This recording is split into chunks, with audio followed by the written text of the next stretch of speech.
Chapter 1. It is a truth universally acknowledged that a single man in possession of a good fortune must be in want of a wife. However little known the feelings or views of such a man may be on his first entering a neighbourhood, this truth is so well fixed in the minds of the surrounding families that he is considered the rightful property of some one or other of their daughters. "My dear Mr. Bennet," said his lady to him one day, "have you heard that Netherfield Park is let at last?" Mr. Bennet replied that he had not. "But it is," returned she, "for Mrs. Long has just been here, and she told me all about it." Mr. Bennet made no answer. "Do you not want to know who has taken it?" cried his wife impatiently. "You want to tell me, and I have no objection to hearing it." This was invitation enough.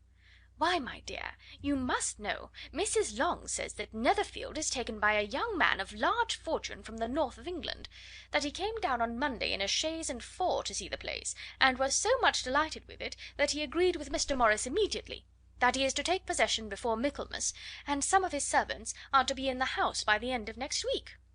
"And what is his name?" "Bingley." "Is he married or single?" "Oh, single, my dear, to be sure. A single man of large fortune, 4,000 or 5,000 a year. What a fine thing for our girls!" "How so? How can it affect them?" "My dear Mr. Bennet," replied his wife, "how can you be so tiresome? You must know that I am thinking of his marrying one of them." "Is that his design in settling here?" "Design? Nonsense! How can you talk so? But it is very likely that he may fall in love with one of them, and therefore you must visit him as soon as he comes." "I see no occasion for that. You and the girls may go, or you may send them by themselves, which perhaps will be still better, for as you are as handsome as any of them, Mr. Bingley may like you the best of the party." "My dear, you flatter me. I certainly have had my share of beauty, but I do not pretend to be anything extraordinary now. When a woman has 5 grown up daughters, she ought to give over thinking of her own beauty." "In such cases a woman has not often much beauty to think of." "But, my dear, you must indeed go and see Mr. Bingley when he comes into the neighbourhood." "It is more than I engage for, I assure you." "But consider your daughters. Only think what an establishment it would be for one of them. Sir William and Lady Lucas are determined to go, merely on that account, for in general, you know, they visit no newcomers. Indeed you must go, for it will be impossible for us to visit him if you do not." "You are over scrupulous, surely. I dare say Mr. Bingley will be very glad to see you, and I will send a few lines by you to assure him of my hearty consent to his marrying whichever he chooses of the girls, though I must throw in a good word for my little Lizzy." "I desire you will do no such thing. Lizzy is not a bit better than the others, and I am sure she is not half so handsome as Jane, nor half so good humoured as Lydia. But you are always giving her the preference." "They have none of them much to recommend them," replied he. "They are all silly and ignorant like other girls, but Lizzy has something more of quickness than her sisters." "Mr. Bennet, how can you abuse your own children in such a way? You take delight in vexing me. You have no compassion for my poor nerves." "You mistake me, my dear. I have a high respect for your nerves. They are my old friends. I have heard you mention them with consideration these last 20 years at least." "Ah, you do not know what I suffer." "But I hope you will get over it, and live to see many young men of 4,000 a year come into the neighbourhood." "It will be no use to us if 20 such should come, since you will not visit them." "Depend upon it, my dear, that when there are 20 I will visit them all." Mr. Bennet was so odd a mixture of quick parts, sarcastic humour, reserve, and caprice, that the experience of 23 years had been insufficient to make his wife understand his character. Her mind was less difficult to develop.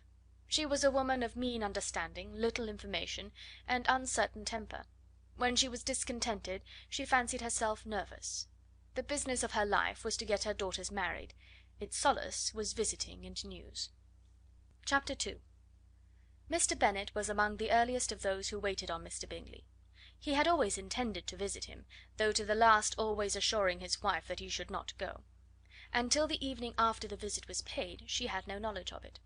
It was then disclosed in the following manner. Observing his second daughter employed in trimming a hat, he suddenly addressed her with: "I hope Mr. Bingley will like it, Lizzy." "We are not in a way to know what Mr. Bingley likes," said her mother resentfully, "since we are not to visit." "But you forget, mamma," said Elizabeth, "that we shall meet him at the assemblies, and that Mrs Long promised to introduce him." "I do not believe Mrs Long will do any such thing. She has two nieces of her own. She is a selfish, hypocritical woman, and I have no opinion of her." "No more have I," said Mr. Bennet, "and I am glad to find that you do not depend on her serving you." Mrs. Bennet deigned not to make any reply, but, unable to contain herself, began scolding one of her daughters. "Don't keep coughing so, Kitty, for heaven's sake! Have a little compassion on my nerves, you tear them to pieces." "Kitty has no discretion in her coughs," said her father; "she times them ill." "I do not cough for my own amusement," replied Kitty fretfully. "When is your next ball to be, Lizzie?" "To-morrow fortnight." "Ay, so it is," cried her mother, "and Mrs Long does not come back till the day before, so it will be impossible for her to introduce him, for she will not know him herself." "Then, my dear, you may have the advantage of your friend, and introduce Mr. Bingley to her." "Impossible, Mr. Bennet, impossible, when I am not acquainted with him myself. How can you be so teasing?" "I honour your circumspection. A fortnight's acquaintance is certainly very little. One cannot know what a man really is by the end of a fortnight. But if we do not venture, somebody else will, and after all Mrs Long and her daughters must stand their chance; and therefore, as she would think it an act of kindness if you decline the office, I will take it on myself." The girls stared at their father. Mrs. Bennet said only, "Nonsense, nonsense!" "What can be the meaning of that emphatic exclamation?" cried he. "Do you consider the forms of introduction, and the stress that is laid on them, as nonsense? I cannot quite agree with you there. What say you, Mary? For you are a young lady of deep reflection, I know, and read great books and make extracts." Mary wished to say something sensible, but knew not how. "While Mary is adjusting her ideas," he continued, "let us return to Mr. Bingley." "I am sick of Mr. Bingley!" cried his wife. "I am sorry to hear that. But why did you not tell me that before? If I had known as much this morning, I certainly would not have called on him. It is very unlucky, but as I have actually paid the visit, we cannot escape the acquaintance now." The astonishment of the ladies was just what he wished; that of Mrs. Bennet perhaps surpassing the rest, though, when the first tumult of joy was over, she began to declare that it was what she had expected all the while. "How good it was in you, my dear Mr. Bennet! But I knew I should persuade you at last. I was sure you loved your girls too well to neglect such an acquaintance. Well, how pleased I am! And it is such a good joke, too, that you should have gone this morning, and never said a word about it till now." "Now, Kitty, you may cough as much as you choose," said Mr. Bennet, and as he spoke he left the room, fatigued with the raptures of his wife. "What an excellent father you have, girls!" said she, when the door was shut. "I do not know how you will ever make him amends for his kindness, or me either, for that matter. At our time of life it is not so pleasant, I can tell you, to be making new acquaintances every day, but for your sakes we would do anything. Lydia, my love, though you are the youngest, I dare say Mr. Bingley will dance with you at the next ball." "Oh!" said Lydia stoutly, "I'm not afraid, for though I am the youngest, I'm the tallest." The rest of the evening was spent in conjecturing how soon he would return Mr. Bennet's visit, and determining when they should ask him to dinner. Chapter 3. Not all that Mrs. Bennet, however, with the assistance of her 5 daughters, could ask on the subject was sufficient to draw from her husband any satisfactory description of Mr. Bingley. They attacked him in various ways, with barefaced questions, ingenuous suppositions, and distant surmises, but he eluded the skill of them all, and they were at last obliged to accept the second hand intelligence of their neighbour, Lady Lucas. Her report was highly favourable. Sir William had been delighted with him. He was quite young, wonderfully handsome, extremely agreeable, and, to crown the whole, he meant to be at the next assembly with a large party. Nothing could be more delightful. To be fond of dancing was a certain step towards falling in love, and very lively hopes of Mr. Bingley's heart were entertained. "If I can but see one of my daughters happily settled at Netherfield," said Mrs. Bennet to her husband, "and all the others equally well married, I shall have nothing to wish for." In a few days Mr. Bingley returned Mr. Bennet's visit, and sat about 10 minutes with him in his library. He had entertained hopes of being admitted to a sight of the young ladies, of whose beauty he had heard much, but he saw only the father. The ladies were somewhat more fortunate, for they had the advantage of ascertaining from an upper window that he wore a blue coat and rode a black horse. An invitation to dinner was soon afterwards dispatched, and already had Mrs. Bennet planned the courses that were to do credit to her housekeeping, when an answer arrived which deferred it all. Mr. Bingley was obliged to be in town the following day, and consequently unable to accept the honour of their invitation, etc. Mrs. Bennet was quite disconcerted. She could not imagine what business he could have in town so soon after his arrival in Hertfordshire, and she began to fear that he might be always flying about from one place to another, and never settled at Netherfield as he ought to be. Lady Lucas quieted her fears a little by stating the idea of his being gone to London only to get a large party for the ball, and a report soon followed that Mr. Bingley was to bring 12 ladies and 7 gentlemen with him to the assembly. The girls grieved over such a number of ladies, but were comforted the day before the ball by hearing that, instead of 12, he brought only 6 with him from London, his 5 sisters and a cousin; and when the party entered the assembly room, it consisted only of 5 altogether: Mr. Bingley, his 2 sisters, the husband of the eldest, and another young man. Mr. Bingley was good looking and gentlemanlike. He had a pleasant countenance and easy unaffected manners. His sisters were fine women, with an air of decided fashion. His brother-in-law, Mr. Hurst, merely looked the gentleman, but his friend Mr. Darcy soon drew the attention of the room by his fine tall person, handsome features, noble mien, and the report which was in general circulation within 5 minutes after his entrance, of his having 10,000 a year. The gentlemen pronounced him to be a fine figure of a man, the ladies declared he was much handsomer than Mr. Bingley, and he was looked at with great admiration for about half the evening, till his manners gave a disgust which turned the tide of his popularity, for he was discovered to be proud, to be above his company, and above being pleased, and not all his large estate in Derbyshire could then save him from having a most forbidding, disagreeable countenance, and being unworthy to be compared with his friend. Mr. Bingley had soon made himself acquainted with all the principal people in the room. He was lively and unreserved, danced every dance, was angry that the ball closed so early, and talked of giving one himself at Netherfield. Such amiable qualities must speak for themselves. What a contrast between him and his friend! Mr. Darcy danced only once with Mrs. Hurst, and once with Miss Bingley, declined being introduced to any other lady, and spent the rest of the evening in walking about the room, speaking occasionally to one of his own party. His character was decided. He was the proudest, most disagreeable man in the world, and everybody hoped that he would never come there again. Amongst the most violent against him was Mrs. Bennet, whose dislike of his general behaviour was sharpened into particular resentment by his having slighted one of her daughters. Elizabeth Bennet had been obliged, by the scarcity of gentlemen, to sit down for 2 dances, and during part of that time Mr. Darcy had been standing near enough for her to hear a conversation between him and Mr. Bingley, who came from the dance for a few minutes to press his friend to join it. "Come, Darcy," said he, "I must have you dance. I hate to see you standing about by yourself in this stupid manner. You had much better dance." "I certainly shall not. You know how I detest it, unless I am particularly acquainted with my partner. At such an assembly as this it would be insupportable. Your sisters are engaged, and there is not another woman in the room whom it would not be a punishment to me to stand up with." "I would not be so fastidious as you are," cried Mr. Bingley, "for a kingdom.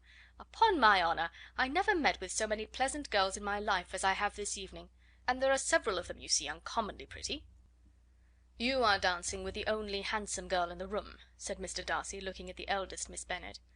"Oh, she is the most beautiful creature I ever beheld. But there is one of her sisters sitting down just behind you, who is very pretty, and I dare say very agreeable. Do let me ask my partner to introduce you." "Which do you mean?" And turning round, he looked for a moment at Elizabeth, till catching her eye, he withdrew his own and coldly said, "She is tolerable, but not handsome enough to tempt me.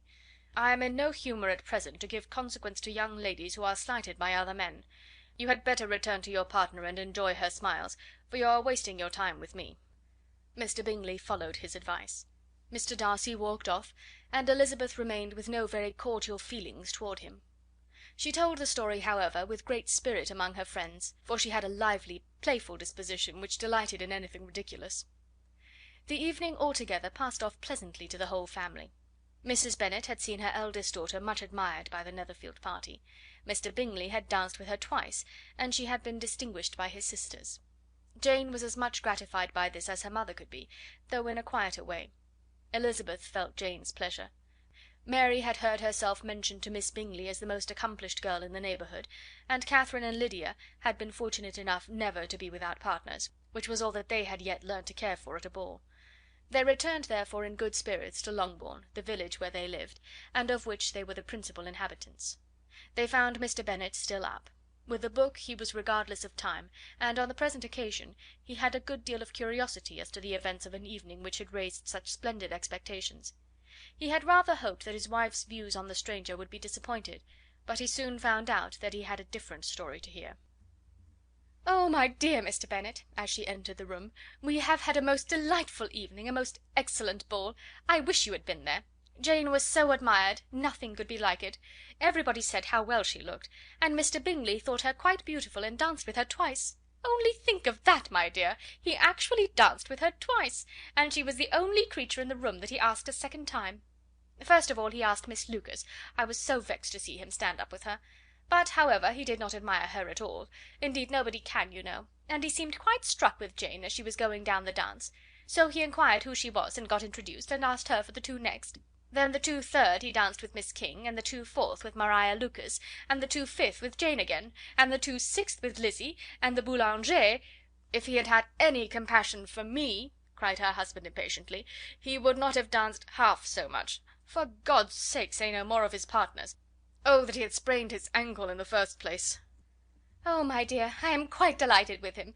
He is so excessively handsome, and his sisters are charming women. I never in my life saw anything more elegant than their dresses. I dare say the lace upon Mrs. Hurst's gown—" Here she was interrupted again. Mr. Bennet protested against any description of finery. She was therefore obliged to seek another branch of the subject, and related, with much bitterness of spirit and some exaggeration, the shocking rudeness of Mr. Darcy. "But I can assure you," she added, "that Lizzie does not lose much by not suiting his fancy, for he is a most disagreeable, horrid man, not at all worth pleasing.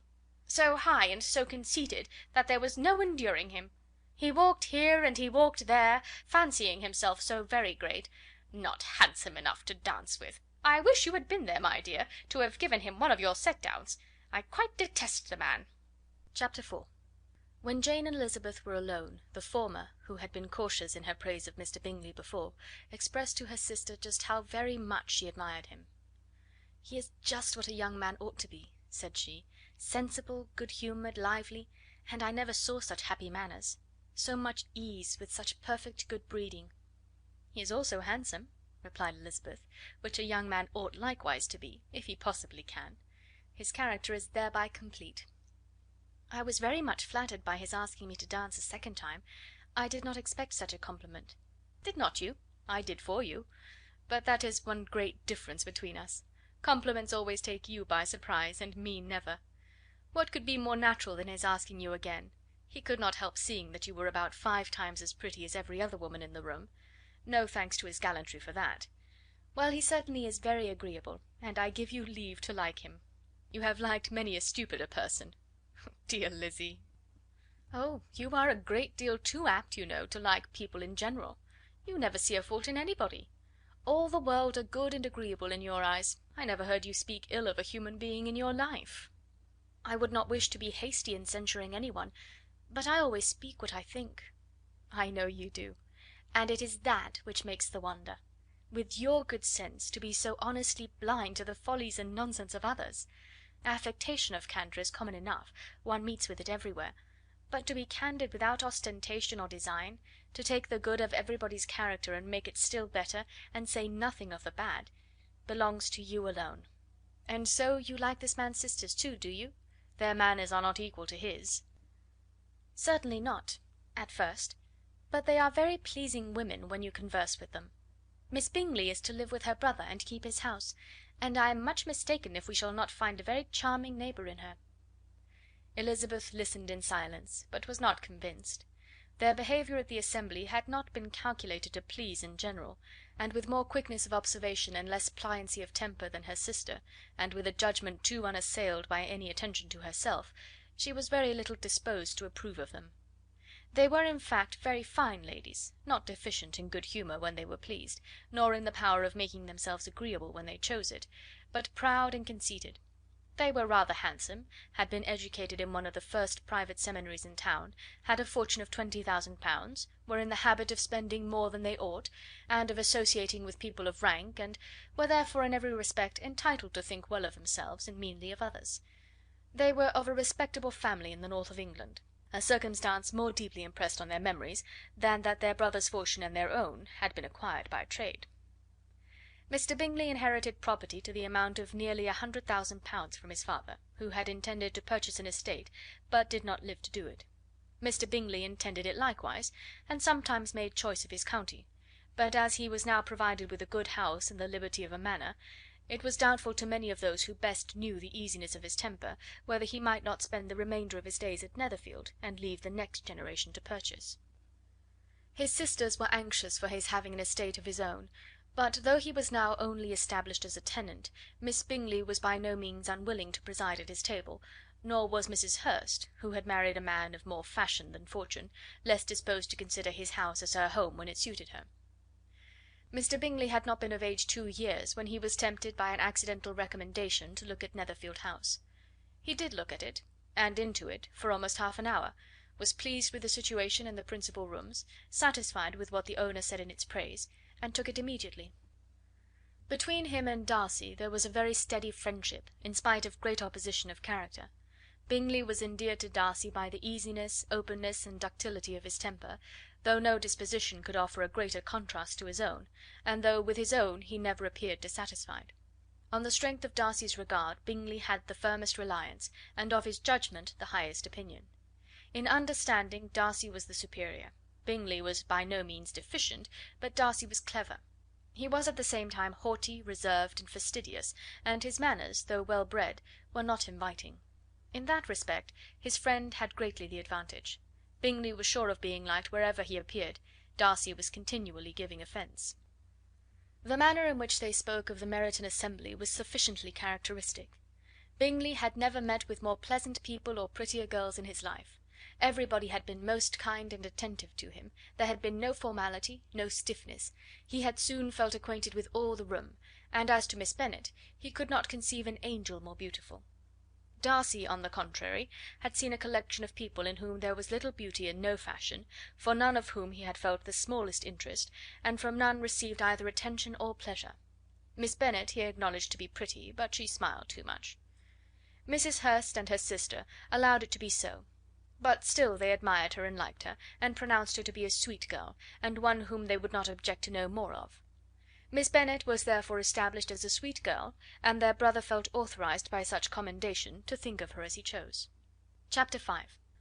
Within a short walk of Longbourn lived a family with whom the Bennets were particularly intimate. Sir William Lucas had been formerly in trade in Meryton, where he had made a tolerable fortune, and risen to the honour of knighthood by an address to the King during his mayoralty. The distinction had perhaps been felt too strongly. It had given him a disgust to his business, and to his residence in a small market town, and in quitting them both, he had removed with his family to a house about a mile from Meryton, denominated from that period Lucas Lodge, where he could think with pleasure of his own importance, and, unshackled by business, occupy himself solely in being civil to all the world. For though elated by his rank, it did not render him supercilious. On the contrary, he was all attention to everybody. By nature inoffensive, friendly, and obliging, his presentation at St. James's had made him courteous. Lady Lucas was a very good kind of woman, not too clever to be a valuable neighbour to Mrs. Bennet. They had several children. The eldest of them, a sensible, intelligent young woman about 27, was Elizabeth's intimate friend. That the Miss Lucases and the Miss Bennets should meet to talk over a ball was absolutely necessary, and the morning after the assembly brought the former to Longbourn to hear and to communicate. "You began the evening well, Charlotte," said Mrs. Bennet, with civil self-command, to Miss Lucas. "You were Mr. Bingley's first choice." "Yes, but he seemed to like his second better." "Oh, you mean Jane, I suppose, because he danced with her twice. To be sure, that did seem as if he admired her. Indeed, I rather believe he did. I heard something about it, but I hardly know what. Something about Mr. Robinson." "Perhaps you mean what I overheard between him and Mr. Robinson. Did not I mention it to you? Mr. Robinson's asking him how he liked our Meryton assemblies, and whether he did not think there were a great many pretty women in the room, and which he thought the prettiest, and his answering immediately to the last question, 'Oh, the eldest Miss Bennet, beyond a doubt. There cannot be two opinions on that point.'" "Upon my word! Well, that is very decided indeed. That does seem as if... but, however, it may all come to nothing, you know." "My overhearings were more to the purpose than yours, Eliza." said Charlotte. "Mr. Darcy is not so well worth listening to as his friend, is he? Poor Eliza! To be only just tolerable! I beg you would not put it into Lizzie's head to be vexed by his ill treatment, for he is such a disagreeable man, that it would be quite a misfortune to be liked by him. Mrs. Long told me last night that he sat close to her for half an hour without once opening his lips." "Are you quite sure, ma'am? Is there not a little mistake?" said Jane. "I certainly saw Mr. Darcy speaking to her." "Ay, because she asked him at last how he liked Netherfield, and he could not help answering her; but she said he seemed quite angry at being spoke to." "Miss Bingley told me," said Jane, "that he never speaks much, unless among his intimate acquaintances. With them he is remarkably agreeable." "I do not believe a word of that, my dear. If he had been so very agreeable, he would have talked to Mrs. Long. But I can guess how it was. Everybody says that he is eat up with pride, and I dare say he had heard somehow that Mrs. Long does not keep a carriage, and had come to the ball in a hack chaise." "I do not mind his not talking to Mrs. Long," said Miss Lucas, "but I wish he had danced with Eliza." "Another time, Lizzie," said her mother, "I would not dance with him, if I were you." "I believe, ma'am, I may safely promise you never to dance with him." "His pride," said Miss Lucas, "does not offend me so much as pride often does, because there is an excuse for it. One cannot wonder that so very fine a young man, with family, fortune, everything in his favour, should think highly of himself. If I may so express it, he has a right to be proud." "That is very true," replied Elizabeth, "that I could easily forgive his pride if he had not mortified mine." "Pride," observed Mary, who piqued herself upon the solidity of her reflections, "is a very common failing, I believe. By all that I have ever read, I am convinced that it is very common indeed, that human nature is particularly prone to it, and that there are very few of us who do not cherish a feeling of self complacency on the score of some quality or other, real or imaginary. Vanity and pride are different things, though the words are often used synonymously. A person may be proud without being vain. Pride relates more to our opinion of ourselves, vanity to what we would have others think of us." "If I were as rich as Mr. Darcy," cried a young Lucas, who came with his sisters, "I should not care how proud I was. I would keep a pack of foxhounds and drink a bottle of wine a day." "Then you would drink a great deal more than you ought," said Mrs. Bennet, "and if I were to see you at it, I should take away your bottle directly." The boy protested that she should not. She continued to declare that she would, and the argument ended only with the visit. Chapter 6. The ladies of Longbourn soon waited on those of Netherfield. The visit was soon returned in due form. Miss Bennet's pleasing manners grew on the goodwill of Mrs. Hurst and Miss Bingley, and though the mother was found to be intolerable, and the younger sisters not worth speaking to, a wish of being better acquainted with them was expressed towards the two eldest. By Jane this attention was received with the greatest pleasure, but Elizabeth still saw superciliousness in their treatment of everybody, hardly excepting even her sister, and could not like them; though their kindness to Jane, such as it was, had a value as arising in all probability from the influence of their brother's admiration. It was generally evident, whenever they met, that he did admire her, and to her it was equally evident that Jane was yielding to the preference which she had begun to entertain for him from the first, and was in a way to be very much in love; but she considered with pleasure that it was not likely to be discovered by the world in general, since Jane united, with great strength of feeling, a composure of temper and a uniform cheerfulness of manner, which would guard her from the suspicions of the impertinent. She mentioned this to her friend Miss Lucas. "It may perhaps be pleasant," replied Charlotte, "to be able to impose on the public in such a case, but it is sometimes a disadvantage to be so very guarded. If a woman conceals her affection with the same skill from the object of it, she may lose the opportunity of fixing him, and it will then be but poor consolation to believe the world equally in the dark. There is so much of gratitude or vanity in almost every attachment, that it is not safe to leave any to itself.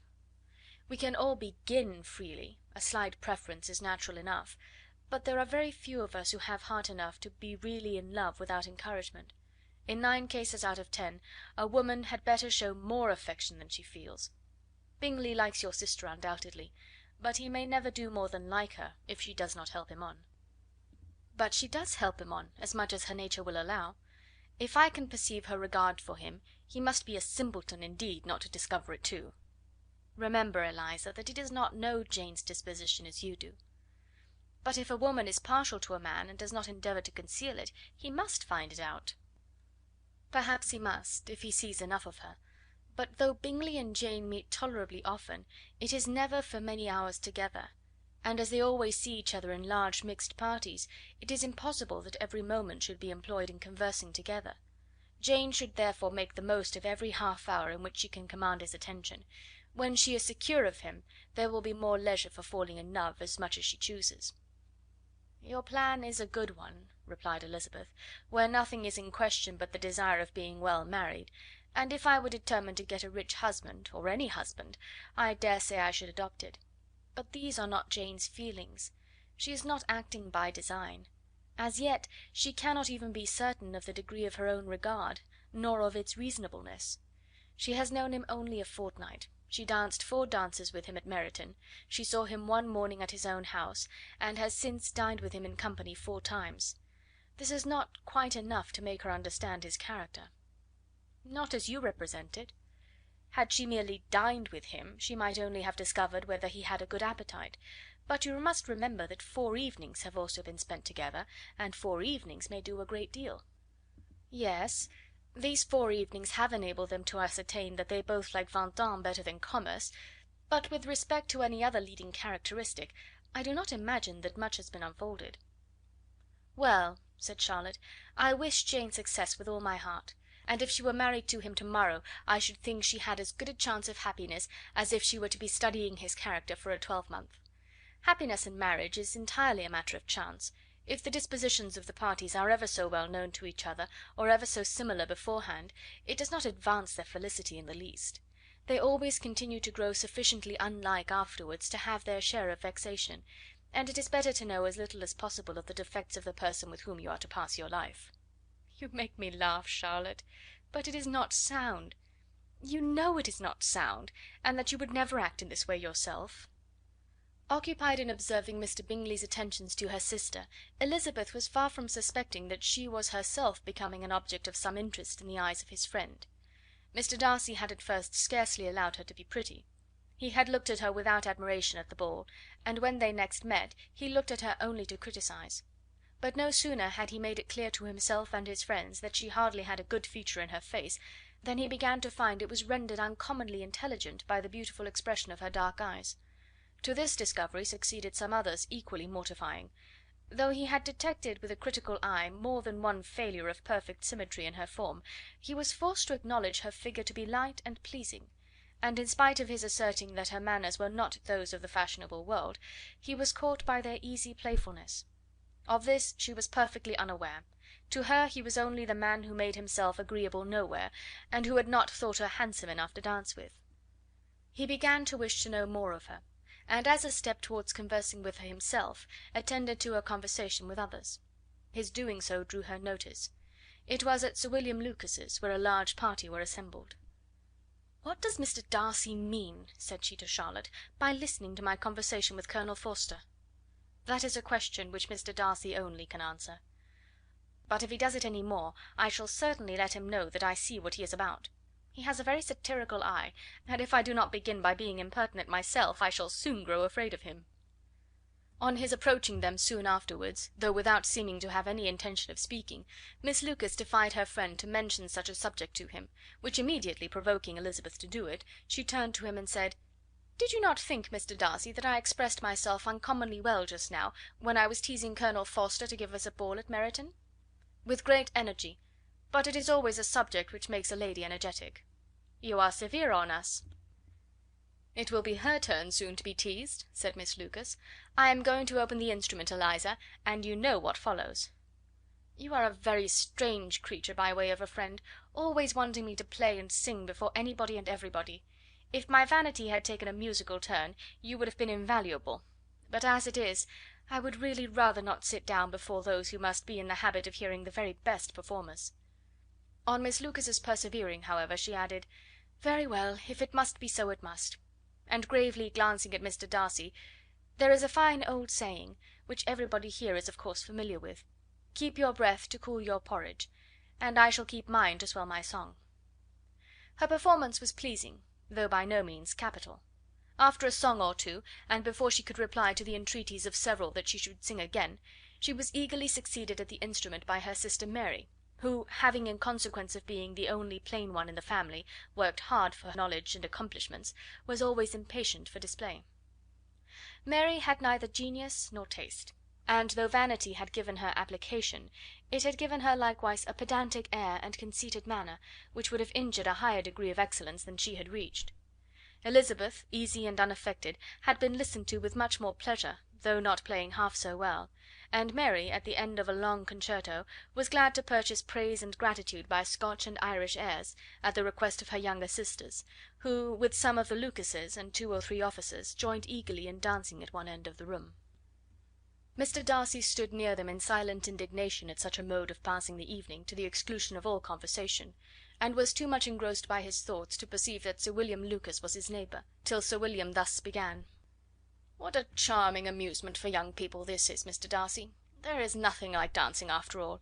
I consider it as one of the first refinements of polished society." "Certainly, sir, and it has the advantage also of being in vogue amongst the less polished societies of the world. Every savage can dance." Sir William only smiled.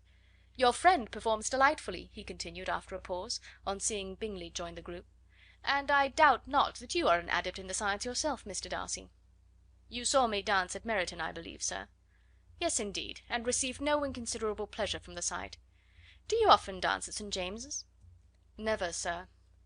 "Do you not think it would be a proper compliment to the place?" "It is a compliment which I never pay to any place, if I can avoid it." "You have a house in town, I conclude?" Mr. Darcy bowed. "I had once had some thought of fixing in town myself, for I am fond of superior society, but I did not feel quite certain that the air of London would agree with Lady Lucas." He paused in hopes of an answer, but his companion was not disposed to make any, and Elizabeth at that instant moving towards them, he was struck with the action of doing a very gallant thing, and called out to her: "My dear Miss Eliza, why are you not dancing? Mr. Darcy, you must allow me to present this young lady to you as a very desirable partner. You cannot refuse to dance, I am sure, when so much beauty is before you." And taking her hand, he would have given it to Mr. Darcy, who, though extremely surprised, was not unwilling to receive it, when she instantly drew back, and said with some discomposure to Sir William: "Indeed, sir, I have not the least intention of dancing. I entreat you not to suppose that I moved this way in order to beg for a partner." Mr. Darcy, with grave propriety, requested to be allowed the honour of her hand, but in vain. Elizabeth was determined, nor did Sir William at all shake her purpose by his attempt at persuasion. "You excel so much in the dance, Miss Eliza, that it is cruel to deny me the happiness of seeing you; and though this gentleman dislikes the amusement in general, he can have no objection, I am sure, to oblige us for 1/2 hour." "Mr. Darcy is all politeness," said Elizabeth, smiling. "He is indeed, but considering the inducement, my dear Miss Eliza, we cannot wonder at his complaisance, for who would object to such a partner?" Elizabeth looked archly, and turned away. Her resistance had not injured her with the gentleman, and he was thinking of her with some complacency, when thus accosted by Miss Bingley. "I can guess the subject of your reverie." "I should imagine not." "You are considering how insupportable it would be to pass many evenings in this matter, in such society; and indeed I am quite sure of your opinion. I was never more annoyed. The insipidity, and yet the noise; the nothingness, and yet the self importance of all these people. What would I give to hear your strictures on them?" "Your conjecture is totally wrong, I assure you. My mind was more agreeably engaged. I have been meditating on the very great pleasure which a pair of fine eyes in the face of a pretty woman can bestow." Miss Bingley immediately fixed her eyes on his face, and desired he would tell her what lady had the credit of inspiring such reflections. Mr. Darcy replied with great intrepidity: "Miss Elizabeth Bennet." "Miss Elizabeth Bennet!" repeated Miss Bingley. "I am all astonishment. How long has she been such a favourite? And pray, when am I to wish you joy?" "That is exactly the question which I expected you to ask. A lady's imagination is very rapid; it jumps from admiration to love, from love to matrimony, in a moment. I knew you would be wishing me joy. Nay, if you are serious about it, I shall consider the matter as absolutely settled. You will be having a charming mother in law indeed, and of course she will always be at Pemberley with you." He listened to her with perfect indifference while she chose to entertain herself in this matter, and as his composure convinced her that all was safe, her wit flowed long. Chapter 7. Mr. Bennet's property consisted almost entirely in an estate of 2000 a year, which, unfortunately for his daughters, was entailed, in default of heirs male, on a distant relation; and their mother's fortune, though ample for her situation in life, could but ill supply the deficiency of his. Her father had been an attorney in Meryton, and had left her £4,000. She had a sister married to a Mr. Phillips, who had been a clerk to their father and succeeded him in the business, and a brother settled in London in a respectable line of trade. The village of Longbourn was only 1 mile from Meryton, a most convenient distance for the young ladies, who were usually tempted thither 3 or 4 times a week to pay their duty to their aunt and to a milliner's shop just over the way. The 2 youngest of the family, Catherine and Lydia, were particularly frequent in these attentions. Their minds were more vacant than their sisters', and when nothing better offered, a walk to Meryton was necessary to amuse their morning hours and furnish conversation for the evening; and however bare of news the country in general might be, they always contrived to learn some from their aunt. At present, indeed, they were well supplied with both news and happiness by the recent arrival of a militia regiment in the neighbourhood. It was to remain the whole winter, and Meryton was the headquarters. Their visits to Mrs. Phillips were now productive of the most interesting intelligence. Every day added something to their knowledge of the officers' names and connections. Their lodgings were not long a secret, and at length they began to know the officers themselves. Mr. Phillips visited them all, and this opened to his nieces a store of felicity unknown before. They could talk of nothing but officers, and Mr. Bingley's large fortune, the mention of which gave animation to their mother, was worthless in their eyes when opposed to the regimentals of an ensign. After listening one morning to their effusions on this subject, Mr. Bennet coolly observed, "From all that I can collect by your manner of talking, you must be 2 of the silliest girls in the country. I have suspected it some time, but I am now convinced." Catherine was disconcerted and made no answer, but Lydia, with perfect indifference, continued to express her admiration of Captain Carter, and her hope of seeing him in the course of the day, as he was going the next morning to London. "I am astonished, my dear," said Mrs. Bennet, "that you should be so ready to think your own children silly. If I wished to think slightingly of anybody's children, it should not be my own, however." "If my children are silly, I must hope to always be sensible of it." "Yes, but as it happens, they are all of them very clever." "This is the only point, I flatter myself, on which we do not agree. I had hoped that our sentiments coincided in every particular, but I must so far differ from you as to think our 2 youngest daughters uncommonly foolish." "My dear Mr. Bennet, you must not expect such girls to have the sense of their father and mother. When they get to our age, I dare say they will not think about officers any more than we do. I remember the time when I liked a red coat myself very well, and indeed so I do still at my heart; and if a smart young colonel, with 5 or 6,000 a year, should want one of my girls, I shall not say nay to him. And I thought Colonel Forster looked very becoming the other night at Sir William's in his regimentals." "Mamma," cried Lydia, "my aunt says that Colonel Forster and Captain Carter do not go so often to Miss Watson's as they did when they first came. She sees them now very often standing in Clark's library." Mrs. Bennet was prevented replying by the entrance of the footman with a note for Miss Bennet. It came from Netherfield, and the servant waited for an answer. Mrs. Bennet's eyes sparkled with pleasure, and she was eagerly calling out, while her daughter read, "Well, Jane, who is it from? What is it about? What does he say? Well, Jane, make haste and tell us. Make haste, my love." "It is from Miss Bingley," said Jane, and then read it aloud. "My dear friend, if you are not so compassionate as to dine to-day with Louisa and me, we shall be in danger of hating each other for the rest of our lives, for a whole day's tete-a-tete between 2 women can never end without a quarrel. Come as soon as you can on receipt of this. My brother and the gentlemen are to dine with the officers. Yours ever, Caroline Bingley." "With the officers!" cried Lydia. "I wonder my aunt did not tell us of that." "Dining out," said Mrs. Bennet; "that is very unlucky." "Can I have the carriage?" said Jane. "No, my dear, you had better go on horseback, because it seems likely to rain, and then you must stay all night." "That would be a good scheme," said Elizabeth, "if you were sure that they would not offer to send her home." "Oh, but the gentlemen will have Mr. Bingley's chaise to go to Meryton, and the Hursts have no horses to theirs." "I had much rather go in the coach." "But, my dear, your father cannot spare the horses, I am sure. They are wanted in the farm, Mr. Bennet, are they not?" "They are wanted in the farm much oftener than I can get them." "But if you have got them to-day," said Elizabeth, "my mother's purpose will be answered." She did at last extort from her father an acknowledgment that the horses were engaged. Jane was therefore obliged to go on horseback, and her mother attended her to the door with many cheerful prognostics of a bad day. Her hopes were answered. Jane had not been gone long before it rained hard.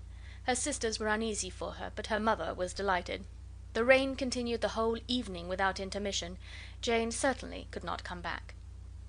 "This was a lucky idea of mine, indeed," said Mrs. Bennet more than once, as if the credit of making it rain were all her own. Till the next morning, however, she was not aware of all the felicity of her contrivance. Breakfast was scarcely over when a servant from Netherfield brought the following note for Elizabeth. My dearest Lizzy, I find myself very unwell this morning, which I suppose is to be imputed to my getting wet through yesterday. My kind friends will not hear of my returning till I am better. They insist also on my seeing Mr. Jones, therefore do not be alarmed if you should hear of his having been to me, and, excepting a sore throat and headache, there is not much the matter with me. Yours, etc. "Well, my dear," said Mr. Bennet, when Elizabeth had read the note aloud, "if your daughter should have a dangerous fit of illness, if she should die, it would be a comfort to know that it was all in pursuit of Mr. Bingley, and under your orders." "Oh, I am not afraid of her dying. People do not die of little trifling colds. She will be taken good care of. As long as she stays there, it is all very well. I would go and see her if I could have the carriage." Elizabeth, feeling really anxious, was determined to go to her, though the carriage was not to be had; and as she was no horsewoman, walking was her only alternative. She declared her resolution. "How can you be so silly," cried her mother, "as to think of such a thing, in all this dirt? You will not be fit to be seen when you get there." "I shall be very fit to see Jane, which is all I want." "Is this a hint to me, Lizzy," said her father, "to send for the horses?" "No, indeed. I do not wish to avoid the walk. The distance is nothing when one has a motive. Only 3 miles. I shall be back by dinner." "I admire the activity of your benevolence," observed Mary, "but every impulse of feeling should be guided by reason, and, in my opinion, exertion should always be in proportion to what is required." "We will go as far as Meryton with you," said Catherine and Lydia. Elizabeth accepted their company, and the 3 young ladies set off together. "If we make haste," said Lydia, as they walked along, "perhaps we may see something of Captain Carter before he goes." In Meryton they parted, the 2 youngest repaired to the lodgings of the officers' wives, and Elizabeth continued her walk alone, crossing field after field at a quick pace, jumping over stiles and springing over puddles with impatient activity, and finding herself at last within view of the house, with weary ankles, dirty stockings, and a face glowing with the warmth of exercise. She was shown into the breakfast parlour, where all but Jane were assembled, and where her appearance created a great deal of surprise. That she should have walked 3 miles so early in the day, in such dirty weather, and by herself, was almost incredible to Mrs. Hurst and Miss Bingley, and Elizabeth was convinced that they held her in contempt for it. She was received, however, very politely by them, and in their brother's manners there was something better than politeness, there was good humour and kindness. Mr. Darcy said very little, and Mr. Hurst nothing at all. The former was divided between admiration of the brilliancy which exercise had given to her complexion, and doubt as to the occasion's justifying her coming so far alone. The latter was thinking only of his breakfast. Her inquiries after his sister were not very favourably answered. Miss Bennet had slept ill, and though up, was very feverish, and not well enough to leave her room. Elizabeth was glad to be taken to her immediately, and Jane, who had only been withheld by the fear of giving alarm or inconvenience from expressing in her note how much she longed for such a visit, was delighted at her entrance. She was not equal, however, to much conversation, and when Miss Bingley left them together, could attempt little beside expressions of gratitude for the extraordinary kindness she was treated with. Elizabeth silently attended her. When breakfast was over they were joined by the sisters, and Elizabeth began to like them herself, when she saw how much affection and solicitude they showed for Jane. The apothecary came, and having examined his patient, said, as might be supposed, that she had caught a violent cold, and that they must endeavour to get the better of it; advised her to return to bed, and promised her some draughts. The advice was followed readily, for the feverish symptoms increased, and her head ached acutely. Elizabeth did not quit her room for a moment, nor were the other ladies often absent. The gentlemen being out, they had, in fact, nothing to do elsewhere. When the clock struck 3, Elizabeth felt that she must go, and very unwillingly said so. Miss Bingley offered her the carriage, and she only wanted a little pressing to accept it, when Jane testified such concern in parting with her, that Miss Bingley was obliged to convert the offer of the chaise to an invitation to remain at Netherfield for the present. Elizabeth most thankfully consented, and a servant was dispatched to Longbourn to acquaint the family with her stay, and bring back a supply of clothes. Chapter 8. At 5 o'clock the 2 ladies retired to dress, and at 6:30 Elizabeth was summoned to dinner. To the civil inquiries which then poured in, and amongst which she had the pleasure of distinguishing the much superior solicitude of Mr. Bingley's, she could not make a very favourable answer. Jane was by no means better.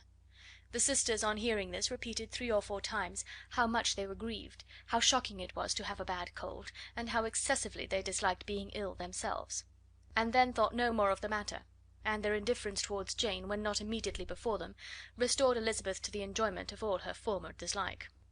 Their brother, indeed, was the only one of the party whom she could regard with any complacency. His anxiety for Jane was evident, and his attentions to herself most pleasing, and they prevented her feeling herself so much an intruder as she believed she was considered by the others. She had very little notice from any but him. Miss Bingley was engrossed by Mr. Darcy, her sister scarcely less so, and as for Mr. Hurst, by whom Elizabeth sat, he was an indolent man, who lived only to eat, drink, and play at cards, who, when he found her to prefer a plain dish to a ragout, had nothing to say to her. When dinner was over, she returned directly to Jane, and Miss Bingley began abusing her as soon as she was out of the room. Her manners were pronounced to be very bad indeed, a mixture of pride and impertinence. She had no conversation, no style, no beauty. Mrs. Hurst thought the same, and added, "She has nothing, in short, to recommend her but being an excellent walker. I shall never forget her appearance this morning. She really looked almost wild." "She did indeed, Louisa. I could hardly keep my countenance. Very nonsensical to come at all. Why must she be scampering about the country because her sister had a cold? Her hair, so untidy, so blousy! Yes, and her petticoat, I hope you saw her petticoat, 6 inches deep in mud, I am absolutely certain, and the gown which had been let down to hide it not doing its office." "Your picture may be very exact, Louisa," said Bingley, "but this was all lost upon me. I thought Miss Elizabeth Bennet looked remarkably well when she came into the room this morning. Her dirty petticoat quite escaped my notice." "You observed it, Mr. Darcy, I am sure," said Miss Bingley, "and I am inclined to think that you would not wish to see your sister make such an exhibition." "Certainly not." "To walk 3 miles, or 4 miles, or 5 miles, or whatever it is, above her ankles in dirt, and alone, quite alone! What could she mean by it? It seems to me to show an abominable sort of conceited independence, a most country town indifference to decorum." "It shows an affection for her sister that is very pleasing," said Bingley. "I am afraid, Mr. Darcy," observed Miss Bingley in a half whisper, "that this adventure has rather affected your admiration of her fine eyes." "Not at all," he replied; "they were brightened by the exercise." A short pause followed this speech, and Mrs. Hurst began again. "I have an excessive regard for Miss Jane Bennet. She is really a very sweet girl, and I wish with all my heart she were well settled; but with such a father and mother, and such low connections, I am afraid there is no chance of it." "I think I have heard you say that their uncle is an attorney on Meryton." "Yes, and they have another who lives somewhere near Cheapside." "That is capital," added her sister, and they both laughed heartily. "If they had uncles enough to fill all Cheapside," cried Bingley, "it would not make them one jot less agreeable." "But it must very materially lessen their chance of marrying men of any consideration in the world," replied Darcy. To this speech Bingley made no answer, but his sisters gave it their hearty assent, and indulged their mirth for some time at the expense of their dear friend's vulgar relations. With a renewal of tenderness, however, they returned to her room on leaving the dining parlour, and sat with her till summoned to coffee. She was still very poorly, and Elizabeth would not quit her at all till late in the evening, when she had the comfort of seeing her sleep, and when it seemed to her rather right than pleasant that she should go downstairs herself. On entering the drawing room she found the whole party at loo, and was immediately invited to join them, but suspecting them to be playing high she declined it, and making her sister the excuse, said she would amuse herself for the short time she could stay below with a book. Mr. Hurst looked at her with astonishment. "Do you prefer reading to cards?" said he. "That is rather singular." "Miss Eliza Bennet," said Miss Bingley, "despises cards. She is a great reader, and has no pleasure in anything else." "I deserve neither such praise nor such censure," cried Elizabeth. "I am not a great reader, and I have pleasure in many things." "In nursing your sister I am sure you have pleasure," said Bingley, "and I hope it will soon be increased by seeing her quite well." Elizabeth thanked him from her heart, and then walked towards the table where a few books were lying. He immediately offered to fetch her others, all that his library afforded. "And I wish my collection were larger for your benefit and my own credit, but I am an idle fellow, and though I have not many, I have more than I have ever looked into." Elizabeth assured him that she could suit herself perfectly with those in the room. "I am astonished," said Miss Bingley, "that my father should have left so small a collection of books. What a delightful library you have at Pemberley, Mr. Darcy!" "It ought to be good," he replied. "It has been the work of many generations." "And then you have added so many to it yourself. You are always buying books." "I cannot comprehend the neglect of a family library in such days as these." "Neglect? I am sure you neglect nothing that can add to the beauties of that noble place. Charles, when you build your house, I wish it may be half as delightful as Pemberley." "I wish it may." "But I would really advise you to make your purchase in that neighbourhood, and take Pemberley for a kind of model. There is not a finer county in England than Derbyshire." "With all my heart. I will buy Pemberley itself if Darcy will sell it." "I am talking of possibilities, Charles. Upon my word, Caroline, I should think it more possible to get Pemberley by purchase than by imitation." Elizabeth was so much caught with what passed as to leave her very little attention for her book, and soon laying it wholly aside, she drew near the card table, and stationed herself between Mr. Bingley and his eldest sister to observe the game. "Is Miss Darcy much grown since this spring?" said Miss Bingley. "Will she be as tall as I am?" "I think she will. She is now about Miss Elizabeth Bennet's height, or rather taller. How I long to see her again! I never met with anybody who delighted me so much.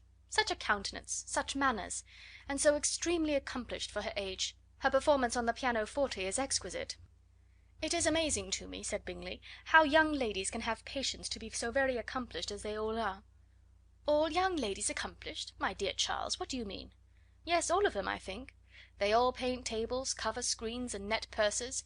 I scarcely know any one who cannot do all this, and I am sure I never heard a young lady spoken of for the first time without being informed that she was very accomplished." "Your list of the common extent of accomplishments," said Darcy, "has too much truth. The word is applied to many a woman who deserves it no otherwise than by netting a purse or covering a screen. But I am very far from agreeing with you in your estimation of ladies in general. I cannot boast of knowing more than half a dozen, in the whole range of my acquaintance, that are really accomplished." "Nor I am sure," said Miss Bingley. "Then," observed Elizabeth, "you must comprehend a great deal in your idea of an accomplished woman." "Yes, I do comprehend a great deal in it." "Oh, certainly," cried his faithful assistant. "No one can be really esteemed accomplished who does not greatly surpass what is usually met with. A woman must have a thorough knowledge of music, singing, drawing, dancing, and the modern languages, to deserve the word; and besides all this, she must possess a certain something in her air and manner of walking, the tone of her voice, her address and expressions, or the word will be but half deserved." "All this she must possess," added Darcy, "and to all this she must yet add something more substantial, in the improvement of her mind by extensive reading." "I am no longer surprised at your knowing only 6 accomplished women. I rather wonder now at your knowing any." "Are you so severe upon your own sex as to doubt the possibility of all this?" "I never saw such a woman. I never saw such capacity and taste and application and elegance as you describe united." Mrs. Hurst and Miss Bingley both cried out against the injustice of her implied doubt, and both were protesting that they knew many women who answered this description, when Mr. Hurst called them to order, with bitter complaints of their inattention to what was going forward. As all conversation was thereby at an end, Elizabeth soon afterwards left the room. "Elizabeth Bennet," said Miss Bingley, when the door was closed on her, "is one of those young ladies who seek to recommend themselves to the other sex by undervaluing their own, and with many men, I dare say, it succeeds; but, in my opinion, it is a paltry device, a very mean art." "Undoubtedly," replied Darcy, to whom this remark was chiefly addressed, "there is a meanness in all the arts which ladies sometimes condescend to employ for captivation. Whatever bears affinity to cunning is despicable." Miss Bingley was not so entirely satisfied with this reply as to continue the subject. Elizabeth joined them again only to say that her sister was worse, and that she could not leave her. Bingley urged Mr. Jones being sent for immediately, while his sisters, convinced that no country advice could be of any service, recommended an express to town for one of the most eminent physicians. This she would not hear of, but she was not so unwilling to comply with their brother's proposal, and it was settled that Mr. Jones should be sent for early in the morning, if Miss Bennet were not decidedly better. Bingley was quite uncomfortable. His sisters declared that they were miserable. They solaced their wretchedness, however, by duets after supper, while he could find no better relief to his feelings than by giving the housekeeper directions that every attention might be paid to the sick lady and her sister. Chapter 9. Elizabeth passed the chief of the night in her sister's room, and in the morning had the pleasure of being able to send a tolerable answer to the inquiries which she very early received from Mr. Bingley by a housemaid, and some time afterwards from the two elegant ladies who waited on his sisters. In spite of this amendment, however, she requested to have a note sent to Longbourn, desiring her mother to visit Jane, and form her own judgment of her situation. The note was immediately dispatched, and its contents as quickly complied with. Mrs. Bennet, accompanied by her two youngest girls, reached Netherfield soon after the family breakfast. Had she found Jane in any apparent danger, Mrs. Bennet would have been very miserable; but being satisfied on seeing her that her illness was not alarming, she had no wish of her recovering immediately, as her restoration to health would probably remove her from Netherfield. She would not listen, therefore, to her daughter's proposal of being carried home, neither did the apothecary, who arrived about the same time, think it at all advisable. After sitting a little while with Jane, on Miss Bingley's appearance and invitation, the mother and three daughters all attended her into the breakfast parlour. Bingley met them with hopes that Mrs. Bennet had not found Miss Bennet worse than she expected. "Indeed I have, sir," was her answer. "She is a great deal too ill to be moved. Mr. Jones says we must not think of moving her. We must trespass a little longer on your kindness." "Removed!" cried Bingley.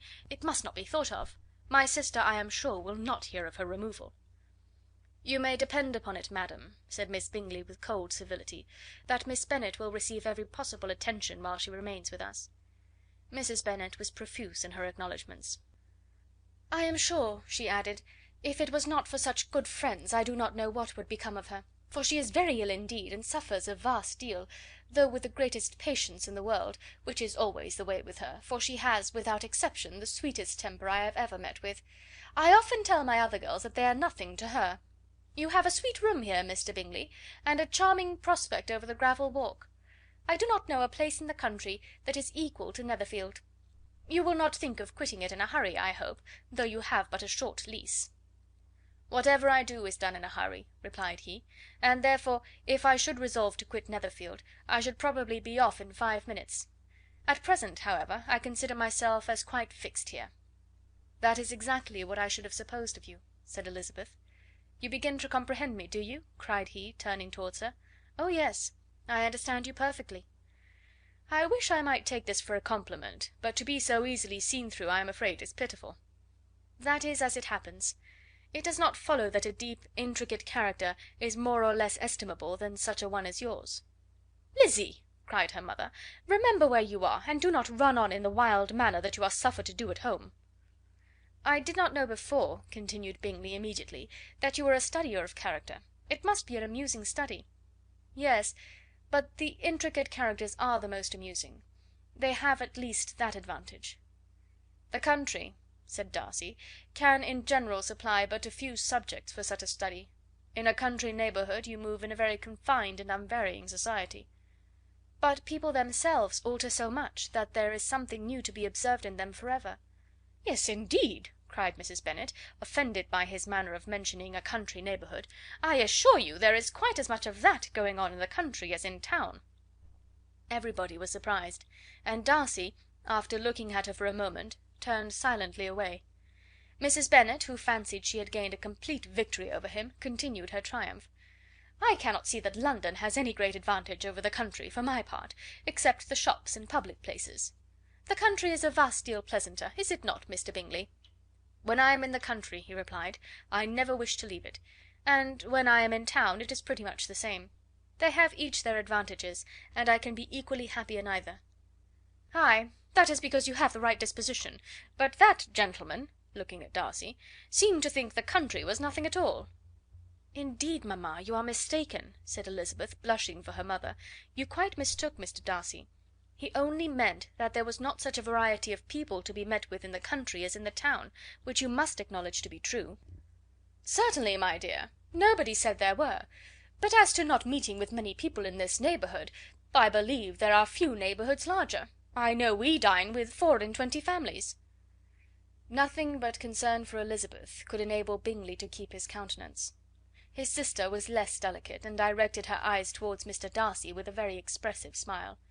Elizabeth, for the sake of saying something that might turn her mother's thoughts, now asked her if Charlotte Lucas had been at Longbourn since her coming away. "Yes, she called yesterday with her father. What an agreeable man Sir William is, Mr. Bingley, is not he? So much the man of fashion, so genteel and easy. He had always something good to say to everybody. That is my idea of good breeding. And those persons who fancy themselves very important, and never open their mouths, quite mistake the matter. Did Charlotte dine with you?" "No, she would go home. I fancy she was wanted about the mince pies. For my part, Mr. Bingley, I always keep servants that can do their own work. My daughters are brought up very differently, but everybody is to judge for themselves, and the Lucases are a very good sort of girls, I assure you. It is a pity they are not handsome. Not that I think Charlotte so very plain, but then she is our particular friend." "She seems a very pleasant young woman." "Oh dear, yes! But you must own she is very plain. Lady Lucas herself has often said so, and envied me Jane's beauty. I do not like to boast of my own child, but to be sure Jane, one does not often see anybody better looking." "It is what everybody says. I do not trust my own partiality. When she was only 15 there was a man at my brother Gardiner's in town so much in love with her that my sister-in-law was sure he would make her an offer before we came away. But, however, he did not. Perhaps he thought her too young. However, he wrote some verses on her, and very pretty they were." "And so ended his affection," said Elizabeth impatiently. "There has been many a one, I fancy, overcome in the same way. I wonder who first discovered the efficacy of poetry in driving away love." "I have been used to consider poetry as the food of love," said Darcy.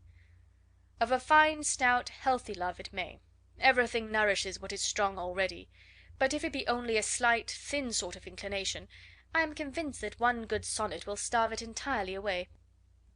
Darcy only smiled, and the general pause which ensued made Elizabeth tremble lest her mother should be exposing herself again. She longed to speak, but could think of nothing to say, and after a short silence Mrs. Bennet began repeating her thanks to Mr. Bingley for his kindness to Jane, with an apology for troubling him also with Lizzie. Mr. Bingley was unaffectedly civil in his answer, and forced his younger sister to be civil also, and say what the occasion required. She performed her part indeed without much graciousness, but Mrs. Bennet was satisfied, and soon afterwards ordered her carriage. Upon this signal the youngest of her daughters put herself forward. The two girls had been whispering to each other during the whole visit, and the result of it was, that the youngest should tax Mr. Bingley with having promised on his first coming into the country to give a ball at Netherfield.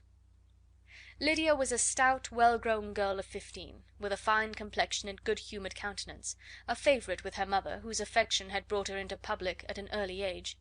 She had high animal spirits, and a sort of natural self-consequence, which the attention of the officers, to whom her uncle's good dinners, and her own easy manners recommended her, had increased into assurance. She was very equal, therefore, to address Mr. Bingley on the subject of the ball, and abruptly reminded him of his promise, adding that it would be the most shameful thing in the world if he did not keep it. His answer to this sudden attack was delightful to their mother's ear. "I am perfectly ready, I assure you, to keep my engagement, and when your sister is recovered you shall, if you please, name the very day of the ball. But you would not wish to be dancing when she is ill?" Lydia declared herself satisfied. "Oh, yes! It would be much better to wait till Jane was well, and by that time most likely Captain Carter would be at Meryton again. And when you have given your ball," she added, "I shall insist on their giving one also. I shall tell Colonel Forster that it will be quite a shame if he does not."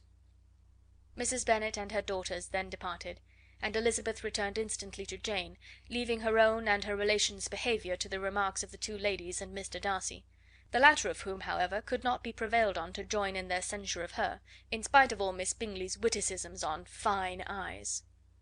Chapter 10. The day passed much as the day before had done. Mrs. Hurst and Miss Bingley had spent some hours of the morning with the invalid, who continued, though slowly, to mend, and in the evening Elizabeth joined their party in the drawing-room. The loo table, however, did not appear. Mr. Darcy was writing, and Miss Bingley, seated near him, was watching the progress of his letter, and repeatedly calling off his attention by messages to his sister. Mr. Hurst and Mr. Bingley were at piquet, and Mrs. Hurst was observing their game. Elizabeth took up some needlework, and was sufficiently amused in attending to what passed between Darcy and his companion. The perpetual commendations of the lady, either on his handwriting, or on the evenness of his lines, or on the length of his letter, with the perfect unconcern with which her praises were received, formed a curious dialogue, and was exactly in union with her opinion of each.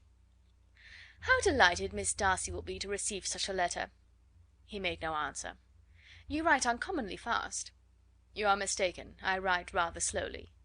"How many letters you must have occasion to write in the course of a year! Letters of business, too! How odious I should think them!" "It is fortunate, then, that they fall to my lot instead of yours." "Pray tell your sister that I long to see her." "I have already told her so once, by your desire." "I am afraid you do not like your pen. Let me mend it for you. I mend pens remarkably well." "Thank you, but I always mend my own."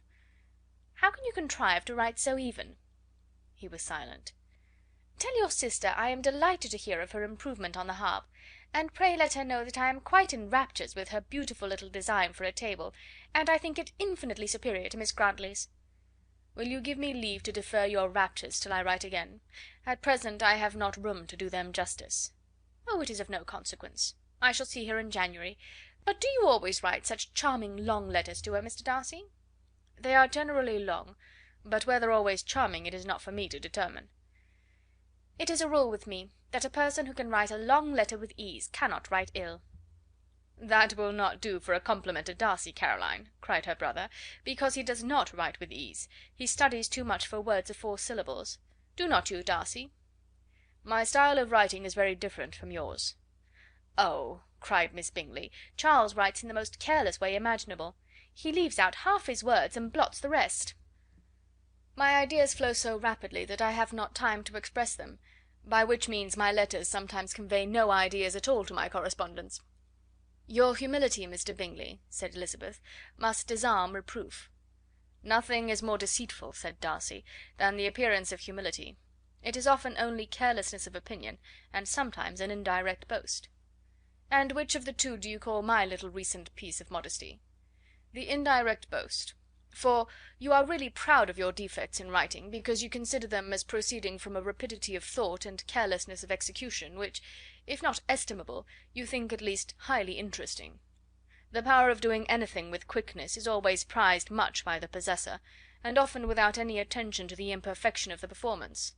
When you told Mrs. Bennet this morning, that if you ever resolved upon quitting Netherfield you should be gone in 5 minutes, you meant it to be a sort of panegyric, of compliment to yourself. And yet what is there so very laudable in the precipitance which must leave very necessary business undone, and can be of no real advantage to yourself or any one else?" "Nay," cried Bingley, "this is too much, to remember at night all the foolish things that were said in the morning. And yet, upon my honour, I believe what I said of myself to be true, and I believe it at this moment. At least, therefore, I did not assume the character of needless precipitance merely to show off before the ladies." "I dare say you believed it, but I am by no means convinced that you would have gone with such celerity. Your conduct would be quite as dependent on chance as that of any man I know, and if, as you were mounting your horse, a friend were to say, 'Bingley, you had better stay till next week,' you would probably do it. You would probably not go, and, at another word, might stay a month." "You have only proved by this," cried Elizabeth, "that Mr. Bingley did not do justice to his own disposition. You have shown him off now much more than he did himself." "I am exceedingly gratified," said Bingley, "by your converting what my friend says into a compliment on the sweetness of my temper; but I am afraid you are giving it a turn which that gentleman did by no means intend; for he would certainly think better of me if, under such a circumstance, I were to give a flat denial, and ride off as fast as I could." "Would Mr. Darcy, then, consider the rashness of your original intentions as atoned for by your obstinacy in adhering to it?" "Upon my word, I cannot exactly explain the matter. Darcy must speak for himself." "You expect me to account for opinions which you choose to call mine, but which I have never acknowledged. Allowing the case, however, to stand according to your representation, you must remember, Miss Bennet, that the friend who is supposed to desire his return to the house, and the delay of his plan, has merely desired it, asked it without offering one argument in favour of its propriety." "To yield readily, easily, to the persuasion of a friend is no merit with you." "To yield without conviction is no compliment to the understanding of either." "You appear to me, Mr. Darcy, to allow nothing for the influence of friendship and affection. A regard for the requester would often make one yield readily to a request without waiting for arguments to reason one into it. I am not particularly speaking of such a case as you have supposed about Mr. Bingley. We may as well wait, perhaps, till the circumstance occurs before we discuss the discretion of his behaviour thereupon. But in general and ordinary cases between friend and friend, where one of them is desired by the other to change a resolution of no very great moment, should you think ill of that person for complying with the desire without waiting to be argued into it? Will it not be advisable, before we proceed on this subject, to arrange with rather more precision the degree of importance which is to appertain to this request, as well as the degree of intimacy subsisting between the parties?" "By all means," cried Bingley. "Let us hear all the particulars, not forgetting their comparative height and size, for that will have more weight in the argument, Miss Bennet, than you may be aware of. I assure you that if Darcy were not such a great tall fellow in comparison with myself, I should not pay him half so much deference. I declare I do not know a more awful object than Darcy on particular occasions, and in particular places; at his own house especially, and of a Sunday evening, when he has nothing to do." Mr. Darcy smiled, but Elizabeth thought she could perceive that he was rather offended, and therefore checked her laugh. Miss Bingley warmly resented the indignity he had received, in an expostulation with her brother for talking such nonsense. "I see your design, Bingley," said his friend. "You dislike an argument, and want to silence this." "Perhaps I do. Arguments are too much like disputes. If you and Miss Bennet will defer yours till I am out of the room, I shall be very thankful, and then you may say whatever you like of me." "What you ask," said Elizabeth, "is no sacrifice on my side, and Mr. Darcy had much better finish his letter." Mr. Darcy took her advice, and did finish his letter. When that business was over, he applied to Miss Bingley and Elizabeth for an indulgence of some music. Miss Bingley moved with some alacrity to the pianoforte, and, after a polite request that Elizabeth would lead the way, which the other as politely and more earnestly negatived, she seated herself. Mrs. Hurst sang with her sister, and while they were thus employed, Elizabeth could not help observing, as she turned over some music books that lay on the instrument, how frequently Mr. Darcy's eyes were fixed on her. She hardly knew how to suppose that she could be an object of admiration to so great a man, and yet that he should look at her because he disliked her was still more strange. She could only imagine, however, at last, that she drew his notice because there was something more wrong and reprehensible, according to his ideas of right, than in any other person present. The supposition did not pain her. She liked him too little to care for his approbation. After playing some Italian songs, Miss Bingley varied the charm by a lively Scotch air, and soon afterwards Mr. Darcy, drawing near Elizabeth, said to her, "Do not you feel a great inclination, Miss Bennet, to seize such an opportunity of dancing a reel?" She smiled, but made no answer. He repeated the question with some surprise at her silence. "Oh," said she, "I heard you before, but I could not immediately determine what to say in reply. You wanted me, I know, to say yes, that you might have the pleasure of despising my taste, but I always delight in overthrowing those kind of schemes, and cheating a person of their premeditated contempt.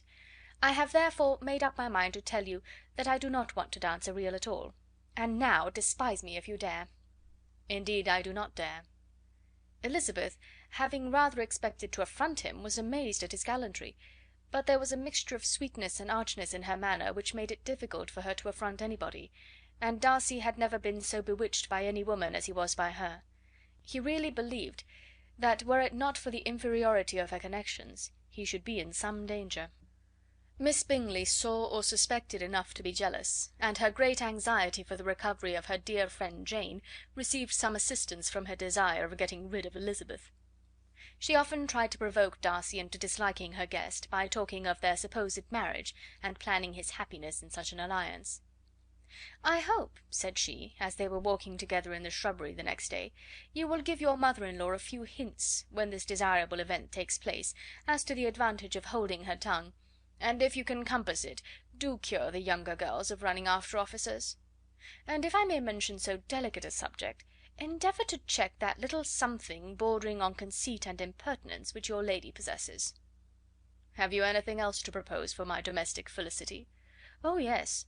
Do let the portraits of your uncle and aunt Phillips be placed in the gallery at Pemberley. Put them next to your great uncle the judge. They are in the same profession, you know, only in different lines. As for your Elizabeth's picture, you must not have it taken, for what painter could do justice to those beautiful eyes?"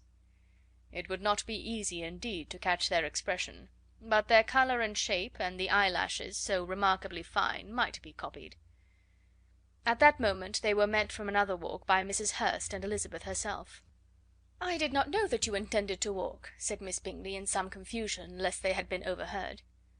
"You used us abominably ill," answered Mrs. Hurst, "running away without telling us that you were coming out." Then, taking the disengaged arm of Mr. Darcy, she left Elizabeth to walk by herself. The path just admitted three. Mr. Darcy felt their rudeness, and immediately said: "This walk is not wide enough for our party. We had better go into the avenue."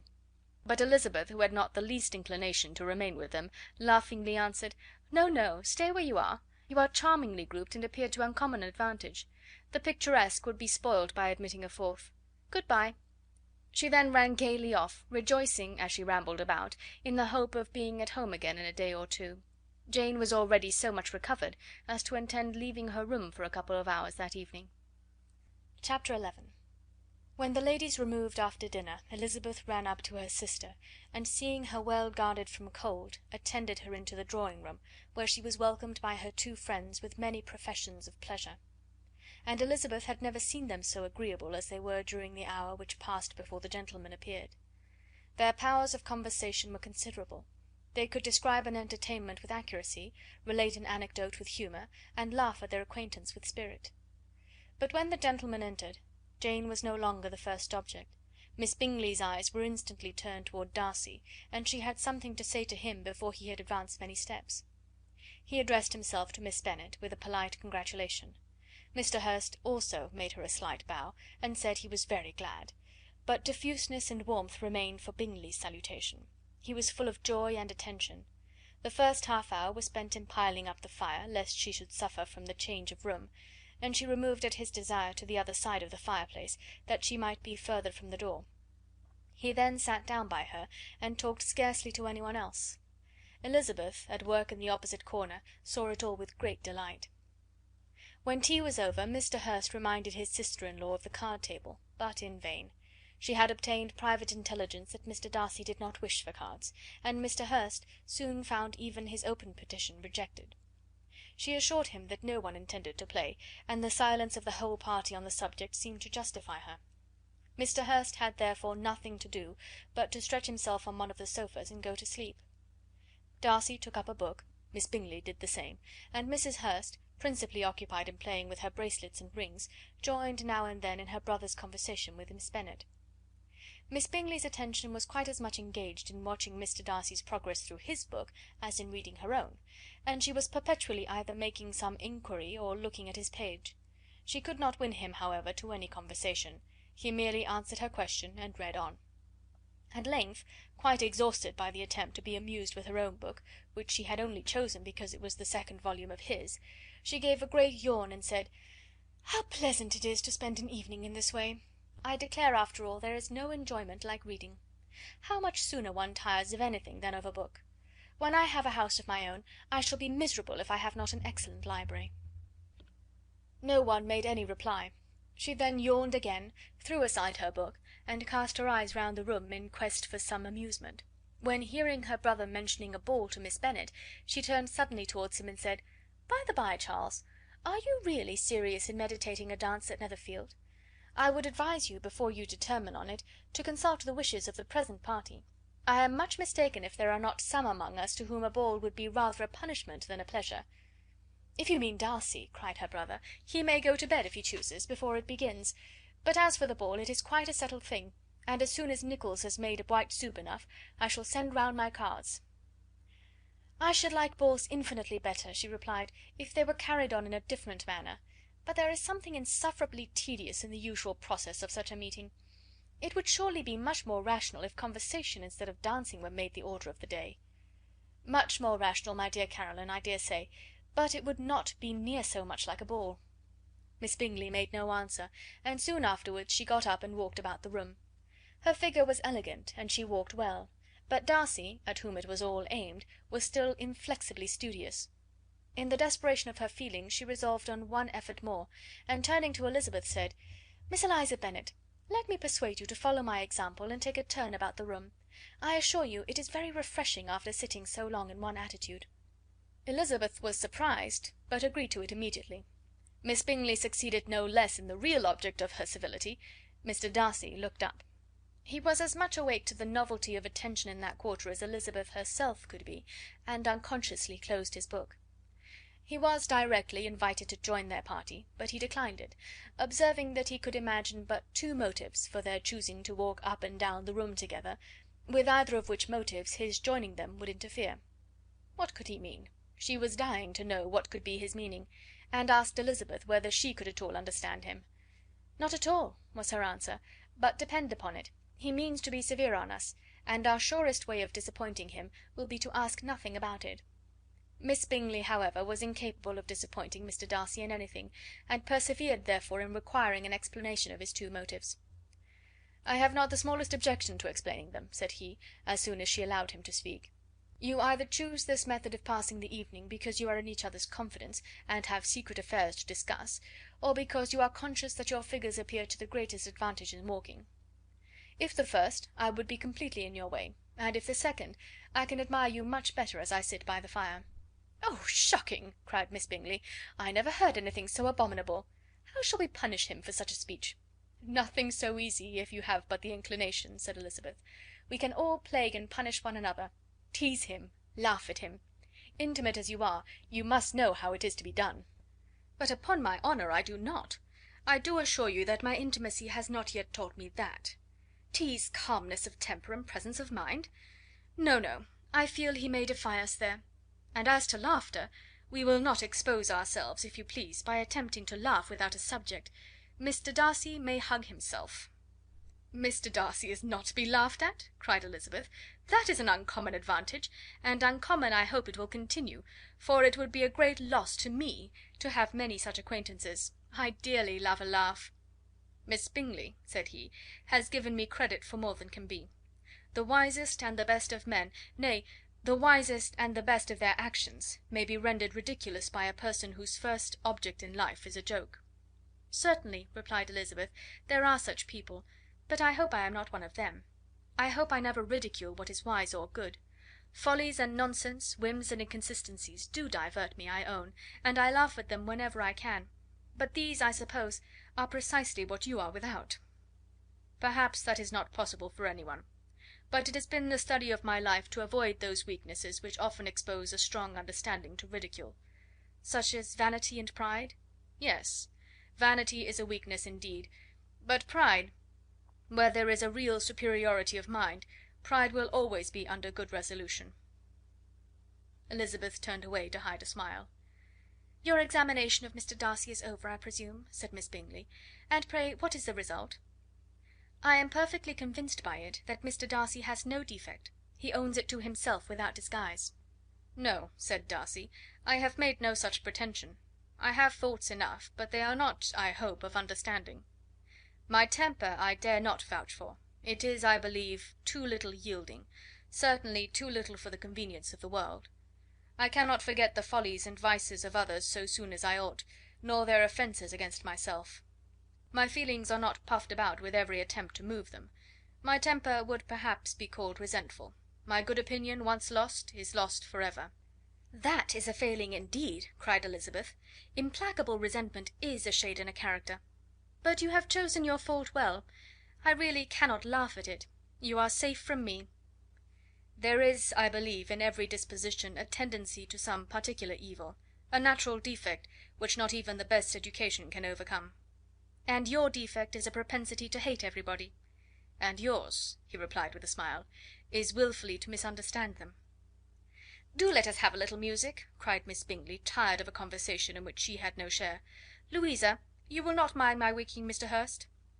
Her sister made not the slightest objection, and the pianoforte was opened, and Darcy, after a few moments' recollection, was not sorry for it. He began to feel the danger of paying Elizabeth too much attention. Chapter 12. In consequence of an agreement between the sisters, Elizabeth wrote the next morning to her mother to beg that the carriage might be sent for them in the course of the day. But Mrs. Bennet, who had calculated on her daughter's remaining at Netherfield till the following Tuesday, which would exactly finish Jane's week, could not bring herself to receive them with pleasure before. Her answer, therefore, was not propitious, at least not to Elizabeth's wishes, for she was impatient to get home. Mrs. Bennet sent them word that they could not possibly have the carriage before Tuesday, and in her postscript it was added that if Mr. Bingley and his sister pressed them to stay longer, she could spare them very well. Against staying longer, however, Elizabeth was positively resolved. nor did she much expect it would be asked; and fearful, on the contrary, as being considered as intruding themselves needlessly long, she urged Jane to borrow Mr. Bingley's carriage immediately, and at length it was settled that their original design of leaving Netherfield that morning should be mentioned, and the request made. The communication excited many professions of concern, and enough was said of wishing them to stay at least until the following day, to work on Jane; and till the morrow their going was deferred. Miss Bingley was then sorry that she had proposed the delay, for her jealousy and dislike of one sister much exceeded her affection for the other. The master of the house heard with real sorrow that they were to go so soon, and repeatedly tried to persuade Miss Bennet that it would not be safe for her, that she was not enough recovered; but Jane was firm where she felt herself to be right. To Mr. Darcy it was welcome intelligence. Elizabeth had been at Netherfield long enough. She attracted him more than he liked, and Miss Bingley was uncivil to her, and more teasing than usual to himself.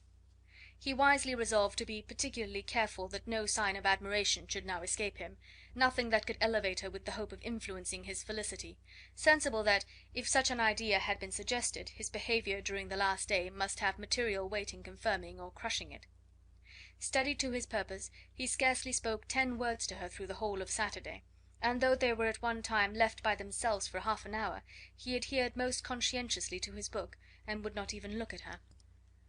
On Sunday, after morning service, the separation, so agreeable to almost all, took place. Miss Bingley's civility to Elizabeth increased at last very rapidly, as well as her affection for Jane; and when they parted, after assuring the latter of the pleasure it would give her to see her either at Longbourn or Netherfield, and embracing her most tenderly, she even shook hands with the former. Elizabeth took leave of the whole party in the liveliest spirits. They were not welcomed home very cordially by their mother. Mrs. Bennet wondered at their coming, and thought them very wrong to give so much trouble, and was sure Jane would have caught cold again. But their father, though very laconic in his expressions of pleasure, was really glad to see them. He had felt their importance in the family circle. The evening conversation, when they were all assembled, had lost much of its animation, and almost all its sense, by the absence of Jane and Elizabeth. They found Mary, as usual, deep in the study of thorough base and human nature, and had some new extracts to admire, and some new observations of threadbare morality to listen to. Catherine and Lydia had information for them of a different sort. Much had been done, and much had been said in the regiment since the preceding Wednesday. Several of the officers had dined lately with their uncle, a private had been flogged, and it had actually been hinted that Colonel Forster was going to be married. Chapter 13. "I hope, my dear," said Mr. Bennet to his wife, as they were at breakfast the next morning, "that you have ordered a good dinner to-day, because I have reason to expect an addition to our family party." "Who do you mean, my dear? I know of nobody that is coming, I am sure, unless Charlotte Lucas should happen to call in, and I am sure my dinners are good enough for her. I do not believe she often sees such at home." "The person of whom I speak is a gentleman and a stranger." Mrs. Bennet's eyes sparkled. "A gentleman and a stranger! It is Mr. Bingley, I am sure. Well, I am sure I shall be extremely glad to see Mr. Bingley. But, good Lord, how unlucky! There is not a bit of fish to be got to-day. Lydia, my love, ring the bell. I must speak to Hill this moment." "It is not Mr. Bingley," said her husband. "It is a person whom I never saw in the whole course of my life." This roused a general astonishment, and he had the pleasure of being eagerly questioned by his wife and his 5 daughters at once. After amusing himself some time with their curiosity, he thus explained: "About a month ago I received this letter, and about a fortnight ago I answered it, for I thought it a cause of some delicacy, and requiring early attention. It is from my cousin Mr. Collins, who, when I am dead, may turn you all out of this house as soon as he pleases." "Oh, my dear," cried his wife, "I cannot bear to hear that mentioned. Pray do not talk of that odious man. I do think it is the hardest thing in the world that your estate should be entailed away from your own children. I am sure, if I had been you, I should have tried long ago to do something or other about it." Jane and Elizabeth tried to explain to her the nature of an entail. They had often attempted to do it before, but it was a subject on which Mrs. Bennet was beyond the reach of reason, and she continued to rail bitterly against the cruelty of settling an estate away from a family of 5 daughters, in favour of a man whom nobody cared anything about. "It certainly is a most iniquitous affair," said Mr. Bennet, "and nothing can clear Mr. Collins from the guilt of inheriting Longbourn; but if you will listen to his letter, you may perhaps be a little softened by his manner of expressing himself." "No, that I am sure I shall not. And I think it is very impertinent of him to write to you at all, and very hypocritical. I hate such false friends. Why could he not keep on quarrelling with you, as his father did before him?" "Why, indeed? He does seem to have had some filial scruples on that head, as you will hear. Hunsford, near Westerham, Kent, 15th October. Dear Sir, the disagreement subsisting between yourself and my late honoured father always gave me much uneasiness, and since I have had the misfortune to lose him, I have frequently wished to heal the breach; but for some time I was kept back by my own doubts, fearing lest it might seem disrespectful to his memory for me to be on good terms with any one with whom it had always pleased him to be at variance. There, Mrs. Bennet. My mind, however, is now made up on the subject, for having received ordination at Easter, I have been so fortunate as to be distinguished by the patronage of the Right Honourable Lady Catherine de Bourgh, widow of Sir Lewis de Bourgh, whose bounty and beneficence has preferred me to the valuable rectory of this parish, where it shall be my earnest endeavour to demean myself with grateful respect towards her ladyship, and be ever ready to perform those rites and ceremonies which are instituted by the Church of England. As a clergyman, moreover, I feel it my duty to promote and establish the blessing of peace in all families within the reach of my influence; and on these grounds I flatter myself that my present overtures are highly recommendable, and that the circumstance of my being next in the entail of Longbourn estate will be kindly overlooked on your side, and not lead you to reject the offered olive branch. I cannot be otherwise than concerned at being the means of injuring your amiable daughters, and beg leave to apologise for it, as well as to assure you of my readiness to make them every possible amends, but of this hereafter.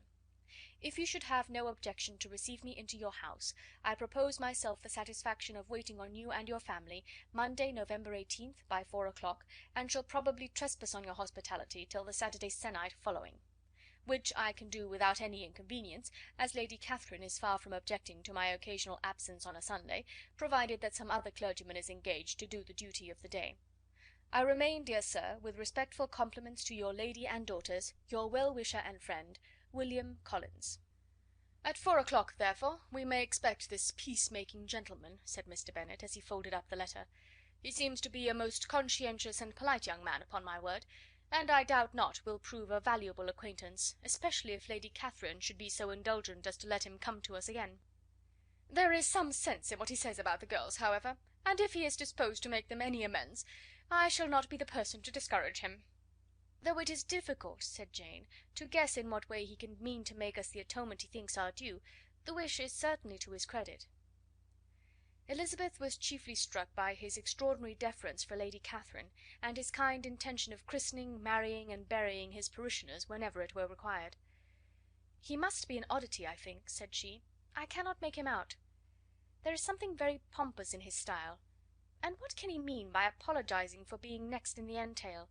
We cannot suppose he would help it if he could. Could he be a sensible man, sir?" "No, my dear, I think not. I have great hopes of finding him quite the reverse. There is a mixture of servility and self-importance in his letter, which promises well. I am impatient to see him." "In point of composition," said Mary, "the letter does not seem defective. The idea of the olive branch perhaps is not wholly new, yet I think it is well expressed." To Catherine and Lydia neither the letter nor its writer were in any degree interesting. It was next to impossible that their cousin should come in a scarlet coat, and it was now some weeks since they had received pleasure from the society of a man in any other colour. As for their mother, Mr. Collins's letter had done away with much of her ill will, and she was preparing to see him with a degree of composure which astonished her husband and daughters. Mr. Collins was punctual to his time, and was received with great politeness by the whole family. Mr. Bennet, indeed, said little, but the ladies were ready enough to talk, and Mr. Collins seemed neither in need of encouragement nor inclined to be silent himself. He was a tall, heavy-looking young man of 25. His air was grave and stately, and his manners were very formal.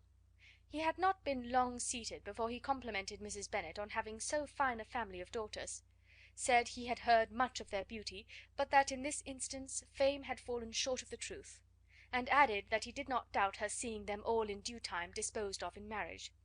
This gallantry was not much to the taste of some of his hearers, but Mrs. Bennet, who quarrelled with no compliments, answered most readily, "You are very kind, I am sure, and I wish with all my heart it may prove so, for else they will be destitute enough.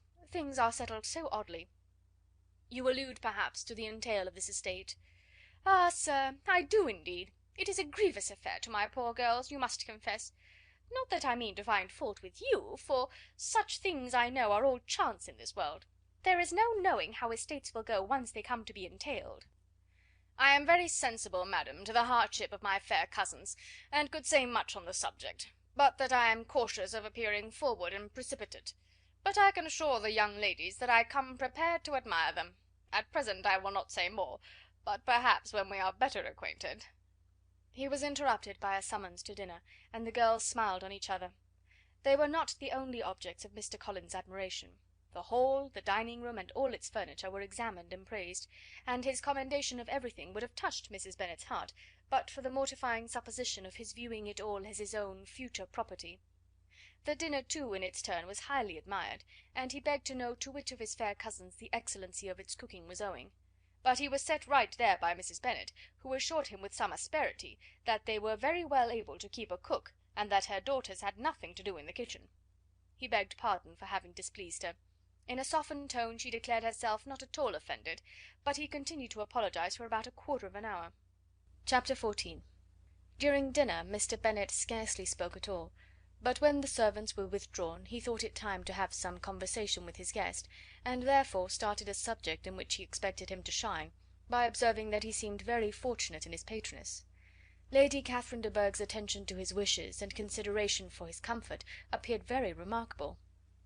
Mr. Bennet could not have chosen better. Mr. Collins was eloquent in her praise.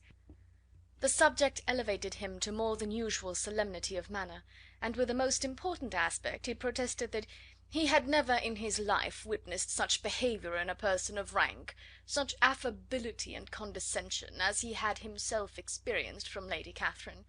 She had been graciously pleased to approve of both of the discourses which he had already had the honour of preaching before her. She had also asked him twice to dine at Rosings, and had sent for him only the Saturday before, to make up her pool of quadrille in the evening. Lady Catherine was reckoned proud by many people he knew, but he had never seen anything but affability in her. She had always spoken to him as she would to any other gentleman. She made not the smallest objection to his joining in the society of the neighbourhood, nor to his leaving the parish occasionally for a week or two to visit his relations. She had even condescended to advise him to marry as soon as he could, provided he chose with discretion, and had once paid him a visit in his humble parsonage, where she had perfectly approved all the alterations he had been making, and had even vouchsafed to suggest some herself, some shelves in the closet upstairs. "That is all very proper and civil, I am sure," said Mrs. Bennet, "and I dare say she is a very agreeable woman. It is a pity that great ladies in general are not more like her. Does she live near you, sir?" "The garden in which stands my humble abode is separated only by a lane from Rosings Park, her ladyship's residence." "I think you said she was a widow, sir. Has she any family?" "She has only one daughter, the heiress of Rosings, and a very extensive property." "Ah," said Mrs. Bennet, shaking her head, "then she is better off than many girls. And what sort of young lady is she? Is she handsome?" "She is a most charming young lady indeed. Lady Catherine herself says that, in point of true beauty, Miss de Bourgh is far superior to the handsomest of her sex, because there is that in her features which marks the young lady of distinguished birth. She is unfortunately of a sickly constitution, which has prevented her from making that progress in many accomplishments which she could not have otherwise failed of, as I am informed by the lady who superintended her education, and who still resides with them. But she is perfectly amiable, and often condescends to drive by my humble abode in her little phaeton and ponies." "Has she been presented? I do not remember her name among the ladies at court." "Her indifferent state of health unhappily prevents her being in town, and by that means, as I told Lady Catherine one day, has deprived the British court of its brightest ornaments. Her ladyship seemed pleased with the idea, and you may imagine that I am happy on every occasion to offer those little delicate compliments which are always acceptable to ladies. I have more than once observed to Lady Catherine that her charming daughter seemed born to be a duchess, and that the most elevated rank, instead of giving her consequence, would be adorned by her. These are the kind of little things which please her ladyship, and it is a sort of attention which I conceive myself peculiarly bound to pay." "You judge very properly," said Mr. Bennet, "and it is happy for you that you possess the talent of flattering with delicacy. May I ask whether these pleasing attentions proceed from the impulse of the moment, or are the result of previous study?" "They arise chiefly from what is passing at the time, and though I sometimes amuse myself with suggesting and arranging such little elegant compliments as may be adapted to ordinary occasions, I always wish to give them as unstudied an air as possible." Mr. Bennet's expectations were fully answered. His cousin was as absurd as he had hoped, and he listened to him with the keenest enjoyment, maintaining at the same time the most resolute composure of countenance, and, except in an occasional glance at Elizabeth, requiring no partner in his pleasure. By tea time, however, the dose had been enough, and Mr. Bennet was glad to take his guest into the drawing room again, and, when tea was over, glad to invite him to read aloud to the ladies.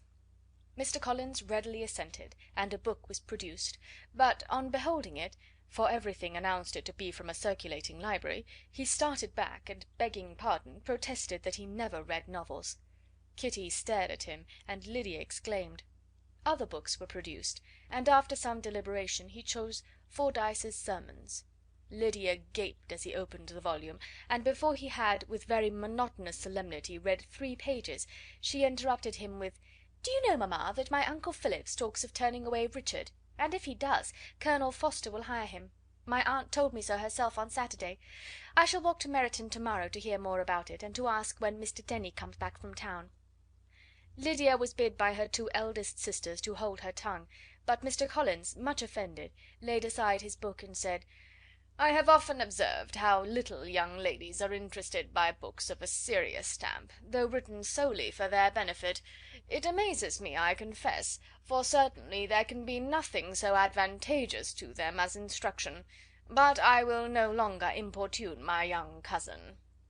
Then, turning to Mr. Bennet, he offered himself as his antagonist at backgammon. Mr. Bennet accepted the challenge, observing that he acted very wisely in leaving the girls to their own trifling amusements.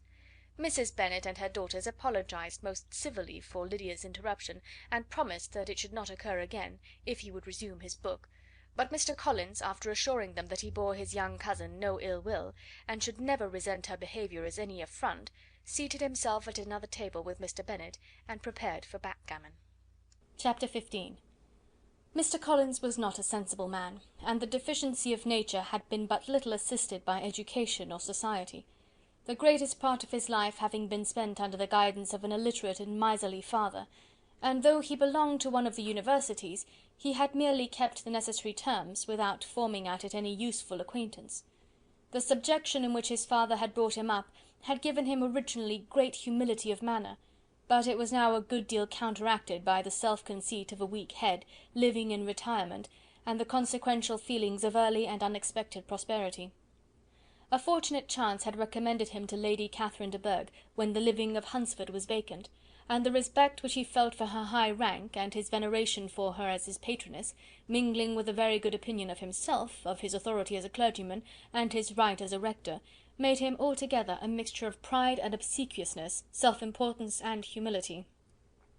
Having now a good house and a very sufficient income, he intended to marry, and in seeking a reconciliation with the Longbourn family, he had a wife in view, as he meant to choose one of the daughters, if he found them as handsome and amiable as they were represented by common report. This was his plan of amends, of atonement, for inheriting their father's estate, and he thought it an excellent one, full of eligibility and suitableness, and excessively generous and disinterested on his own part. His plan did not vary on seeing them. Miss Bennet's lovely face confirmed his views, and established all his strictest notions of what was due to seniority, and for the first evening she was his settled choice. The next morning, however, made an alteration, for in a quarter of an hour's tete-a-tete with Mrs. Bennet before breakfast, a conversation beginning with his parsonage house, and leading naturally to the avowal of his hopes that a mistress might be found for it at Longbourn, produced from her, amid very complaisant smiles and general encouragement, a caution against the very Jane he had fixed on. As to her younger daughters, she could not take upon her to say, she could not positively answer, but she did not know of any prepossession. Her eldest daughter, she must just mention, she felt it incumbent on her to hint, was likely to be very soon engaged. Mr. Collins had only to change from Jane to Elizabeth, and it was soon done while Mrs. Bennet was stirring the fire. Elizabeth, equal next to Jane in birth and beauty, succeeded her, of course. Mrs. Bennet treasured up the hint, and trusted that she might soon have 2 daughters married, and the man whom she could not bear to speak of the day before was now high in her good graces. Lydia's intention of walking to Meryton was not forgotten. Every sister except Mary agreed to go with her, and Mr. Collins was to attend them, at the request of Mr. Bennet, who was most anxious to get rid of him, and have his library to himself.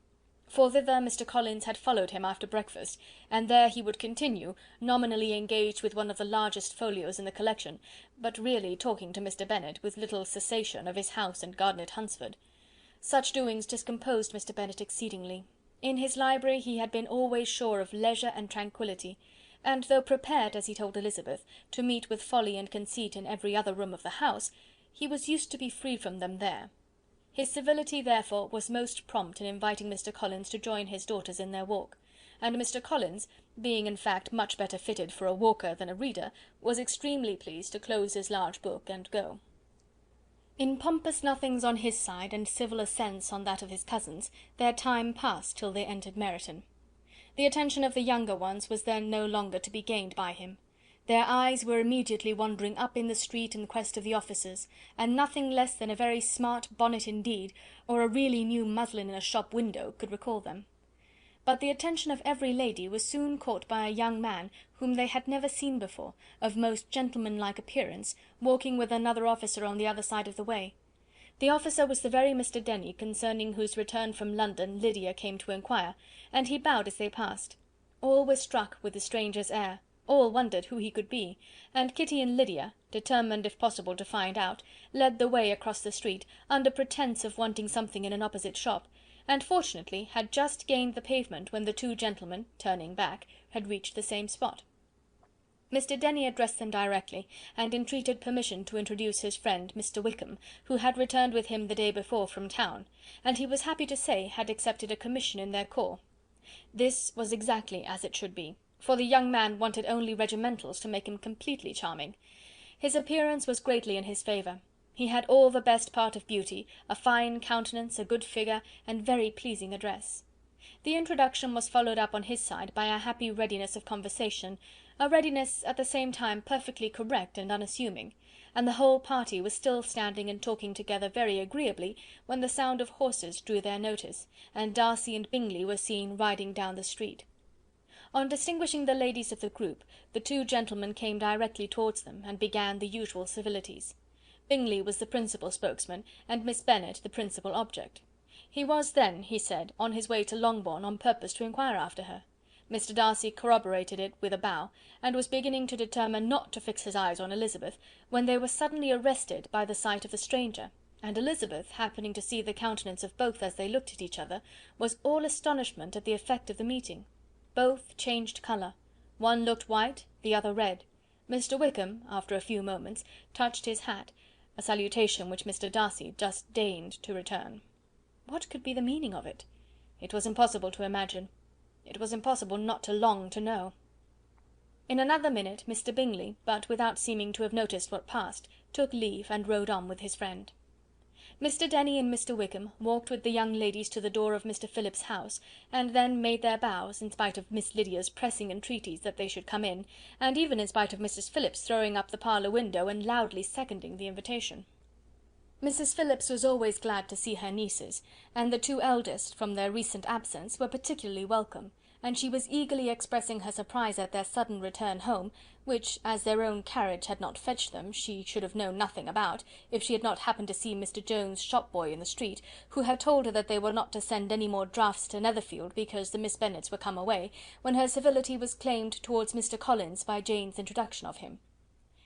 She received him with her very best politeness, which he returned with as much more, apologizing for his intrusion without any previous acquaintance with her, which he could not help flattering himself, however, might be justified by his relationship to the young ladies who introduced him to her notice. Mrs. Phillips was quite awed by such an excess of good breeding, but her contemplation of one stranger was soon put to an end by exclamations and inquiries about the other, of whom, however, she could only tell her nieces what they already knew, that Mr. Denny had brought him from London, and that he was to have a lieutenant's commission in the shire. She had been watching him the last hour, she said, as he walked up and down the street, and had Mr. Wickham appeared, Kitty and Lydia would certainly have continued the occupation; but unluckily no one passed the windows now except a few of the officers, who, in comparison with the stranger, were become stupid, disagreeable fellows. Some of them were to dine with the Phillipses the next day, and their aunt promised to make her husband call on Mr. Wickham, and give him an invitation also, if the family from Longbourn would come in the evening. This was agreed to, and Mrs. Phillips protested that they would have a nice, comfortable, noisy game of lottery tickets, and a little bit of hot supper afterwards. The prospect of such delights was very cheering, and they parted in mutual good spirits. Mr. Collins repeated his apologies in quitting the room, and was assured with unwearying civility that they were perfectly needless. As they walked home, Elizabeth related to Jane what she had seen pass between the two gentlemen, but though Jane would have defended either or both had they appeared to be in the wrong, she could no more explain such behaviour than her sister. Mr. Collins, on his return, highly gratified Mrs. Bennet by admiring Mrs. Phillips's manners and politeness. He protested that, except Lady Catherine and her daughter, he had never seen a more elegant woman, for she had not only received him with the utmost civility, but even pointedly included him in her invitation for the next evening, although utterly unknown to her before. Something, he supposed, might be attributed to his connection with them, but yet he had never met with so much attention in the whole course of his life. Chapter 16. As no objection was made to the young people's engagement with their aunt, and all Mr. Collins's scruples of leaving Mr. and Mrs. Bennet for a single evening during his visit were most steadily resisted, the coach conveyed him and his 5 cousins at a suitable hour to Meryton, and the girls had the pleasure of hearing, as they entered the drawing-room, that Mr. Wickham had accepted their uncle's invitation, and was then in the house. When this information was given, and they had all taken their seats, Mr. Collins was at leisure to look around him and admire, and he was so much struck with the size and furniture of the apartment, that he declared he might almost have supposed himself in the small summer breakfast parlour at Rosings, a comparison that did not at first convey much gratification, but when Mrs. Phillips understood from him what Rosings was, and who was its proprietor, when she had listened to the description of only one of Lady Catherine's drawing-rooms, and found that the chimney-piece alone had cost £800, she felt all the force of the compliment, and would hardly have resented a comparison with the housekeeper's room. In describing to her all the grandeur of Lady Catherine and her mansion, with occasional digressions in praise of his own humble abode, and the improvements it was receiving, he was happily employed until the gentlemen joined them, and he found in Mrs. Phillips a very attentive listener, whose opinion of his consequence increased with what she heard, and who was resolving to retail it all among her neighbours as soon as she could. To the girls, who could not listen to their cousin, and who had nothing to do but to wish for an instrument, and examine their own indifferent imitations of china on the mantelpiece, the interval of waiting appeared very long. It was over at last, however. The gentlemen did approach, and when Mr. Wickham walked into the room, Elizabeth felt that she had neither been seeing him before, nor thinking of him since, with the smallest degree of unreasonable admiration. The officers of the shire were in general a very creditable, gentlemanlike set, and the best of them were of the present party, but Mr. Wickham was as far beyond them all in person, countenance, air, and walk, as they were superior to the broad-faced, stuffy Uncle Phillips, breathing port wine, who followed them into the room. Mr. Wickham was the happy man towards whom almost every female eye was turned, and Elizabeth was the happy woman by whom he finally seated himself, and the agreeable manner in which he immediately fell into conversation, though it was only on its being a wet night, made her feel that the commonest, dullest, most threadbare topic might be rendered interesting by the skill of the speaker. With such rivals for the notice of the fair as Mr. Wickham and the officers, Mr. Collins seemed to sink into insignificance. To the young ladies he certainly was nothing, but he had still at intervals a kind listener in Mrs. Phillips, and was by her watchfulness most abundantly supplied with coffee and muffin.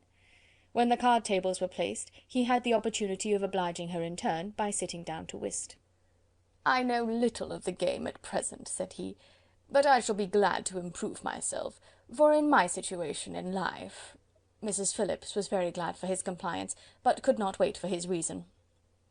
Mr. Wickham did not play at whist, and with ready delight was he received at the other table between Elizabeth and Lydia. At first there seemed danger of Lydia's engrossing him entirely, for she was a most determined talker, but being likewise extremely fond of lottery tickets, she soon grew too much interested in the game, too eager in making bets and exclaiming after prizes, to have attention for any one in particular.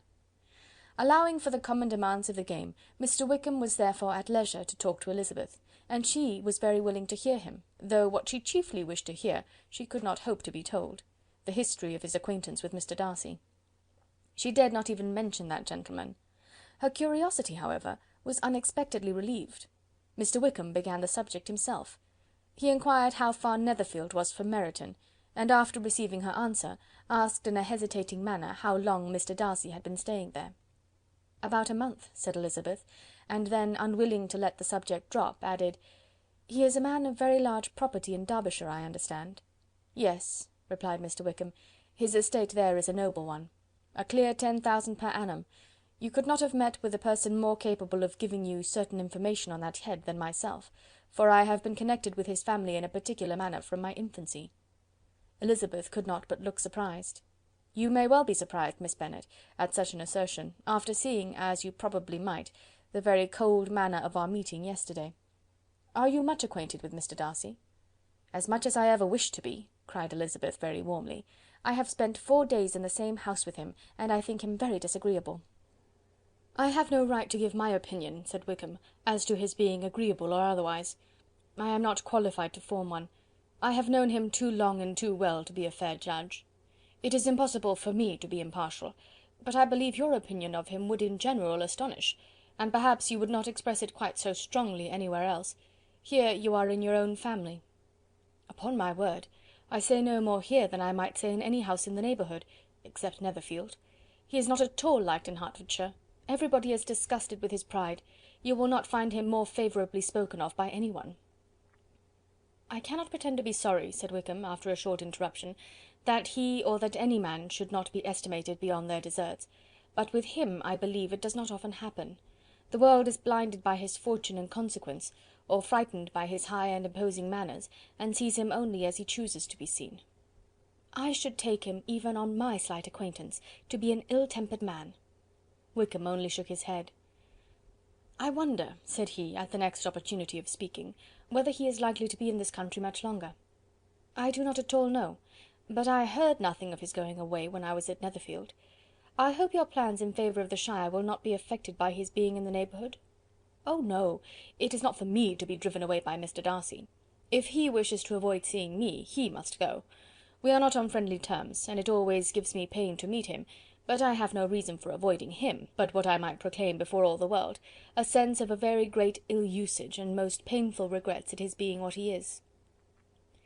His father, Miss Bennet, the late Mr. Darcy, was one of the best men that ever breathed, and the truest friend I ever had, and I can never be in company with this Mr. Darcy without being grieved to the soul by 1,000 tender recollections. His behaviour to myself has been scandalous, but I verily believe I could forgive him anything and everything, rather than his disappointing the hopes and disgracing the memory of his father." Elizabeth found the interest of the subject increase, and listened with all her heart, but the delicacy of it prevented further inquiry. Mr. Wickham began to speak on more general topics, Meryton, the neighbourhood, the society, appearing highly pleased with all that he had yet seen, and speaking of the latter with gentle but very intelligible gallantry. "It was the prospect of constant society, and good society," he added, "which was my chief inducement to enter the shire. I knew it to be a most respectable, agreeable corps, and my friend Denny tempted me further by his account of their present quarters, and the very great attentions and excellent acquaintances Meryton had procured them. Society, I own, is necessary to me. I have been a disappointed man, and my spirits will not bear solitude. I must have employment and society. A military life is not what I was intended for, but circumstances have now made it eligible. The Church ought to have been my profession. I was brought up for the Church, and I should at this time have been in possession of a most valuable living, had it pleased the gentleman we were speaking of just now." "Indeed?" "Yes. The late Mr. Darcy bequeathed me the next presentation of the best living in his gift. He was my godfather, and excessively attached to me. I cannot do justice to his kindness. He meant to provide for me amply, and thought he had done it, but when the living fell, it was given elsewhere." "Good heavens!" cried Elizabeth, "but how could that be? How could his will be disregarded? Why did you not seek legal redress?" There was just such an informality in the terms of the bequest as to give me no hope from law. A man of honour could not have doubted the intention, but Mr. Darcy chose to doubt it, or to treat it as a merely conditional recommendation, and to assert that I had forfeited all claim to it by extravagance, imprudence, in short, anything or nothing. Certain it is that the living became vacant 2 years ago, exactly as I was of an age to hold it, and that it was given to another man. And no less certain is it, that I cannot accuse myself of having really done anything to deserve to lose it. I have a warm, unguarded temper, and I may have spoken my opinion of him and to him too freely. I can recall nothing worse, but the fact is, that we are very different sort of men, and that he hates me. This is quite shocking. He deserves to be publicly disgraced. Some time or other he will be, but it shall not be by me. Till I can forget his father, I can never defy or expose him. Elizabeth honoured him for such feelings, and thought him handsomer than ever as he expressed them. "But what," said she after a pause, "can have been his motive? What can have induced him to behave so cruelly?" "A thorough determined dislike of me, a dislike which I cannot but attribute in some measure to jealousy. Had the late Mr. Darcy liked me less, his son might have borne with me better, but his father's uncommon attachment to me irritated him, I believe, very early in life. He had not a temper to bear the sort of competition in which we stood, the sort of preference which was often given to me. I had not thought Mr. Darcy so bad as this, though I have never liked him. I had not thought so very ill of him. I had supposed him to be despising his fellow creatures in general, but did not suspect him of descending to such malicious revenge, such injustice, such inhumanity as this." After a few minutes' reflection, however, she continued, "I do remember his boasting one day at Netherfield of the implacability of his resentments, of his having an unforgiving temper. His disposition must be dreadful."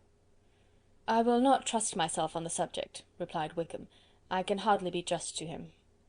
Elizabeth was again deep in thought, and after a time exclaimed, "To treat in such a manner the godson, the friend, the favourite of his father!" She could have added, "a young man too, like you, whose very countenance may vouch for your being amiable," but she contented herself with, "and one too, who had probably been his companion from childhood, connected together, as I think you said, in the closest manner. We were born in the same parish, within the same park. The greatest part of our youth was passed together, inmates of the same house, sharing the same amusements, objects of the same parental care. My father began life in the profession which your uncle, Mr. Phillips, appears to do so much credit to, but he gave up everything to be of use to the late Mr. Darcy, and devoted all his time to the care of the Pemberley property. He was most highly esteemed by Mr. Darcy, a most intimate confidential friend. Mr. Darcy often acknowledged himself to be under the greatest obligations to my father's active superintendence, and when, immediately before my father's death, Mr. Darcy gave him a voluntary promise of providing for me, I am convinced that he felt it to be as much a debt of gratitude to him as of his affection to myself." "How strange!" cried Elizabeth, "how abominable! I wonder that the very pride of this Mr. Darcy has not made him just to you. If from no better motive, that he should not have been too proud to be dishonest, for dishonesty I must call it." "It is wonderful," replied Wickham, "for almost all his actions may be traced to pride, and pride had often been his best friend. It has connected him nearer with virtue than with any other feeling. But we are none of us consistent, and in his behaviour to me there were stronger impulses even than pride." "Can such abominable pride as his have ever done him good?" "Yes. It has often led him to be liberal and generous, to give his money freely, to display hospitality, to assist his tenants and relieve the poor.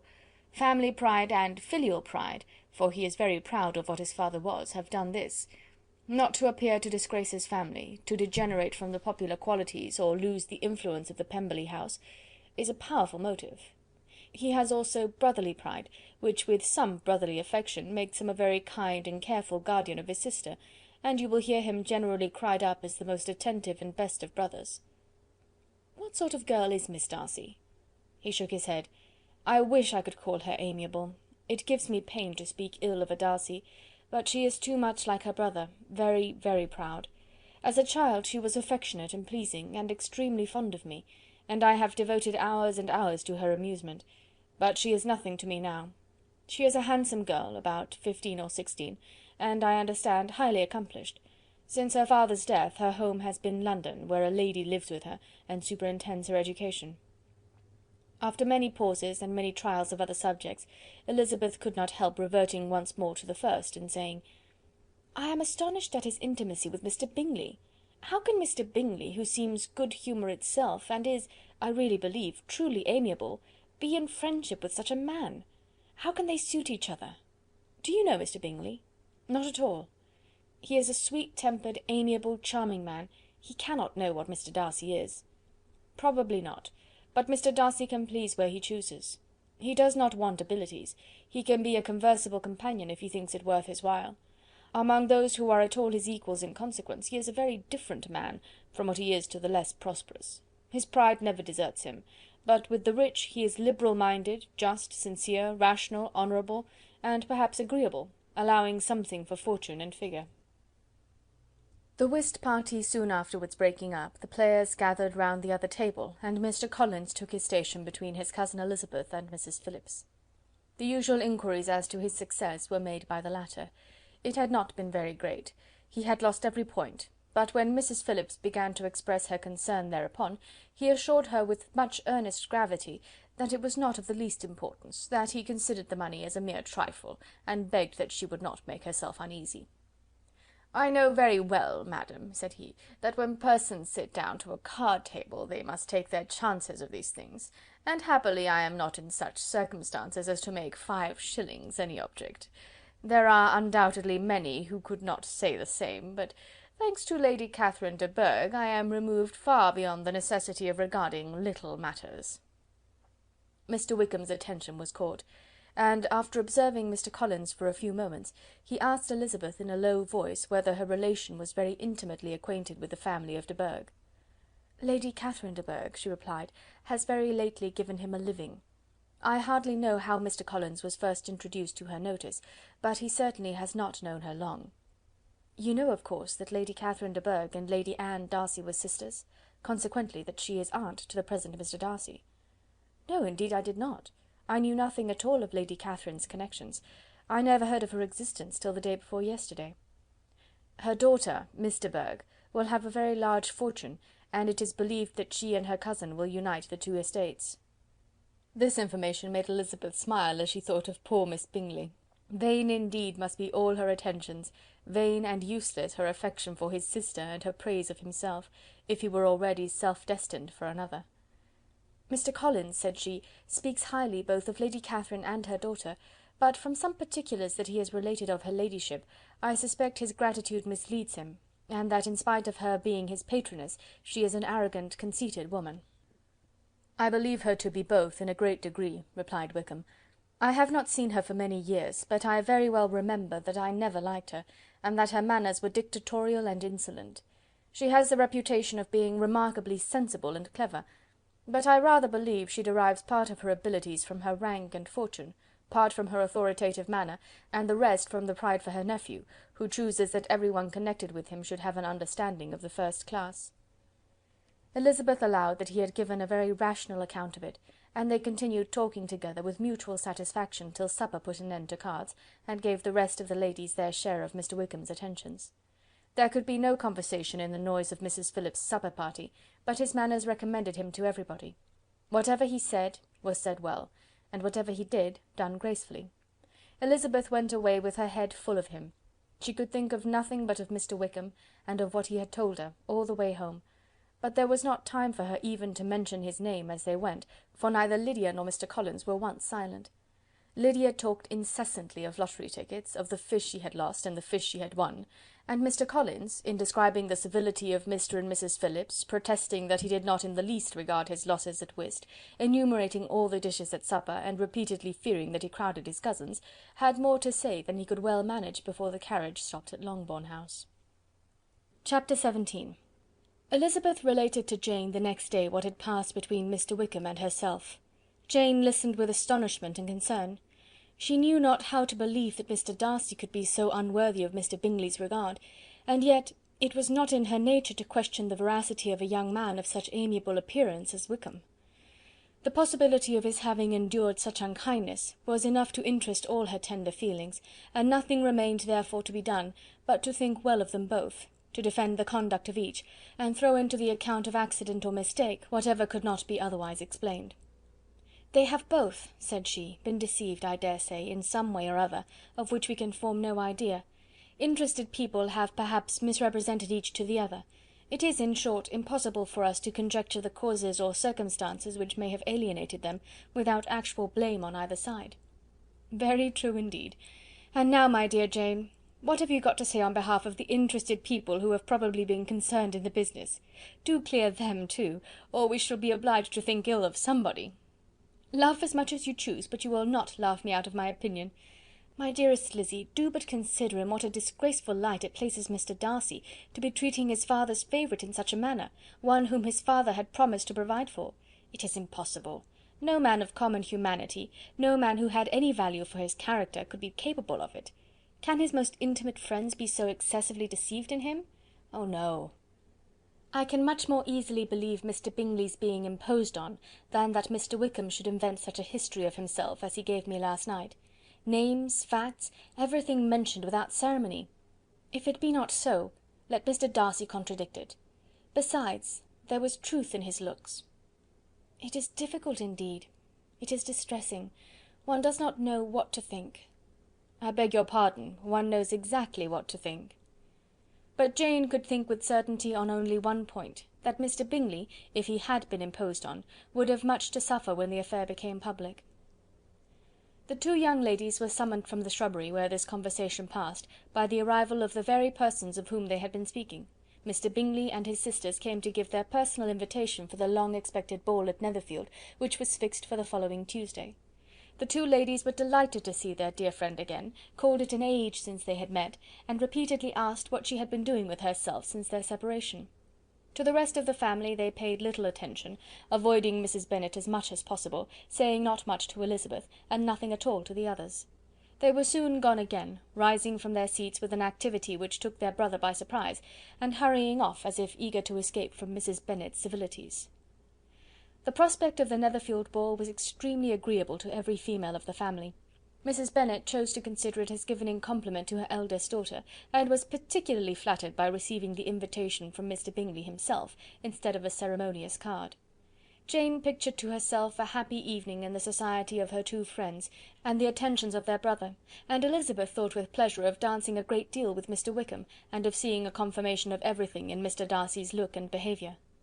The happiness anticipated by Catherine and Lydia depended less on any single event, or any particular person, for though they each, like Elizabeth, meant to dance half the evening with Mr. Wickham, he was by no means the only partner who could satisfy them, and a ball was, at any rate, a ball, and even Mary could assure her family that she had no disinclination for it. "While I can have my mornings to myself," said she, "it is enough. I think it is no sacrifice to join occasionally in evening engagements. Society has claims on us all, and I profess myself one of those who consider intervals of recreation and amusement as desirable for everybody." Elizabeth's spirits were so high on this occasion, that though she did not often speak unnecessarily to Mr. Collins, she could not help asking him whether he intended to accept Mr. Bingley's invitation, and if he did, whether he would think it proper to join in the evening's amusement. And she was rather surprised to find that he entertained no scruple whatever on that head, and was very far from dreading a rebuke either from the Archbishop or Lady Catherine de Bourgh by venturing to dance. "I am by no means of the opinion, I assure you," said he, "that a ball of this kind, given by a young man of character to respectable people, can have any evil tendency, and I am so far from objecting to dancing myself, that I shall hope to be honoured with the hands of all my fair cousins in the course of the evening, and I take this opportunity of soliciting yours, Miss Elizabeth, for the first two dances especially. A preference which I trust my cousin Jane will attribute to the right cause, and not to any disrespect for her." Elizabeth felt herself completely taken in. She had fully proposed being engaged by Mr. Wickham for those very dances, and to have Mr. Collins instead! Her liveliness had never been worse timed. There was no help for it, however. Mr. Wickham's happiness and her own were perforce delayed a little longer, and Mr. Collins' proposal accepted with as good a grace as she could.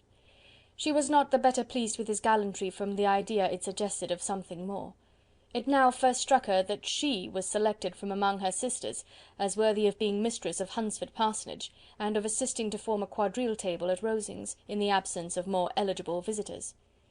The idea soon reached to conviction, as she observed his increasing civilities towards herself, and heard his frequent attempt at a compliment on her wit and vivacity; and though more astonished than gratified herself by this effect of her charms, it was not long before her mother gave her to understand that the probability of their marriage was extremely agreeable to her. Elizabeth, however, did not choose to take the hint, being well aware that a serious dispute must be the consequence of any reply. Mr. Collins might never make the offer, and till he did, it was useless to quarrel about him. If there had not been a Netherfield ball to prepare for and talk of, the younger Miss Bennets would have been in a very pitiable state at this time, for from the day of the invitation to the day of the ball, there was such a succession of rain as prevented their walking to Meryton once. No aunt, no officers, no news could be sought after; the very shoe roses for Netherfield were got by proxy. Even Elizabeth might have found some trial of her patience in weather which totally suspended the improvement of her acquaintance with Mr. Wickham, and nothing less than a dance on Tuesday could have made such a Friday, Saturday, Sunday and Monday endurable to Kitty and Lydia. Chapter 18. Till Elizabeth entered the drawing-room at Netherfield, and looked in vain for Mr. Wickham among the cluster of red coats there assembled, a doubt of his being present had never occurred to her. The certainty of meeting him had not been checked by any of those recollections that might not unreasonably have alarmed her. She had dressed with more than usual care, and prepared in the highest spirits for the conquest of all that remained unsubdued of his heart, trusting that it was not more than might be won in the course of the evening. But in an instant arose the dreadful suspicion of his being purposely omitted for Mr. Darcy's pleasure in the Bingleys' invitation to the officers; and though this was not exactly the case, the absolute fact of his absence was pronounced by his friend Denny, to whom Lydia eagerly applied, and who told them that Wickham had been obliged to go to town on business the day before, and was not yet returned; adding with a significant smile, "I do not imagine his business would have called him away just now, if he had not wanted to avoid a certain gentleman here."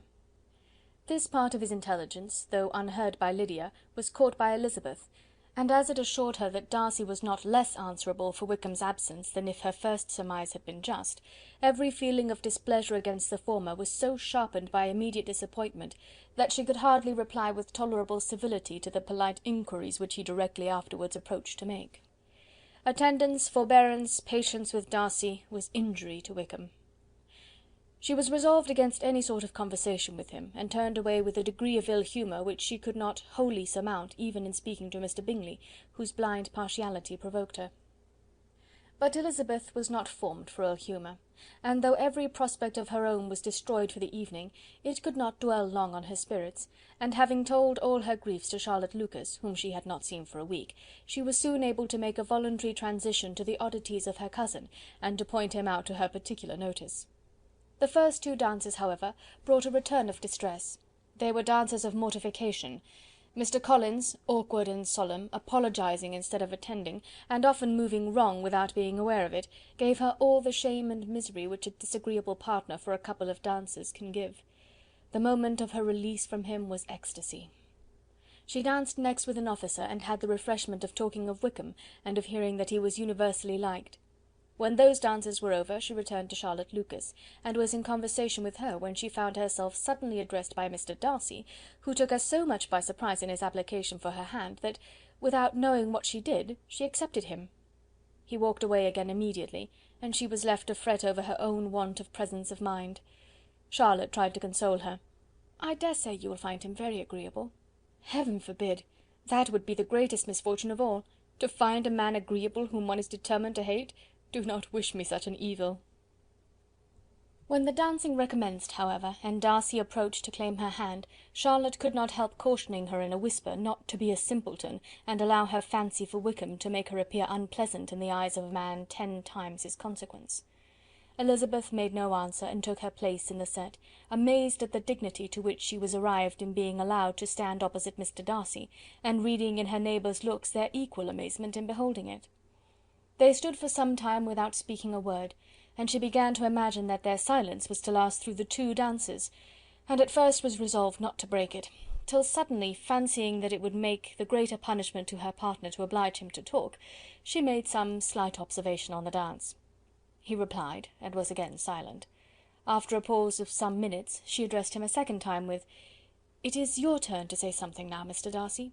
I talked about the dance, and you ought to make some sort of remark on the size of the room, or the number of couples." He smiled, and assured her that whatever she wished him to say should be said. "Very well, that reply will do for the present. Perhaps by and by I may observe that private balls are much pleasanter than public ones. But now we may be silent." "Do you talk by rule, then, while you are dancing?" "Sometimes. One must speak a little, you know. It would look odd to be entirely silent for half an hour together, and yet for the advantage of some, conversation ought to be so arranged as that they might have the trouble of saying as little as possible." "Are you consulting your own feelings in the present case, or do you imagine that you are gratifying mine?" "Both," replied Elizabeth archly, "for I have always seen a great similarity in the turn of our minds. We are each of an unsocial, taciturn disposition, unwilling to speak unless we expect to say something that will amaze the whole room, and be handed down to posterity with all the eclat of a proverb." "This is no very striking resemblance of your own character, I am sure," said he. "How near it may be to mine, I cannot pretend to say. You think it a faithful portrait, undoubtedly." "I must not decide on my own performance." He made no answer, and they were again silent till they had gone down the dance, when he asked her if she and her sisters did not very often walk to Meryton. She answered in the affirmative, and, unable to resist the temptation, added: "When you met us there the other day, we had just been forming a new acquaintance." The effect was immediate. A deeper shade of hauteur overspread his features, but he said not a word, and Elizabeth, though blaming herself for her own weakness, could not go on. At length Darcy spoke, and in a constrained manner said: "Mr. Wickham is blessed with such happy manners as may ensure his making friends. Whether he may be equally capable of retaining them is less certain." "He has been so unlucky as to lose your friendship," replied Elizabeth with emphasis, "and in a manner which he is likely to suffer from all his life." Darcy made no answer, and seemed desirous of changing the subject.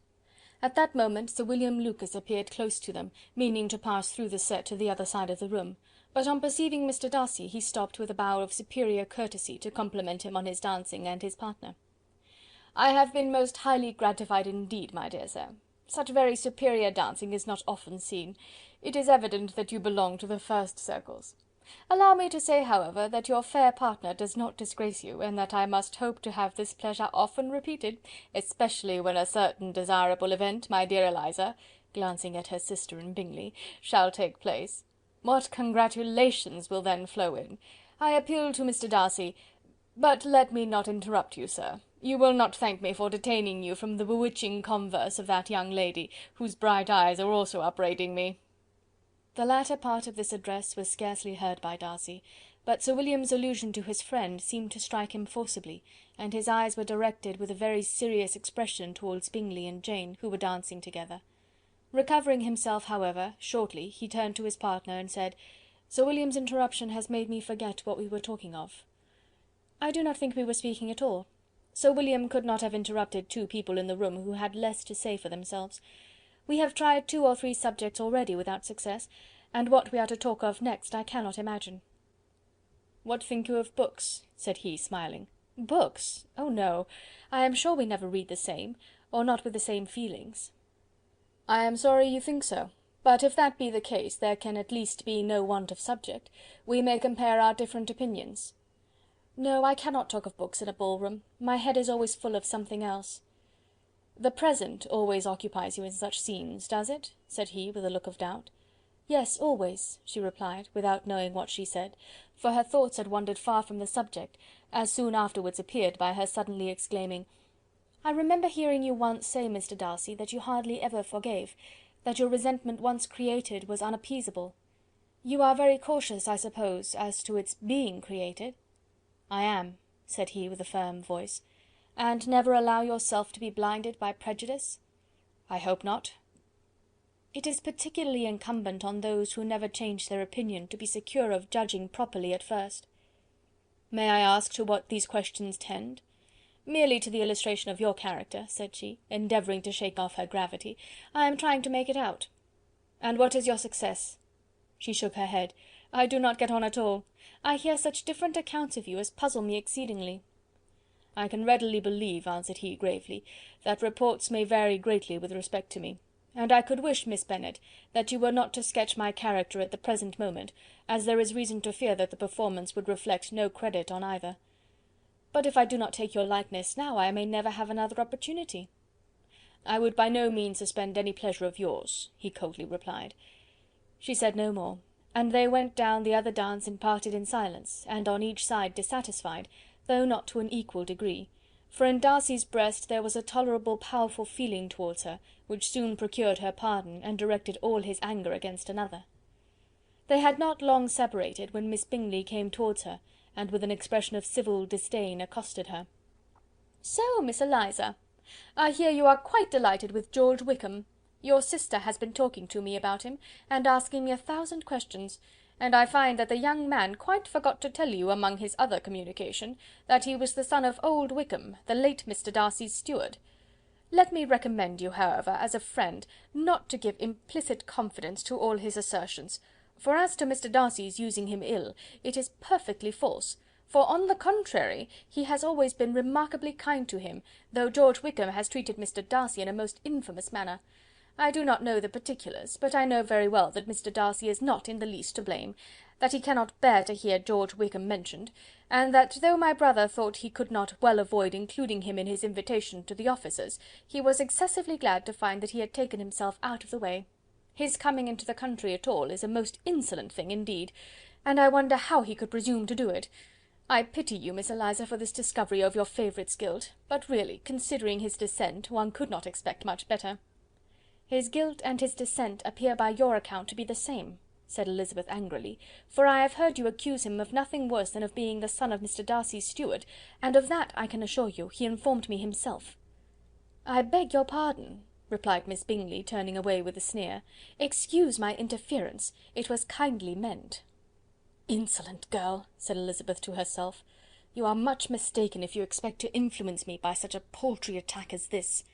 I see nothing in it but your own wilful ignorance and the malice of Mr. Darcy."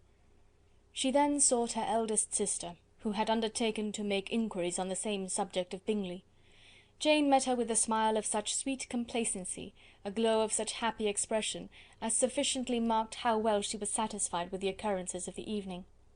Elizabeth instantly read her feelings, and at that moment solicitude for Wickham, resentment against his enemies, and everything else, gave way before the hope of Jane's being in the fairest way for happiness.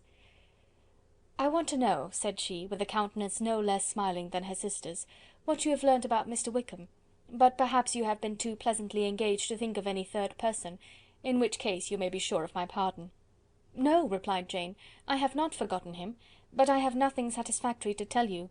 Mr. Bingley does not know the whole of his history, and is quite ignorant of the circumstances which have principally offended Mr. Darcy, but he will vouch for the good conduct, the probity and honour of his friend, and is perfectly convinced that Mr. Wickham has deserved much less attention from Mr. Darcy than he has received, and I am sorry to say by his account as well as his sister's, Mr. Wickham is by no means a respectable young man.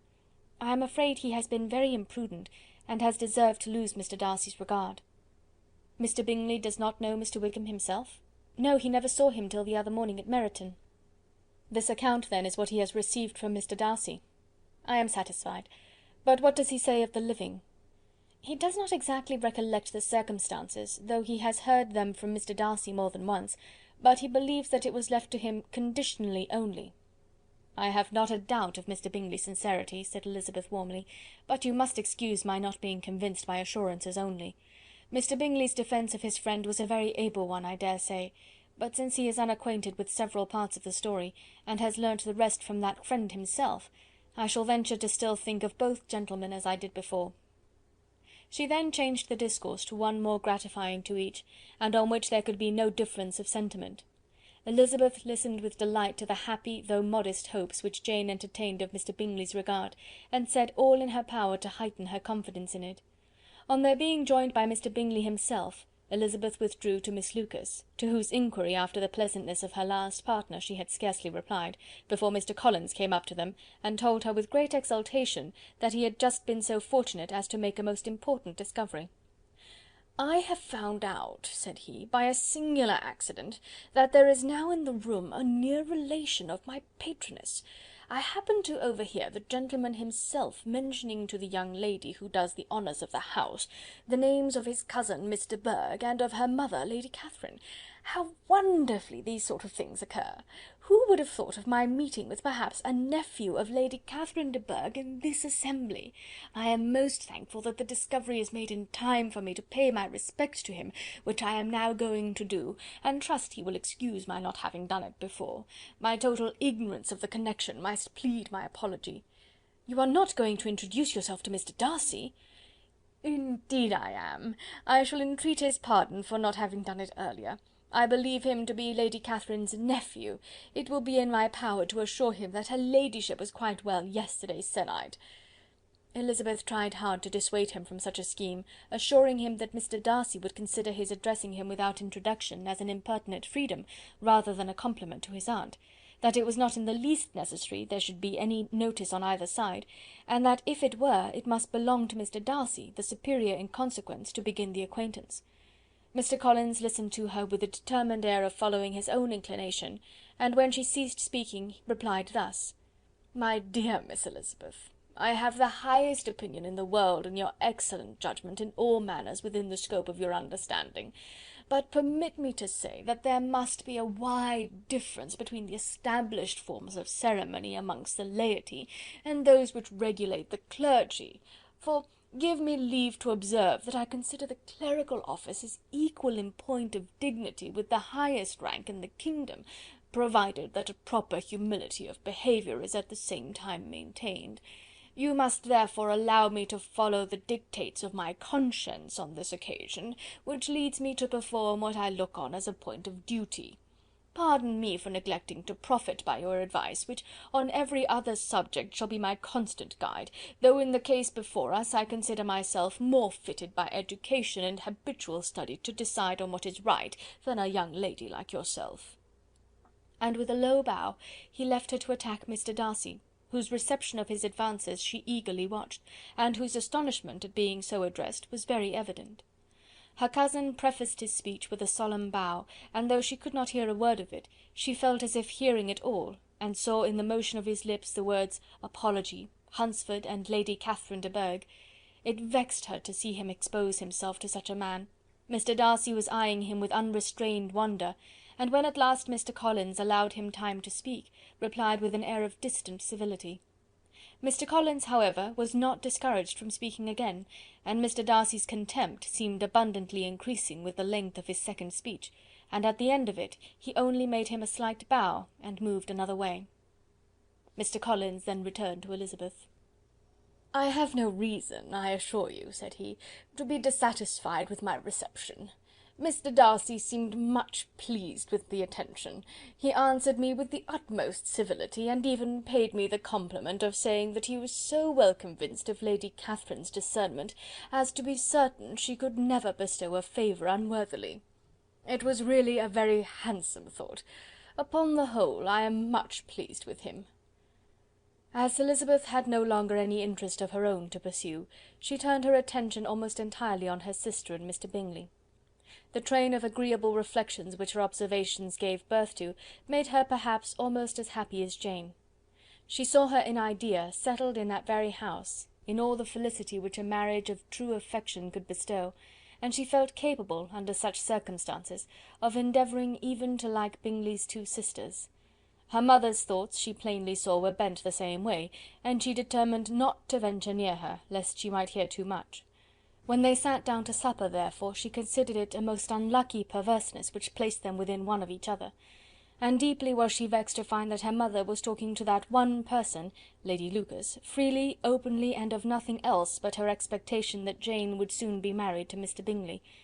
It was an animating subject, and Mrs. Bennet seemed incapable of fatigue while enumerating the advantages of the match. His being such a charming young man, and so rich, and living but 3 miles from them, were the first points of self-gratulation. And then it was such a comfort to think how fond the two sisters were of Jane, and to be certain that they must desire the connection as much as she could do.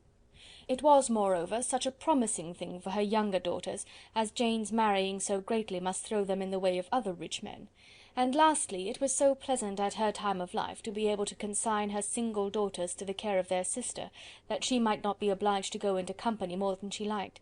It was necessary to make this circumstance a matter of pleasure, because on such occasions it is the etiquette, but no one was less likely than Mrs. Bennet to find comfort in staying home at any period of her life. She concluded with many good wishes that Lady Lucas might soon be equally fortunate, though evidently and triumphantly believing there was no chance of it. In vain did Elizabeth endeavour to check the rapidity of her mother's words, or persuade her to describe her felicity in a less audible whisper, for to her inexpressible vexation she could perceive that the chief of it was overheard by Mr. Darcy, who sat opposite to them. Her mother only scolded her for being nonsensical. "What is Mr. Darcy to me, pray, that I should be afraid of him? I am sure we owe him no such particular civility as to be obliged to say nothing he may not like to hear." "For heaven's sake, madam, speak lower. What advantage can it be for you to offend Mr. Darcy? You will never recommend yourself to his friend by so doing." Nothing that she could say, however, had any influence. Her mother would talk of her views in the same intelligible tone. Elizabeth blushed and blushed again with shame and vexation. She could not help frequently glancing her eye at Mr. Darcy, though every glance convinced her of what she dreaded, for though he was not always looking at her mother, she was convinced that his attention was invariably fixed by her. The expression of his face changed gradually from indignant contempt to a composed and steady gravity.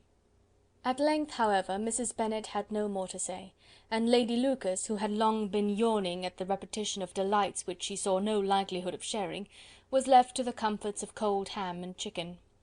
Elizabeth now began to revive. But not long was the interval of tranquillity, for when supper was over, singing was talked of, and she had the mortification of seeing Mary, after very little entreaty, preparing to oblige the company. By many significant looks and silent entreaties did she endeavour to prevent such a proof of complaisance, but in vain. Mary would not understand them. Such an opportunity of exhibiting was delightful to her, and she began her song. Elizabeth's eyes were fixed on her with most painful sensations, and she watched her progress through the several stanzas with an impatience which was very ill rewarded at their close, for Mary, on receiving amongst the thanks of the table the hint of a hope that she might be prevailed on to favour them again, after the pause of half a minute began another. Mary's powers were by no means fitted for such a display. Her voice was weak, and her manner affected. Elizabeth was in agonies. She looked at Jane to see how she bore it, but Jane was very composedly talking to Bingley. She looked at his two sisters, and saw them making signs of derision at each other, and at Darcy, who continued, however, imperturbably grave. She looked at her father to entreat his interference, lest Mary should be singing all night. He took the hint, and when Mary had finished her second song, said aloud, "That will do extremely well, child. You have delighted us long enough. Let the other young ladies have time to exhibit." Mary, though pretending not to hear, was somewhat disconcerted, and Elizabeth, sorry for her, and sorry for her father's speech, was afraid her anxiety had done no good. Others of the party were now applied to. "If I," said Mr. Collins, "were so fortunate as to be able to sing, I should have great pleasure, I am sure, in obliging the company with an air, for I consider music as a very innocent diversion, and perfectly compatible with the profession of a clergyman. I do not mean, however, to assert that we can be justified in devoting too much of our time to music, for there are certainly other things to be attended to. The rector of a parish has much to do. In the first place, he must make such an agreement for tithes as may be beneficial to himself, and not offensive to his patron. He must write his own sermons, and the time that remains will not be too much for his parish duties, and the care and improvement of his dwelling, which he cannot be excused from making as comfortable as possible. And I do not think it of light importance that he should have attentive and conciliatory manner towards everybody, especially towards those to whom he owes his preferment. I cannot acquit him of that duty, nor could I think well of the man who should omit an occasion of testifying his respect towards anybody connected with the family." And with a bow to Mr. Darcy he concluded his speech, which had been spoken so loud as to be heard by half the room. Many stared, many smiled, but no one looked more amused than Mr. Bennet himself, while his wife seriously commended Mr. Collins for having spoken so sensibly, and observed in a half whisper to Lady Lucas that he was a remarkably clever, good kind of young man.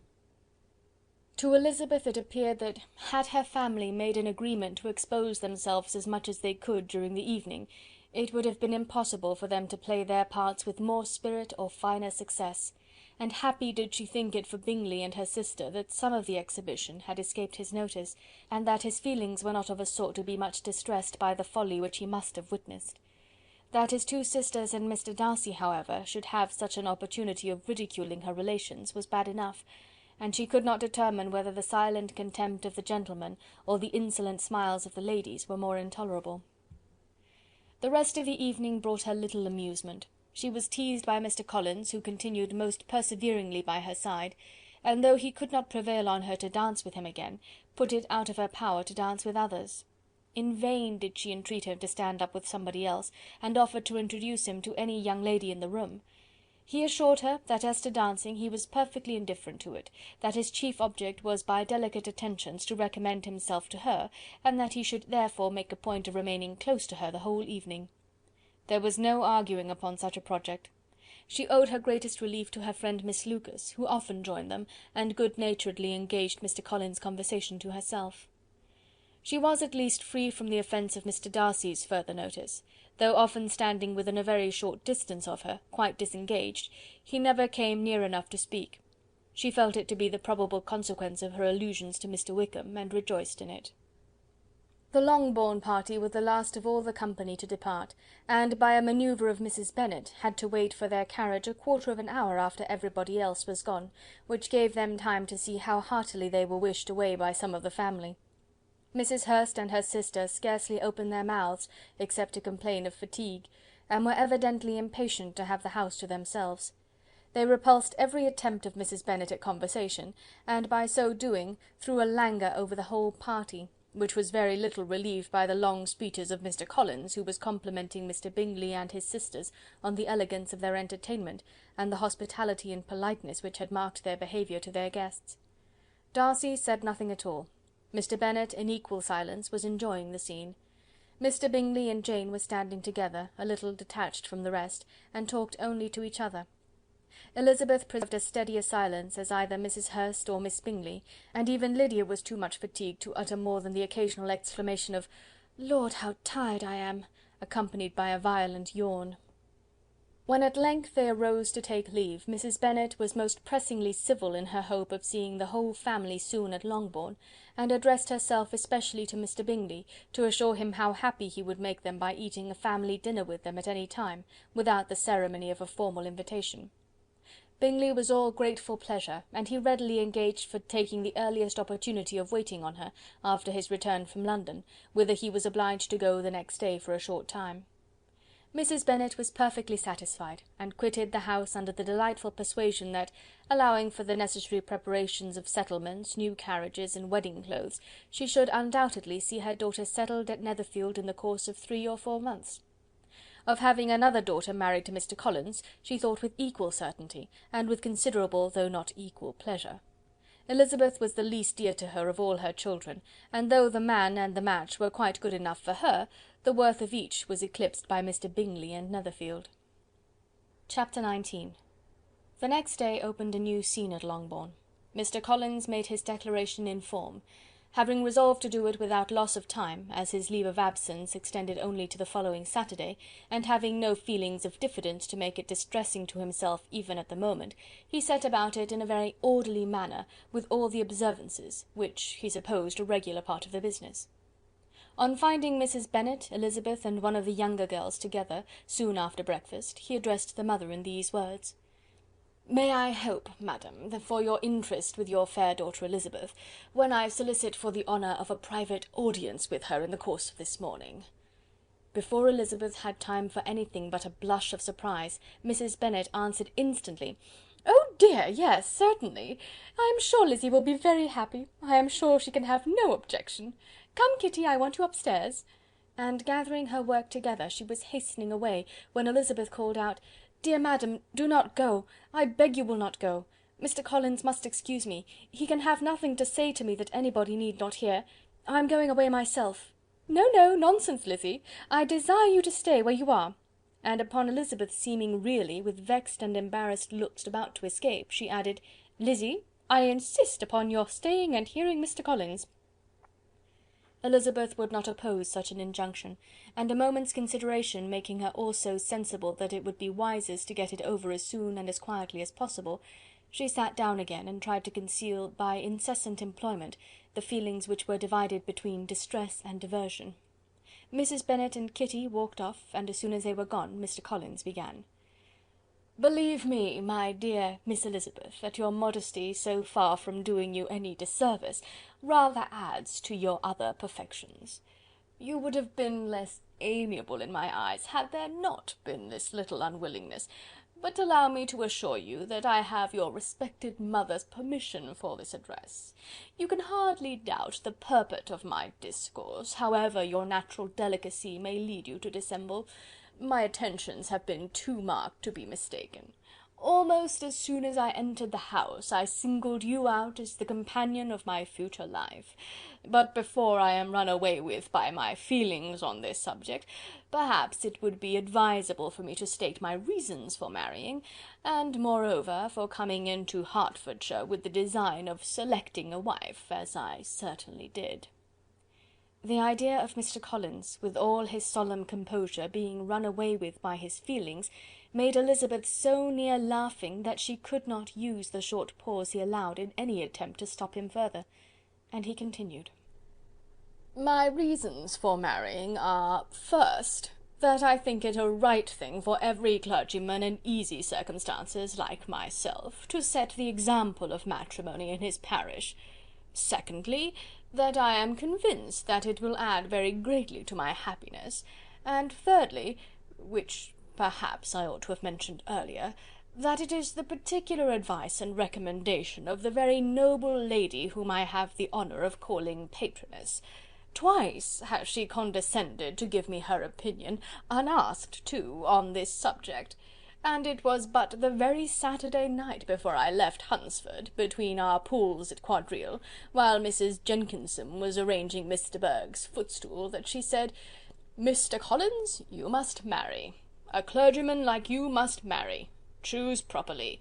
Choose a gentlewoman for my sake, and for your own, let her be an active, useful sort of person, not brought up high, but able to make a small income go a good way. This is my advice. Find such a woman as soon as you can, bring her to Hunsford, and I will visit her.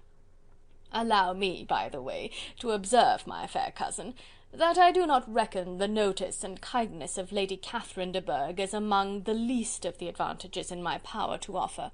You will find her manners beyond anything I can describe, and your wit and vivacity, I think, must be acceptable to her, especially when tempered with the silence and respect which her rank will inevitably excite. Thus much for my general intention in favour of matrimony. It remains to be told why my views were directed towards Longbourn instead of my own neighbourhood, where I can assure you there are many amiable young women. But the fact is that, being as I am to inherit this estate after the death of your honoured father, who, however, may live many years longer, I could not satisfy myself without resolving to choose a wife from among his daughters, that the loss to them might be as little as possible when the melancholy event takes place, which, however, as I have already said, may not be for several years. This has been my motive, fair cousin, and I flatter myself it will not sink me in your esteem. And now nothing remains for me but to assure you in the most animated language of the violence of my affection. To fortune I am perfectly indifferent, and shall make no demand of that nature on your father, since I am well aware that it could not be complied with, and that £1000 in the 4%, which will not be yours till after your mother's decease, is all that you may ever be entitled to. On that head, therefore, I shall be uniformly silent, and you may assure yourself that no ungenerous reproach shall ever pass my lips when we are married." It was absolutely necessary to interrupt him now. "You are too hasty, sir," she cried. "You forget that I have made no answer. Let me do it without further loss of time. Accept my thanks for the compliment you are paying me. I am very sensible of the honour of your proposals, but it is impossible for me to do otherwise than to decline them." "I am not now to learn," replied Mr. Collins, with a formal wave of the hand, "that it is usual with young ladies to reject the addresses of the man whom they secretly mean to accept, when he first applies for their favour, and that sometimes the refusal is repeated a second, or even a third time.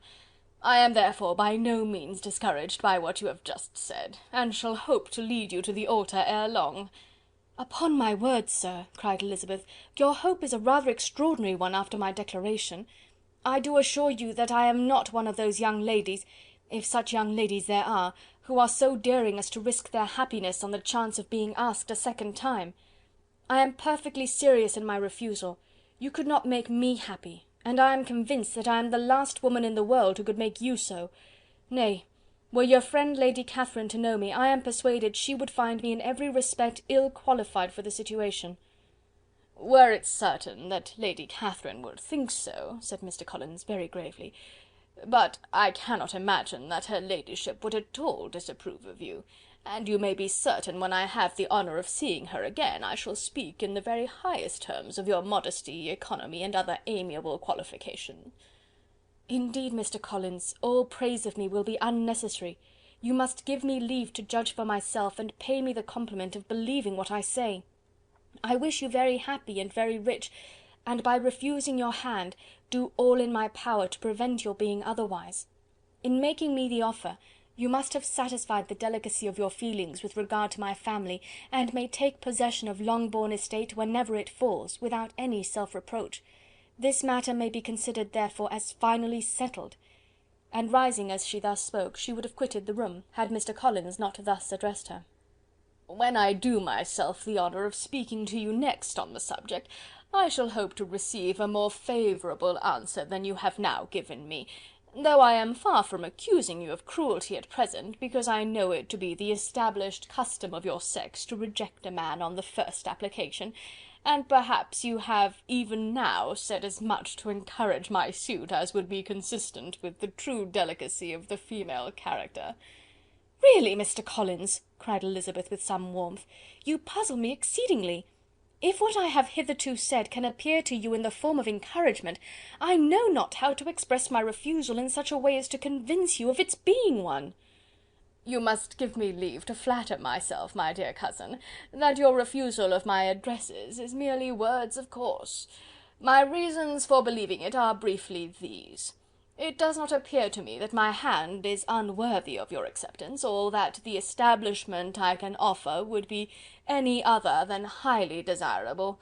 My situation in life, my connections with the family of de Bourgh, and my relationship to your own, are circumstances highly in my favour, and you should take it into further consideration that in spite of your manifold attractions, it is by no means certain that another offer of marriage may ever be made you.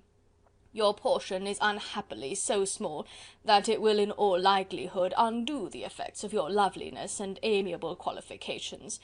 As I must therefore conclude that you are not serious in your rejection of me, I shall choose to attribute it to your wish of increasing my love by suspense, according to the usual practice of elegant females."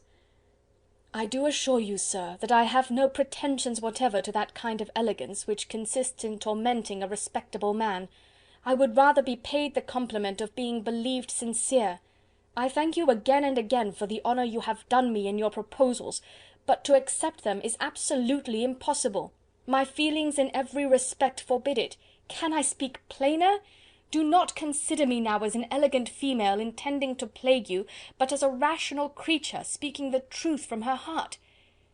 "You are uniformly charming," cried he, with an air of awkward gallantry, "and I am persuaded that when sanctioned by the express authority of both your excellent parents, my proposals will not fail of being acceptable." To such perseverance in wilful self-deception Elizabeth would make no reply, and immediately and in silence withdrew, determined, if he persisted in considering her repeated refusals as flattering encouragement, to apply to her father, whose negative might be uttered in such a manner as to be decisive, and whose behaviour at least could not be mistaken for the affectation and coquetry of an elegant female. Chapter 20. Mr. Collins was not left long to the silent contemplation of his successful love, For Mrs. Bennet, having dawdled about in the vestibule to watch for the end of the conference, no sooner saw Elizabeth open the door and with quick step pass her towards the staircase, than she entered the breakfast-room, and congratulated both him and herself in warm terms on the happy prospect of their nearer connection. Mr. Collins received and returned these felicitations with equal pleasure, and then proceeded to relate the particulars of their interview, with the result of which he trusted he had every reason to be satisfied, since the refusal which his cousin had steadfastly given him would naturally flow from her bashful modesty and the genuine delicacy of her character. This information, however, startled Mrs. Bennet. She would have been glad to be equally satisfied that her daughter had meant to encourage him by protesting against his proposals, but she dared not believe it, and could not help saying so. "But depend upon it, Mr. Collins," she added, "that Lizzy shall be brought to reason. I will speak to her about it directly. She is a very headstrong, foolish girl, and does not know her own interest, but I will make her know it." "Pardon me for interrupting you, madam," cried Mr. Collins, "but if she is really headstrong and foolish, I know not whether she would altogether be a desirable wife to a man in my situation, who naturally looks for happiness in the marriage state. If therefore she actually persists in rejecting my suit, perhaps it were better not to force her into accepting me, because if liable to such defects of temper, she could not contribute much to my felicity." "Sir, you quite misunderstand me," said Mrs. Bennet, alarmed. "Lizzy is only headstrong in such matters as these. In everything else she is as good-natured a girl as ever lived. I will go directly to Mr. Bennet, and we shall very soon settle it with her, I am sure." She would not give him time to reply, but hurrying instantly to her husband, called out as she entered the library, "Oh, Mr. Bennet, you are wanted immediately. We are all in an uproar.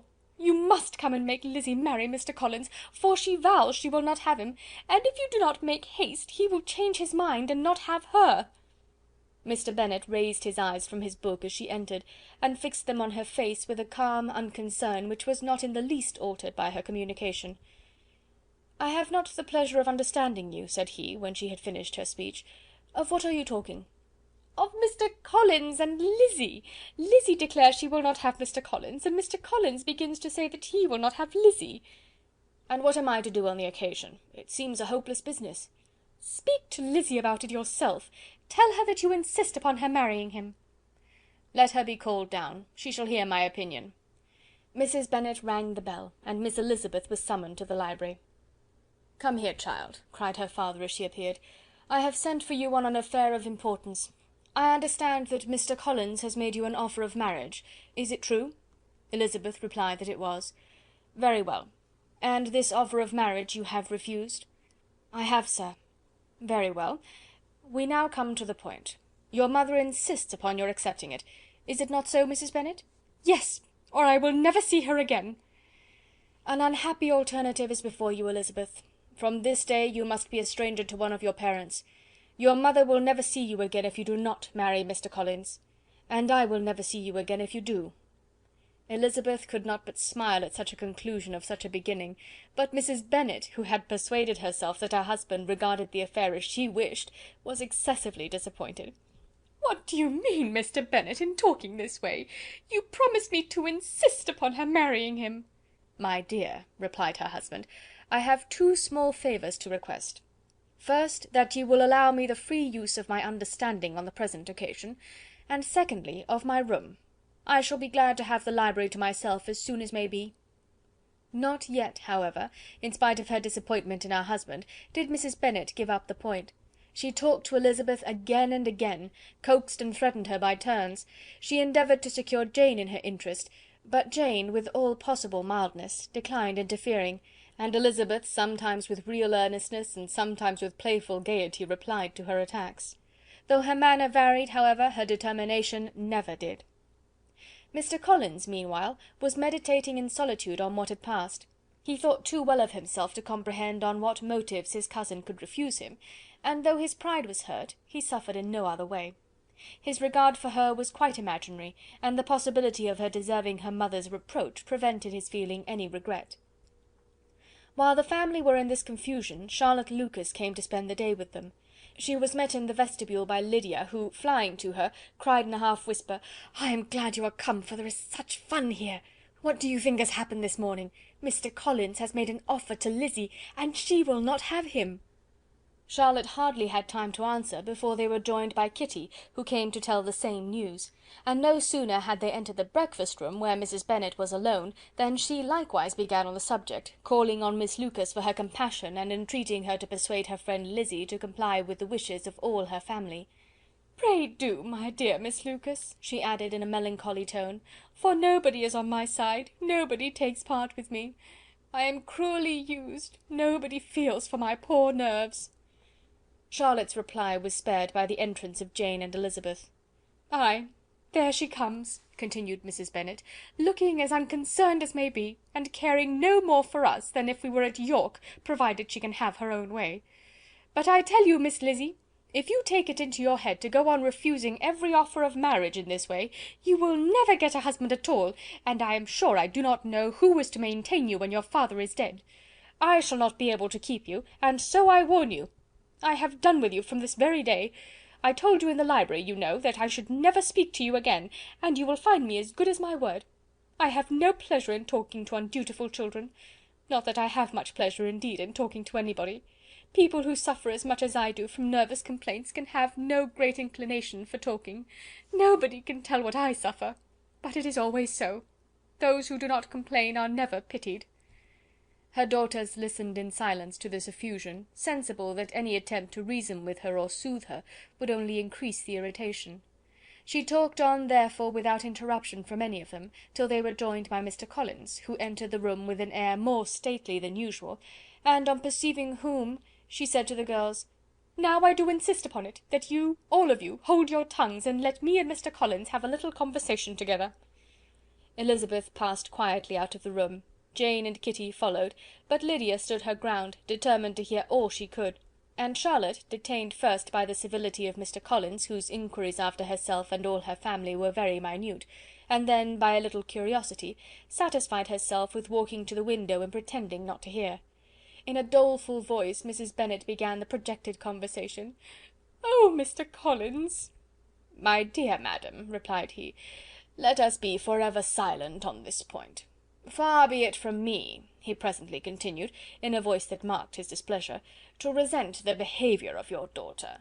Resignation to inevitable evils is the evil duty of us all, the peculiar duty of a young man who has been so fortunate as I have been in early preferment, and I trust I am resigned. Perhaps not the less so from feeling a doubt of my positive happiness had my fair cousin honoured me with her hand, for I have often observed that resignation is never so perfect as when the blessing denied begins to lose somewhat of its value in our estimation. You will not, I hope, consider me as showing any disrespect to your family, my dear madam, by thus withdrawing my pretensions to your daughter's favour, without having paid yourself and Mr. Bennet the compliment of requesting you to interpose your authority in my behalf. My conduct may, I fear, be objectionable in having accepted my dismission from your daughter's lips instead of your own. But we are all liable to error. I have certainly meant well through the whole affair. My object has been to secure an amiable companion for myself, with due consideration for the advantage of all your family, and if my manner has been at all reprehensible, I here beg leave to apologize." Chapter 21. The discussion of Mr. Collins's offer was now nearly at an end, and Elizabeth had only to suffer from the uncomfortable feelings necessarily attending it, and occasionally from some peevish allusions of her mother. As for the gentleman himself, his feelings were chiefly expressed, not by embarrassment or dejection, or by trying to avoid her, but by stiffness of manner and resentful silence. He scarcely ever spoke to her, and the assiduous attentions which he had been so sensible of himself were transferred for the rest of the day to Miss Lucas, whose civility in listening to him was a seasonable relief to them all, and especially to her friend. The morrow produced no abatement to Mrs. Bennet's ill humour or ill health. Mr. Collins was also in the same state of angry pride. Elizabeth had hoped that his resentment might shorten his visit, but his plan did not appear in the least affected by it. He was always to have gone on Saturday, and to Saturday he meant to stay. After breakfast, the girls walked to Meryton to inquire if Mr. Wickham were returned, and to lament over his absence from the Netherfield ball. He joined them on their entering the town, and attended them to their aunt's, where his regret and vexation, and the concern of everybody, was well talked over. To Elizabeth, however, he voluntarily acknowledged that the necessity of his absence had been self-imposed. "I found," said he, as the time drew near, "that I had better not meet Mr. Darcy, that to be in the same room, the same party with him for so many hours together, might be more than I could bear, and that scenes might arise unpleasant to more than myself." She highly approved his forbearance, and they had leisure for a full discussion of it, and for all the commendation which they civilly bestowed on each other, as Wickham and another officer walked back with them to Longbourn, and during the walk he particularly attended to her. His accompanying them was a double advantage. She felt all the compliment it offered to herself, and it was most acceptable as an occasion of introducing him to her father and mother. Soon after their return, a letter was delivered to Miss Bennet. It came from Netherfield. The envelope contained a sheet of elegant, little, hot-pressed paper, well covered with the lady's fair flowing hand, and Elizabeth saw her sister's countenance change as she read it, and saw her dwelling intently on some particular passages. Jane recollected herself soon, and putting the letter away, tried to join with her usual cheerfulness in the general conversation, but Elizabeth felt an anxiety on the subject which drew off her attention even from Wickham, and no sooner had he and his companion taken leave, than a glance from Jane invited her to follow her upstairs. When they had gained their own room, Jane, taking out the letter, said, "This is from Caroline Bingley. What it contains has surprised me a good deal. The whole party have left Netherfield by this time, and are on their way back to town, and without any intention of coming back again. You shall hear what she says." She then read the first sentence aloud, which comprised the information of their having just resolved to follow their brother to town directly, and of their meaning to dine in Grosvenor Street, where Mr. Hurst had a house. The next was in these words: "I do not pretend to regret anything I shall leave in Hertfordshire, except your society, my dearest friend, but we will hope at some future period to enjoy many returns of that delightful intercourse we have known, and in the meanwhile may lessen the pain of separation by a very frequent and most unreserved correspondence. I depend on you for that." To these high-flown expressions Elizabeth listened with all the insensibility of distrust, and though the suddenness of their removal surprised her, she saw nothing in it really to lament. It was not to be supposed that their absence from Netherfield would prevent Mr. Bingley's being there, and as to the loss of their society, she was persuaded that Jane must cease to regard it in the enjoyment of his. "It is unlucky," said she, after a short pause, "that you should not be able to see your friends before they leave the country. But may we not hope that the period of future happiness to which Miss Bingley looks forward may arrive earlier than she is aware, and that the delightful intercourse you have known as friends will be renewed with yet greater satisfaction as sisters? Mr. Bingley will not be detained in London by them. Caroline decidedly says that none of the party will return into Hertfordshire this winter. I will read it to you. When my brother left us yesterday, he imagined that the business which took him to London might be concluded in 3 or 4 days, but as we are certain it cannot be so, and at the same time convinced that when Charles gets to town he will be in no hurry to leave it again, we have determined on following him thither, that he may not be obliged to spend his vacant hours in a comfortless hotel. Many of my acquaintances are already there for the winter.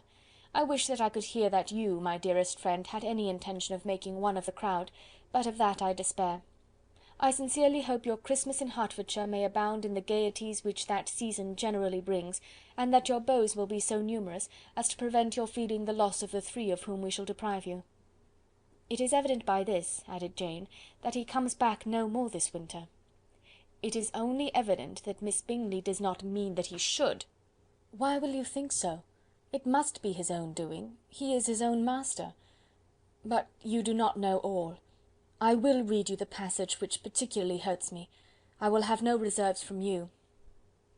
Mr. Darcy is impatient to see his sister, and, to confess the truth, we are scarcely less eager to meet her again. I really do not think Georgiana Darcy has her equal for beauty, elegance, and accomplishments, and the affection she inspires in Louisa and myself is heightened into something still more interesting from the hope we dare entertain of her being hereafter our sister. I do not know whether I ever before mentioned to you my feelings on this subject, but I will not leave the country without confiding them, and I trust you will not esteem them unreasonable. My brother admires her greatly already. He will have frequent opportunity now of seeing her on the most intimate footing. Her relations all wish the connection as much as his own, and a sister's partiality is not misleading me, I think, when I call Charles most capable of engaging any woman's heart. With all these circumstances to favour an attachment, and nothing to prevent it, am I wrong, my dearest Jane, in indulging the hope of an event which will secure the happiness of so many?" "What do you think of this sentence, my dear Lizzy?" said Jane, as she finished it. "Is it not clear enough? Does it not expressly declare that Caroline neither expects nor wishes me to be her sister, that she is perfectly convinced of her brother's indifference, and that, if she suspects the nature of my feelings for him, she means most kindly to put me on my guard? Can there be any other opinion on the subject? Yes, there can, for mine is totally different. Will you hear it?" "Most willingly." "You shall have it in a few words. Miss Bingley sees that her brother is in love with you, and wants him to marry Miss Darcy. She follows him to town in hope of keeping him there, and tries to persuade you that he does not care about you." Jane shook her head. "Indeed, Jane, you ought to believe me. No one who has ever seen you together can doubt his affection. Miss Bingley, I am sure, cannot. She is not such a simpleton. Could she have seen half as much love in Mr. Darcy for herself, she would have ordered her wedding clothes. But the case is this: we are not rich enough or grand enough for them, and she is the more anxious to get Miss Darcy for her brother, from the notion that when there has been one intermarriage, she may have less trouble in achieving a second, in which there is certainly more ingenuity, and I dare say it would succeed, if Mr. Burgh were out of the way. But, my dearest Jane, you cannot seriously imagine that because Miss Bingley tells you her brother greatly admires Miss Darcy, he is in the smallest degree less sensible of your merit than when he took leave of you on Tuesday, or that it will be in her power to persuade him that, instead of being in love with you, he is very much in love with her friend." "If we thought alike of Miss Bingley," replied Jane, "your representation of all this might make me quite easy, but I know the foundation is unjust.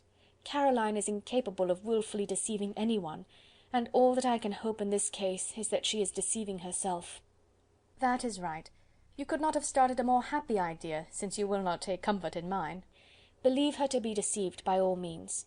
You have now done your duty by her, and must fret no longer. But, my dear sister, can I be happy, even supposing the best, in accepting a man whose sisters and friends are all wishing him to marry elsewhere?" "You must decide for yourself," said Elizabeth, "and if, upon mature deliberation, you find that the misery of disobliging his two sisters is more than equivalent to the happiness of being his wife, I advise you by all means to refuse him." "How can you talk so?" said Jane, faintly smiling. "You must know that though I should be exceedingly grieved at their disapprobation, I could not hesitate." "I did not think you would, and that being the case, I cannot consider your situation with much compassion. But if he returns no more this winter, my choice will never be required. 1,000 things may arise in 6 months." The idea of his returning no more Elizabeth treated with the utmost contempt. It appeared to her merely the suggestion of Caroline's interested wishes, and she could not for a moment suppose that those wishes, however openly or artfully spoken, could influence a young man so totally independent of every one. She represented to her sister as forcibly as possible what she felt on the subject, and had soon the pleasure of seeing its happy effect. Jane's temper was not desponding, and she was gradually led to hope, though the diffidence of affection sometimes overcame the hope, that Bingley would return to Netherfield and answer every wish of her heart. They agreed that Mrs. Bennet should only hear of the departure of the family, without being alarmed on the score of the gentleman's conduct. But even this partial communication gave her a great deal of concern, and she bewailed it as exceedingly unlucky that the ladies should happen to go away just as they were all getting so intimate together. After lamenting it, however, at some length, she had the consolation that Mr. Bingley would soon be down again, and soon dining at Longbourn, and the conclusion of all was the comfortable declaration that, though he had been invited only to a family dinner, she would take care to have 2 full courses. Chapter XXII.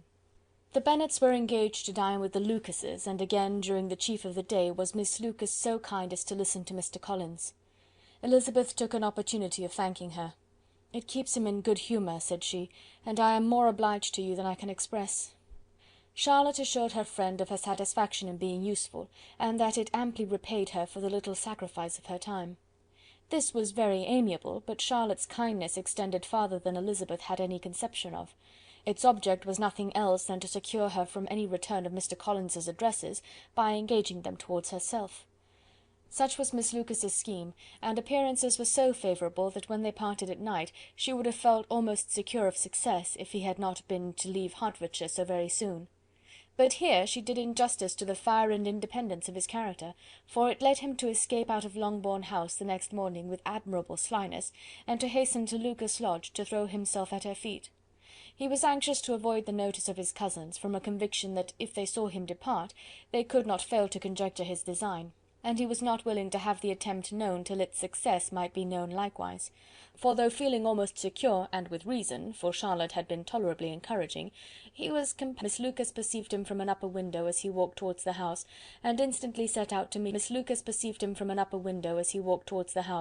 and instantly set out to meet him accidentally in the lane. But little had she dared to hope that so much love and eloquence awaited her there. In as short a time as Mr. Collins's long speeches would allow, everything was settled between them to the satisfaction of both, and as they entered the house, he earnestly entreated her to name the day that was to make him the happiest of men, and though such a solicitation must be waived for the present, the lady felt no inclination to trifle with his happiness. The stupidity with which he was favoured by nature must guard his courtship from any charm that would make a woman wish for its continuance, and Miss Lucas, who accepted him solely from the pure and disinterested desire of an establishment, cared not how soon that establishment were gained. Sir William and Lady Lucas were speedily applied to for their consent, and it was bestowed with a most joyful alacrity. Mr. Collins's present circumstances made it a most eligible match for their daughter, to whom they could give little fortune, and his prospects of future wealth were exceedingly fair. Lady Lucas began directly to calculate, with more interest than the matter had ever excited before, how many years longer Mr. Bennet was likely to live, and Sir William gave it as his decided opinion that whenever Mr. Collins should be in possession of the Longbourn estate, it would be highly expedient that both he and his wife should make their appearance at St. James's. The whole family, in short, were properly overjoyed on the occasion. The younger girls formed hopes of coming out a year or two sooner than they might otherwise have done, and the boys were relieved from their apprehension of Charlotte's dying an old maid. Charlotte herself was tolerably composed; she had gained her point, and had time to consider of it. Her reflections were in general satisfactory. Mr. Collins, to be sure, was neither sensible nor agreeable, his society was irksome, and his attachment to her must be imaginary, but still he would be her husband. Without thinking highly either of men or matrimony, marriage had always been her object. It was the only provision for well-educated young women of small fortune, and however uncertain of giving happiness, must be their pleasantest preservative from want. This preservative she had now obtained, and at the age of 27, without having ever been handsome, she felt all the good luck of it. The least agreeable circumstance in the business was the surprise it must occasion to Elizabeth Bennet, whose friendship she valued beyond that of any other person. Elizabeth would wonder and probably would blame her, and though her resolution was not to be shaken, her feelings must be hurt by such a disapprobation. She resolved to give her the information herself, and therefore charged Mr. Collins, when he returned to Longbourn to dinner, to drop no hint of what had passed before any of the family. A promise of secrecy was of course very dutifully given, but it could not be kept without difficulty, for the curiosity excited by his long absence burst forth in such very direct questions on his return as required some ingenuity to evade, and he was at the same time exercising great self-denial, for he was longing to publish his prosperous love. As he was to begin his journey too early on the morrow to see any of the family, the ceremony of leave-taking was performed when the ladies moved for the night, and Mrs. Bennet, with great politeness and cordiality, said how happy they should be to see him at Longbourn again, whenever his engagements might allow him to visit them. "My dear madam," he replied, "this invitation is particularly gratifying, because it is what I have been hoping to receive, and you may be very certain that I shall avail myself of it as soon as possible." They were all astonished, and Mr. Bennet, who could by no means wish for so speedy a return, immediately said, "But is there not danger of Lady Catherine's disapprobation here, my good sir? You had better neglect your relations than run the risk of offending your patroness." "My dear sir," replied Mr. Collins, "I am particularly obliged to you for this friendly caution, and you may depend upon my not taking so material a step without her ladyship's concurrence." "You cannot be too much upon your guard. Risk anything rather than her displeasure, and if you find it likely to be raised by your coming to us again, which I should think exceedingly probable, stay quietly at home, and be satisfied that we shall take no offence." "Believe me, my dear sir, my gratitude is warmly excited by such affectionate attention, and depend upon it, you will speedily receive from me a letter of thanks for this, and for every other mark of your regard during my stay in Hertfordshire. As for my fair cousins, though my absence may not be long enough to render it necessary, I shall now take the liberty of wishing them health and happiness, not excepting my cousin Elizabeth." With proper civilities the ladies then withdrew, all of them equally surprised that he meditated a quick return. Mrs. Bennet wished to understand by it that he thought of paying his addresses to one of her younger girls, and Mary might have been prevailed on to accept him. She rated his abilities much higher than any of the others. There was a solidity in his reflections which often struck her, and though by no means so clever as herself, she thought that if encouraged to read and improve himself by such an example as hers, he might become a very agreeable companion. But on the following morning every hope of this kind was done away.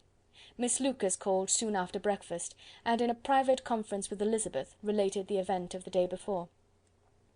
The possibility of Mr. Collins's fancying himself in love with her friend had once occurred to Elizabeth within the last day or two, but that Charlotte could encourage him seemed almost as far from possibility as she could encourage him herself, and her astonishment was consequently so great as to overcome at first the bounds of decorum, and she could not help crying out, "Engaged to Mr. Collins! My dear Charlotte, impossible!" The steady countenance which Miss Lucas had commanded in telling her story gave way to a momentary confusion here on receiving so direct a reproach, though, as it was no more than she expected, she soon regained her composure and calmly replied, "Why should you be surprised, my dear Eliza? Do you think it incredible that Mr. Collins should be able to procure any woman's good opinion, because he was not so happy as to succeed with you?" But Elizabeth had now recollected herself, and making a strong effort for it, was able to assure with tolerable firmness that the prospect of their relationship was highly grateful to her, and that she wished her all imaginable happiness. "I see what you are feeling," replied Charlotte. "You must be surprised, very much surprised, so lately as Mr. Collins was wishing to marry you. But when you have had time to think it over, I hope you will be satisfied with what I have done. I am not romantic, you know, I never was. I ask only a comfortable home, and considering Mr. Collins's character, connection, and situation in life, I am convinced that my chance of happiness with him is as fair as most people can boast on entering the marriage state." Elizabeth quietly answered, "Undoubtedly," and after an awkward pause they returned to the rest of the family. Charlotte did not stay much longer, and Elizabeth was then left to reflect on what she had heard. It was a long time before she became at all reconciled to the idea of so unsuitable a match. The strangeness of Mr. Collins's making 2 offers of marriage within 3 days was nothing in comparison of his being now accepted. She had always felt that Charlotte's opinion of matrimony was not exactly like her own, but she had not supposed it to be possible that, when called into action, she would have sacrificed every better feeling to worldly advantage. Charlotte, the wife of Mr. Collins, was a most humiliating picture, and to the pang of a friend disgracing herself and sunk in her esteem, was added the distressing conviction that it was impossible for that friend to be tolerably happy in the lot she had chosen. Chapter 23. Elizabeth was sitting with her mother and sisters, reflecting on what she had heard, and doubting whether she was authorized to mention it, when Sir William Lucas himself appeared, sent by his daughter to announce her engagement to the family. With many compliments to them, and much self-gratulation on the prospect of a connection between the 2 houses, he unfolded the matter to an audience not merely wondering but incredulous, for Mrs. Bennet, with more perseverance than politeness, protested he must be entirely mistaken, and Lydia, always unguarded and often uncivil, boisterously exclaimed, "Good Lord, Sir William, how can you tell such a story? Do not you know that Mr. Collins wants to marry Lizzy?" Nothing less than the complaisance of a courtier could have borne without anger such treatment, but Sir William's good breeding carried him through it all, and though he begged leave to be positive as to the truth of his information, he listened to all their impertinence with the most forbearing courtesy. Elizabeth, feeling it incumbent on her to relieve him from so unpleasant a situation, now put herself forward to confirm his account, by mentioning her prior knowledge of it from Charlotte herself, and endeavoured to put a stop to the exclamations of her mother and sisters by the earnestness of her congratulations to Sir William, in which she was readily joined by Jane, and by making a variety of remarks on the happiness that might be expected from the match, the excellent character of Mr. Collins, and the convenient distance of Hunsford from London. Mrs. Bennet was in fact too much overpowered to say a great deal while Sir William remained, but no sooner had he left them than her feelings found a rapid vent. In the first place, she persisted in disbelieving the whole of the matter. Secondly, she was very sure that Mr. Collins had been taken in. Thirdly, she trusted that they would never be happy together, and fourthly, that the match might be broken off. Two inferences, however, were plainly deduced from the whole. One, that Elizabeth was the real cause of the mischief, and the other, that she herself had been barbarously misused by them all, and on these two points she principally dwelt during the rest of the day. Nothing could console and nothing could appease her, nor did that day wear out her resentment. A week elapsed before she could see Elizabeth without scolding her, a month passed before she could speak to Sir William or Lady Lucas without being rude, and many months were gone before she could at all forgive their daughter. Mr. Bennet's emotions were much more tranquil on the occasion, and such as he did experience he pronounced to be of a most agreeable sort, for it gratified him, he said, to discover that Charlotte Lucas, whom he had used to think tolerably sensible, was as foolish as his wife, and more foolish than his daughter.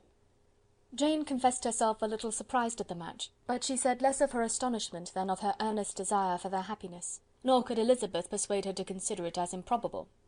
Kitty and Lydia were far from envying Miss Lucas, for Mr. Collins was only a clergyman, and it affected them in no other way than as a piece of news to spread at Meryton.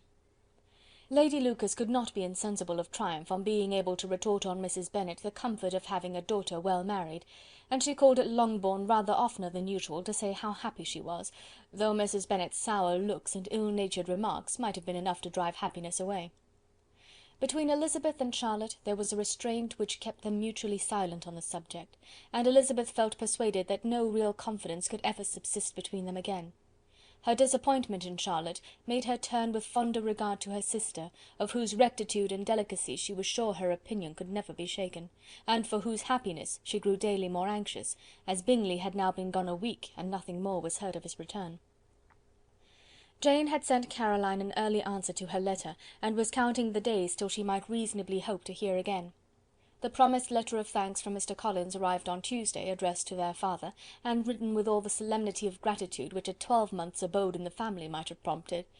After discharging his conscience on that head, he proceeded to inform them, with many rapturous expressions, of his happiness in having obtained the affection of their amiable neighbour Miss Lucas, and then explained that it was merely with the view of enjoying her society that he had been so ready to close with their kind wish of seeing him again at Longbourn, whither he hoped to be able to return on Monday fortnight, for Lady Catherine, he added, so heartily approved his marriage, that she wished it to take place as soon as possible, which he trusted would be an unanswerable argument with his amiable Charlotte to name an early day for making him the happiest of men. Mr. Collins' return to Hertfordshire was no longer a matter of pleasure to Mrs. Bennet. On the contrary, she was as much disposed to complain of it as her husband. It was very strange that he should come to Longbourn instead of to Lucas Lodge. It was also very inconvenient and exceedingly troublesome.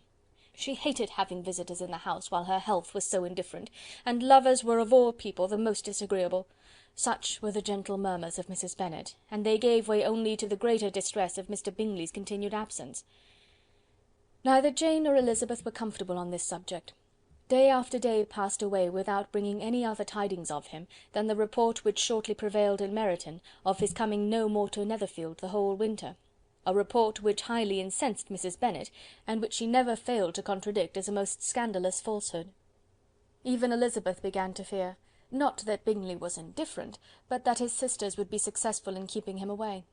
Unwilling as she was to admit an idea so destructive of Jane's happiness, and so dishonourable to the stability of her lover, she could not prevent its frequent occurring. The united efforts of his two unfeeling sisters and of his overpowering friend, assisted by the attractions of Miss Darcy and the amusements of London, might be too much, she feared, for the strength of his attachment. As for Jane, her anxiety under this suspense was, of course, more painful than Elizabeth's. But whatever she felt, she was desirous of concealing, and between herself and Elizabeth, therefore, the subject was never alluded to. But as no such delicacy restrained her mother, an hour seldom passed in which she did not talk of Bingley, express her impatience for his arrival, or even require Jane to confess that if he did not come back she would think herself very ill used. It needed all Jane's steady mildness to bear these attacks with tolerable tranquillity.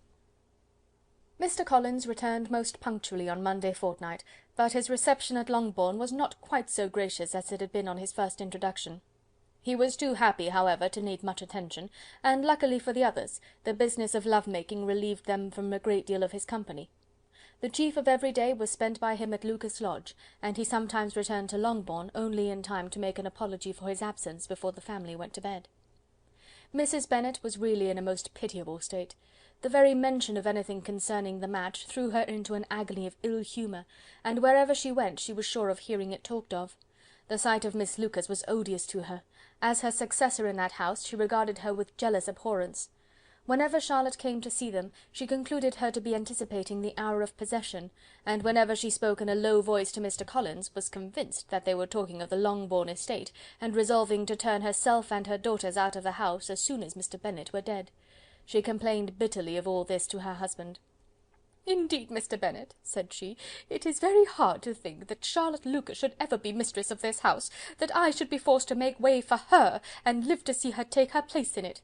"My dear, do not give way to such gloomy thoughts. Let us hope for better things. Let us flatter ourselves that I may be the survivor." This was not very consoling to Mrs. Bennet, and therefore, instead of making any answer, she went on as before. "I cannot bear to think that they should have all this estate. If it was not for the entail, I should not mind it." "What should not you mind?" "I should not mind anything at all." "Let us be thankful that you are preserved from a state of such insensibility." "I never can be thankful, Mr. Bennet, for anything about the entail. How anyone could have the conscience to entail away an estate from one's own daughters, I cannot understand, and all for the sake of Mr. Collins, too. Why should he have it more than anybody else?" "I leave it to yourself to determine," said Mr. Bennet. Chapter 24. Miss Bingley's letter arrived and put an end to doubt.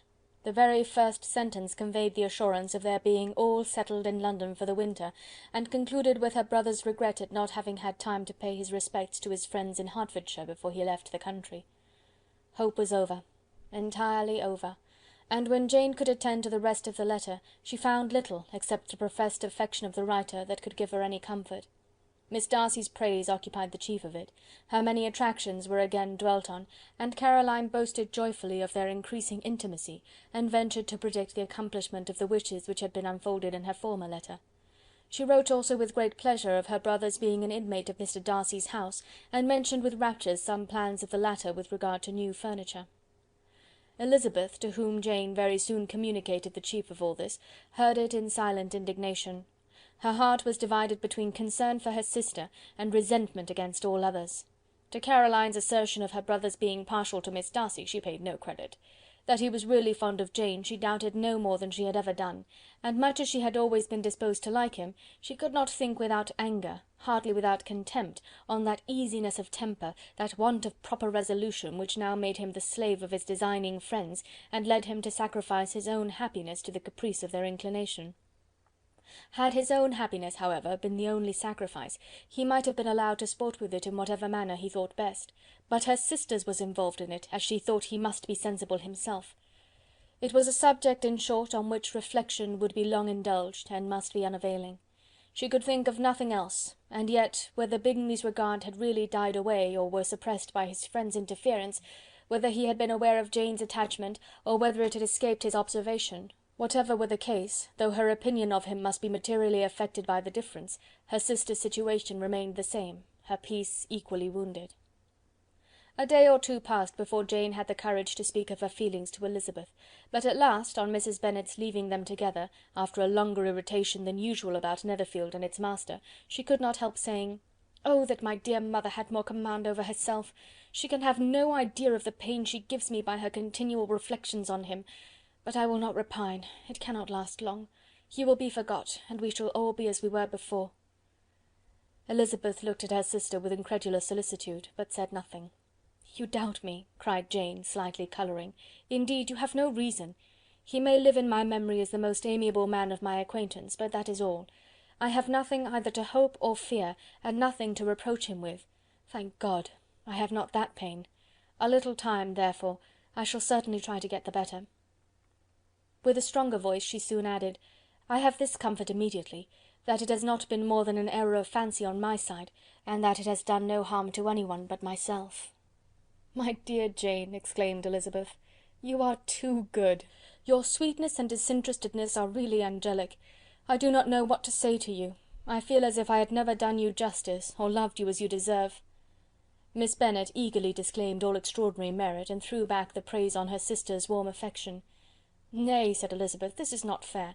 You wish to think all the world respectable, and are hurt if I speak ill of anybody. I only want to think you perfect, and you set yourself against it.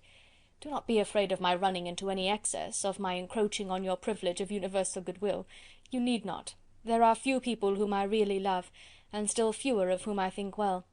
The more I see of the world, the more I am dissatisfied with it, and every day confirms my belief of the inconsistency of all human characters, and of the little dependence that can be placed on the appearance of merit or sense.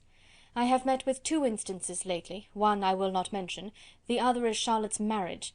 It is unaccountable, in every view it is unaccountable. My dear Lizzy, do not give way to such feelings as these, they will ruin your happiness. You do not make allowance enough for difference of situation and temper. Consider Mr. Collins's respectability, and Charlotte's steady, prudent character. Remember that she is one of a large family, that as to fortune, it is a most eligible match, and be ready to believe, for everybody's sake, that she may feel something like regard and esteem for our cousin. To oblige you, I would try to believe almost anything, but no one else could be benefited by such a belief as this, for were I persuaded that Charlotte had any regard for him, I should only think worse of her understanding than I do now of her heart. My dear Jane, Mr. Collins is a conceited, pompous, narrow-minded, silly man. You know he is, as well as I do, and you must feel as well as I do, that the woman who married him cannot have a proper way of thinking. You shall not defend her, though it is Charlotte Lucas.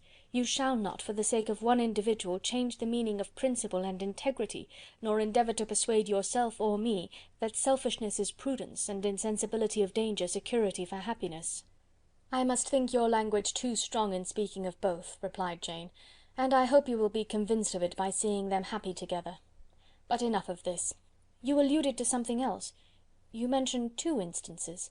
I cannot misunderstand you, but I entreat you, dear Lizzy, not to pain me by thinking that person to blame, and saying your opinion of him is sunk. We must not be so ready to fancy ourselves intentionally injured. We must not expect a lively young man to be always so guarded and circumspect. It is very often nothing but our own vanity that deceives us. Women fancy admiration means more than it does. And men take care that they should. If it is designedly done, they cannot be justified, but I have no idea of there being so much design in the world as some persons imagine." "I fear I am far from attributing any part of Mr. Bingley's conduct to design," said Elizabeth, "but without scheming to do wrong, or to make others unhappy, there may be error, and there may be misery. Thoughtlessness, want of attention to other people's feelings, and want of resolution will do the business." "And do you impute it to either of those?" "Yes, to the last. But if I go on, I shall displease you by saying what I think of persons you esteem. Stop me whilst you can." "You persist, then, in supposing his sisters influence him?" "Yes, in conjunction with his friend." "I cannot believe it. Why should they try to influence him? They can only wish his happiness, and if he is attached to me, no other woman can secure it." "Your first position is false. They may wish many things besides his happiness. They may wish his increase of wealth and consequence. They may wish him to marry a girl who has all the importance of money, great connections, and pride." "Beyond a doubt, they do wish him to choose Miss Darcy," replied Jane, "but this may be from better feelings than you are supposing. They have known her much longer than they have known me. No wonder if they love her better. But whatever may be their own wishes, it is very unlikely they should have opposed their brother's. What sister would think herself at liberty to do it, unless there was something very objectionable? If they believed him attached to me, they would not try to part us. If he were so, they could not succeed. By supposing such an affection, you make everybody acting unnaturally and wrong, and me most unhappy. Do not distress me by the idea. I am not ashamed of having been mistaken, or at least it is light. It is nothing in comparison of what I should feel in thinking ill of him or his sisters. Let me take it in the best light, in the light in which it may be understood." Elizabeth could not oppose such a wish, and from this time Mr. Bingley's name was scarcely ever mentioned between them. Mrs. Bennet still continued to wonder and repine at his returning no more, and though a day seldom passed in which Elizabeth did not account for it clearly, there was little chance of her ever considering it with less perplexity. Her daughter endeavoured to convince her of what she did not believe herself, that his attentions to Jane had been merely the effect of a common and transient liking, which ceased when he saw her no more; but though the probability of the statement was admitted at the time, she had the same story to repeat every day. Mrs. Bennet's best comfort was that Mr. Bingley must be down again in the summer. Mr. Bennet treated the matter differently. "So, Lizzy," said he one day, "your sister is crossed in love, I find. I congratulate her. Next to being married, a girl likes to be crossed a little in love now and then. It is something to think of, and it gives her a sort of distinction among her companions. When is your turn to come? You will hardly bear to be long outdone by Jane. Now is your time. Here are officers enough in Meryton to disappoint all the young ladies in the country. Let Wickham be your man. He is a pleasant fellow, and would jilt you creditably." "Thank you, sir, but a less agreeable man would satisfy me. We must not all expect Jane's good fortune." "True," said Mr. Bennet, "but it is a comfort to think that whatever of that kind may befall you, you have an affectionate mother who will make the most of it." Mr. Wickham's society was of material service in dispelling the gloom which the late perverse occurrences had thrown on many of the Longbourn family. They saw him often, and to his other recommendations was now added that of general unreserve. The whole of what Elizabeth had already heard, his claims on Mr. Darcy, and all that he had suffered from him, was now openly acknowledged and publicly canvassed, and everybody was pleased to know how much they had always disliked Mr. Darcy before they had known anything of the matter. Miss Bennet was the only creature who could suppose there might be any extenuating circumstances in the case, unknown to the society of Hertfordshire. Her mild and steady candour always pleaded for allowances, and urged the possibility of mistakes; but by everybody else Mr. Darcy was condemned as the worst of men. Chapter 25. After a week spent in professions of love and schemes of felicity, Mr. Collins was called from his amiable Charlotte by the arrival of Saturday. The pain of separation, however, might be alleviated on his side by preparations for the reception of his bride, as he had reason to hope that shortly after his return into Hertfordshire the day would be fixed that was to make him the happiest of men. He took leave of his relations at Longbourn with as much solemnity as before, wished his fair cousins health and happiness again, and promised their father another letter of thanks. On the following Monday Mrs. Bennet had the pleasure of receiving her brother and his wife, who came as usual to spend the Christmas at Longbourn. Mr. Gardiner was a sensible, gentlemanlike man, greatly superior to his sister, as well by nature as education. The Netherfield ladies would have had difficulty in believing that a man who lived by trade and within view of his own warehouses could have been so well bred and agreeable. Mrs. Gardiner, who was several years younger than Mrs. Bennet and Mrs. Phillips, was an amiable, intelligent, elegant woman, and a great favourite with all her Longbourn nieces. Between the two eldest and herself especially there subsisted a particular regard. They had frequently been staying with her in town. The first part of Mrs. Gardiner's business on her arrival was to distribute her presents and describe the newest fashions. When this was done, she had a less active part to play. It became her turn to listen. Mrs. Bennet had many grievances to relate, and much to complain of. They had all been very ill used since she last saw her sister. 2 of her girls had been upon the point of marriage, and after all there was nothing in it. "I do not blame Jane," she continued, "for Jane would have got Mr. Bingley if she could. But Lizzy! Oh, sister, it is very hard to think that she might have been Mr. Collins's wife by this time, had it not been for her own perverseness. He made her an offer in this very room, and she refused him. The consequence of it is, that Lady Lucas will have a daughter married before I have, and that the Longbourn estate is just as much entailed as ever. The Lucases are very artful people indeed, sister. They are all for what they can get. I am very sorry to say it of them, but so it is. It makes me very nervous and poorly to be thwarted so in my own family, and to have neighbours who think of themselves before anybody else. However, your coming just at this time is the greatest of comforts, and I am very glad to hear what you tell us of long sleeves." Mrs. Gardiner, to whom the chief of this news had been given before, in the course of Jane and Elizabeth's correspondence with her, made her sister a slight answer, and in compassion to her nieces, turned the conversation. When alone with Elizabeth afterwards, she spoke more on the subject. "It seems likely to have been a desirable match for Jane," said she. "I am sorry it went off. But these things happen so often.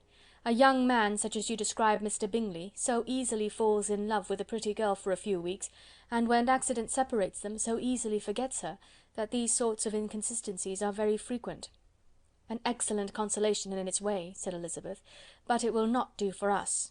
We do not suffer by accident. It does not often happen that the interference of friends will persuade a young man of independent fortune to think no more of a girl whom he was violently in love with only a few days before." "But that expression of violently in love is so hackneyed, so doubtful, so indefinite, that it gives me very little idea. It is as often applied to feelings which arise from a half-hour's acquaintance as to a real strong attachment. Pray, how violent was Mr. Bingley's love?" "I never saw a more promising inclination. He was growing quite inattentive to other people, and wholly engrossed by her.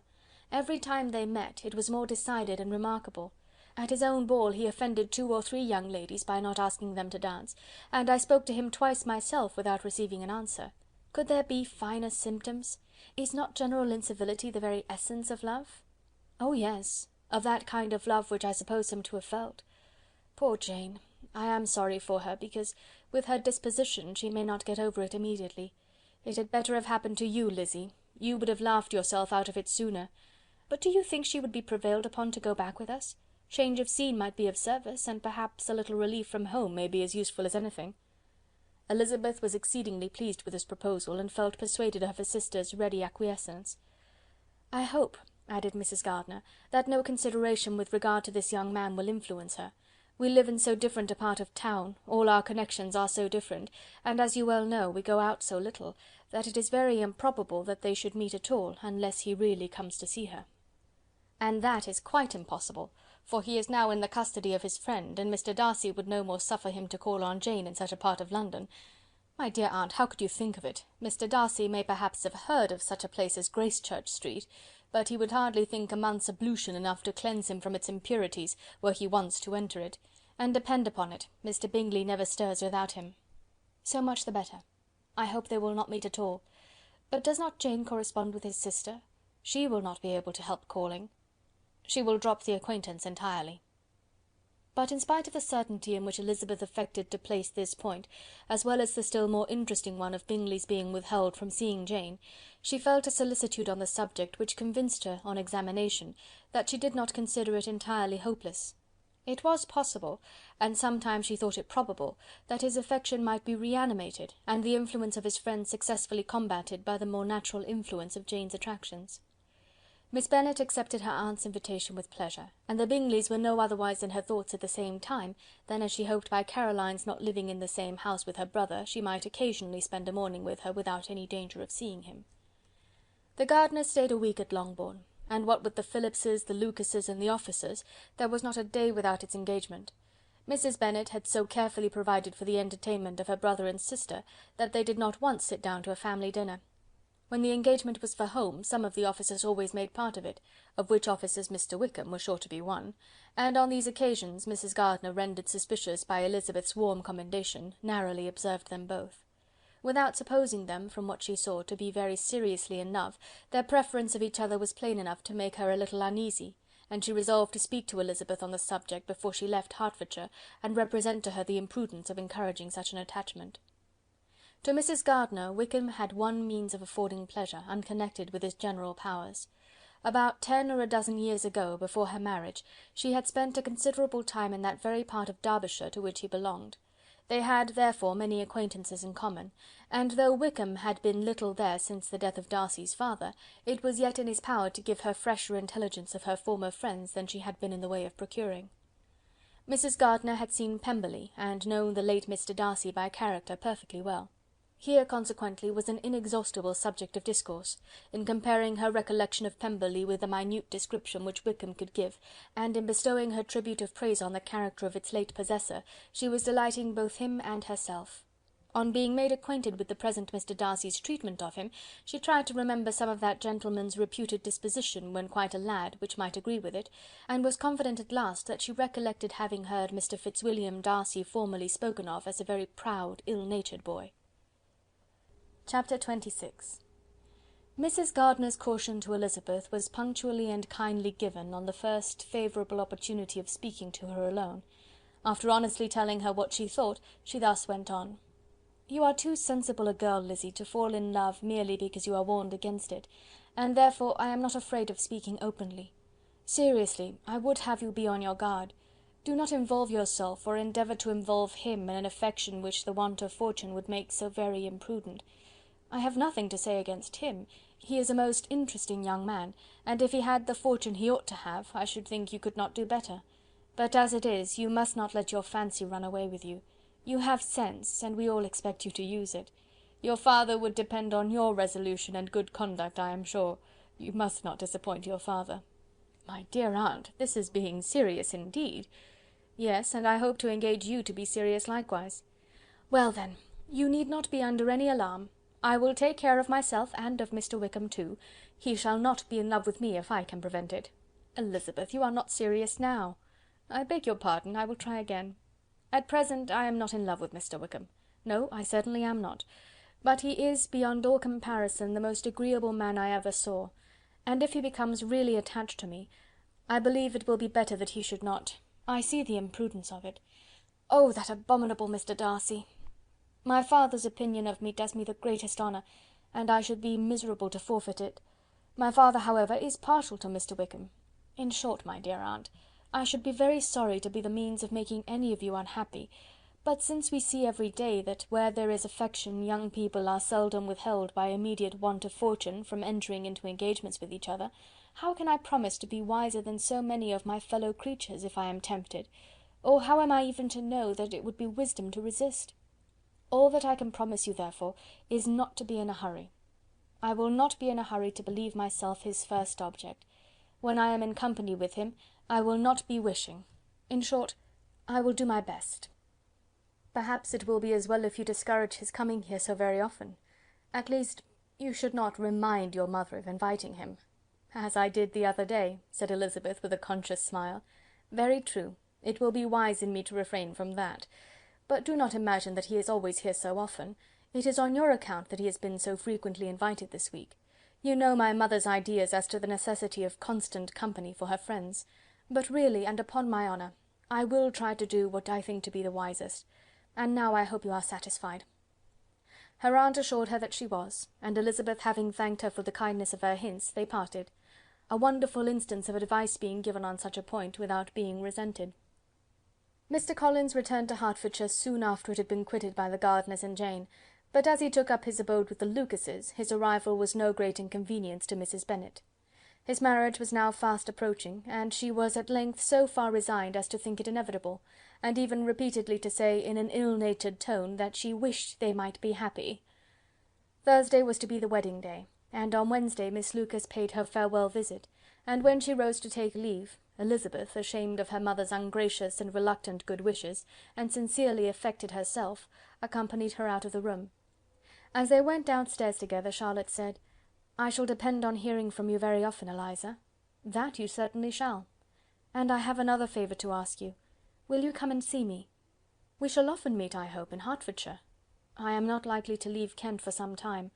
Promise me, therefore, to come to Hunsford." Elizabeth could not refuse, though she foresaw little pleasure in the visit. "My father and Maria are coming to me in March," added Charlotte, "and I hope you will consent to be of the party. Indeed, Eliza, you will be as welcome as either of them." The wedding took place, the bride and bridegroom set off for Kent from the church door, and everybody had as much to say or to hear on the subject as usual.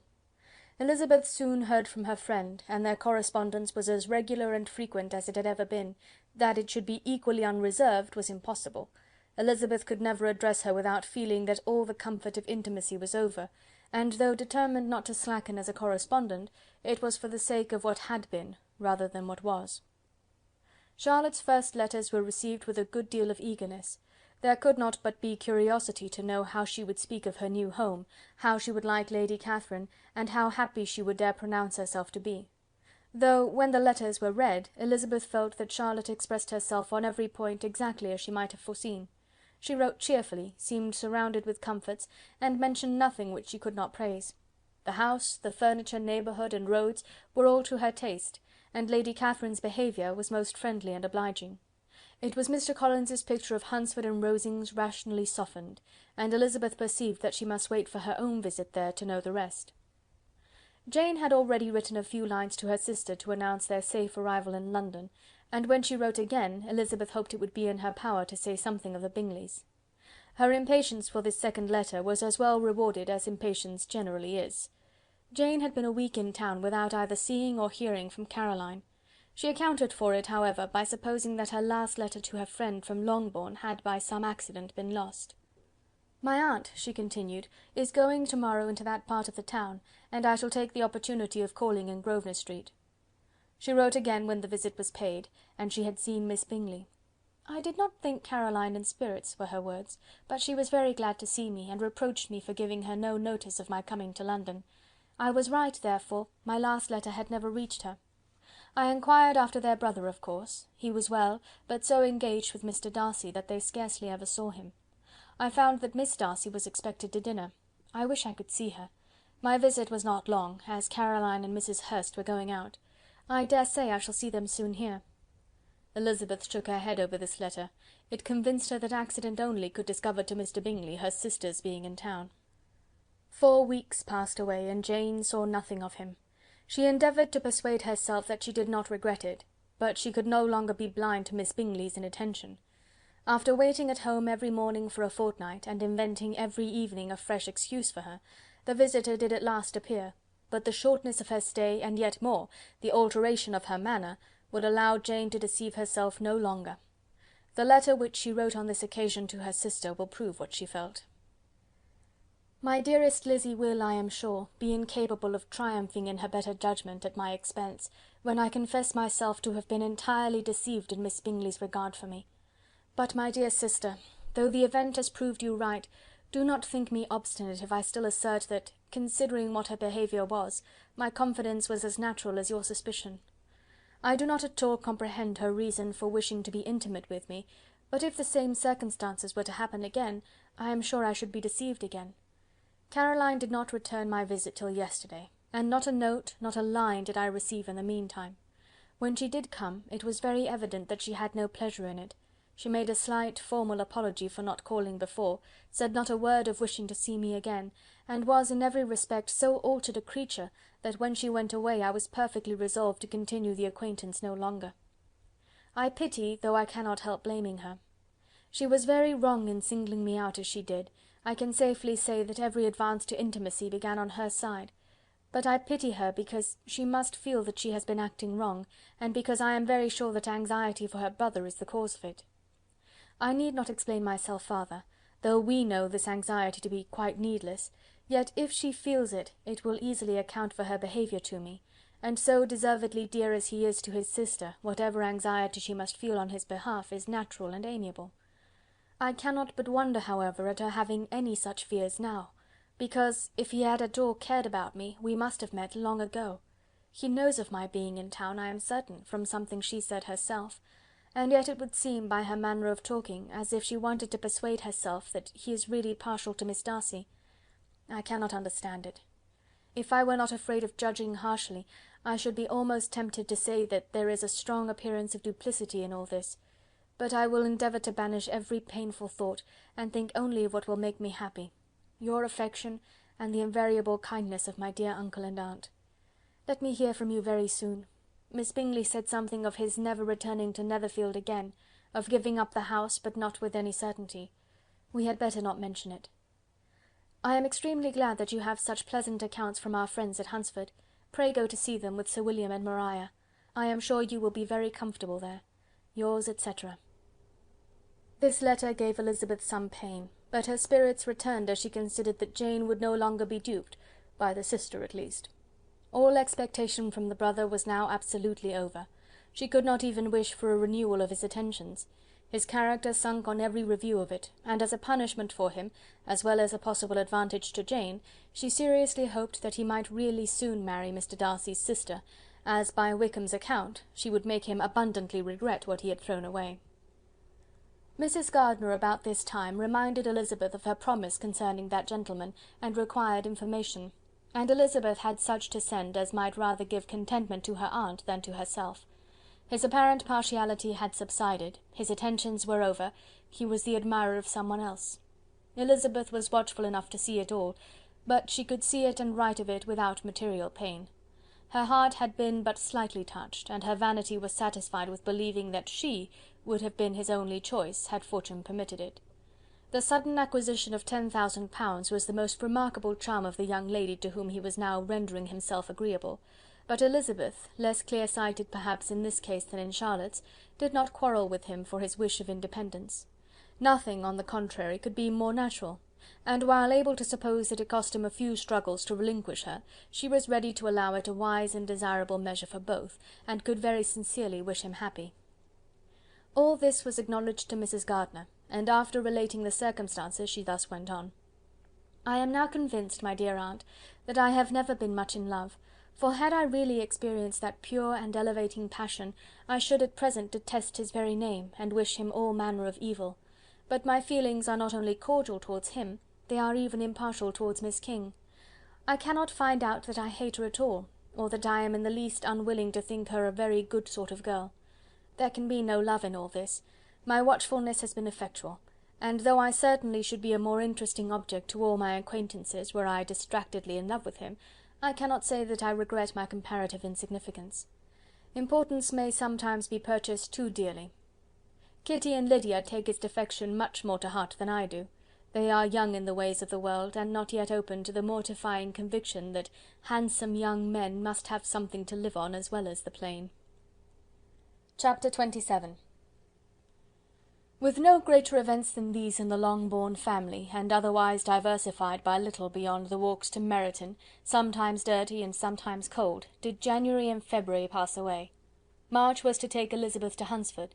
She had not at first thought very seriously of going thither, but Charlotte, she soon found, was depending on the plan, and she gradually learned to consider it herself with greater pleasure as well as greater certainty. Absence had increased her desire of seeing Charlotte again, and weakened her disgust of Mr. Collins. There was novelty in the scheme, and as with such a mother and such uncompanionable sisters, home could not be faultless, a little change was not unwelcome for its own sake. The journey would, moreover, give her a peep at Jane, and in short, as the time drew near, she would have been very sorry for any delay. Everything, however, went on smoothly, and was finally settled according to Charlotte's first sketch. She was to accompany Sir William and his second daughter. The improvement of spending a night in London was added in time, and the plan became as perfect as plan could be. The only pain was in leaving her father, who would certainly miss her, and who, when it came to the point, so little liked her going, that he told her to write to him, and almost promised to answer her letter. The farewell between herself and Mr. Wickham was perfectly friendly, on his side even more. His present pursuit could not make him forget that Elizabeth had been the first to excite and to deserve his attention, the first to listen and to pity, the first to be admired; and in his manner of bidding her adieu, wishing her every enjoyment, reminding her of what she was to expect in Lady Catherine de Bourgh, and trusting their opinion of her, their opinion of everybody, would always coincide, there was a solicitude, an interest, which she felt must ever attach her to him with a most sincere regard; and she parted from him convinced that, whether married or single, he must always be her model of the amiable and pleasing. Her fellow travellers the next day were not of a kind to make her think him less agreeable. Sir William Lucas and his daughter Maria, a good-humoured girl, but as empty-headed as himself, had nothing to say that could be worth hearing, and were listened to with about as much delight as the rattle of the chaise. Elizabeth loved absurdities, but she had known Sir William's too long. He could tell her nothing new of the wonders of his presentation and knighthood, and his civilities were worn out, like his information. It was a journey of only 24 miles, and they began it so early as to be in Gracechurch Street by noon. As they drove to Mr. Gardiner's door, Jane was at a drawing-room window, watching their arrival. When they entered the passage, she was there to welcome them, and Elizabeth, looking earnestly in her face, was pleased to see it healthful and lovely as ever. On the stairs were a troop of little boys and girls, whose eagerness for their cousin's appearance would not allow them to wait in the drawing-room, and whose shyness, as they had not seen her for a twelvemonth, prevented their coming lower. All was joy and kindness. The day passed most pleasantly away, the morning in bustle and shopping, and the evening at one of the theatres. Elizabeth then contrived to sit by her aunt. Their first object was her sister, and she was more grieved than astonished to hear, in reply to her minute inquiries, that though Jane always struggled to support her spirits, there were periods of dejection. It was reasonable, however, to hope that they would not continue long. Mrs. Gardiner gave her the particulars also of Miss Bingley's visit in Gracechurch Street, and repeated conversations occurring at different times between Jane and herself, which proved that the former had, from her heart, given up the acquaintance. Mrs. Gardiner then rallied her niece on Wickham's desertion, and complimented her on bearing it so well. "But, my dear Elizabeth," she added, "what sort of girl is Miss King? I should be sorry to think our friend mercenary." "Pray, my dear aunt, what is the difference in matrimonial affairs between the mercenary and the prudent motive? Where does discretion end and avarice begin? Last Christmas you were afraid of his marrying me because it would be imprudent, and now, because he is trying to get a girl with only 10,000 pounds, you want to find out that he is mercenary. If you will only tell me what sort of girl Miss King is, I shall know what to think. She is a very good kind of girl, I believe. I know no harm of her. But he paid her not the smallest attention till her grandfather's death made her mistress of this fortune. No, what should he? If it were not allowable for him to gain my affections because I had no money, what occasion could there be for making love to a girl whom he did not care about, and who was equally poor? But there seems an indelicacy in directing his attentions toward her so soon after this event. A man in distressed circumstances has not time for all those elegant decorums which other people may observe. If she does not object to it, why should we? Her not objecting to it does not justify him. It only shows her being deficient in something herself, sense or feeling. "Well," cried Elizabeth, "have it as you choose. He shall be mercenary and she shall be foolish." "No, Lizzy, that is what I do not choose. I should be sorry, you know, to think ill of a young man who has lived so long in Derbyshire." "Oh, if that is all, I have a very poor opinion of young men who live in Derbyshire, and their intimate friends who live in Hertfordshire are not much better. I am sick of them all. Thank heaven, I am going to-morrow, where I shall find a man who has not one agreeable quality, who has neither manner nor sense to recommend him. Stupid men are the only ones worth knowing after all." "Take care, Lizzy, that speech savours strongly of disappointment." Before they were separated by the conclusion of the play, she had the unexpected happiness of an invitation to accompany her uncle and aunt in a tour of pleasure which they proposed taking in the summer. "We have not determined how far it shall carry us," said Mrs. Gardiner, "but perhaps to the Lakes." No scheme could have been more agreeable to Elizabeth, and her acceptance of the invitation was most ready and grateful. "Oh, my dear, dear aunt," she rapturously cried, "what delight! What felicity! You give me fresh life and vigour. Adieu to disappointment and spleen. What are young men to rocks and mountains? Oh, what hours of transport we shall spend! And when we do return, it shall not be like other travellers, without being able to give one accurate idea of anything. We will know where we have gone, we will recollect what we have seen. Lakes, mountains, and rivers shall not be jumbled together in our imaginations, nor when we attempt to describe any particular scene, will we begin quarrelling about its relative situation. Let our first effusions be less insupportable than those of the generality of travellers." Chapter 28. Every object in the next day's journey was new and interesting to Elizabeth, and her spirits were in a state of enjoyment, for she had seen her sister looking so well as to banish all fear for her health, and the prospect of her northern tour was a constant source of delight. When they left the high road for the lane to Hunsford, every eye was in search of the parsonage, and every turning expected to bring it in view. The palings of Rosings Park was their boundary on one side. Elizabeth smiled at the recollection of all that she had heard of its inhabitants. At length the parsonage was discernible. The garden sloping to the road, the house standing in it, the green pales and the laurel hedge, everything declared they were arriving. Mr. Collins and Charlotte appeared at the door, and the carriage stopped at the small gate which led by a short gravel walk to the house, amidst the nods and smiles of the whole party. In a moment they were all out of the chaise, rejoicing at the sight of each other. Mrs. Collins welcomed her friend with the liveliest pleasure, and Elizabeth was more and more satisfied with coming when she found herself so affectionately received. She saw instantly that her cousin's manners were not altered by his marriage.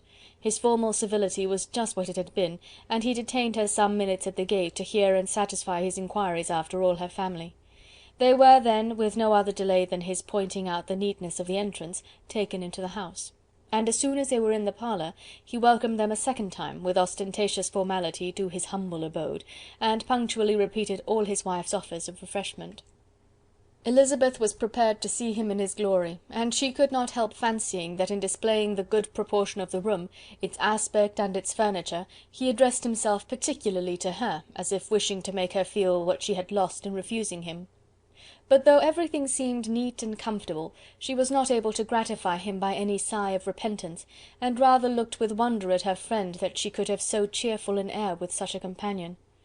When Mr. Collins said anything of which his wife might reasonably be ashamed, which certainly was not unseldom, she involuntarily turned her eye on Charlotte. Once or twice she could discern a faint blush, but in general Charlotte wisely did not hear. After sitting long enough to admire every article of furniture in the room, from the sideboard to the fender, to give an account of their journey and of all that had happened in London, Mr. Collins invited them to take a stroll in the garden, which was large and well laid out, and to the cultivation of which he attended himself. To work in this garden was one of his most respectable pleasures, and Elizabeth admired the command of countenance with which Charlotte talked of the healthfulness of the exercise, and owned she encouraged it as much as possible. Here, leading the way through every walk and cross-walk, and scarcely allowing them an interval to utter the praises he asked for, every view was pointed out with a minuteness which left beauty entirely behind. He could number the fields in every direction, and could tell how many trees there were in the most distant clump. But of all the views which his garden, or which the country or kingdom could boast, none were to be compared with the prospect of Rosings, afforded by an opening in the trees that bordered the park nearly opposite the front of his house. It was a handsome modern building, well situated on rising ground. From his garden Mr. Collins would have led them round his 2 meadows, but the ladies, not having shoes to encounter the remains of a white frost, turned back, and while Sir William accompanied him, Charlotte took her sister and friend over the house, extremely well pleased probably to have the opportunity of showing it without her husband's help. It was rather small, but well built and convenient, and everything was fitted up and arranged with a neatness and consistency of which Elizabeth gave Charlotte all the credit. When Mr. Collins could be forgotten, there was really an air of great comfort throughout, and by Charlotte's evident enjoyment of it, Elizabeth supposed he must be often forgotten. She had already learnt that Lady Catherine was still in the country. It was spoken of again while they were at dinner, when Mr. Collins, joining in, observed: "Yes, Miss Elizabeth, you will have the honour of seeing Lady Catherine de Bourgh on the ensuing Sunday at church, and I need not say you will be delighted with her. She is all affability and condescension, and I doubt not but you will be honoured with some portion of her notice when service is over. I have scarcely any hesitation in saying she will include you and my sister Maria in every invitation with which she honours us during your stay here. Her behaviour to my dear Charlotte is charming. We dine at Rosings twice every week, and are never allowed to walk home. Her ladyship's carriage is regularly ordered for us. I should say one of her ladyship's carriages, for she has several." "Lady Catherine is a very respectable, sensible woman indeed," added Charlotte, "and a most attentive neighbour." "Very true, my dear, that is exactly what I say. She is the sort of woman whom one cannot regard with too much deference." The evening was spent chiefly in talking over Hertfordshire news, and telling again what had already been written, and when it closed, Elizabeth, in the solitude of her chamber, had to meditate upon Charlotte's degree of contentment, to understand her address in guiding, and composure in bearing with, her husband, and to acknowledge that it was all done very well. She also had to anticipate how her visit would pass: the quiet tenor of their usual employments, the vexatious interruptions of Mr. Collins, and the gaieties of their intercourse with Rosings. A lively imagination soon settled it all. About the middle of the next day, as she was in her room getting ready for a walk, a sudden noise below seemed to speak the whole house in confusion, and after listening a moment, she heard somebody running upstairs in a violent hurry, and calling loudly after her.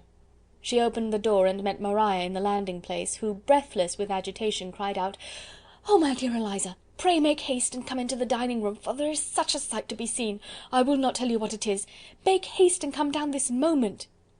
Elizabeth asked questions in vain. Maria would tell her nothing more, and down they ran into the dining room, which fronted the lane, in quest of this wonder. It was 2 ladies stopping in a low phaeton in the garden gate. "And is this all?" cried Elizabeth. "I expected at least that the pigs were got into the garden, and here is nothing but Lady Catherine and her daughter." "La, my dear," said Maria, quite shocked at the mistake, "it is not Lady Catherine. The old lady is Mrs. Jenkinson, who lives with them. The other is Miss de Bourgh. Only look at her! She is quite a little creature. Who would have thought that she could be so thin and small? She is abominably rude to keep Charlotte out of doors in all this wind. Why does she not come in?" "Oh, Charlotte says she hardly ever does. It is the greatest of favours when Miss de Bourgh comes in." "I like her appearance," said Elizabeth, struck with other ideas. "She looks sickly and cross. Yes, she will do for him very well. She will make him a very proper wife." Mr. Collins and Charlotte were both standing at the gate in conversation with the ladies, and Sir William, to Elizabeth's high diversion, was stationed in the doorway, in earnest contemplation of the greatness before him, and constantly bowing whenever Miss de Bourgh looked that way. At length there was nothing more to be said.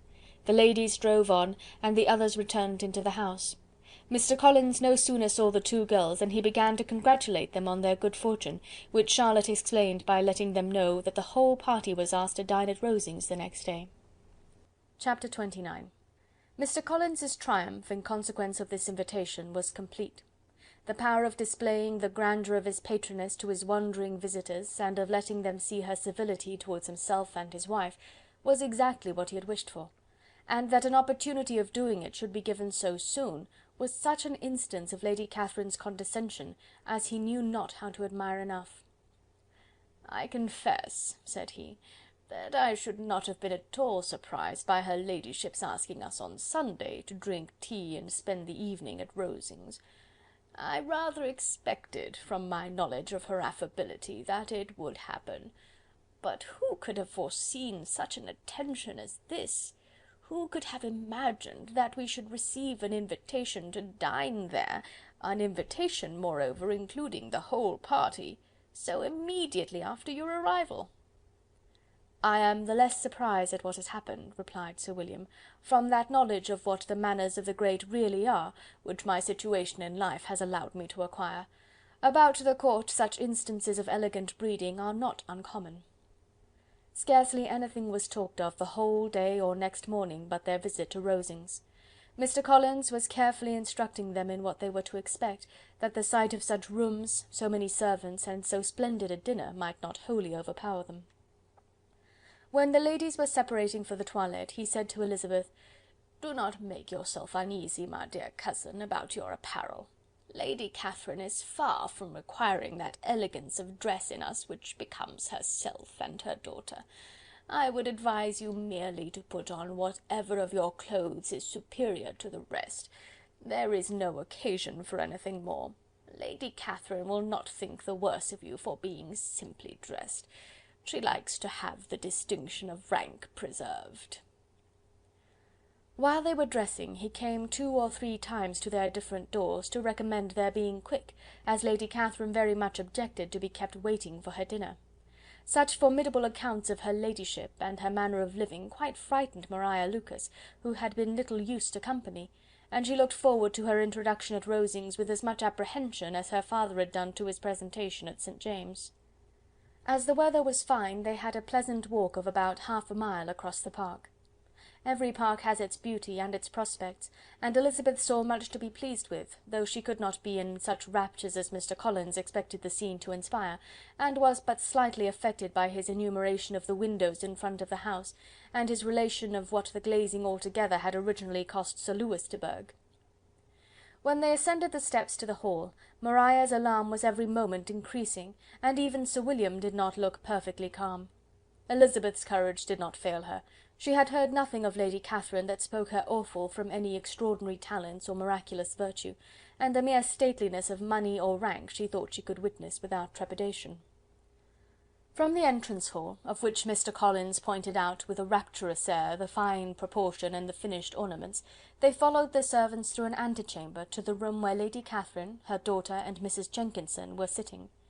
Her ladyship, with great condescension, arose to receive them, and as Mrs. Collins had settled it with her husband that the office of introduction should be hers, it was performed in a proper manner, without any of those apologies and thanks which he would have thought necessary.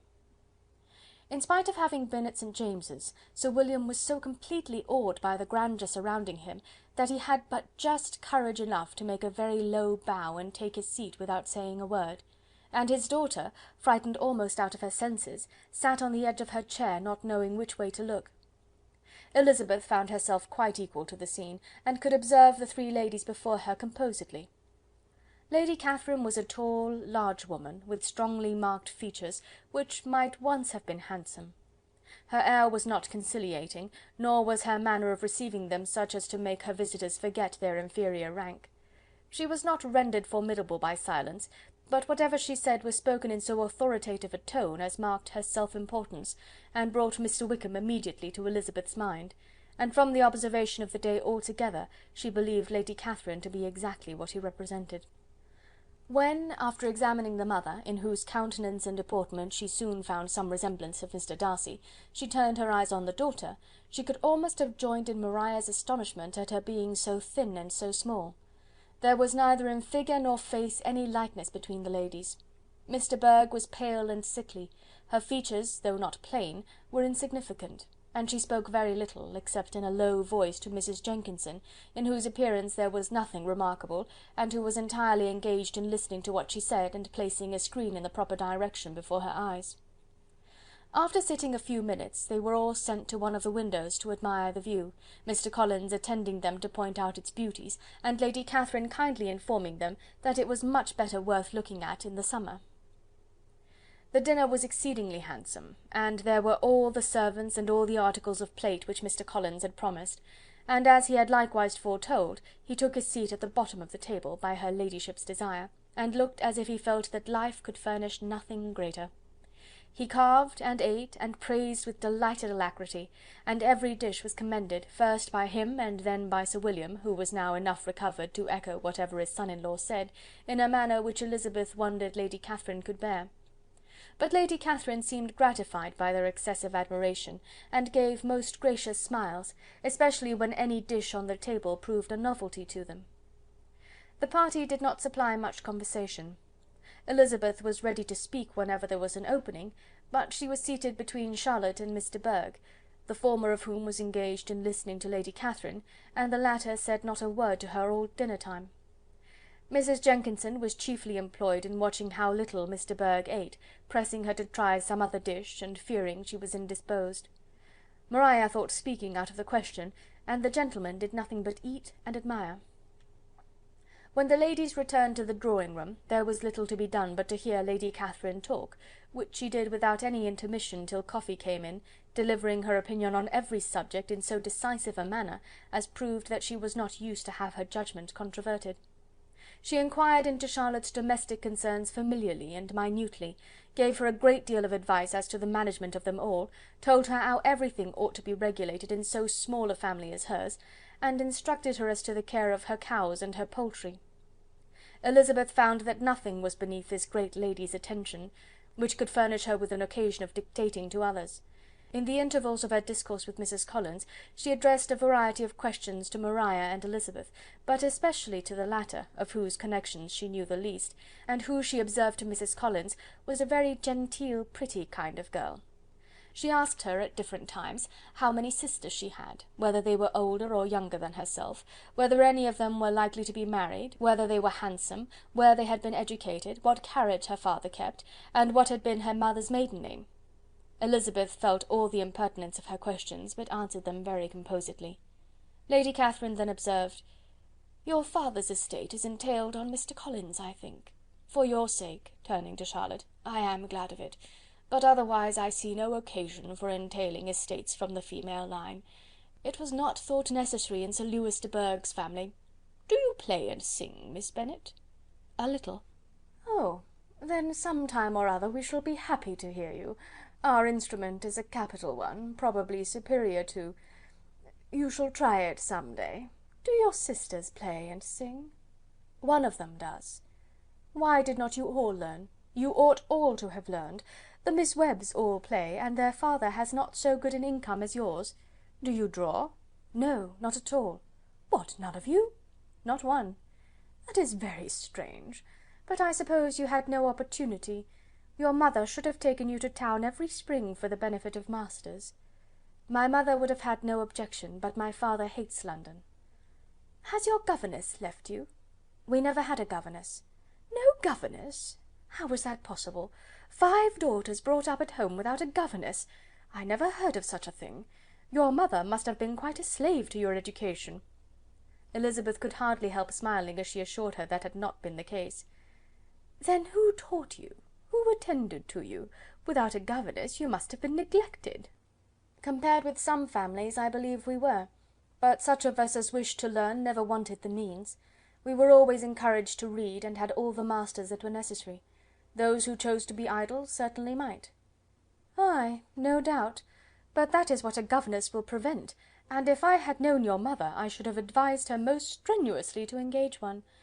I always say that nothing is to be done in education without steady and regular instruction, and nobody but a governess can give it.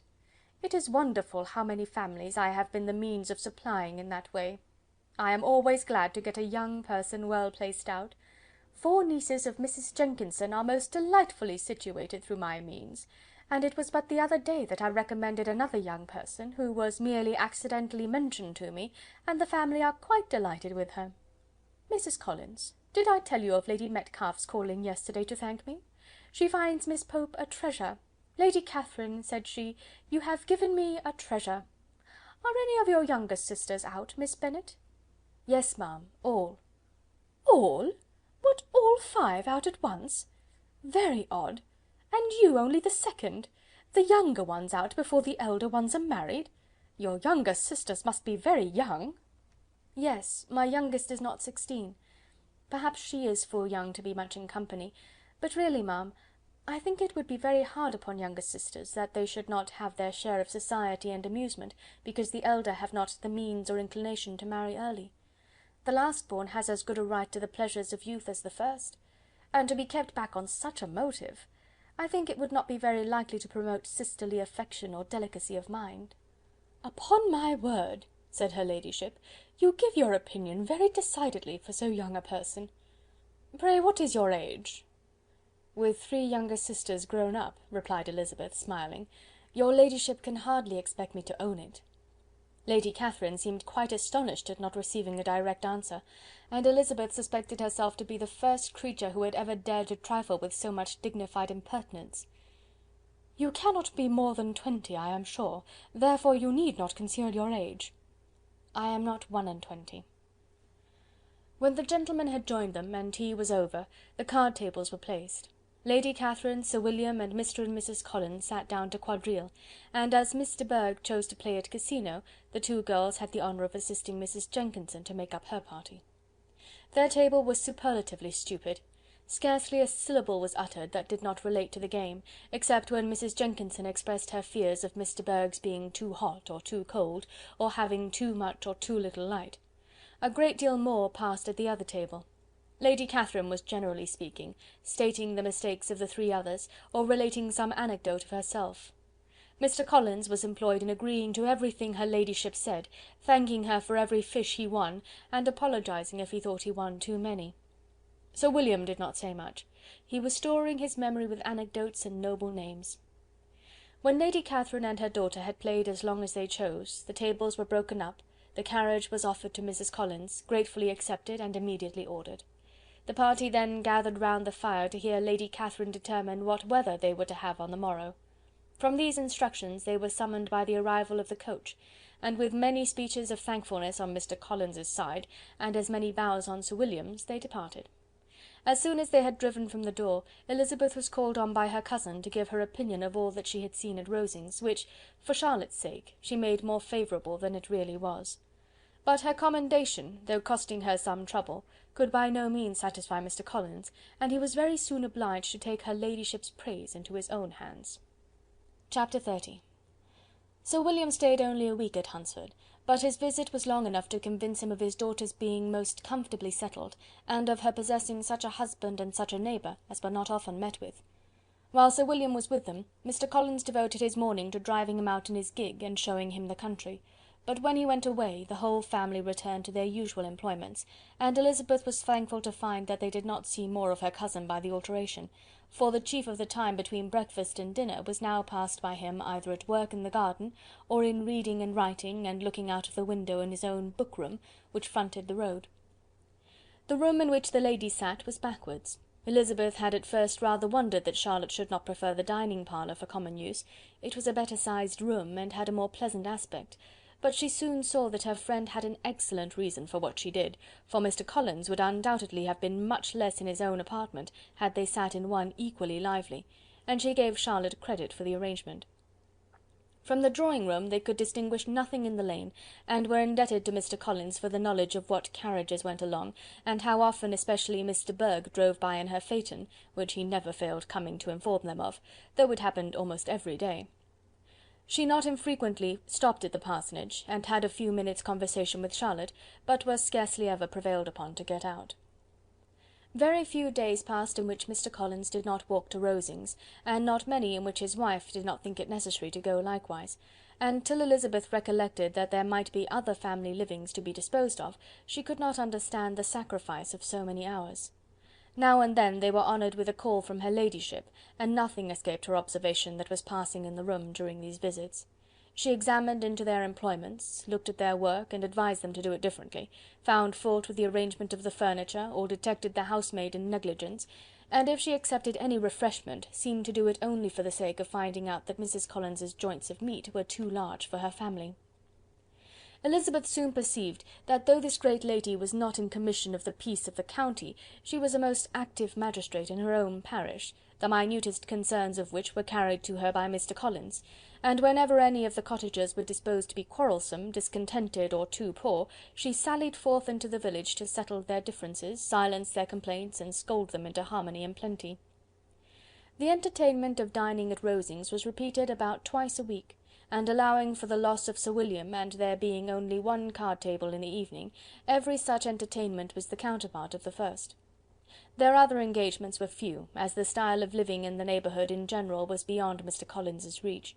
This, however, was no evil to Elizabeth, and upon the whole she spent her time comfortably enough. There were half hours of pleasant conversation with Charlotte, and the weather was so fine for the time of year that she had often great enjoyment out of doors. Her favourite walk, and where she frequently went while the others were calling on Lady Catherine, was along the open grove which edged that side of the park, where there was a nice sheltered path, which no one seemed to value but herself, and where she felt beyond the reach of Lady Catherine's curiosity. In this quiet way the first fortnight of her visit soon passed away. Easter was approaching, and the week preceding it was to bring an addition to the family at Rosings, which in so small a circle must be important. Elizabeth had heard soon after her arrival that Mr. Darcy was expected there in the course of a few weeks, and though there were not many of her acquaintances whom she did not prefer, his coming would furnish one comparatively new to look at in their Rosings parties, and she might be amused in seeing how hopeless Miss Bingley's designs on him were by his behaviour to his cousin, for whom he was evidently destined by Lady Catherine, who talked of his coming with the greatest satisfaction, spoke of him in terms of the highest admiration, and seemed almost angry to find that he had already been frequently seen by Miss Lucas and herself. His arrival was soon known at the parsonage, for Mr. Collins was walking the whole morning within view of the lodges opening into Hunsford Lane, in order to have the earliest assurance of it, and after making his bow as the carriage turned into the park, hurried home with the great intelligence. On the following morning he hastened to Rosings to pay his respects. There were two nephews of Lady Catherine to require them, for Mr. Darcy had brought with him a Colonel Fitzwilliam, the younger son of his uncle Lord, and to the great surprise of all the party, when Mr. Collins returned, the gentleman accompanied him. Charlotte had seen them from her husband's room, crossing the road, and immediately running into the other, told the girls what an honour they might expect, adding, "I may thank you, Eliza, for this piece of civility. Mr. Darcy would never have come so soon to wait upon me." Elizabeth had scarcely time to disclaim all right to the compliment, before their approach was announced by the door-bell, and shortly afterwards the three gentlemen entered the room. Colonel Fitzwilliam, who led the way, was about 30, not handsome, but in person and address most truly the gentleman. Mr. Darcy looked just as he had been used to look in Hertfordshire, paid his compliments with his usual reserve to Mrs. Collins, and whatever might be his feelings toward her friend, met her with every appearance of composure. Elizabeth merely curtsied to him without saying a word. Colonel Fitzwilliam entered into conversation directly with the readiness and ease of a well-bred man, and talked very pleasantly, but his cousin, after having addressed a slight observation on the house and garden to Mrs. Collins, sat for some time without speaking to anybody. At length, however, his civility was so far awakened as to inquire of Elizabeth after the health of her family. she answered him in the usual way, and after a moment's pause added, "My eldest sister has been in town these 3 months. Have you never happened to see her there?" She was perfectly sensible that he never had, but she wished to see whether he would betray any consciousness of what had passed between the Bingleys and Jane, and she thought he looked a little confused as he answered that he had never been so fortunate as to meet Miss Bennet. The subject was pursued no farther, and the gentleman soon afterwards went away. Chapter 31. Colonel Fitzwilliam's manners were very much admired at the parsonage, and the ladies all felt that he must add considerably to the pleasures of their engagements at Rosings. It was some days, however, before they received any invitation thither, for while there were visitors in the house, they could not be necessary, and it was not till Easter Day, almost a week after the gentleman's arrival, that they were honoured by such an attention, and then they were merely asked on leaving church to come there in the evening. For the last week they had seen very little of Lady Catherine or her daughter. Colonel Fitzwilliam had called at the parsonage more than once during the time, but Mr. Darcy they had seen only at church.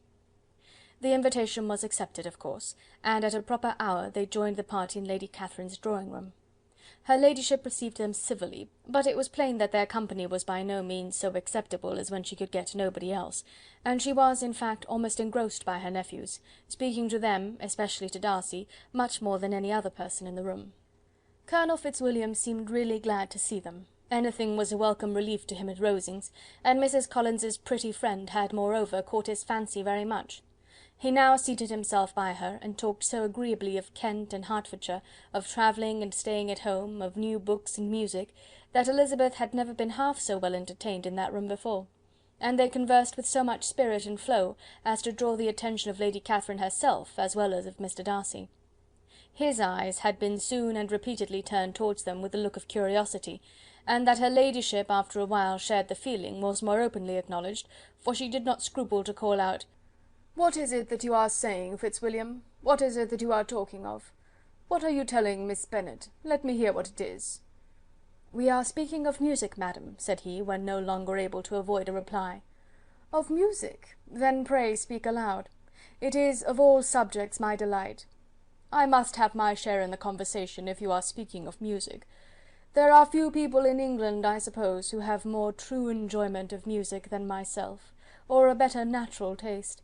If I had ever learned, I should have been a great proficient, and so would Anne, if her health had allowed her to apply.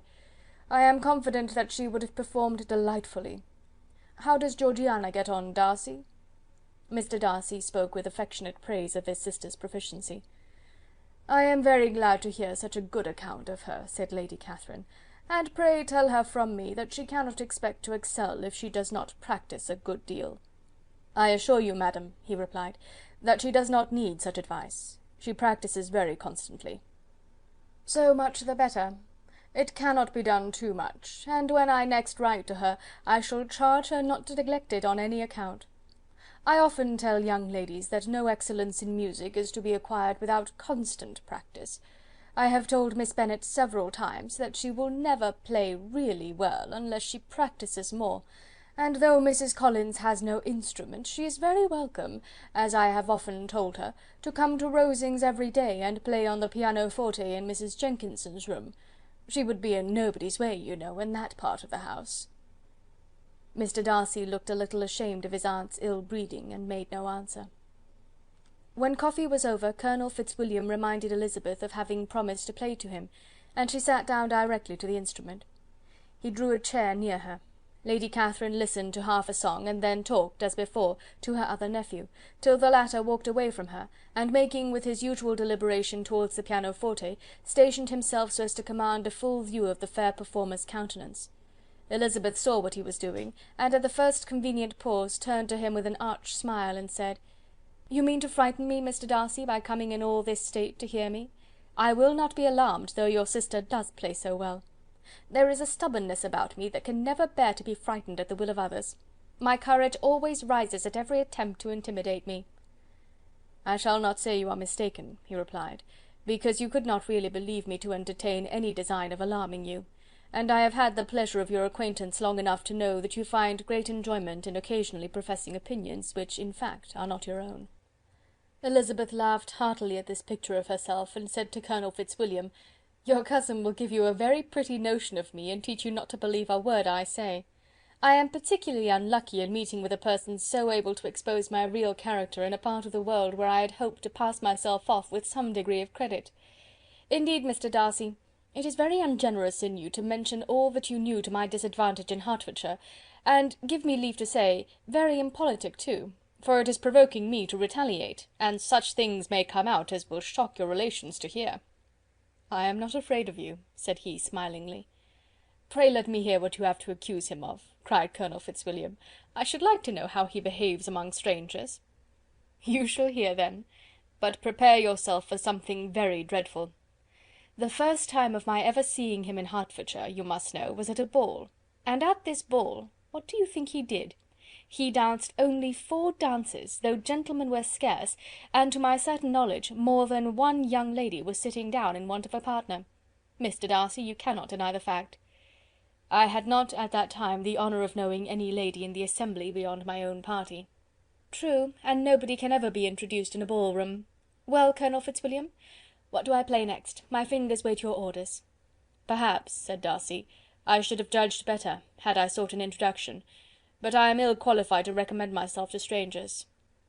"Shall we ask your cousin the reason of this?" said Elizabeth, still addressing Colonel Fitzwilliam. "Shall we ask him why a man of sense and education, and who has lived in the world, is ill qualified to recommend himself to strangers?"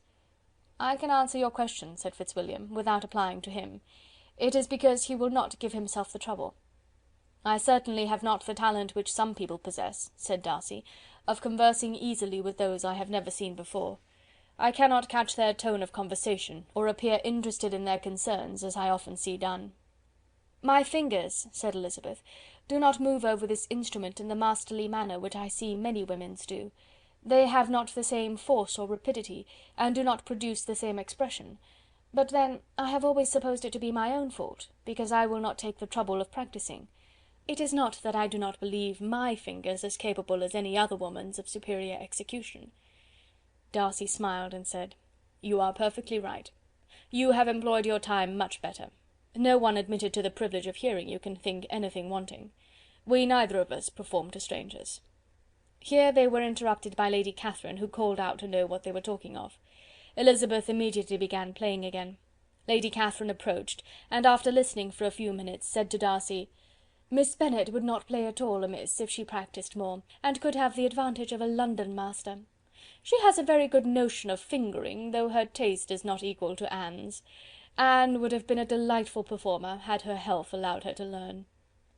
Elizabeth looked at Darcy to see how cordially he assented to his cousin's praise, but neither at that moment, nor at any other, could she discern any symptom of love, and from the whole of his behaviour to Miss de Bourgh she derived this comfort for Miss Bingley, that he might have been just as likely to marry her had she been his relation. Lady Catherine continued her remarks on Elizabeth's performance, mixing them with many instructions on execution and taste. Elizabeth received them with all the forbearance of civility, and at the request of the gentlemen, remained at the instrument till her ladyship's carriage was ready to take them all home. Chapter 32. Elizabeth was sitting by herself the next morning, and writing to Jane, while Mrs. Collins and Maria were gone on business into the village, when she was startled by a ring at the door, the certain signal of a visitor.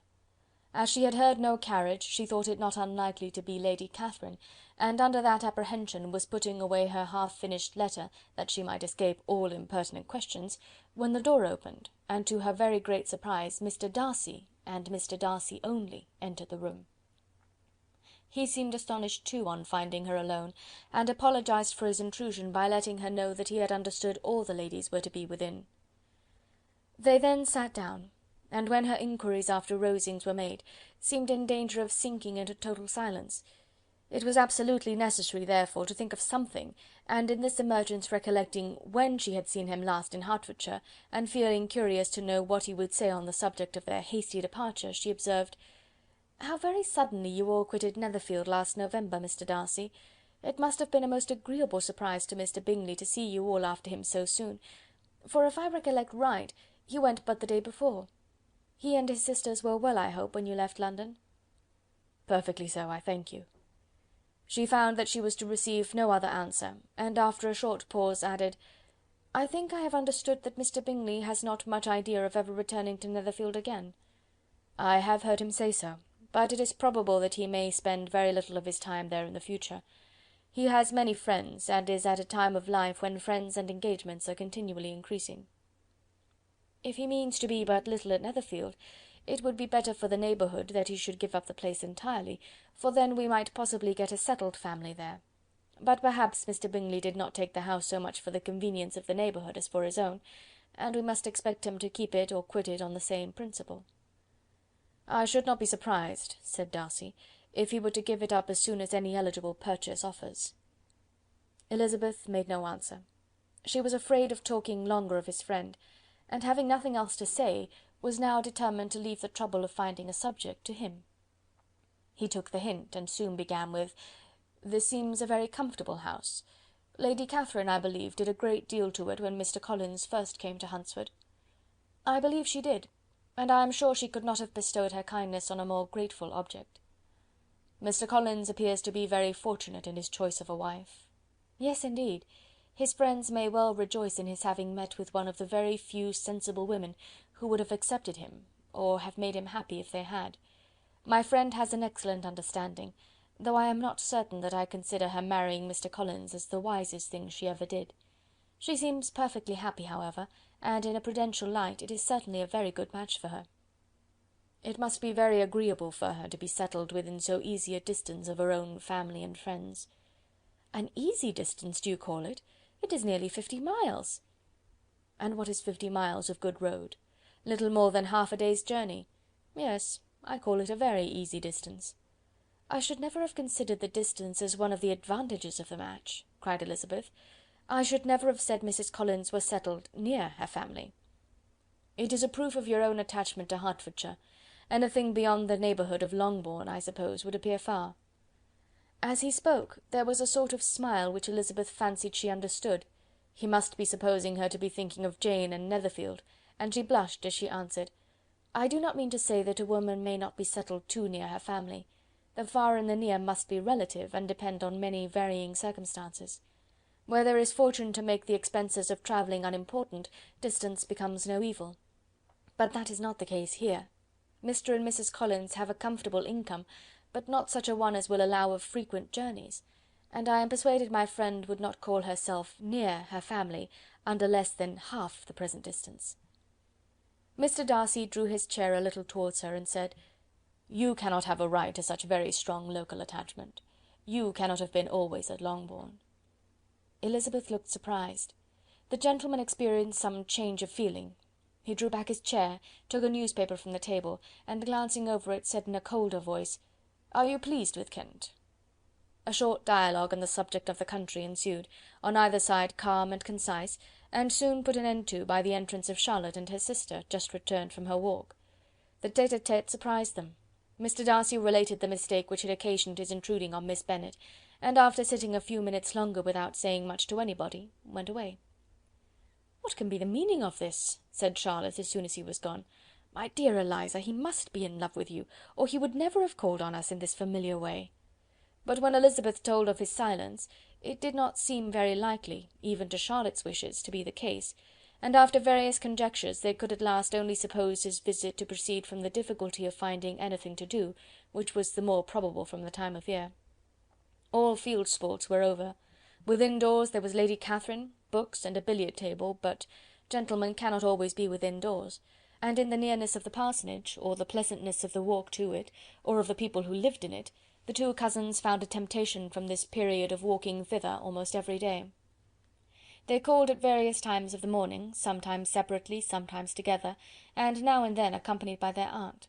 It was plain to them all that Colonel Fitzwilliam came because he had pleasure in their society, a persuasion which of course recommended him still more, and Elizabeth was reminded by her own satisfaction in being with him, as well as by his evident admiration of her former favourite, George Wickham, and though, in comparing them, she saw there was less captivating softness in Colonel Fitzwilliam's manners, she believed he might have the best informed mind. But why Mr. Darcy came so often to the parsonage, it was more difficult to understand. It could not be for society, as he frequently sat there 10 minutes together without opening his lips, and when he did speak, it seemed the effect of necessity rather than of choice, a sacrifice to propriety, not a pleasure to himself. He seldom appeared really animated. Mrs. Collins knew not what to make of him. Colonel Fitzwilliam's occasionally laughing at his stupidity proved that he was generally different, which her own knowledge of him could not have told her, and as she would like to have believed this change the effect of love, and the object of that love her friend Eliza, she set herself seriously to work to find it out. She watched him whenever they were at Rosings, and whenever he came to Hunsford, but without much success. He certainly looked at her friend a great deal, but the expression of that look was disputable. It was an earnest, steadfast gaze, but she often doubted whether there were much admiration in it, and sometimes it seemed nothing but absence of mind. She had once or twice suggested to Elizabeth the possibility of his being partial to her, but Elizabeth always laughed at the idea, and Mrs. Collins did not think it right to press the subject, from the danger of raising expectations which might only end in disappointment, for in her opinion it admitted not of a doubt that all her friend's dislike would vanish if she could suppose him to be in her power. In her kind schemes for Elizabeth, she sometimes planned her marrying Colonel Fitzwilliam. He was beyond comparison the most pleasant man. He certainly admired her, and his situation in life was most eligible. But to counterbalance these advantages, Mr. Darcy had considerable patronage in the church, and his cousin could have none at all. Chapter 33. More than once did Elizabeth, in her rambles within the park, unexpectedly meet Mr. Darcy. She felt all the perverseness of the mischance that should bring him where no one else was brought, and, to prevent its ever happening again, took care to inform him at first that it was a favourite haunt of hers. How it could occur a second time, therefore, was very odd. Yet it did, and even a third. It seemed like wilful ill nature, or a voluntary penance, for on these occasions it was not merely a few formal inquiries and an awkward pause and then away, but he actually thought it necessary to turn back and walk with her. He never said a great deal, nor did she give herself the trouble of talking or of listening much, but it struck her in the course of their third rencontre that he was asking some odd, unconnected questions about her pleasure in being at Hunsford, her love of solitary walks, and her opinion of Mr. and Mrs. Collins's happiness, and that in speaking of Rosings and her not perfectly understanding the house, he seemed to expect that whenever she came into Kent again she would be staying there too. His words seemed to imply it. Could he have Colonel Fitzwilliam in his thoughts? She supposed, if he meant anything, he must mean an allusion to what might arise in that quarter. It distressed her a little, and she was quite glad to find herself at the gate in the pales opposite the parsonage. She was engaged one day as she walked, in perusing Jane's last letter, and dwelling on some passages which proved that Jane had not written in spirits, when, instead of being again surprised by Mr. Darcy, she saw on looking up that Colonel Fitzwilliam was meeting her. Putting away the letter immediately, and forcing a smile, she said, "I did not know before that you ever walked this way." "I have been making the tour of the park," he replied, "as I generally do every year, and intend to close it with a call at the parsonage. Are you going much farther?" "No, I should have turned in a moment." And accordingly she did turn, and they walked towards the parsonage together. "Do you certainly leave Kent on Saturday?" said she. "Yes, if Darcy does not put it off again, but I am at his disposal. He arranges the business just as he pleases." And if not able to please himself in the arrangement, he has at least pleasure in the great power of choice. I do not know anybody who seems more to enjoy the power of doing what he likes than Mr. Darcy. "He likes to have his own way very well," replied Colonel Fitzwilliam, "but so we all do. It is only that he has better means of having it than many others, because he is rich, and many others are poor. I speak feelingly. A younger son, you know, must be inured to self-denial and dependence." "In my opinion, the younger son of an earl can know very little of either. Now, seriously, what have you ever known of self-denial and dependence? When have you been prevented by want of money from going wherever you chose, or procuring anything you had a fancy for? These are home questions, and perhaps I cannot say that I have experienced many hardships of that nature, but in matters of greater weight I may suffer from want of money. Younger sons cannot marry where they like. Unless they like women of fortune, which I think they very often do. Our habits of expense make us too dependent, and there are not many in my rank of life who can afford to marry without some attention to money." "Is this," thought Elizabeth, "meant for me?" And she coloured at the idea, but recovering herself, said in a lively tone, "And pray, what is the usual price of an earl's younger son? Unless the elder brother is very sickly, I suppose you would not ask above 50,000 pounds?" He answered her in the same style, and the subject dropped. To interrupt a silence which might make him fancy her affected with what had passed, she soon afterwards said, I imagine your cousin brought you down with him chiefly for the sake of having some one at his disposal. I wonder he does not marry, to secure a lasting convenience of that kind. But perhaps his sister does as well for the present, and, as she is under his sole care, he may do what he likes with her." "No," said Colonel Fitzwilliam, "that is an advantage which he must divide with me. I am joined with him in the guardianship of Miss Darcy." "Are you indeed? And pray what sort of guardians do you make? Does your charge give you much trouble? Young ladies of her age are sometimes a little difficult to manage, and if she has the true Darcy spirit, she may like to have her own way." As she spoke, she observed him looking at her earnestly, and the manner in which he immediately asked her why she supposed Miss Darcy likely to give them any uneasiness, convinced her that she had somehow or other got pretty near the truth. She replied directly: "You need not be frightened. I never heard any harm of her, and I dare say she is one of the most tractable creatures in the world.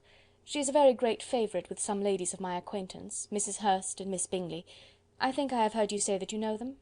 "I know them a little. Their brother is a pleasant gentlemanlike man. He is a great friend of Darcy's."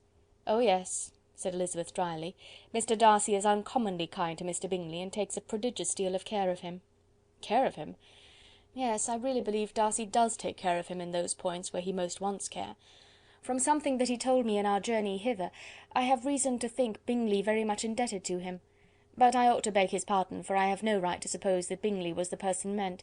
It was all conjecture." "What is it you mean?" "It is a circumstance which Darcy could not wish to be generally known, because if it were to get round to the lady's family, it would be an unpleasant thing." "You may depend upon my not mentioning it." "And remember that I have not much reason for supposing it to be Bingley. What he told me was merely this, that he congratulated himself on having lately saved a friend from the inconveniences of a most imprudent marriage, but without mentioning names or any other particulars, and I only suspected it to be Bingley from believing him the kind of young man to get into a scrape of that sort, and from knowing them to have been together the whole of last summer."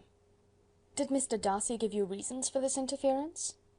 "I understood that there were some very strong objections against the lady."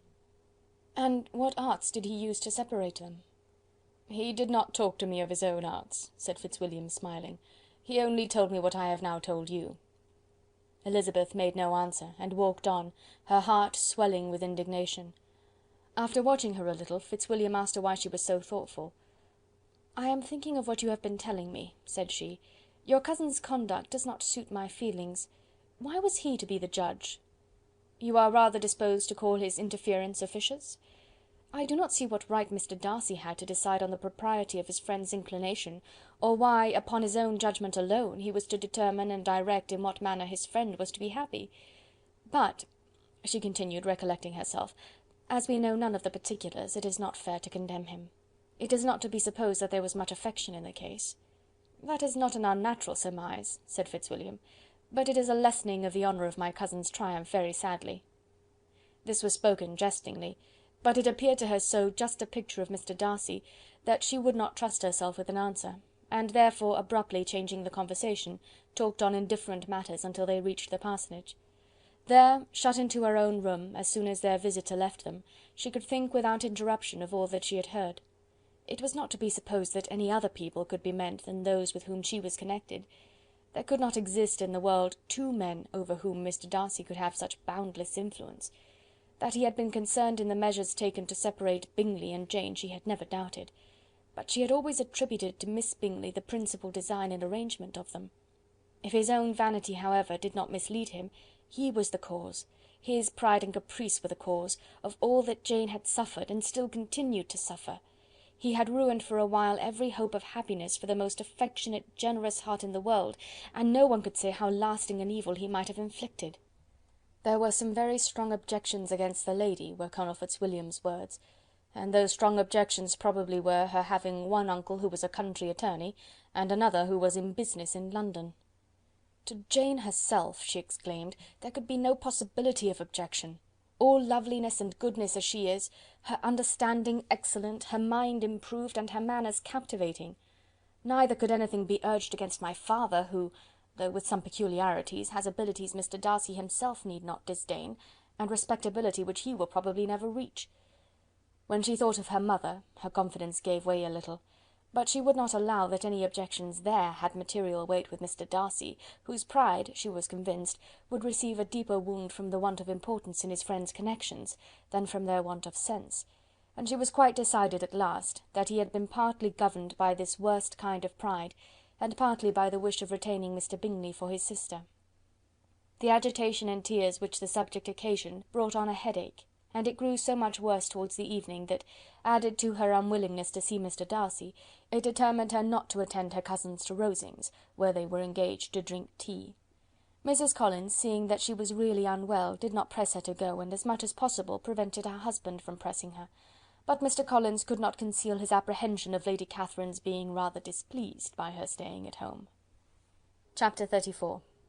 When they were gone, Elizabeth, as if intending to exasperate herself as much as possible against Mr. Darcy, chose for her employment the examination of all the letters which Jane had written to her since her being in Kent.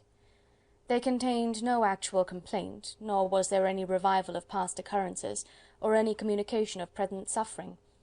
But in all, and in almost every line of each, there was a want of that cheerfulness which had been used to characterize her style, and which, proceeding from the serenity of a mind at ease with itself and kindly disposed towards everyone, had been scarcely ever clouded. Elizabeth noticed every sentence conveying the idea of uneasiness with an attention which it had hardly received on the first perusal. Mr. Darcy's shameful boast of what misery he had been able to inflict gave her a keener sense of her sister's sufferings. It was some consolation to think that his visit to Rosings was to end on the day after the next, and a still greater, that in less than a fortnight she should herself be with Jane again, and enabled to contribute to the recovery of her spirits by all that affection could do. She could not think of Darcy's leaving Kent without remembering that his cousin was to go with him, but Colonel Fitzwilliam had made it clear that he had no intentions at all, and agreeable as he was, she did not mean to be unhappy about him. While settling this point, she was suddenly roused by the sound of the door-bell, and her spirits were a little fluttered by the idea of its being Colonel Fitzwilliam himself, who had once before called late in the evening, and might now come to inquire particularly after her. But this idea was soon banished, and her spirits were very differently affected, when, to her utter amazement, she saw Mr. Darcy walk into the room. In an hurried manner he immediately began an inquiry after her health, imputing his visit to a wish of hearing that she were better. She answered him with cold civility. He sat down for a few moments, and then, getting up, walked about the room. Elizabeth was surprised, but said not a word. After a silence of several minutes he came towards her in an agitated manner, and thus began: "In vain I have struggled. It will not do. My feelings will not be repressed. You must allow me to tell you how ardently I admire and love you." Elizabeth's astonishment was beyond expression. She stared, coloured, doubted, and was silent. This he considered sufficient encouragement, and the avowal of all that he felt, and had long felt for her, immediately followed. He spoke well, but there were feelings besides those of the heart to be detailed, and he was not more eloquent on the subject of tenderness than of pride. His sense of her inferiority, of its being a degradation, of the family obstacles which had always opposed to inclination, were dwelt on with a warmth which seemed due to the consequence he was wounding, but was very unlikely to recommend his suit. In spite of her deeply rooted dislike, she could not be insensible to the compliment of such a man's affection, and though her intentions did not vary for an instant, she was at first sorry for the pain he was to receive, till, roused to resentment by his subsequent language, she lost all compassion in anger. She tried, however, to compose herself to answer him with patience when he should have done. He concluded with representing to her the strength of that attachment which, in spite of all his endeavours, he had found impossible to conquer, and with expressing his hope that it would now be rewarded by her acceptance of his hand. As he said this, she could easily see that he had no doubt of a favourable answer.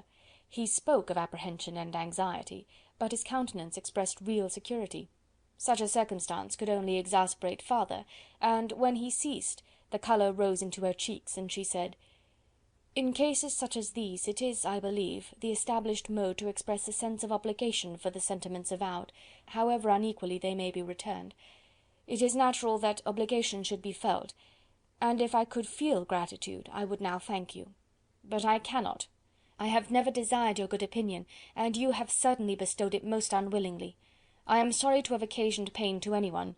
It has been most unconsciously done, however, and I hope will be of short duration."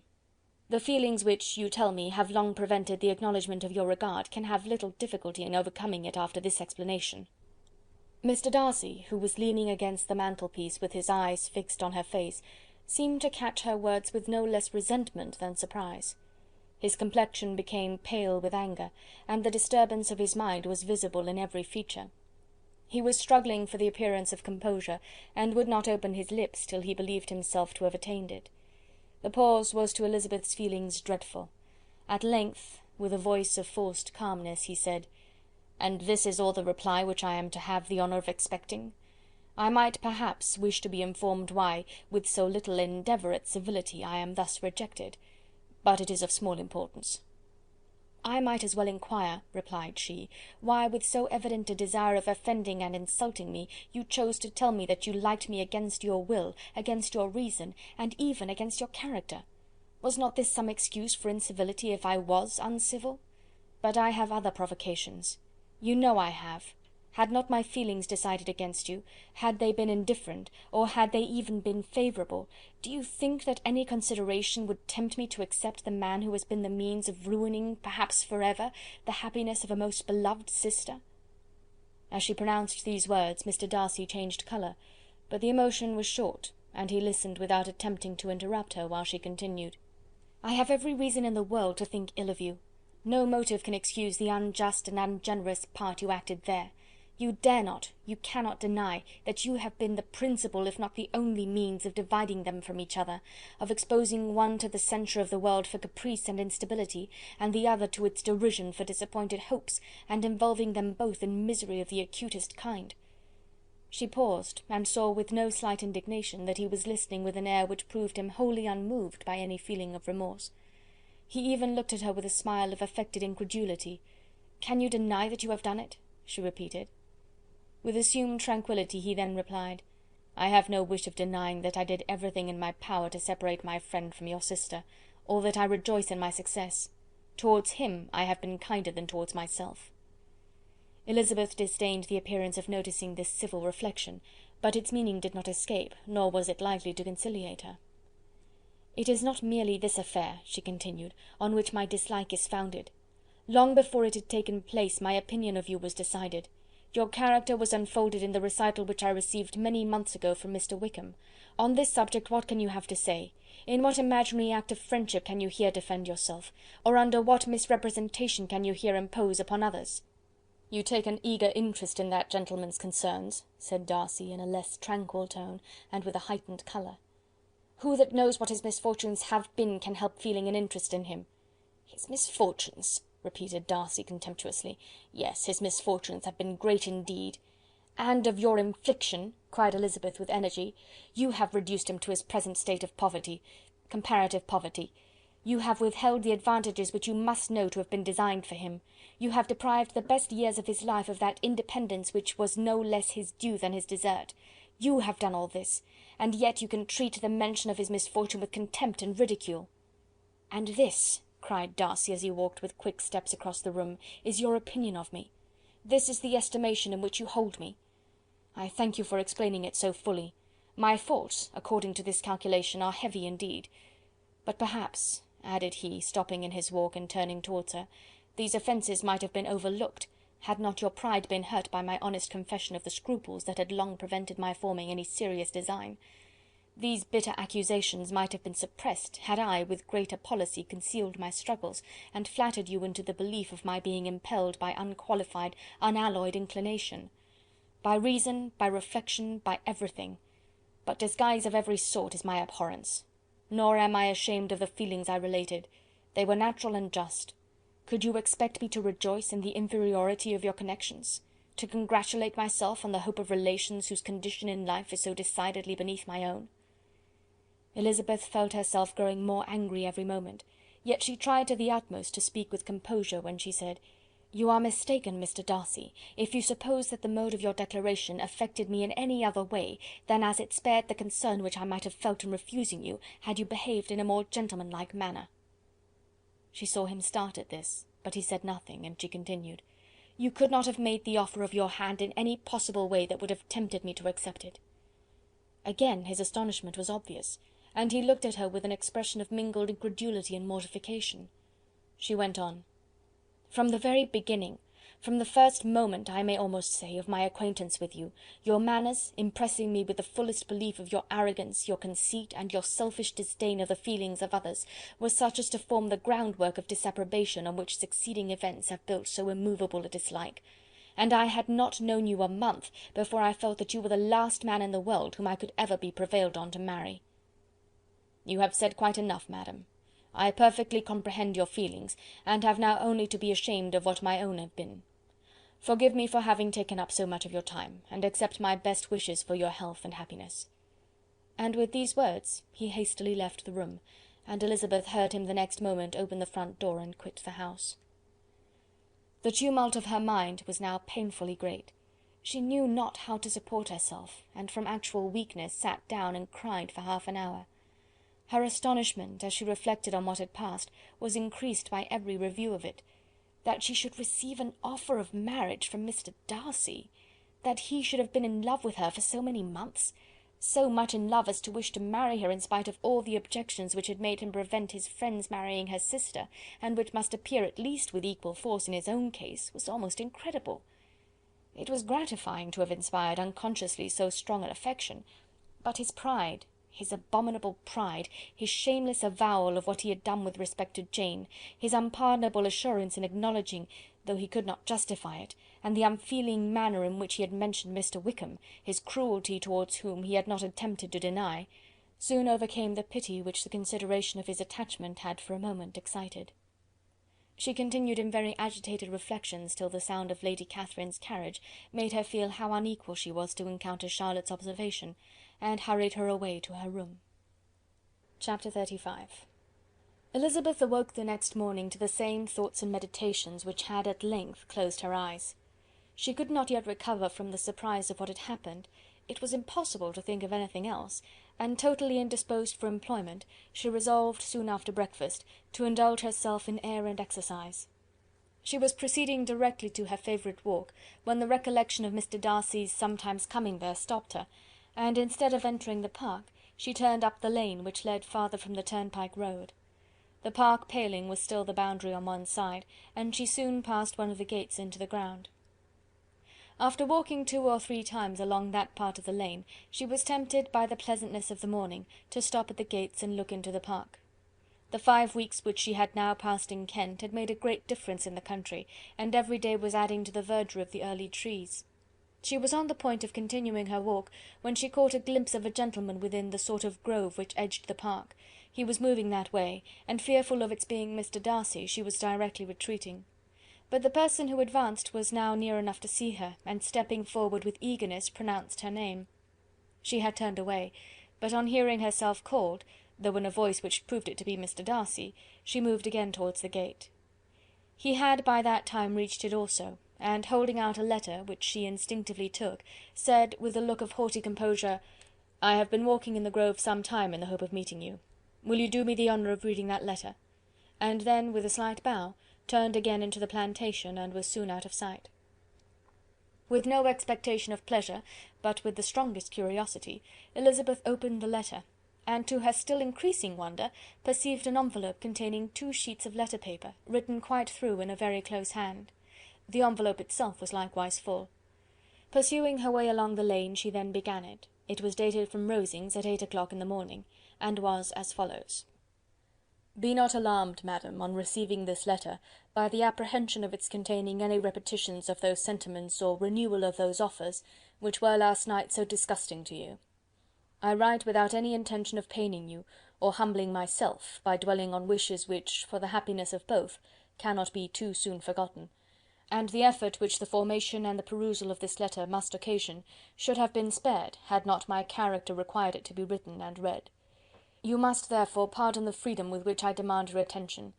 Your feelings, I know, will bestow it unwillingly, but I demand it of your justice. 2 offences of a very different nature, and by no means of equal magnitude, you laid last night to my charge.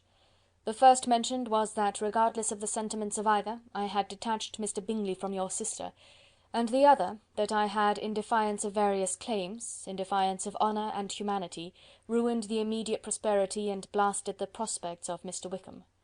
Wilfully and wantonly to have thrown off the companion of my youth, the acknowledged favourite of my father, a young man who had scarcely any other dependence than on our patronage, and who had been brought up to expect its exertion, would be a depravity to which the separation of two young persons, whose affection could be the growth of only a few weeks, could bear no comparison.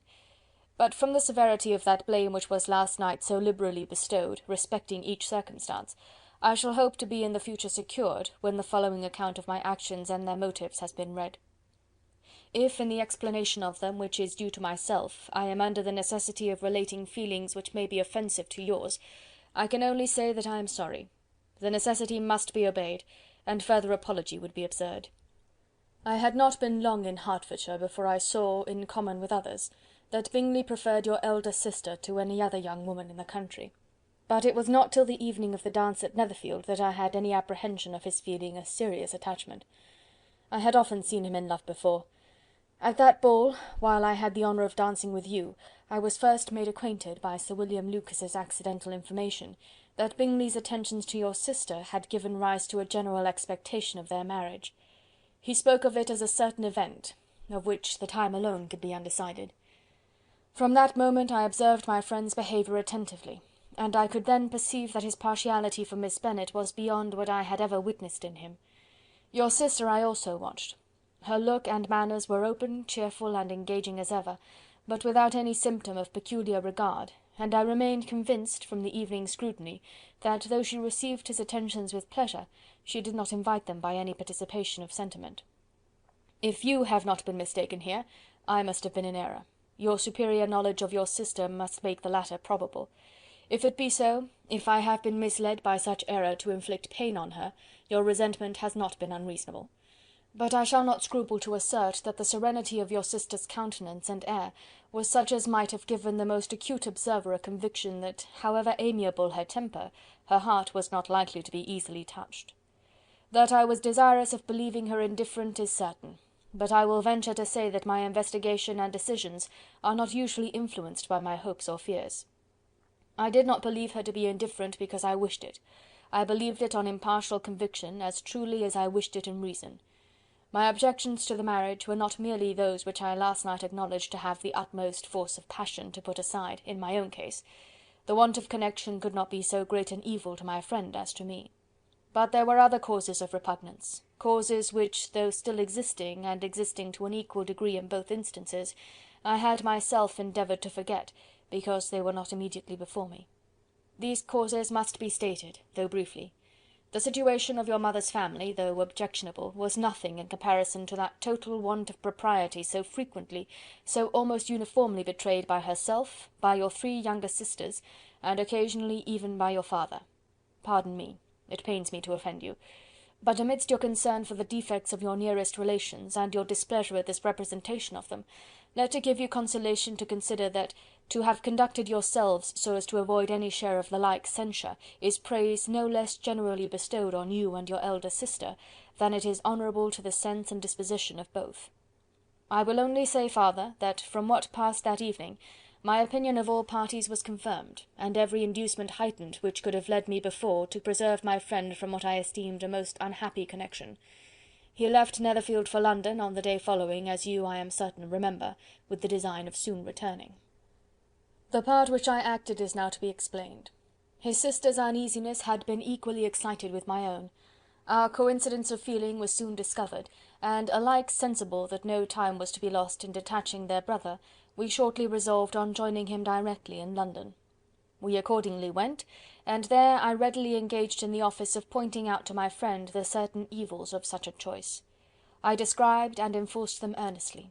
But however this remonstrance might have staggered or delayed his determination, I do not suppose that it would ultimately have prevented the marriage, had it not been seconded by the assurance that I hesitated not in giving, of your sister's indifference.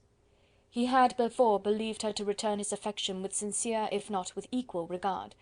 But Bingley has great natural modesty, with a stronger dependence on my judgment than on his own. To convince him, therefore, that he had deceived himself was no very difficult point. To persuade him against returning to Hertfordshire, when that conviction had been given, was scarcely the work of a moment.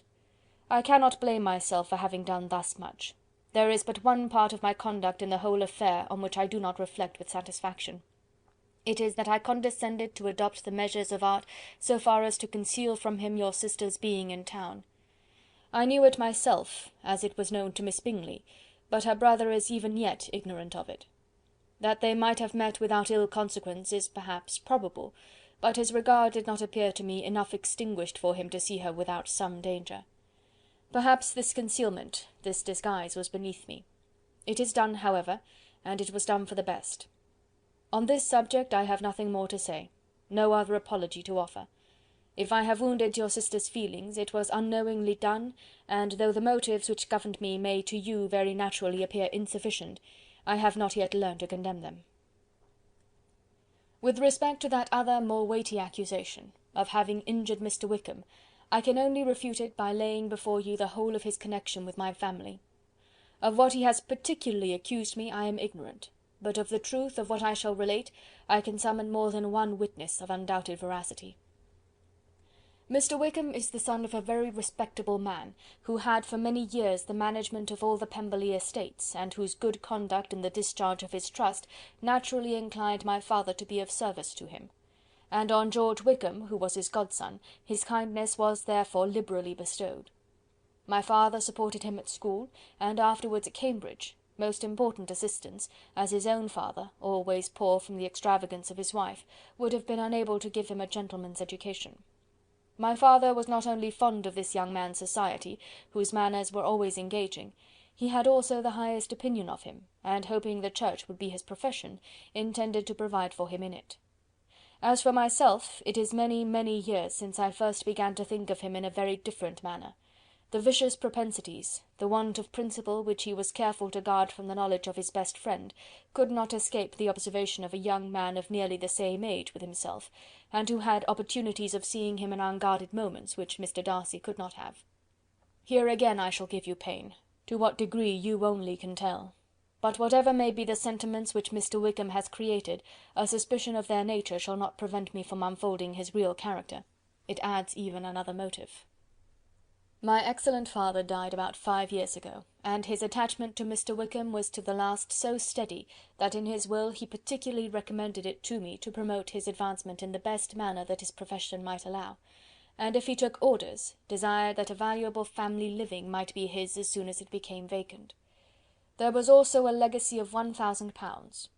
His own father did not long survive mine, and within half a year from these events, Mr. Wickham wrote to inform me that, having finally resolved against taking orders, he hoped I should not think it unreasonable for him to expect some more immediate pecuniary advantage in lieu of the preferment by which he could not be benefited. He had some intention, he added, of studying law, and I must be aware that the interest of £1000 would be a very insufficient support therein.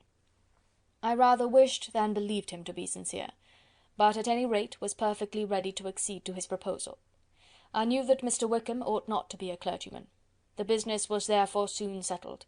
He resigned all claim to assistance in the church, were it possible that he could ever be in a situation to receive it, and accepted in return £3000. All connection between us seemed now dissolved. I thought too ill of him to invite him to Pemberley or admit his society in town. In town I believe he chiefly lived, but his studying the law was a mere pretence, and being now free from all restraint, his life was a life of idleness and dissipation. For about 3 years I heard little of him, but on the decease of the incumbent of the living which had been designed for him, he applied to me again by letter for the presentation. His circumstances, he assured me, and I had no difficulty in believing it, were exceedingly bad. He had found the law a most unprofitable study, and was now absolutely resolved on being ordained, if I would present him to the living in question, of which he trusted there could be little doubt, as he was well assured that I had no other person to provide for, and I could not have forgotten my revered father's intentions. You will hardly blame me for refusing to comply with this entreaty, or for resisting every repetition of it. His resentment was in proportion to the distress of his circumstances, and he was doubtless as violent in his abuse of me to others as in his reproaches to myself. After this period every appearance of acquaintance was dropped. How he lived I know not. But last summer he was again most painfully obtruded on my notice. I must now mention a circumstance which I would wish to forget myself, and which no obligation less than the present should induce me to unfold to any human being. Having said thus much, I feel no doubt of your secrecy. My sister, who is more than 10 years my junior, was left to the guardianship of my mother's nephew, Colonel Fitzwilliam, and myself. About a year ago she was taken from school, and an establishment formed for her in London, and last summer she went with the lady who presided over it to Ramsgate, and thither also went Mr. Wickham, undoubtedly by design, for there proved to have been a prior acquaintance between him and Mrs. Younge, in whose character we were most unhappily deceived. And by her connivance and aid, he so far recommended himself to Georgiana, whose affectionate heart retained a strong impression of his kindness to her as a child, that she was persuaded to believe herself in love, and to consent to an elopement. She was then but 15, which must be her excuse, and after stating her imprudence, I am happy to add, that I owed the knowledge of it to herself. I joined them unexpectedly a day or two before the intended elopement, and then Georgiana, unable to support the idea of grieving and offending a brother whom she almost looked up to as a father, acknowledged the whole to me. You may imagine what I felt and how I acted. Regard for my sister's credit and feelings prevented any public exposure, but I wrote to Mr. Wickham, who left the place immediately, and Mrs. Younge was of course removed from her charge. Mr. Wickham's chief object was unquestionably my sister's fortune, which is £30,000, but I cannot help supposing that the hope of revenging himself on me was a strong inducement. His revenge would have been complete indeed.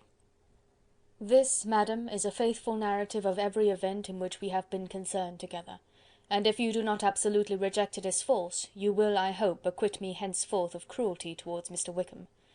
I know not in what manner, under what form of falsehood he had imposed on you, but his success is not perhaps to be wondered at. Ignorant as you previously were of everything concerning either, detection could not be in your power, and suspicion certainly not in your inclination. You may possibly wonder why all this was not told you last night, but I was not then master enough of myself to know what could or ought to be revealed. For the truth of everything here related, I can appeal more particularly to the testimony of Colonel Fitzwilliam, who, from our near relationship and constant intimacy, and still more, as one of the executors of my father's will, has been unavoidably acquainted with every particular of these transactions. If your abhorrence of me should make my assertions valueless, you cannot be prevented by the same course from confiding in my cousin, and that there may be the possibility of consulting him, I shall endeavour to find some opportunity of putting this letter in your hands in the course of the morning. I will only add, God bless you. Fitzwilliam Darcy. Chapter 36. If Elizabeth, when Mr. Darcy gave her the letter, did not expect it to contain a renewal of his offers, she had formed no expectation at all of its contents. But such as they were, it may well be supposed how eagerly she went through them, and what a contrariety of emotion they excited. Her feelings as she read were scarcely to be defined. With amazement did she first understand that he believed any apology to be in his power, and steadfastly was she persuaded that he could have no explanation to give, which a just sense of shame would not conceal. With a strong prejudice against everything he might say, she began his account of what had happened at Netherfield. She read with an eagerness which hardly left her power of comprehension, and from impatience of knowing what the next sentence might bring, was incapable of attending to the sense of the one before her eyes. His belief of her sister's insensibility she instantly resolved to be false, and his account of the real, the worst objections to the match, made her too angry to have any wish of doing him justice. He expressed no regret for what he had done, which satisfied her. His style was not penitent, but haughty. It was all pride and insolence. But when this subject was succeeded by his account of Mr. Wickham, when she read with somewhat clearer attention a relation of events which, if true, must overthrow every cherished opinion of his worth, and which bore so alarming an affinity to his own history of himself, her feelings were yet more acutely painful and more difficult of definition. Astonishment, apprehension, and even horror oppressed her. She wished to discredit it entirely, repeatedly exclaiming, "This must be false, this cannot be, this must be the grossest falsehood," and when she had gone through the whole letter, though scarcely knowing anything of the last page or two, put it hastily away, protesting that she would not regard it, that she would never look in it again. In this perturbed state of mind, with thoughts that could rest on nothing, she walked on, but it would not do. In half a minute the letter was unfolded again, and collecting herself as well as she could, she again began the mortifying perusal of all that related to Wickham, and commanded herself so far as to examine the meaning of every sentence. The account of his connection with the Pemberley family was exactly what he had related himself, and the kindness of the late Mr. Darcy, though she had not before known its extent, agreed equally well with his own words. So far each recital confirmed the other, but when she came to the will, the difference was great. What Wickham had said of the living was fresh in her memory, and as she recalled his very words, it was impossible not to feel that there was gross duplicity on one side or the other, and for a few moments she flattered herself that her wishes did not err. But when she read and re-read with the closest attention the particulars immediately following, of Wickham's resigning all pretensions to the living, of his receiving in lieu so considerable a sum as £3000, again she was forced to hesitate. She put down the letter, weighed every circumstance with what she meant to be impartiality, deliberated on the probability of each statement, but with little success. On both sides it was only assertion. Again she read on, but every line proved more clearly that the affair, which she had believed it impossible that any contrivance could so represent as to render Mr. Darcy's conduct in it less than infamous, was capable of a turn which must make him entirely blameless throughout the whole. The extravagance and general profligacy which he scrupled not to lay at Mr. Wickham's charge exceedingly shocked her, the more so as she could bring no proof of its injustice. She had never heard of him before his entrance into the shire militia, in which he had engaged at the persuasion of the young man who, on meeting him accidentally in town, had there renewed a slight acquaintance. Of his former way of life nothing had been known in Hertfordshire but what he told himself. As to his real character, had information been in her power, she had never felt a wish of inquiring. His countenance, voice, and manner had established him at once in the possession of every virtue. She tried to recollect some instance of goodness, some distinguished trait of integrity or benevolence that might rescue him from the attacks of Mr. Darcy, or at least by the predominance of virtue atone for those casual errors under which she would endeavour to class what Mr. Darcy had described as the idleness and vice of many years' continuance. But no such recollection befriended her. She could see him instantly before her, in every charm of air and address, but she could remember no more substantial good than the general approbation of the neighbourhood, and the regard which his social powers had gained him in the mess. After pausing on this point a considerable while, she once more continued to read. But alas! the story which followed of his designs on Miss Darcy received some confirmation from what had passed between Colonel Fitzwilliam and herself only the morning before, and at last she was referred for the truth of every particular to Colonel Fitzwilliam himself, from whom she had previously received the information of his near concern in all his cousin's affairs, and whose character she had no reason to question. At one time she had almost resolved on applying to him, but the idea was checked by the awkwardness of the application, and at length wholly banished by the conviction that Mr. Darcy would never have hazarded such a proposal if he had not been well assured of his cousin's corroboration. She perfectly remembered everything that had passed in conversation between Wickham and herself in their first evening at Mr. Phillips's. Many of his expressions were still fresh in her memory. She was now struck with the impropriety of such communications to a stranger, and wondered it had escaped her before. She saw the indelicacy of putting himself forward as he had done, and the inconsistency of his professions with his conduct. She remembered that he had boasted of having no fear of seeing Mr. Darcy, that Mr. Darcy might leave the country, but that he should stand his ground, yet he had avoided the Netherfield ball the very next week. She remembered also that, till the Netherfield family had quitted the country, he had told his story to no one but herself, but that after their removal it had been everywhere discussed, that he had then no reserves, no scruples in sinking Mr. Darcy's character, though he had assured her that respect for the father would always prevent his exposing the son. How differently did everything now appear in which he was concerned! His attentions to Miss King were now the consequence of views solely and hatefully mercenary, and the mediocrity of her fortune proved no longer the moderation of his wishes, but his eagerness to grasp at anything. His behaviour to herself could now have had no tolerable motive. He had either been deceived with regard to her fortune, or had been gratifying his vanity by encouraging the preference which she believed she had most incautiously shown.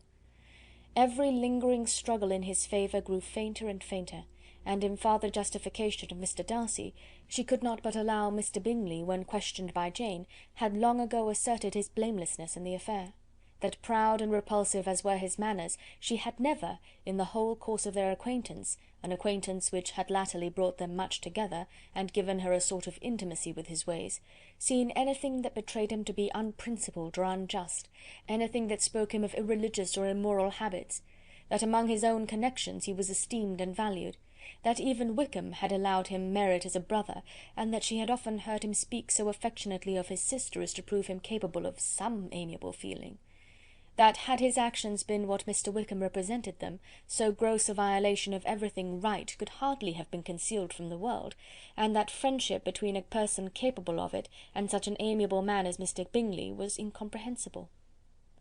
She grew absolutely ashamed of herself. Of neither Darcy nor Wickham could she think without feeling she had been blind, partial, prejudiced, absurd. "How despicably I have acted!" she cried. "I, who have prided myself on my discernment, I, who have valued myself on my abilities, who have often disdained the generous candour of my sister, and gratified my vanity in useless or blameable mistrust. How humiliating is this discovery! Yet how just a humiliation! Had I been in love, I could not have been more wretchedly blind. But vanity, not love, has been my folly. Pleased with the preference of one, and offended by the neglect of the other on the very beginning of our acquaintance, I have courted prepossession and ignorance, and driven reason away where either were concerned. Till this moment I never knew myself." From herself to Jane, from Jane to Bingley, her thoughts were in a line which soon brought to her recollection that Mr. Darcy's explanation there had appeared very insufficient, and she read it again. Widely different was the effect of a second perusal. How could she deny that credit to his assertions in one instance, which she had been obliged to give in the other? He declared himself to be totally unsuspicious of her sister's attachment, and she could not help remembering what Charlotte's own opinion had always been. Neither could she deny the justice of his description of Jane. She felt that Jane's feelings, though fervent, were little displayed, and that there was a constant complacency in her air and manner not often united with great sensibility. When she came to that part of the letter in which her family were mentioned in terms of such mortifying yet merited reproach, her sense of shame was severe. The justice of the charge struck her too forcibly for denial, and the circumstances to which he particularly alluded as having passed at the Netherfield ball, and as confirming all his first disapprobation, could not have made a stronger impression on his mind than on hers. The compliment to herself and her sister was not unfelt. It soothed, but it could not console her for the contempt which had thus been self-attracted by the rest of her family, and as she considered that Jane's disappointment had in fact been the work of her nearest relations, and reflected how materially the credit of both must be hurt by such impropriety of conduct, she felt depressed beyond anything she had ever known before. After wandering along the lane for 2 hours, giving way to every variety of thought, reconsidering events, determining probabilities, and reconciling herself as well as she could to a change so sudden and so important, fatigue and a recollection of her long absence made her at length return home, and she entered the house with the wish of appearing cheerful as usual, and the resolution of repressing such reflections as must make her unfit for conversation. She was immediately told that the 2 gentlemen from Rosings had each called during her absence, Mr. Darcy only for a few minutes to take leave, but that Colonel Fitzwilliam had been sitting with them at least an hour, hoping for her return, and almost resolving to walk after her till she could be found. Elizabeth could but just affect concern in missing him. She really rejoiced at it. Colonel Fitzwilliam was no longer an object. She could think only of her letter. Chapter 37. The 2 gentlemen left Rosings the next morning, and Mr. Collins, having been in waiting near the lodges to make them his parting obeisance, was able to bring home the pleasing intelligence of their appearing in very good health, and in as tolerable spirits as could be expected after the melancholy scene so lately gone through at Rosings. To Rosings he then hastened to console Lady Catherine and her daughter, and on his return brought back, with great satisfaction, a message from her ladyship, importing that she felt herself so dull as to make her very desirous of having them all to dine with her. Elizabeth could not see Lady Catherine without recollecting that, had she chosen it, she might by this time have been presented to her as her future niece, nor could she think without a smile of what her ladyship's indignation would have been. What would she have said, how would she have behaved, were questions with which she amused herself. Their first subject was the diminution of the Rosings party. "I assure you I feel it exceedingly," said Lady Catherine. I believe no one feels the loss of friends so much as I do, but I am particularly attached to these young men, and know them to be so attached to me. They were excessively sorry to go, but so they always are.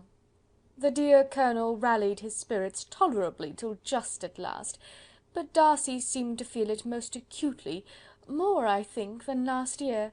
His attachment to Rosings certainly increases."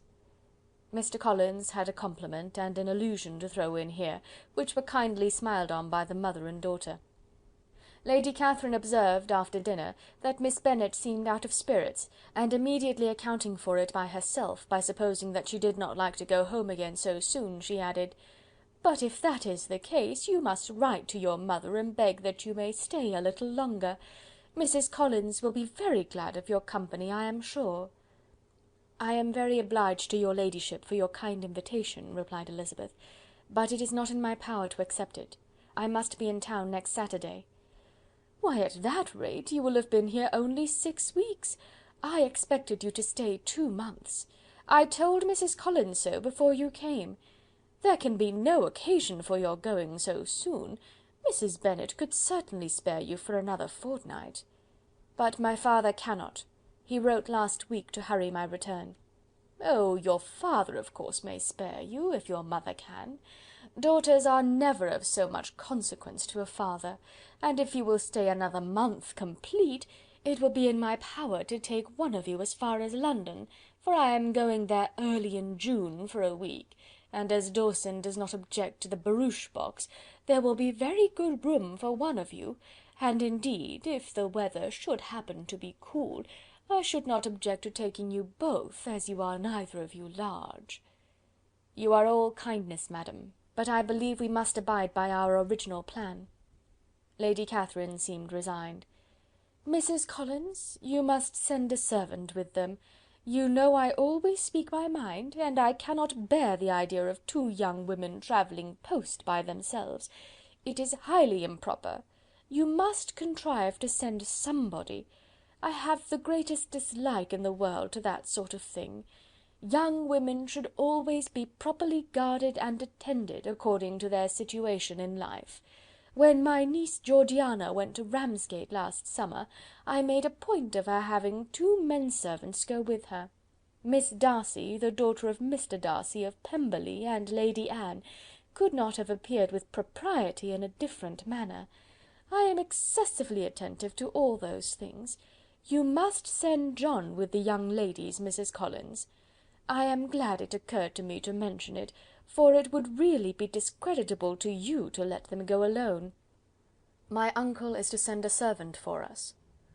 "Oh, your uncle! He keeps a manservant, does he? I am very glad you have somebody who thinks of these things. Where shall you change horses? Oh, Bromley, of course. If you mention my name at the bell, you will be attended to." Lady Catherine had many other questions to ask respecting their journey, and as she did not answer them all herself, attention was necessary, which Elizabeth believed to be lucky for her, or with a mind so occupied she might have forgotten where she was. Reflection must be reserved for solitary hours. Whenever she was alone, she gave way to it as the greatest relief, and not a day went by without a solitary walk, in which she might indulge in all the delight of unpleasant recollections. Mr. Darcy's letter she was in a fair way of soon knowing by heart. She studied every sentence, and her feelings towards its writer were at times widely different. When she remembered the style of his address, she was still full of indignation, but when she considered how unjustly she had condemned and upbraided him, her anger was turned against herself, and his disappointed feelings became the object of compassion. His attachment excited gratitude, his general character respect, but she could not approve him, nor could she for a moment repent her refusal, or feel the slightest inclination ever to see him again. In her own past behaviour there was a constant source of vexation and regret, and in the unhappy defects of her family a subject of yet heavier chagrin. They were hopeless of remedy. Her father, contented with laughing at them, would never exert himself to restrain the wild giddiness of his youngest daughters, and her mother, with manners so far from right herself, was entirely insensible of the evil. Elizabeth had frequently united with Jane in an endeavour to check the imprudence of Catherine and Lydia, but while they were supported by their mother's indulgence, what chance could there be of improvement? Catherine, weak-spirited, irritable, and completely under Lydia's guidance, had always been affronted by their advice, and Lydia, self-willed and careless, would scarcely give them a hearing. They were ignorant, idle, and vain. While there was an officer in Meryton, they would flirt with him, and while Meryton was within a walk of Longbourn, they would be going there for ever. Anxiety on Jane's behalf was another prevailing concern, and Mr. Darcy's explanation, by restoring Bingley to all her former good opinion, heightened the sense of what Jane had lost.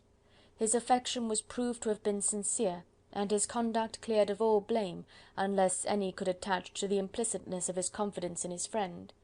How grievous, then, was the thought that, of a situation so desirable in every respect, so replete with advantage, so promising for happiness, Jane had been deprived by the folly and indecorum of her own family. When to these recollections was added the development of Wickham's character, it may be easily believed that the happy spirits which had seldom been depressed before were now so much affected as to make it almost impossible for her to appear tolerably cheerful. Their engagements at Rosings were as frequent during the last week of her stay as they had been at first. The very last evening was spent there, and her ladyship again inquired minutely into the particulars of their journey, gave them directions as to the best method of packing, and was so urgent on the necessity of placing gowns in the only right way, that Maria thought herself obliged, on her return, to undo all the work of the morning, and pack her trunk afresh. When they parted, Lady Catherine, with great condescension, wished them a good journey, and invited them to come to Hunsford again next year, and Miss de Bourgh exerted herself so far as to curtsy and hold out her hand to both. Chapter 38. On Saturday morning Elizabeth and Mr. Collins met for breakfast a few minutes before the others appeared, and he took the opportunity of paying the parting civilities which he deemed indispensably necessary. "I know not, Miss Elizabeth," said he, "whether Mrs. Collins has yet expressed her sense of your kindness in coming to us, but I am very certain you will not leave the house without receiving her thanks for it. The favour of your company has been much felt, I assure you. We know how little there is to tempt anyone to our humble abode. Our plain manner of living, our small rooms and few domestics, and the little we see of the world, must make Hunsford extremely dull to a young lady like yourself. But I hope you will believe us grateful for the condescension, and that we have done everything in our power to prevent your spending your time unpleasantly." Elizabeth was eager with her thanks and assurances of happiness. She had spent 6 weeks with great enjoyment, and the pleasure of being with Charlotte, and the kind attentions she had received, must make her feel the obliged. Mr. Collins was gratified, and with a more smiling solemnity replied, "It gives me great pleasure to hear that you have passed your time not disagreeably. We have certainly done our best, and most fortunately having it in our power to introduce you to very superior society, and from our connection with Rosings, the frequent means of varying the humble home scene, I think we may flatter ourselves that your Hunsford visit cannot have been entirely irksome. Our situation with regard to Lady Catherine's family is indeed the sort of extraordinary advantage and blessing which few can boast. You see on what a footing we are. You see how continually we are engaged there. In truth, I must acknowledge that, with all the disadvantages of this humble parsonage, I should not think any one abiding in it an object of compassion, while they are the sharers of our intimacy at Rosings." Words were insufficient for the elevation of his feelings, and he was obliged to walk about the room, while Elizabeth tried to unite civility and truth in a few short sentences. "You may, in fact, carry a very favourable report of us into Hertfordshire, my dear cousin. I flatter myself, at least, that you will be able to do so. Lady Catherine's great attentions to Mrs. Collins have been a daily witness of, and altogether, I trust, it does not appear that your friend has drawn an unfortunate, but On this point it will be as well to be silent. Only let me assure you, my dear Miss Elizabeth, that I can from my heart most cordially wish you equal felicity in marriage. My dear Charlotte and I have but one mind and one way of thinking. There is in everything a most remarkable resemblance of character and ideas between us. We seem to have been designed for each other." Elizabeth could safely say that it was a great happiness where that was the case, and with equal sincerity could add, that she firmly believed and rejoiced in his domestic comforts. She was not sorry, however, to have the recital of them interrupted by the lady from whom they sprang. Poor Charlotte! It was melancholy to leave her to such society, but she had chosen it with her eyes open, and though evidently regretting that her visitors were to go, she did not seem to ask for compassion. Her home and her housekeeping, her parish and her poultry, and all their dependent concerns, had not yet lost their charms. At length the chaise arrived, the trunks were fastened on, the parcels placed within, and it was pronounced to be ready. After an affectionate parting between the friends, Elizabeth was attended to the carriage by Mr. Collins, and as they walked down the garden he was commissioning her with his best respects to all her family, not forgetting his thanks for the kindness he had received at Longbourn in the winter, and his compliments to Mr. and Mrs. Gardiner, though unknown. He then handed her in, Maria followed, and the door was on the point of being closed, when he suddenly reminded them, with some consternation, that they had hitherto forgotten to leave any message for the ladies at Rosings. "But," he added, "you will of course wish to have your humble respects delivered to them, with your grateful thanks for their kindness to you while you have been here." Elizabeth made no objection, the door was then allowed to be shut, and the carriage drove off. "Good gracious!" cried Maria, after a few minutes' silence, "it seems but a day or two since we first came, and yet how many things have happened!" "A great many indeed," said her companion with a sigh. "We have dined 9 times at Rosings, besides drinking tea there twice. How much I shall have to tell!" Elizabeth added privately, "and how much I shall have to conceal." Their journey was performed without much conversation or any alarm, and within 4 hours of their leaving Hunsford they reached Mr. Gardiner's house, where they were to remain a few days. Jane looked well, and Elizabeth had little opportunity of studying her spirits amidst the various engagements which the kindness of her aunt had reserved for them. But Jane was to go home with her, and at Longbourn there would be leisure enough for observation. It was not without an effort, meanwhile, that she could wait even for Longbourn before she told her sister of Mr. Darcy's proposals. To know that she had the power of revealing what would so exceedingly astonish Jane, and must at the same time so highly gratify whatever of her own vanity she had not yet been able to reason away, was such a temptation to openness as nothing could have conquered but the state of indecision in which she remained as to the extent of what she should communicate, and her fear, if she once entered on the subject, of being hurried into repeating something of Bingley which might only grieve her sister further. Chapter 39. It was the second week in May in which the 3 young ladies set out together from Gracechurch Street for the town of in Hertfordshire, and as they drew near the appointed inn where Mr. Bennet's carriage was to meet them, they quickly perceived, in token of the coachman's punctuality, both Kitty and Lydia looking out of a dining-room upstairs. These 2 girls had been above an hour in the place, happily employed in visiting an opposite milliner, watching the sentinel on guard, and dressing a salad and cucumber. After welcoming their sisters, they triumphantly displayed a table set out with such cold meat as an inn larder usually affords, exclaiming, "Is not this nice? Is not this an agreeable surprise?" "And we mean to treat you all," added Lydia, "but you must lend us the money, for we have just spent ours at the shop out there." Then, showing her purchases, "Look here, I have bought this bonnet. I do not think it is very pretty, but I thought I might as well buy it as not. I shall pull it to pieces as soon as I get home, and see if I can make it up any better."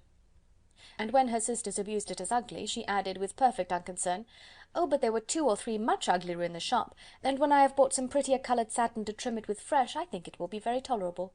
Besides, it will not much signify what one wears this summer, after the Shire have left Meryton, and they are going in a fortnight." "Are they indeed?" cried Elizabeth, with the greatest satisfaction. "They are going to be encamped near Brighton, and I do so want papa to take us all there for the summer.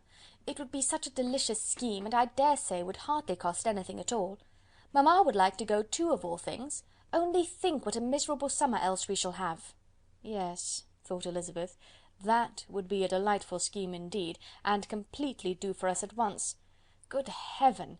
Brighton and a whole campful of soldiers to us, who have been overset already by one poor regiment of militia and the monthly balls of Meryton. "Now I have got some news for you," said Lydia, as they sat down at table. "What do you think? It is excellent news, capital news, and about a certain person we all like." Jane and Elizabeth looked at each other, and the waiter was told he need not stay. Lydia laughed and said, "Ay, that is just like your formality and discretion. You thought the waiter must not hear, as if he cared. I dare say he often hears worse things said than I am going to say, but he is an ugly fellow. I am glad he is gone. I never saw such a long chin in my life. Well, but now for my news. It is about dear Wickham, too good for the waiter, is it not? There is no danger of Wickham's marrying Mary King. That's for you. She is gone down to her uncle at Liverpool, gone to stay. Wickham is safe." "And Mary King is safe," added Elizabeth, "safe from a connection imprudent as to fortune." "She's a great fool for going away if she liked him." "But I hope there is no strong attachment on either side," said Jane. "I'm sure there is not on his. I will answer for it, he never cared 3 straws about her. Who could about such a nasty little freckled thing?" Elizabeth was shocked to think that, however incapable of such coarseness of expression herself, the coarseness of the sentiment was little other than her own breast had harboured and fancied liberal.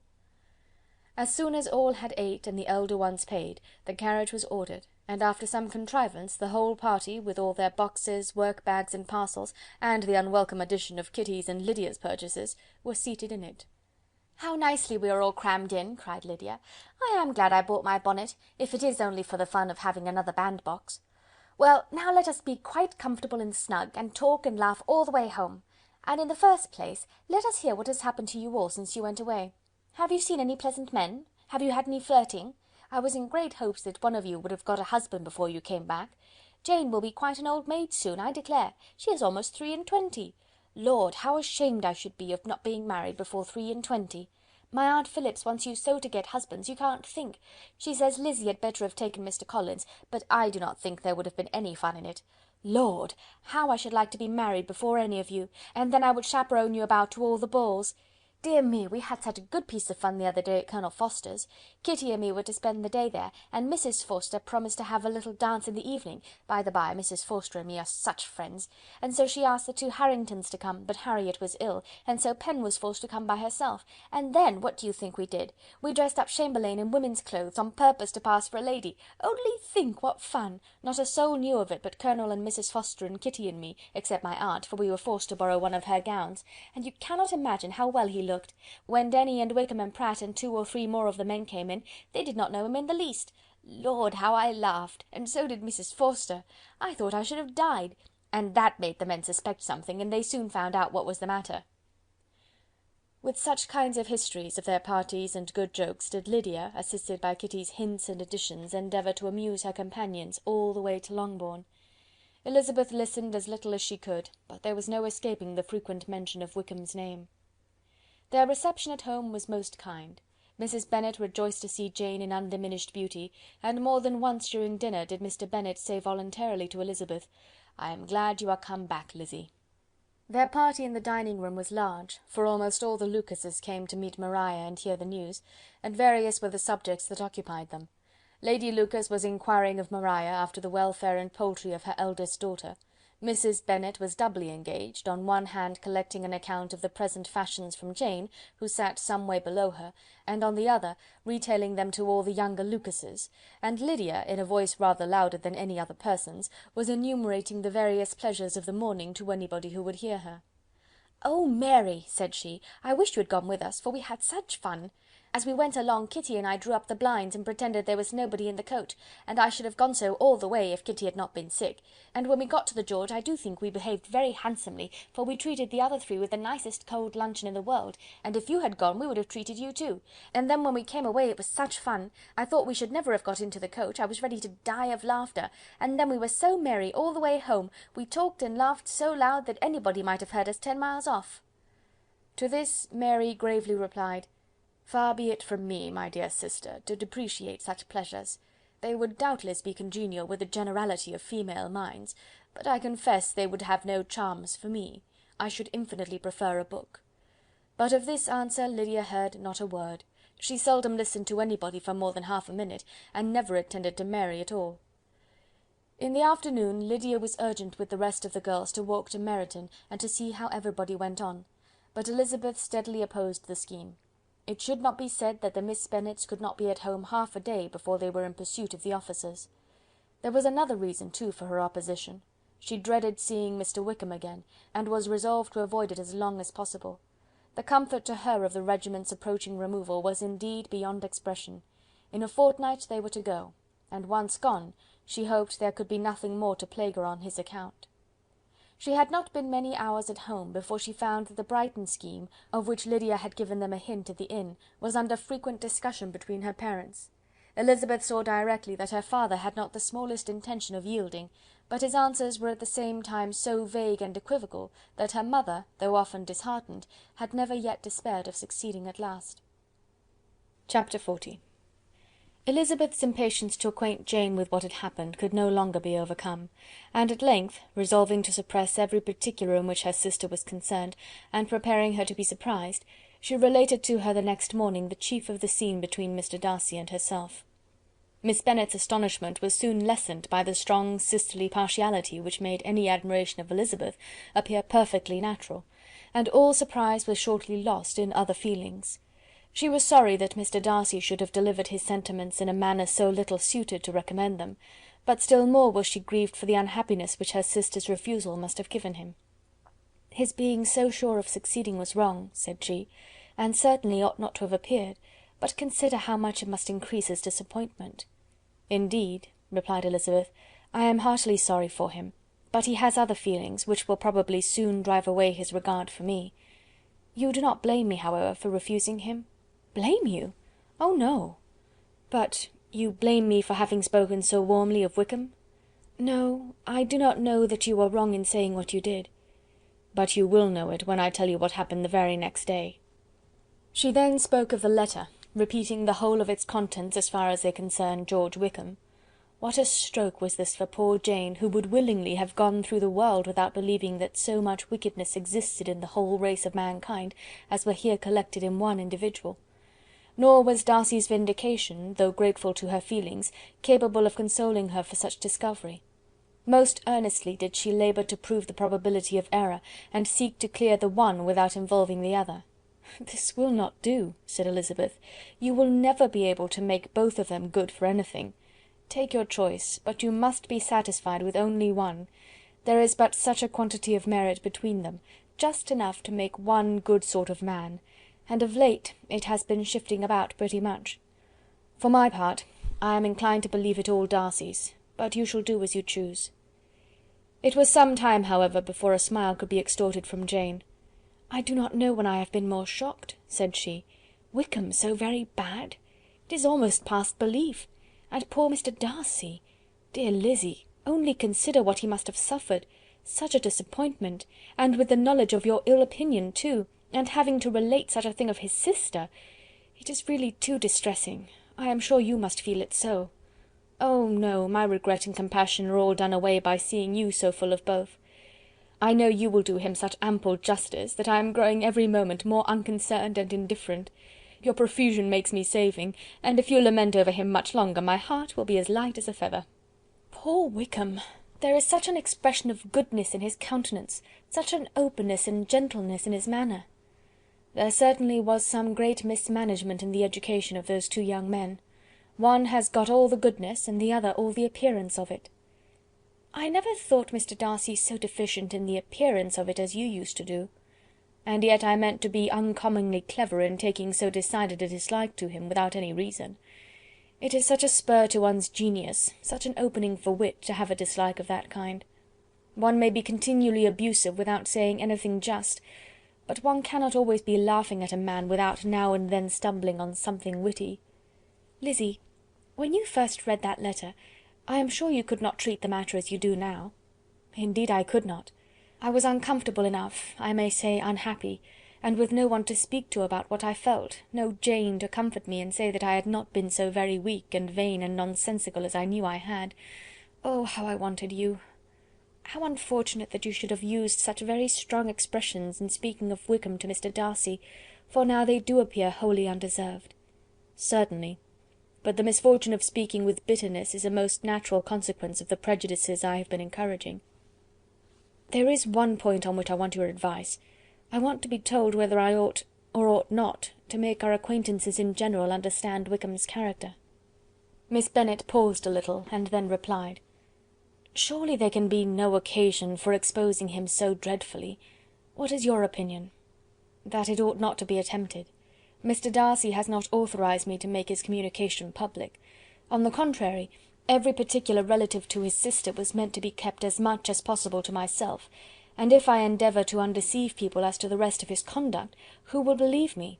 The general prejudice against Mr. Darcy is so violent, that it would be the death of half the good people in Meryton to attempt to place him in an amiable light. I am not equal to it. Wickham will soon be gone, and therefore it will not signify to any one here what he really is. Some time hence it will all be found out, and then we may laugh at their stupidity in not knowing it before. At present I will say nothing about it." "You are quite right. To have his errors made public might ruin him for ever. He is now, perhaps, sorry for what he has done, and anxious to re-establish a character. We must not make him desperate." The tumult of Elizabeth's mind was allayed by this conversation. She had got rid of two of the secrets which had weighed on her for a fortnight, and was certain of a willing listener in Jane, whenever she might wish to talk again of either. But there was still something lurking behind, of which prudence forbade the disclosure. She dared not relate the other half of Mr. Darcy's letter, nor explain to her sister how sincerely she had been valued by her friend. Here was knowledge in which no one could partake, and she was sensible that nothing less than a perfect understanding between the parties could justify her in throwing off this last encumbrance of mystery. "And then," said she, "if that very improbable event should ever take place, I shall merely be able to tell what Bingley may tell in a much more agreeable manner himself. The liberty of communication cannot be mine till it has lost all its value." She was now, on being settled at home, at leisure to observe the real state of her sister's spirits. Jane was not happy. She still cherished a very tender affection for Bingley. Having never even fancied herself in love before, her regard had all the warmth of first attachment, and from her age and disposition, greater steadiness than most first attachments often boast; and so fervently did she value his remembrance, and prefer him to every other man, that all her good sense, and all her attention to the feelings of her friends, were requisite to check the indulgence of those regrets which must have been injurious to her own health and their tranquillity. "Well, Lizzy," said Mrs. Bennet one day, "what is your opinion now of this sad business of Jane's? For my part, I am determined never to speak of it again to anybody. I told my sister Philip so the other day. But I cannot find out that Jane saw anything of him in London. Well, he is a very undeserving young man, and I do not suppose there's the least chance in the world of her ever getting him now. There is no talk of his coming to Netherfield again in the summer, and I have inquired of everybody, too, who is likely to know." "I do not believe he will ever live at Netherfield any more." "Oh, well, it is just as he chooses. Nobody wants him to come, though I shall always say he used my daughter extremely ill, and if I was her, I would not have put up with it. Well, my comfort is, I am sure Jane will die of a broken heart, and then he will be sorry for what he has done." But as Elizabeth should not receive comfort from any such expectation, she made no answer. "Well, Lizzy," continued her mother soon afterwards, "and so the Collinses live very comfortable, do they? Well, well, I only hope it will last. And what sort of table do they keep? Charlotte is an excellent manager, I dare say. If she is half as sharp as her mother, she is saving enough. There is nothing extravagant in their housekeeping, I dare say." "No, nothing at all." "A great deal of good management, depend upon it. Yes, yes, they will take care not to outrun their income.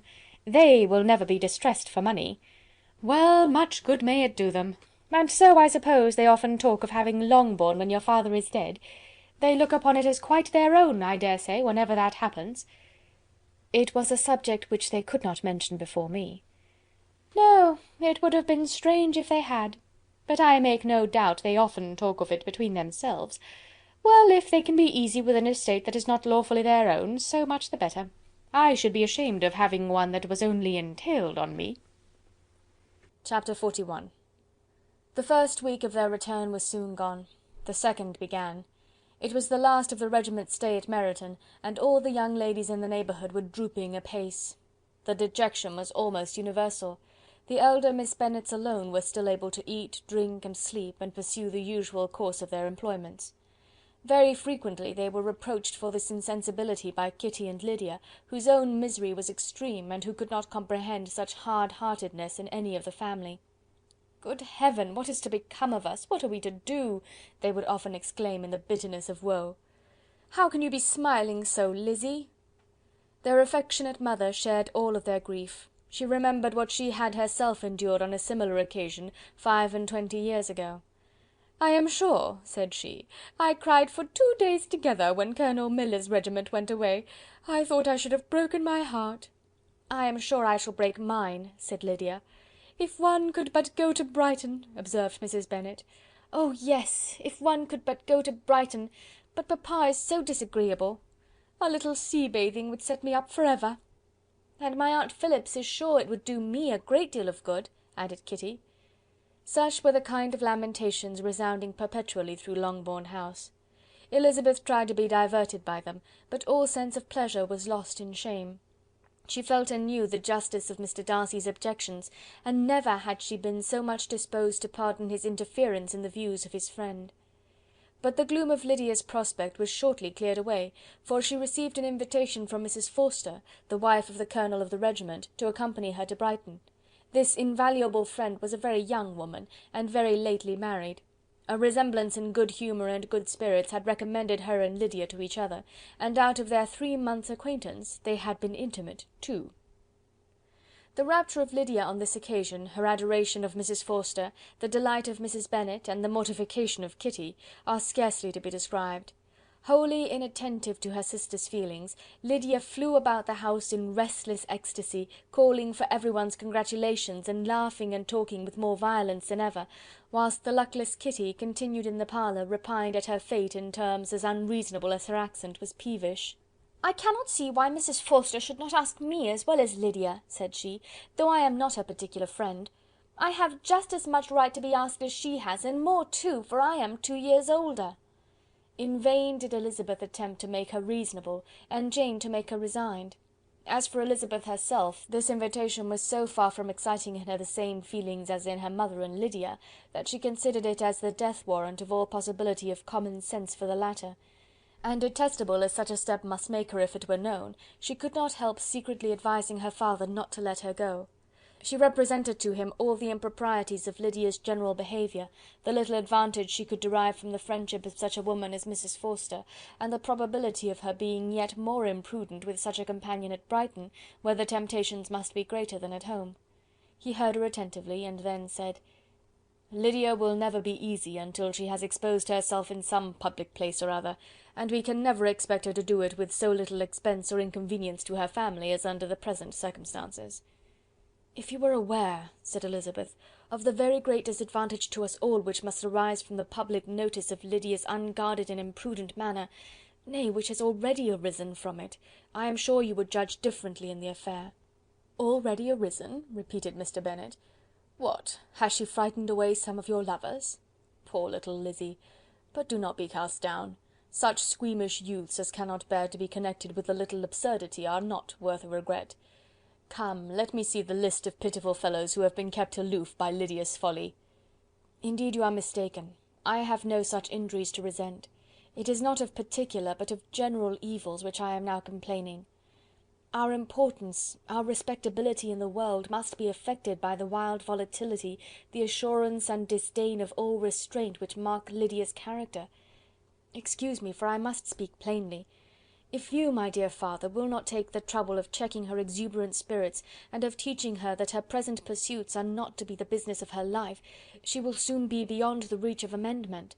Her character will be fixed, and she will, at 16, be the most determined flirt that ever made herself or her family ridiculous.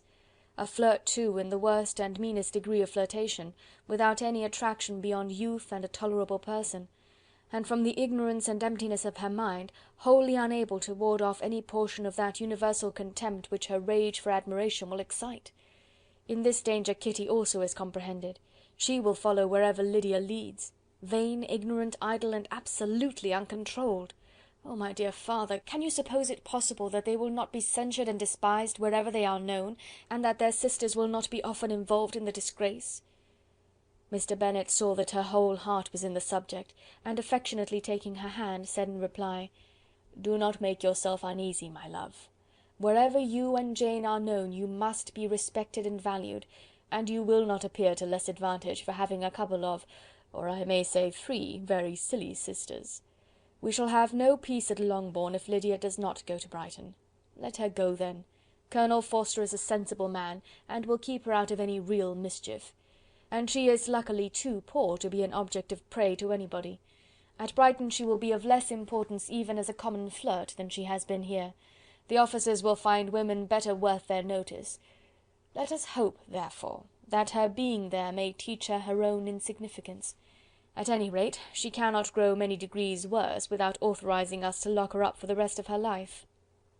With this answer Elizabeth was forced to be content, but her own opinion continued the same, and she left him disappointed and sorry. It was not in her nature, however, to increase her vexations by dwelling on them.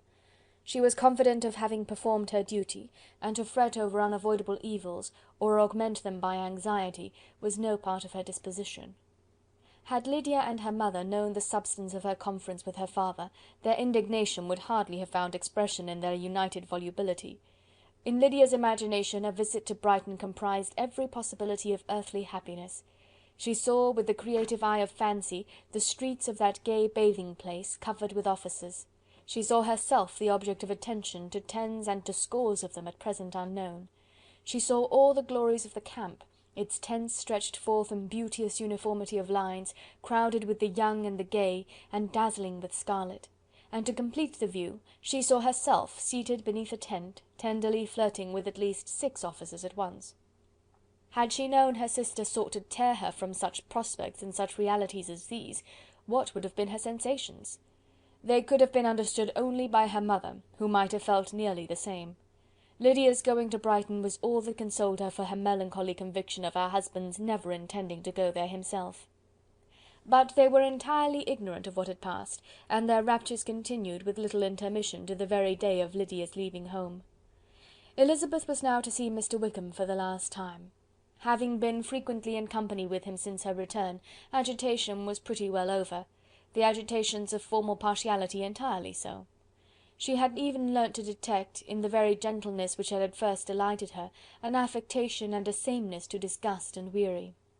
In his present behaviour to herself, moreover, she had a fresh source of displeasure, for the inclination he soon testified of renewing those attentions which had marked the early part of their acquaintance could only serve, after what had since passed, to provoke her.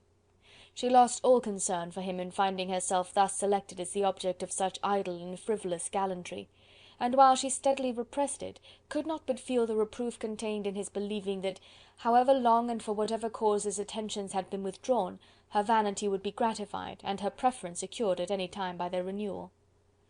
On the very last day of the regiment's remaining at Meryton, he dined, with other of the officers, at Longbourn, and so little was Elizabeth disposed to part from him in good humour, that on his making some inquiry as to the manner in which her time had passed at Hunsford, she mentioned Colonel Fitzwilliam's and Mr. Darcy's having both spent 3 weeks at Rosings, and asked him if he was acquainted with the former.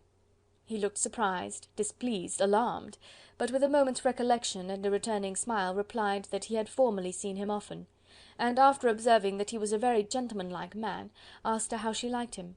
Her answer was warmly in his favour. With an air of indifference he soon afterwards added, "How long did you say he was at Rosings?" "Nearly 3 weeks." "And you saw him frequently?" "Yes, almost every day." "His manners are very different from his cousin's." "Yes, very different, but I think Mr. Darcy improves upon acquaintance." "Indeed!" cried Mr. Wickham, with a look which did not escape her. "And pray, may I ask—" but checking himself, he added in a gayer tone, "is it in address that he improves? Has he deigned to add aught of civility to his ordinary style? For I dare not hope," he continued in a lower and more serious tone, "that he is improved in essentials." "Oh no," said Elizabeth, "in essentials, I believe, he is very much what he ever was."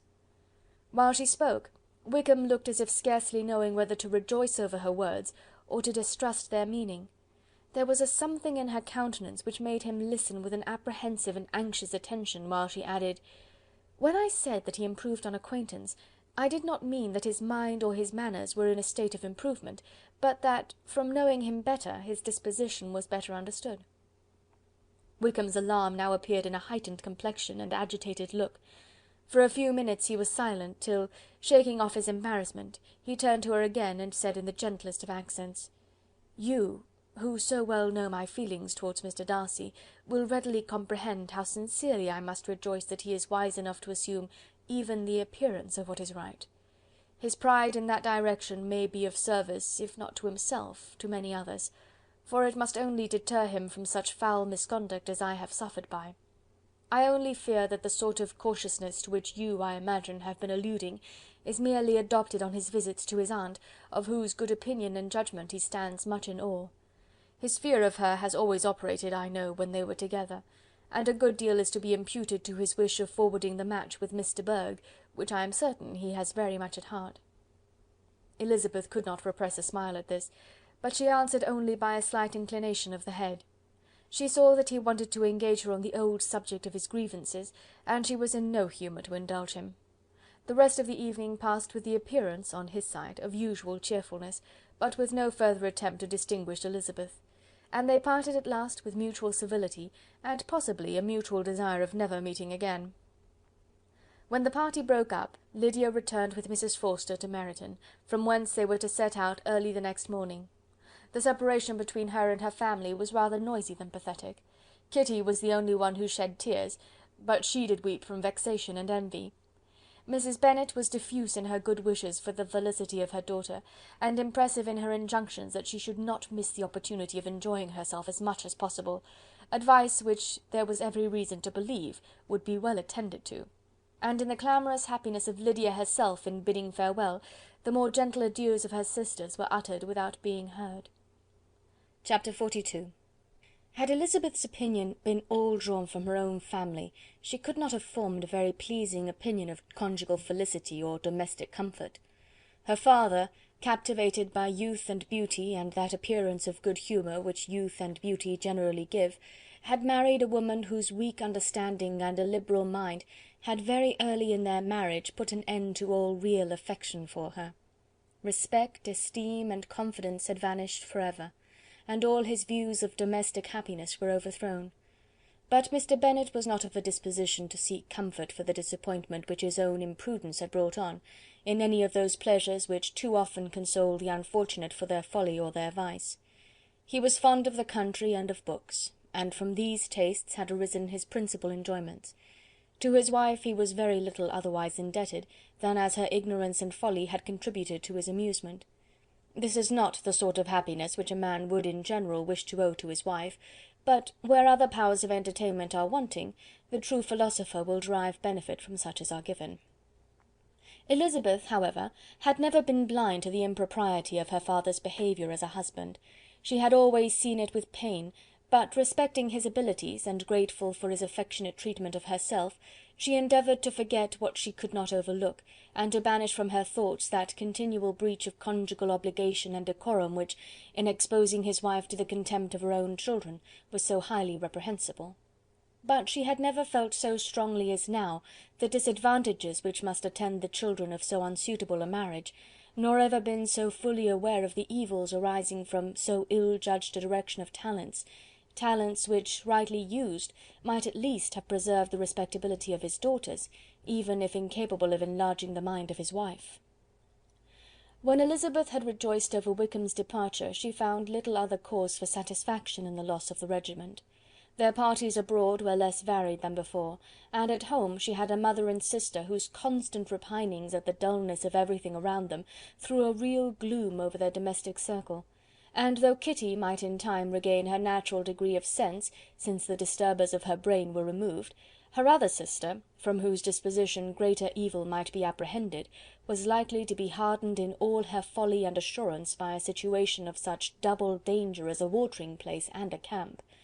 Upon the whole, therefore, she found what has been sometimes found before, that an event to which she had been looking with impatient desire did not, in taking place, bring all the satisfaction she had promised herself. It was consequently necessary to name some other period for the commencement of actual felicity, to have some other point on which her wishes and hopes might be fixed, and by again enjoying the pleasure of anticipation, console herself for the present, and prepare for another disappointment. Her tour to the Lakes was now the object of her happiest thoughts. It was her best consolation for all the uncomfortable hours which the discontentedness of her mother and Kitty made inevitable, and could she have included Jane in the scheme, every part of it would have been perfect. "But it is fortunate," thought she, "that I have something to wish for. Were the whole arrangement complete, my disappointment would be certain, but here, by carrying with me one ceaseless source of regret in my sister's absence, I may reasonably hope to have all my expectations of pleasure realized. A scheme of which every part promises delight can never be successful, and general disappointment is only warded off by the defence of some little peculiar vexation." When Lydia went away, she promised to write very often, and very minutely, to her mother and Kitty, but her letters were always long expected, and always very short. Those to her mother contained little else than that they were just returned from the library, where such and such officers had attended them, and where she had seen such beautiful ornaments as made her quite wild, that she had a new gown, or a new parasol, which she would have described more fully, but was obliged to leave off in a violent hurry, as Mrs. Forster called her, and they were going off to the camp. And from her correspondence with her sister, there was still less to be learnt, for her letters to Kitty, though rather longer, were much too full of lines under the words to be made public. After the first fortnight or 3 weeks of her absence, health, good humour, and cheerfulness began to reappear at Longbourn. Everything wore a happier aspect.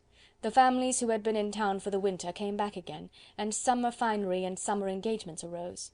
Mrs. Bennet was restored to her usual querulous serenity, and by the middle of June Kitty was so much recovered as to be able to enter Meryton without tears, an event of such happy promise as to make Elizabeth hope that by the following Christmas she might be so tolerably reasonable as not to mention an officer above once a day, unless, by some cruel and malicious arrangement at the War Office, another regiment should be quartered in Meryton. The time fixed for the beginning of their northern tour was now fast approaching, and a fortnight only was wanting of it, when a letter arrived from Mrs. Gardiner which at once delayed its commencement and curtailed its extent. Mr. Gardiner would be prevented by business from setting out till a fortnight later in July, and must be in London again within a month, and as that left too short a period for them to go so far and see so much as they had proposed, or at least to see it with the leisure and comfort they had built on, they were obliged to give up the Lakes, and substitute a more contracted tour, and according to the present plan, were to go no farther northwards than Derbyshire.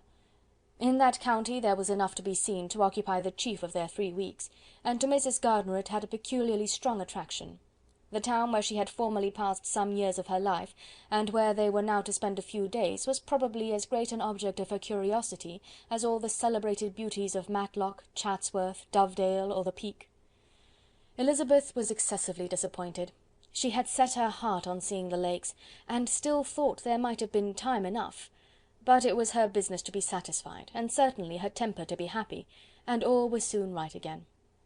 With the mention of Derbyshire there were many ideas connected. It was impossible for her to see the word without thinking of Pemberley and its owner. "But surely," said she, "I may enter his county without impunity, and rob it of a few petrified spars without his perceiving me." The period of expectation was now doubled. 4 weeks were to pass away before her uncle and aunt's arrival. But they did pass away, and Mr. and Mrs. Gardiner, with their 4 children, did at length appear at Longbourn.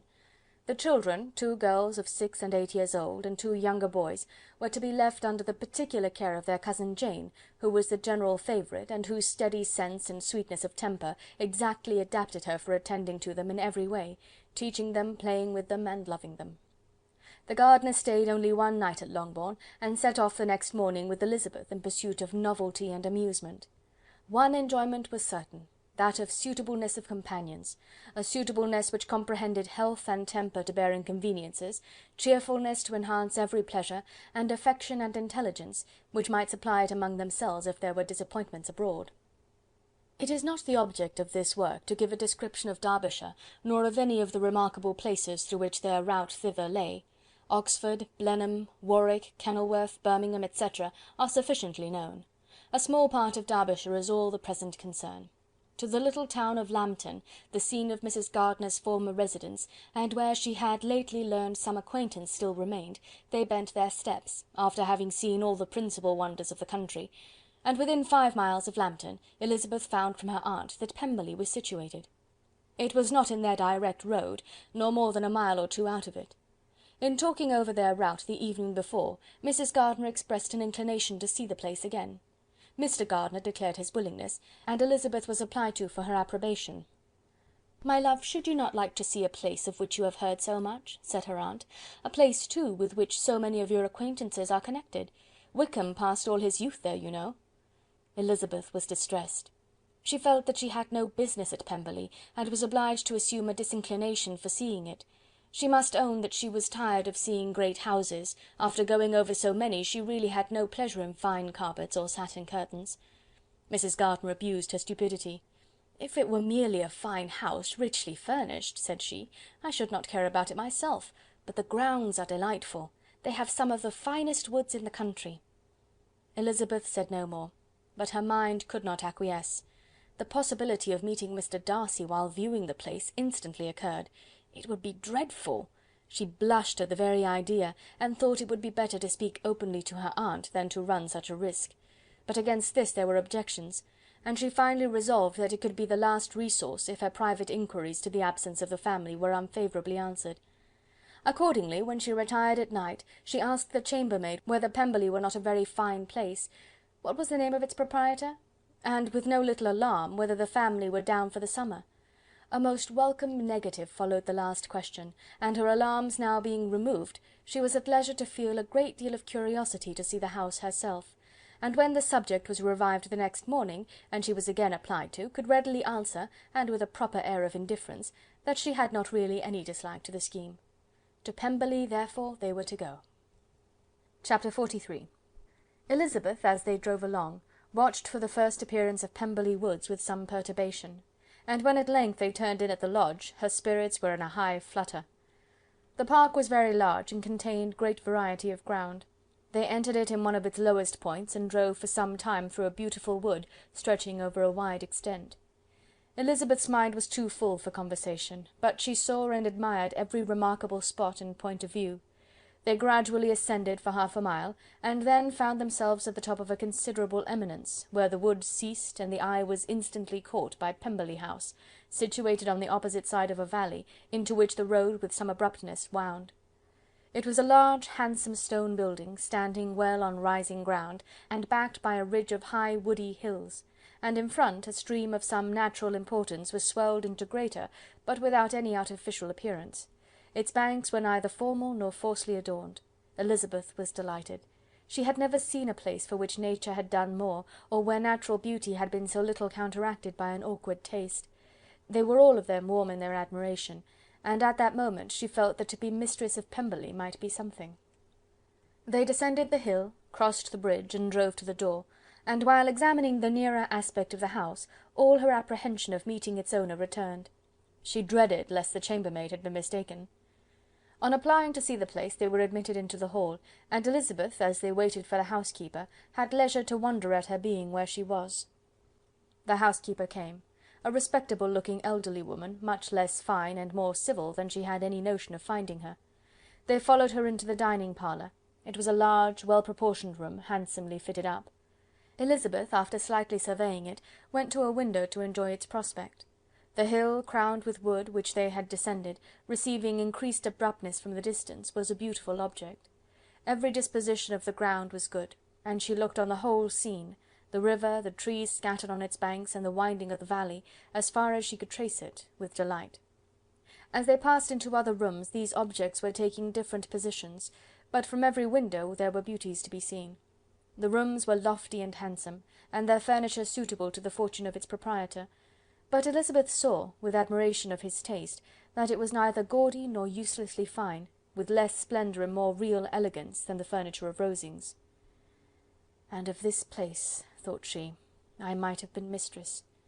With these rooms I might now have been familiarly acquainted. Instead of viewing them as a stranger, I might have rejoiced in them as my own, and welcomed to them as visitors my uncle and aunt. But no," recollecting herself, "that could never be. My uncle and aunt would have been lost to me. I should not have been allowed to invite them." This was a lucky recollection. It saved her from something very like regret. She longed to inquire of the housekeeper whether her master was really absent, but had not the courage for it.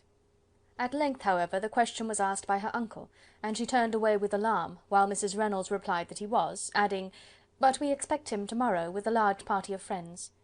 How rejoiced was Elizabeth that their own journey had not by any circumstance been delayed a day! Her aunt now called her to look at a picture.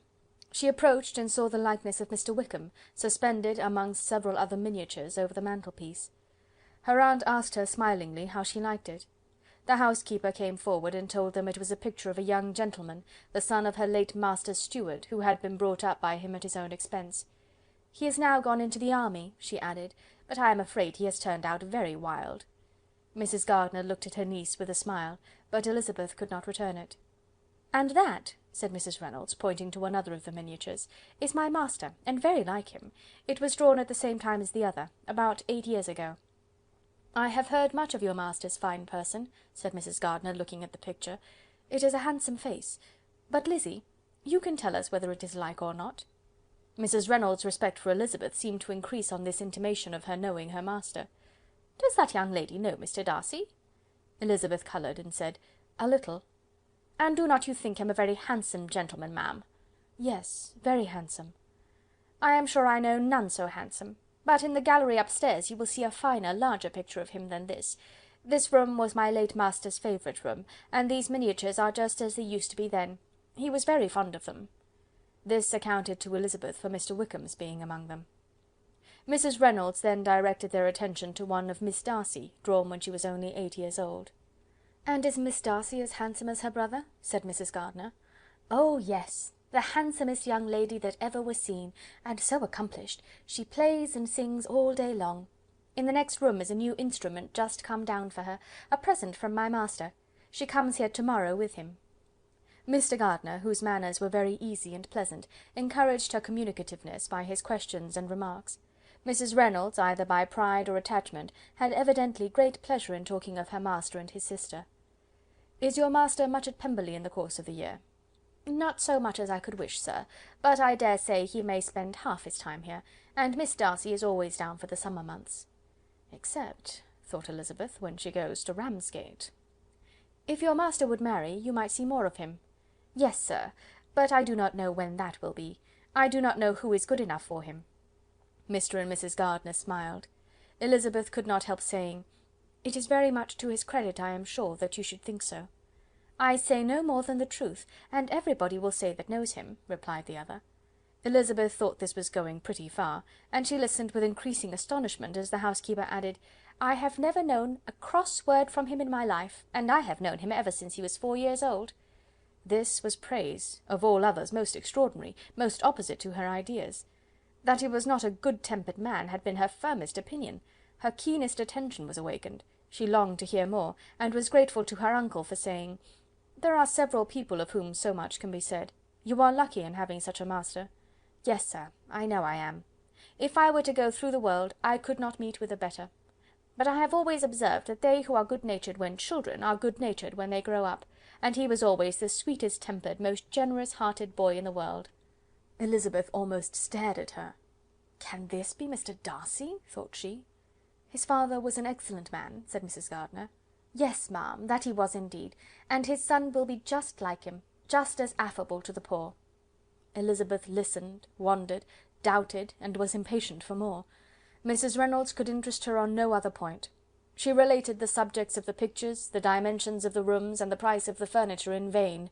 Mr. Gardiner, highly amused by the kind of family prejudice to which he attributed her excessive commendation of her master, soon led again to the subject, and she dwelt with energy on his many merits as they proceeded together up the great staircase. "He is the best landlord and the best master," said she, "that ever lived. Not like the wild young men nowadays, who think of nothing but themselves. There is not one of his tenants or servants but will give him a good name. Some people call him proud, but I am sure I never saw anything of it. To my fancy, it is only because he does not rattle away like other young men." "In what an amiable light does this place him," thought Elizabeth. "This fine account of him," whispered her aunt as they walked, "is not quite consistent with his behaviour to our poor friend. Perhaps we might be deceived. That is not very likely, our authority was too good." On reaching the spacious lobby above, they were shown into a very pretty sitting-room, lately fitted up with greater elegance and lightness than the apartments below, and were informed that it was but just done to give pleasure to Miss Darcy, who had taken a liking to the room when last at Pemberley. "He is certainly a good brother," said Elizabeth, as they walked towards one of the windows. Mrs. Reynolds anticipated Miss Darcy's delight when she should enter the room. "And this is always the way with him," she added. "Whatever can give his sister any pleasure is sure to be done in a moment. There is nothing he would not do for her." The picture gallery and 2 or 3 of the principal bedrooms were all that remained to be shown. In the former were many good paintings, but Elizabeth knew nothing of the art, and from such as had already been visible below, she had willingly turned to look at some drawings of Miss Darcy's, in crayons, whose subjects were usually more interesting and also more intelligible. In the gallery there were many family portraits, but they could have little to fix the attention of a stranger. Elizabeth walked in quest of the only face whose features would be known to her. At last it arrested her, and she beheld a striking resemblance to Mr. Darcy, with such a smile over the face as she remembered to have sometimes seen when he looked at her. She stood several minutes before the picture, in earnest contemplation, and returned to it again before they quitted the gallery. Mrs. Reynolds informed them that it had been taken in his father's lifetime. There was certainly at this moment, in Elizabeth's mind, a more gentle sensation towards the original than she had ever felt at the height of their acquaintance. The commendation bestowed on him by Mrs. Reynolds was of no trifling nature. What praise is more valuable than the praise of an intelligent servant? As a brother, a landlord, a master, she considered how many people's happiness were in his guardianship.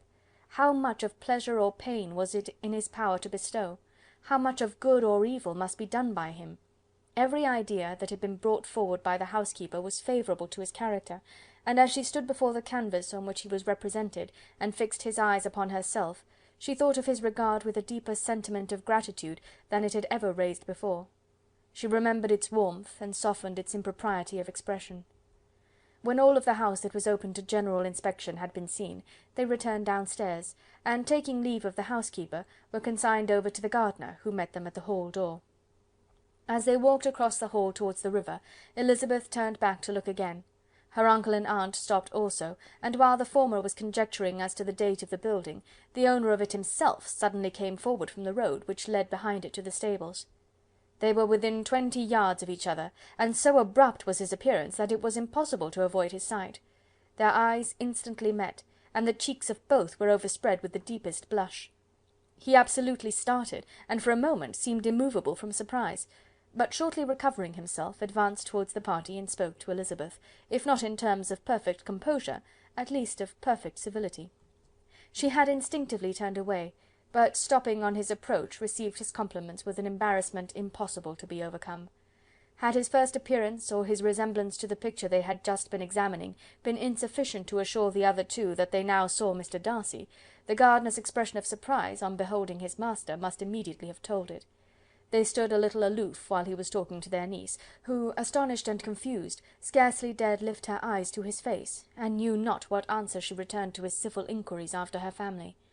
Amazed at the alteration of his manner since they last parted, every sentence that he uttered was increasing her embarrassment, and every idea of the impropriety of her being found there recurring to her mind, the few minutes in which they continued were some of the most uncomfortable in her life.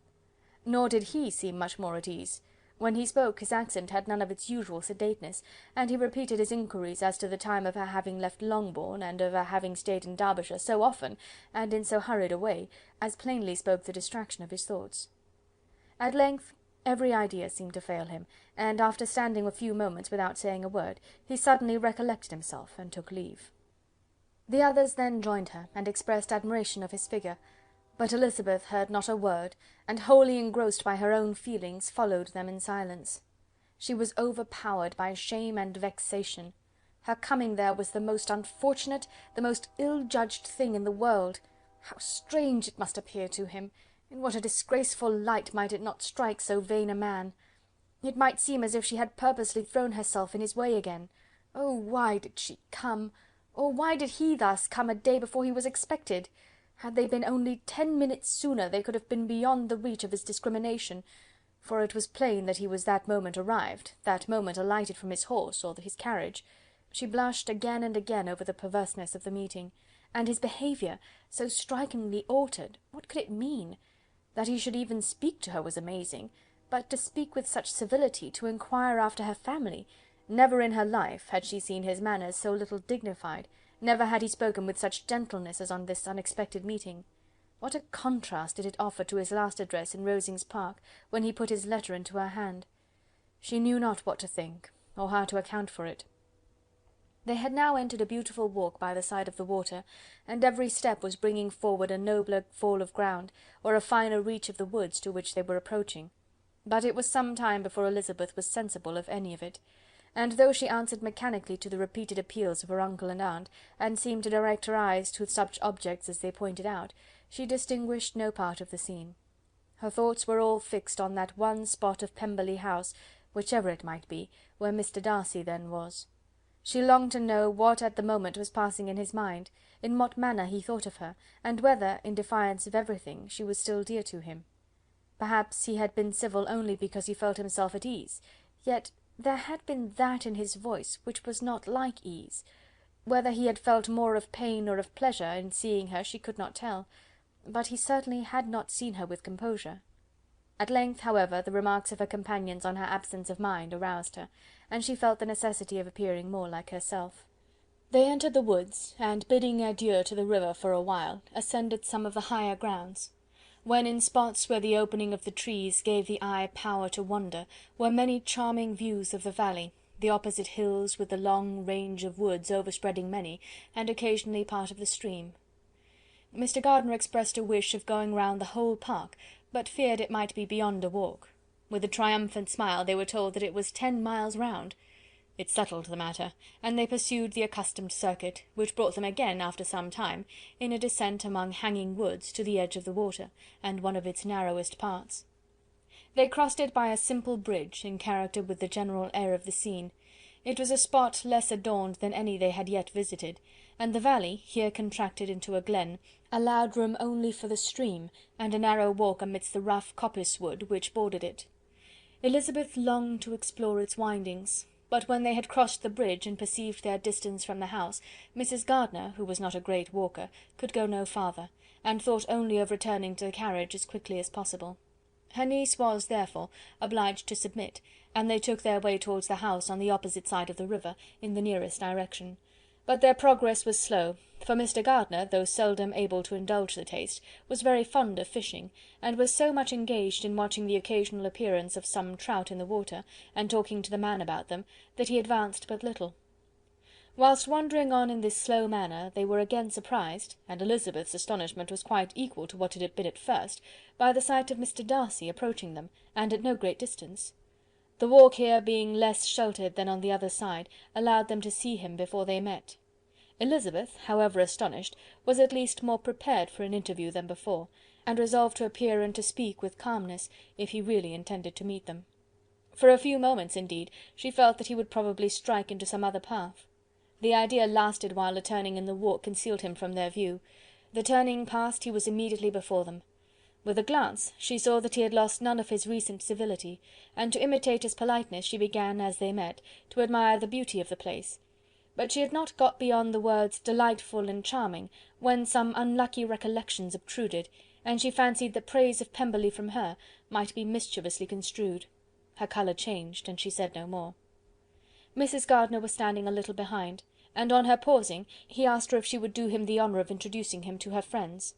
This was a stroke of civility for which she was quite unprepared, and she could hardly suppress a smile at his being now seeking the acquaintance of some of those very people against whom his pride had revolted in his offer to herself. What will be his surprise, thought she, when he knows who they are? He takes them now for people of fashion. The introduction, however, was immediately made, and as she named their relationship to herself, she stole a sly look at him, to see how he bore it, and was not without the expectation of his decamping as fast as he could from such disgraceful companions. That he was surprised by the connection was evident. He sustained it, however, with fortitude, and so far from going away, turned his back with them, and entered into conversation with Mr. Gardiner. Elizabeth could not but be pleased, could not but triumph. It was consoling that he should know she had some relations for whom there was no need to blush. She listened most attentively to all that passed between them, and gloried in every expression, every sentence of her uncle which marked his intelligence, his taste, or his good manners. The conversation soon turned upon fishing, and she heard Mr. Darcy invite him, with the greatest civility, to fish there as often as he chose while he continued in the neighbourhood, offering at the same time to supply him with fishing tackle, and pointing out those parts of the stream where there was usually most sport. Mrs. Gardiner, who was walking arm in arm with Elizabeth, gave her a look of expressive wonder. Elizabeth said nothing, but it gratified her exceedingly. The compliment must be all for herself. The astonishment, however, was extreme, and continually was she repeating, "Why is he so altered? From what can it proceed? It cannot be for me. It cannot be for my sake that his manners are thus softened. My reproofs at Hunsford could not work such a change as this. It is impossible that he should still love me." After walking some time in this way, the two ladies in front, the two gentlemen behind, on resuming their places, after descending to the brink of the river, for the better inspection of some curious water plant, there chanced to be a little alteration. It originated in Mrs. Gardiner, who, fatigued by the exercise of the morning, found Elizabeth's arm inadequate to her support, and consequently preferred her husband's. Mr. Darcy took her place by her niece, and they walked on together. After a short silence, the lady first spoke. She wished him to know that she had been assured of his absence before she came to the place, and accordingly began by observing that his arrival had been very unexpected, "for your housekeeper," she added, "informed us that you would certainly not be here till tomorrow, and indeed, before we left Bakewell, we understood that you were not immediately expected in the country." He acknowledged the truth of it all, and said that business with his steward had occasioned his coming forward a few hours before the rest of the party with whom he had been travelling. "They will join me early tomorrow," he continued, "and among them are some who will claim an acquaintance with you, Mr. Bingley and his sisters." Elizabeth answered only by a slight bow. Her thoughts were instantly driven back to the time when Mr. Bingley's name had been the last mentioned between them, and if she might judge by his complexion, his mind was not very differently engaged. "There is also one other person in the party," he continued after a pause, "who more particularly wishes to be known to you. Will you allow me, or do I ask too much, to introduce my sister to your acquaintance during your stay at Lambton?" The surprise of such an application was great indeed. It was too great for her to know in what manner she acceded to it. She immediately felt that whatever desire Miss Darcy might have of being acquainted with her must be the work of her brother, and, without looking farther, it was satisfactory. It was gratifying to know that his resentment had not made him think really ill of her. They now walked on in silence, each of them deep in thought. Elizabeth was not comfortable. That was impossible, but she was flattered and pleased. His wish of introducing his sister to her was a compliment of the highest kind. They soon outstripped the others, and when they had reached the carriage, Mr. and Mrs. Gardiner were half a quarter of a mile behind. He then asked her to walk into the house, but she declared herself not tired, and they stood together on the lawn. At such a time much might have been said, and silence was very awkward. She wanted to talk, but there seemed to be an embargo on every subject. At last she recollected that she had been travelling, and they talked of Matlock and Dovedale with great perseverance. Yet time and her aunt moved slowly, and her patience and her ideas were nearly worn out before the tete-a-tete was over. On Mr. and Mrs. Gardiner's coming up, they were all pressed to go into the house and take some refreshment, but this was declined, and they parted on each side with utmost politeness. Mr. Darcy handed the ladies into the carriage, and when it drove off, Elizabeth saw him walking slowly towards the house. The observations of her aunt and uncle now began, and each of them pronounced him to be infinitely superior to anything they had expected. "He is perfectly well behaved, polite, and unassuming," said her uncle. "There is something a little stately in him, to be sure," replied her aunt, "but it is confined to his air, and is not unbecoming. I can now say with his housekeeper, that though some people may call him proud, I have seen nothing of it. I was never more surprised by his behaviour to us. It was more than civil, it was really attentive, and there was no necessity for such attention. His acquaintance with Elizabeth was very trifling." "To be sure, Lizzy," said her aunt, "he is not so handsome as Wickham, or rather, he has not Wickham's countenance, for his features are perfectly good. But how came you to tell me that he was so disagreeable?" Elizabeth excused herself as well as she could, said that she had liked him better when they had met in Kent than before, and that she had never seen him so pleasant as this morning. "But perhaps he may be a little whimsical in his civilities," replied her uncle. "Your great men often are, and therefore I shall not take him at his word, as he might change his mind another day and warn me off his grounds." Elizabeth felt that they had entirely misunderstood his character, but said nothing. "From what we have seen of him," continued Mrs. Gardiner, "I really should not have thought that he could have behaved in so cruel a way by anybody as he has done by poor Wickham. He has not an ill-natured look. On the contrary, there is something pleasing about his mouth when he speaks, and there is something of dignity in his countenance that would not give one an unfavourable idea of his heart. But, to be sure, the good lady who showed us his house did give him a most flaming character. I could hardly help laughing aloud sometimes. But he is a liberal master, I suppose, and that, in the eye of a servant, comprehends every virtue." Elizabeth here felt herself called on to say something in vindication of his behaviour to Wickham, and therefore gave them to understand, in as guarded a manner as she could, that, by what she had heard from his relations in Kent, his actions were capable of a very different construction, and that his character was by no means so faulty, nor Wickham's so amiable, as they had been considered in Hertfordshire. In confirmation of this, she related the particulars of all the pecuniary transactions in which they had been connected, without actually naming her authority, but stating it to be such as might be relied on. Mrs. Gardiner was surprised and concerned, but as they were now approaching the scene of her former pleasures, every idea gave way to the charm of recollection, and she was too much engaged in pointing out to her husband all the interesting spots in its environs to think of anything else. Fatigued as she had been by the morning's walk, they had no sooner dined than she set off again in quest of her former acquaintance, and the evening was spent in the satisfactions of an intercourse renewed after many years' discontinuance. The occurrences of the day were too full of interest to leave Elizabeth much attention for any of these new friends, and she could do nothing but think, and think with wonder, of Mr. Darcy's civility, and above all, of his wishing her to be acquainted with his sister. Chapter 44. Elizabeth had settled it that Mr. Darcy would bring his sister to visit her the very day after her reaching Pemberley, and was consequently resolved not to be out of sight of the inn the whole of that morning. But her conclusion was false, for on the very morning after their arrival at Lambton these visitors came. They had been walking about the place with some of their new friends, and were just returning to the inn to dress themselves for dining with the same family, when the sound of a carriage drew them to a window, and they saw a gentleman and a lady in a curricle driving up the street. Elizabeth, immediately recognising the livery, guessed what it meant, and imparted no small degree of her surprise to her relations by acquainting them with the honour which she expected. Her uncle and aunt were all amazement, and the embarrassment of her manner as she spoke, joined to the circumstance itself and many of the circumstances of the preceding day, opened to them a new idea on the business. Nothing had ever suggested it before, but they felt that there was no other way of accounting for such attentions from such a quarter than by supposing a partiality for their niece. While these newly born notions were passing in their heads, the perturbation of Elizabeth's feelings was at every moment increasing. She was quite amazed at her own discomposure, but amongst other causes of disquiet, she dreaded lest the partiality of the brother should have said too much in her favour, and more than commonly anxious to please, she naturally suspected that every power of pleasing would fail her. She retreated from the window, fearful of being seen, and as she walked up and down the room, endeavouring to compose herself, saw such looks of inquiring surprise in her uncle and aunt as made everything worse. Miss Darcy and her brother appeared, and this formidable introduction took place. With astonishment did Elizabeth see that her new acquaintance was at least as much embarrassed as herself.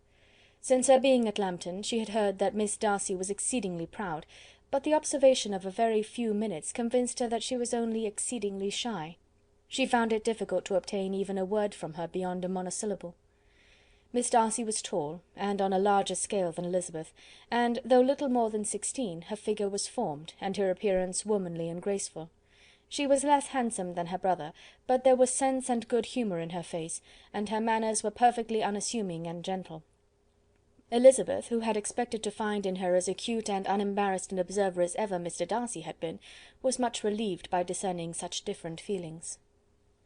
They had not been long together before Mr. Darcy told her that Bingley was also coming to wait on her, and she had barely time to express her satisfaction and prepare for such a visitor, when Bingley's quick step was heard on the stairs, and in a moment he entered the room.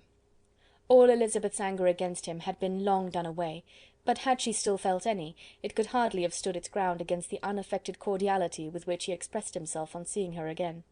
He inquired in a friendly though general way after her family, and looked and spoke with the same good-humoured ease that he had ever done. To Mr. and Mrs. Gardiner he was scarcely a less interesting personage than to herself. They had long wished to see him. The whole party before them, indeed, excited a lively attention. The suspicions which had just arisen of Mr. Darcy and their niece directed their observation towards each with an earnest though guarded inquiry, and they soon drew from those inquiries the full conviction that one of them at least knew what it was to love. Of the lady's sensations they remained a little in doubt, but that the gentleman was overflowing with admiration was evident enough. Elizabeth on her side had much to do.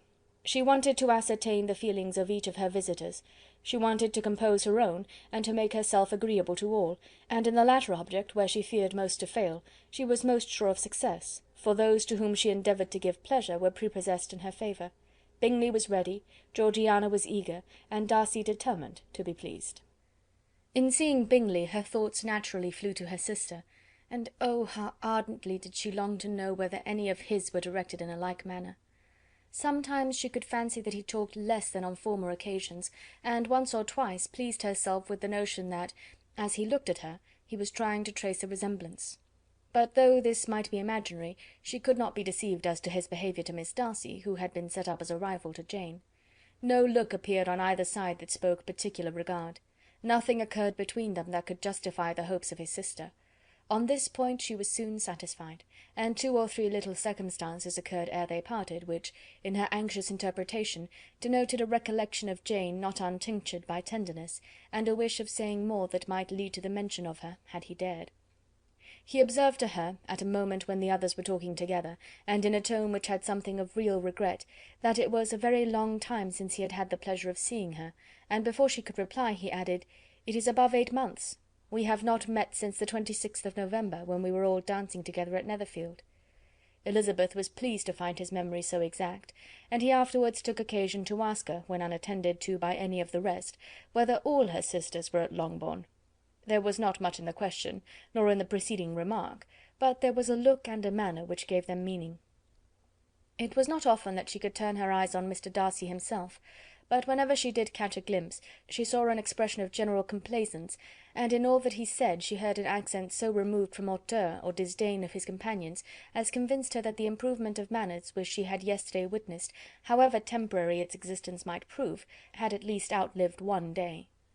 When she saw him thus seeking the acquaintance and courting the good opinion of people with whom any intercourse a few months ago would have been a disgrace, when she saw him thus civil, not only to herself, but to the very relations whom he had openly disdained, and recollected their last lively scene in Hunsford Parsonage, the difference, the change was so great, and struck so forcibly on her mind, that she could hardly restrain her astonishment from being visible. Never, even in the company of his dear friends at Netherfield, or his dignified relations at Rosings, had she seen him so desirous to please, so free from self-consequence or unbending reserve, as now, when no importance could result from the success of his endeavours, and when even the acquaintance of those to whom his attentions were addressed would draw down the ridicule and censure of the ladies both of Netherfield and Rosings. Their visitors stayed with them above half an hour, and when they arose to depart, Mr. Darcy called on his sister to join him in expressing their wish of seeing Mr. and Mrs. Gardiner and Miss Bennet to dinner at Pemberley before they left the country. Miss Darcy, though with a diffidence which marked her little in the habit of giving invitations, readily obeyed. Mrs. Gardiner looked at her niece, desirous of knowing how she, whom the invitation most concerned, felt disposed as to its acceptance, but Elizabeth had turned away her head. Presuming, however, that this studied avoidance spoke rather a momentary embarrassment than any dislike of the proposal, and seeing in her husband, who was fond of society, a perfect willingness to accept it, she ventured to engage for her attendance, and the day after the next was fixed on. Bingley expressed great pleasure in the certainty of seeing Elizabeth again, having still a great deal to say to her, and many inquiries to make after all their Hertfordshire friends. Elizabeth, construing all this into a wish of hearing her speak of her sister, was pleased, and on this account, as well as some others, found herself, when their visitors left them, capable of considering the last half-hour with some satisfaction, though while it was passing, the enjoyment of it had been little. Eager to be alone, and fearful of inquiries or hints from her uncle and aunt, she stayed with them only long enough to hear their favourable opinion of Bingley, and then hurried away to dress. But she had no reason to fear Mr. and Mrs. Gardiner's curiosity. It was not their wish to force her communication. It was evident that she was much better acquainted with Mr. Darcy than they had before any idea of. It was evident that he was very much in love with her. They saw much to interest, but nothing to justify inquiry. Of Mr. Darcy it was now a matter of anxiety to think well, and as far as their acquaintance reached, there was no fault to find. They could not be untouched by his politeness, and had they drawn his character from their own feelings and his servant's report, without any reference to any other account, the circle in Hertfordshire to which he was known would not have recognised it for Mr. Darcy. There was now an interest, however, in believing the housekeeper, and they soon became sensible that the authority of a servant who had known him since he was 4 years old, and whose own manners indicated respectability, was not to be hastily rejected. Neither had anything occurred in the intelligence of their Lambton friends that could materially lessen its weight. They had nothing to accuse him of but pride. Pride he probably had, and if not, it would certainly be imputed by the inhabitants of a small market town where the family did not visit. It was acknowledged, however, that he was a liberal man, and did much good among the poor. With respect to Wickham, the travellers soon found that he was not held there in much estimation, for though the chief of his concerns with the son of his patron were imperfectly understood, it was yet a well-known fact that, on his quitting Derbyshire, he had left many debts behind him, which Mr. Darcy afterwards discharged. As for Elizabeth, her thoughts were at Pemberley this evening more than the last, and the evening, though as it passed it seemed long, was not long enough to determine her feelings towards one in that mansion, and she lay awake 2 whole hours endeavouring to make them out. She certainly did not hate him. No, hatred had vanished long ago, and she had almost as long been ashamed of ever feeling a dislike against him that could so be called. The respect created by the conviction of his valuable qualities, though at first unwillingly admitted, had for some time ceased to be repugnant to her feeling, and it was now heightened into somewhat of a friendlier nature by the testimony so highly in his favour, and bringing forward his disposition in so amiable a light, which yesterday had produced. But above all, above respect and esteem, there was a motive within her of goodwill which could not be overlooked. It was gratitude. Gratitude not merely for having once loved her, but for loving her still well enough to forgive all the petulance and acrimony of her manner in rejecting him, and all the unjust accusations accompanying her rejection.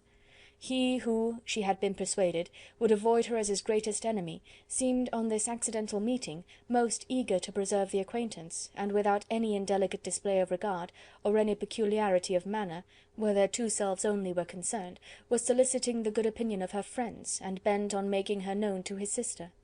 Such a change in a man of so much pride excited not only astonishment but gratitude, for to love, ardent love, it must be attributed, and as such its impression on her was of a sort to be encouraged as by no means unpleasing, though it could not be exactly defined. She respected, she esteemed, she was grateful to him, she felt a real interest in his welfare, and she only wanted to know how far she wished that welfare to depend upon herself, and how far it would be for the happiness of both that she should employ the power, which her fancy told her she still possessed, of bringing on the renewal of his addresses. It had been settled in the evening between the aunt and the niece, that such a striking civility as Miss Darcy's in coming to see them on the very day of her arrival at Pemberley, for she had reached it only to a late breakfast, ought to be imitated, though it could not be qualified, by some exertion of politeness on their side, and consequently that it would be highly expedient to wait on her at Pemberley the following morning. They were therefore to go. Elizabeth was pleased, though when she asked herself the reason, she had very little to say in reply. Mr. Gardiner left them soon after breakfast. The fishing scheme had been renewed the day before, and a positive engagement made of his meeting some of the gentlemen at Pemberley before noon. Chapter 45. Convinced as Elizabeth now was that Miss Bingley's dislike of her had originated in jealousy, she could not help feeling how unwelcome her appearance at Pemberley must be to her, and was curious to know with how much civility on that lady's side the acquaintance would now be renewed. On reaching the house, they were shown through the hall into the saloon, whose northern aspect rendered it delightful for summer. Its windows opening to the ground admitted a most refreshing view of the high woody hills behind the house, and of the beautiful oaks and Spanish chestnuts which were scattered over the intermediate lawn. In this house they were received by Miss Darcy, who was sitting there with Mrs. Hurst and Miss Bingley, and the lady with whom she lived in London. Georgiana's reception of them was very civil, but attended with all the embarrassment which, though proceeding from shyness and the fear of doing wrong, would easily give to those who felt themselves inferior the belief of her being proud and reserved. Mrs. Gardiner and her niece, however, did her justice, and pitied her. By Mrs. Hurst and Miss Bingley they were noticed only by a curtsy, and on their being seated a pause, awkward as such pauses must always be, succeeded for a few moments. It was first broken by Mrs Annesley, a genteel, agreeable-looking woman, whose endeavour to introduce some kind of discourse proved her to be more truly well-bred than either of the others, and between her and Mrs Gardiner, with occasional help from Elizabeth, the conversation was carried on. Miss Darcy looked as if she wished for courage enough to join in it, and sometimes did venture a short sentence when there was least danger of its being heard. Elizabeth soon saw that she was herself closely watched by Miss Bingley, and that she could not speak a word, especially to Miss Darcy, without calling her attention. This observation would not have prevented her from trying to talk to the latter, had they not been seated at an inconvenient distance, but she was not sorry to be spared the necessity of saying much. Her own thoughts were employing her. She expected every moment that some of the gentlemen would enter the room. She wished, she feared, that the master of the house might be amongst them, and whether she wished or feared it most, she could scarcely determine. After sitting in this manner a quarter of an hour without hearing Miss Bingley's voice, Elizabeth was roused by receiving from her a cold inquiry after the health of her family. She answered with equal indifference and brevity, and the others said no more. The next variation which their visit afforded was produced by the entrance of servants with cold meat, cake, and a variety of all the finest fruits in season, but this did not take place till after many a significant look and smile from Mrs Annesley to Miss Darcy had been given, to remind her of her post. There was now employment for the whole party, for though they could not all talk, they could all eat, and the beautiful pyramids of grapes, nectarines, and peaches soon collected them around the table. While thus engaged, Elizabeth had a fair opportunity of deciding whether she most feared or wished for the appearance of Mr Darcy, by the feelings which prevailed on his entering the room, and then, though but a moment before she had believed her wishes to predominate, she began to regret that he came. He had been some time with Mr Gardiner, who, with 2 or 3 other gentlemen from the house, was engaged by the river, and had left him only on learning that the ladies of the family intended a visit to Georgiana that morning. No sooner did he appear than Elizabeth wisely resolved to be perfectly easy and unembarrassed, a resolution the more necessary to be made, but perhaps not the more easily kept, because she saw that the suspicions of the whole party were awakened against them, and that there was scarcely an eye which did not watch his behaviour when he first came into the room. In no countenance was attentive curiosity so strongly marked as in Miss Bingley's, in spite of the smiles which overspread her face whenever she spoke to one of its objects, for jealousy had not yet made her desperate, and her attentions to Mr Darcy were by no means over. Miss Darcy, on her brother's entrance, exerted herself much more to talk, and Elizabeth saw that he was anxious for his sister and herself to get acquainted, and forwarded as much as possible every attempt at conversation on either side. Miss Bingley saw all this likewise, and in the imprudence of anger took the first opportunity of saying, with sneering civility, "Pray, Miss Eliza, are not the shire militia removed from Meryton? They must be a great loss to your family." In Darcy's presence she dared not mention Wickham's name, but Elizabeth instantly comprehended that he was uppermost in her thoughts, and the various recollections connected with him gave her a moment's distress, but exerting herself vigorously to repel the ill-natured attack, she presently answered the question in a tolerably detached tone. While she spoke, an involuntary glance showed her Darcy, with a heightened complexion, earnestly looking at her, and his sister, overcome with confusion, and unable to lift up her eyes. Had Miss Bingley known what pain she was then giving her beloved friend, she undoubtedly would have refrained from the hint, but she had merely intended to discompose Elizabeth by bringing forward the idea of a man to whom she believed her partial, to make her betray a sensibility which might injure her in Darcy's opinion, and perhaps to remind the latter of all the follies and absurdities by which some part of her family were connected with that corps. Not a syllable had ever reached her of Miss Darcy's meditated elopement. To no creature had it been revealed, where secrecy was possible, except to Elizabeth, and from all Bingley's connections her brother was particularly anxious to conceal it, from the very wish which Elizabeth had long ago attributed to him of their becoming hereafter her own. He had certainly formed such a plan, and without meaning that it should affect his endeavour to separate him from Miss Bennet, it is probable that it might add something to his lively concern for the welfare of his friend. Elizabeth's collected behaviour, however, soon quieted his emotion, and as Miss Bingley, vexed and disappointed, dared not approach nearer to Wickham, Georgiana also recovered in time, though not enough to be able to speak any more. Her brother, whose eyes she feared to meet, scarcely recollected her interest in the affair, and the very circumstance which had been designed to turn his thoughts from Elizabeth seemed to have fixed them on her more and more cheerfully. Their visit did not continue long after the question and answer above mentioned, and while Mr. Darcy was attending them to their carriage, Miss Bingley was venting her feelings in criticisms on Elizabeth's person, behaviour, and dress. But Georgiana would not join her. Her brother's recommendation was enough to ensure her favour. His judgment could not err. And he had spoken in such terms of Elizabeth as to leave Georgiana without the power of finding her otherwise than lovely and amiable. When Darcy returned to the saloon, Miss Bingley could not help repeating to him some part of what she had been saying to his sister. "How very ill Miss Eliza Bennet looks this morning, Mr. Darcy," she cried. "I never in my life saw any one so much altered as she is since the winter. She is grown so brown and coarse. Louisa and I were agreeing that we should not have known her again." However little Mr. Darcy might have liked such an address, he contented himself with coolly replying that he perceived no other alteration than her being rather tanned, no miraculous consequence of travelling in the summer. "For my own part," she rejoined, "I must confess that I never could see any beauty in her. Her face is too thin, her complexion has no brilliancy, and her features are not at all handsome. Her nose wants character, there is nothing marked in its lines. Her teeth are tolerable, but not out of the common way, and as for her eyes, which have sometimes been called so fine, I could never see anything extraordinary in them. They have a sharp, shrewish look, which I do not like at all, and in her air altogether there is a self-sufficiency without fashion, which is intolerable." Persuaded as Miss Bingley was that Darcy admired Elizabeth, this was not the best method of recommending herself, but angry people are not always wise, and in seeing him at last look somewhat nettled, she had all the success she expected. He was resolutely silent, however, and from a determination of making him speak, she continued. "I remember, when we first knew her in Hertfordshire, how amazed we all were to find that she was a reputed beauty, and I particularly recollect your saying one night, after they had been dining at Netherfield, 'She a beauty! I would as soon call her mother a wit.'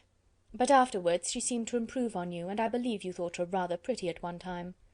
"Yes," replied Darcy, who could contain himself no longer, "but that was only when I first saw her, for it is many months since I have considered her as one of the handsomest women of my acquaintance."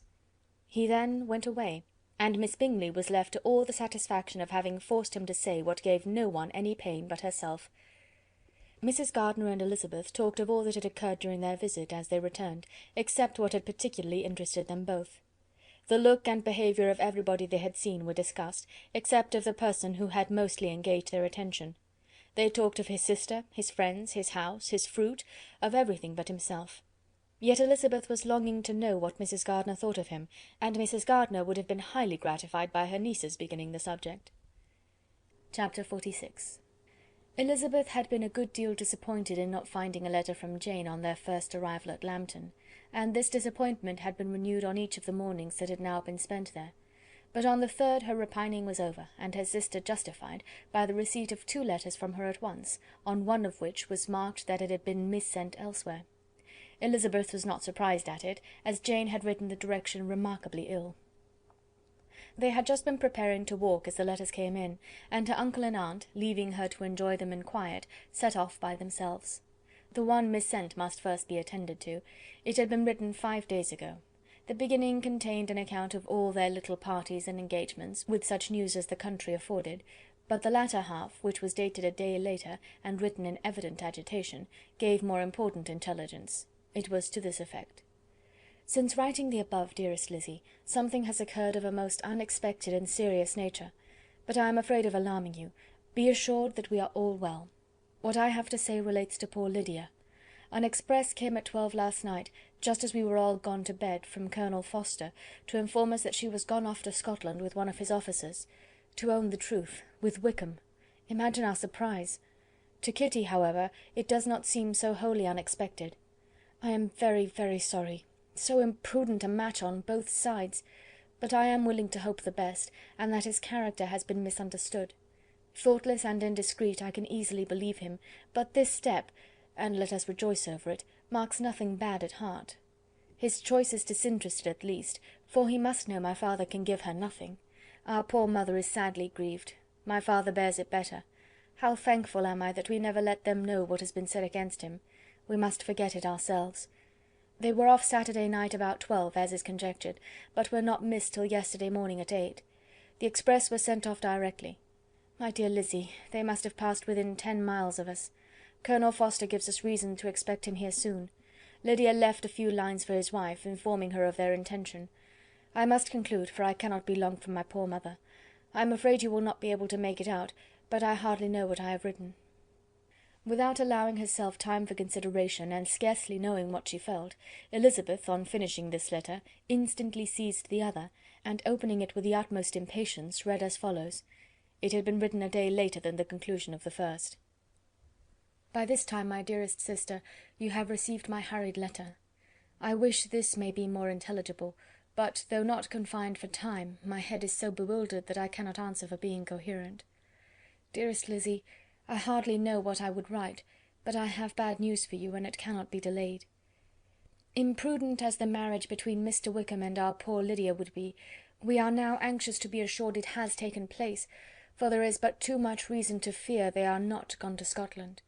Colonel Forster came yesterday, having left Brighton the day before, not many hours after the express.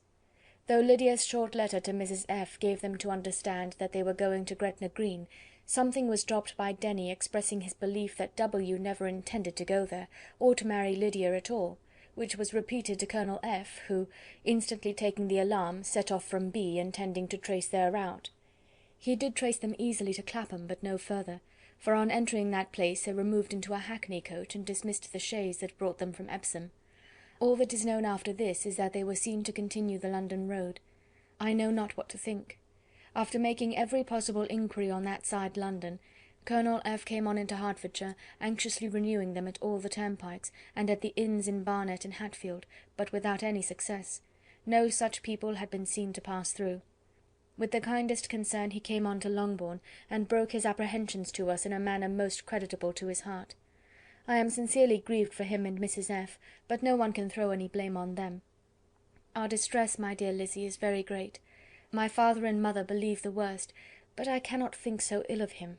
Many circumstances might make it more eligible for them to be married privately in town than to pursue their first plan, and even if he could form such a design against a young woman of Lydia's connections, which is not likely, can I suppose her so lost to everything?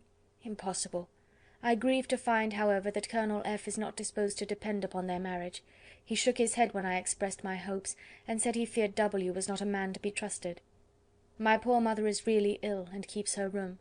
Could she exert herself, it would be better, but this is not to be expected. And as to my father, I never in my life saw him so affected.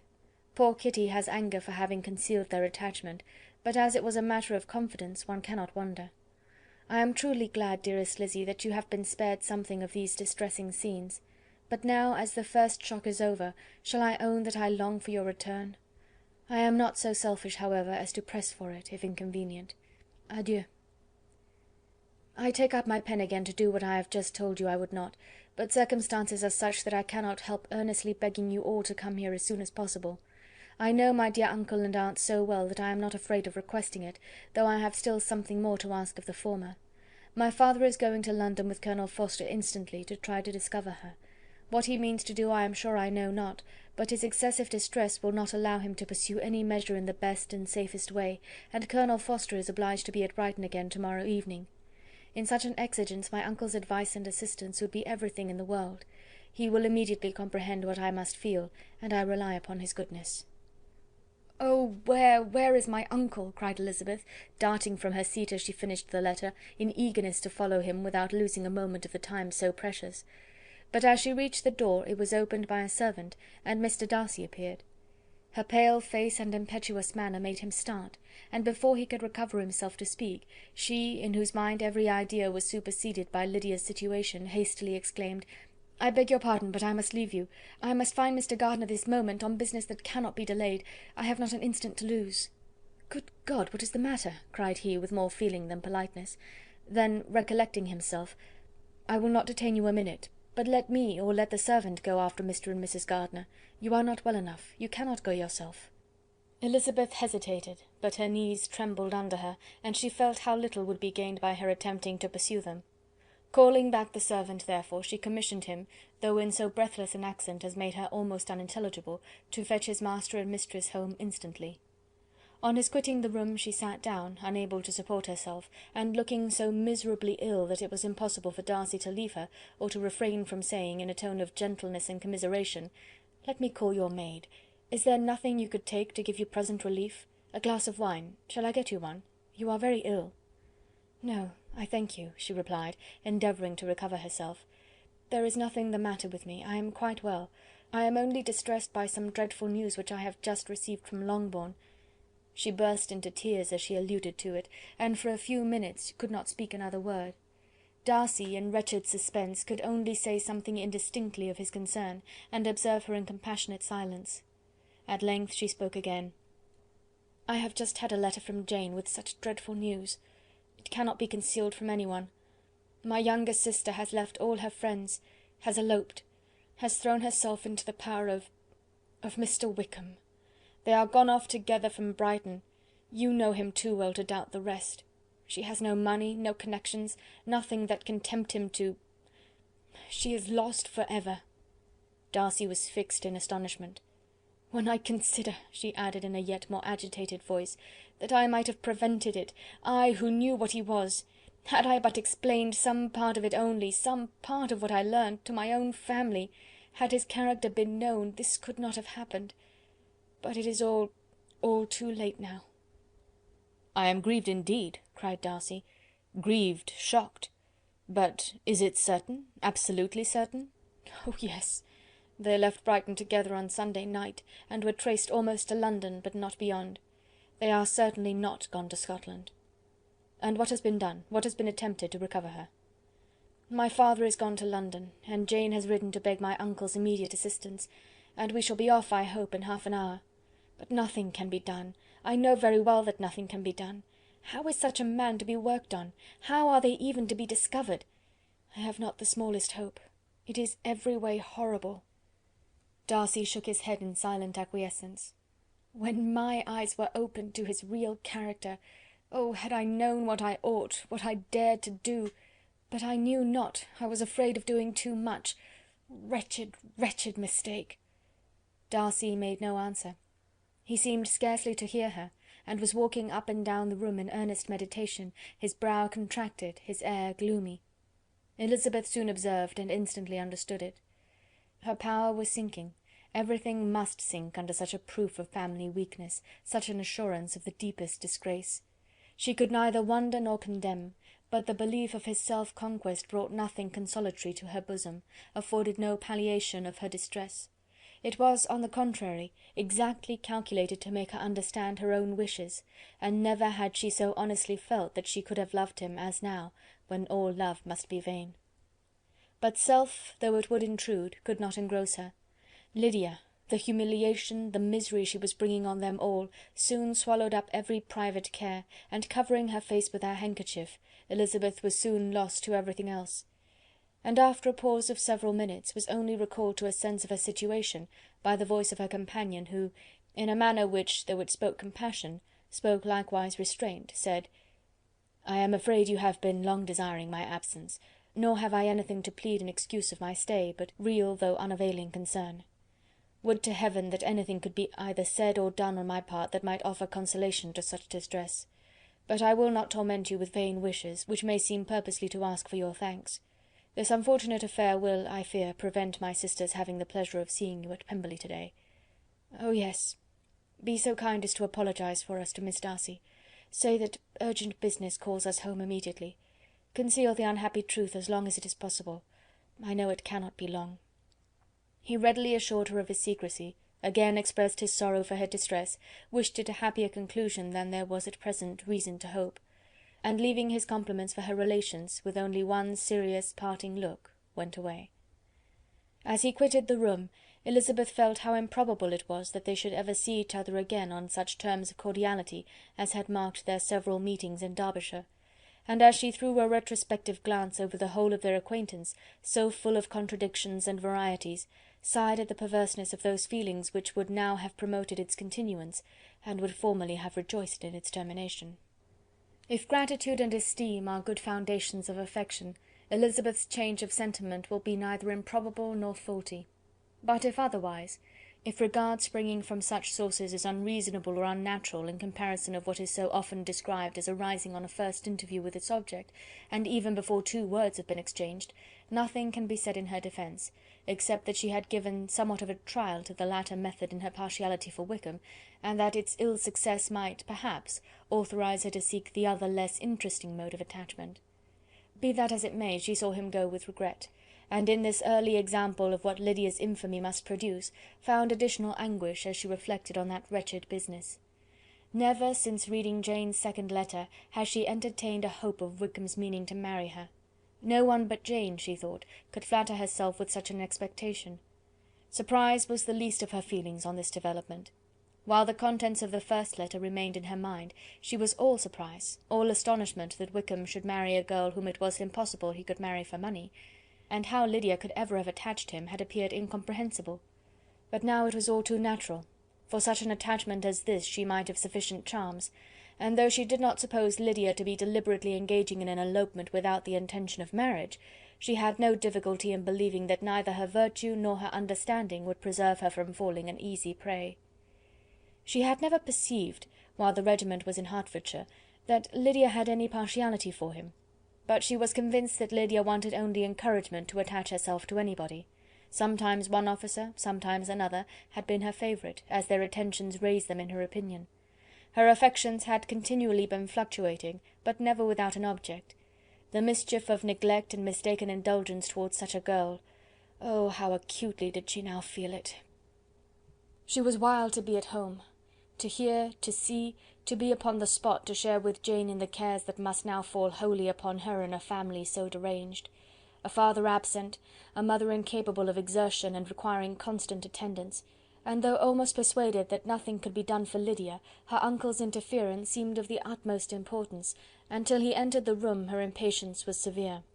Mr. and Mrs. Gardiner had hurried back in alarm, supposing by the servant's account that their niece was suddenly taken ill, but satisfying them instantly on that head, she eagerly communicated the cause of their summons, reading the 2 letters aloud, and dwelling on the postscript of the last with trembling energy. Though Lydia had never been a favourite with them, Mr. and Mrs. Gardiner could not be but deeply afflicted. Not Lydia only, but all were concerned in it, and after the first exclamations of surprise and horror, Mr. Gardiner promised every assistance in his power. Elizabeth, though expecting no less, thanked him with tears of gratitude, and all 3 being actuated by one spirit, everything relating to their journey was speedily settled. They were to be off as soon as possible. "But what is to be done about Pemberley?" cried Mrs. Gardiner. "John told us Mr. Darcy was here when you sent for us. Was it so?"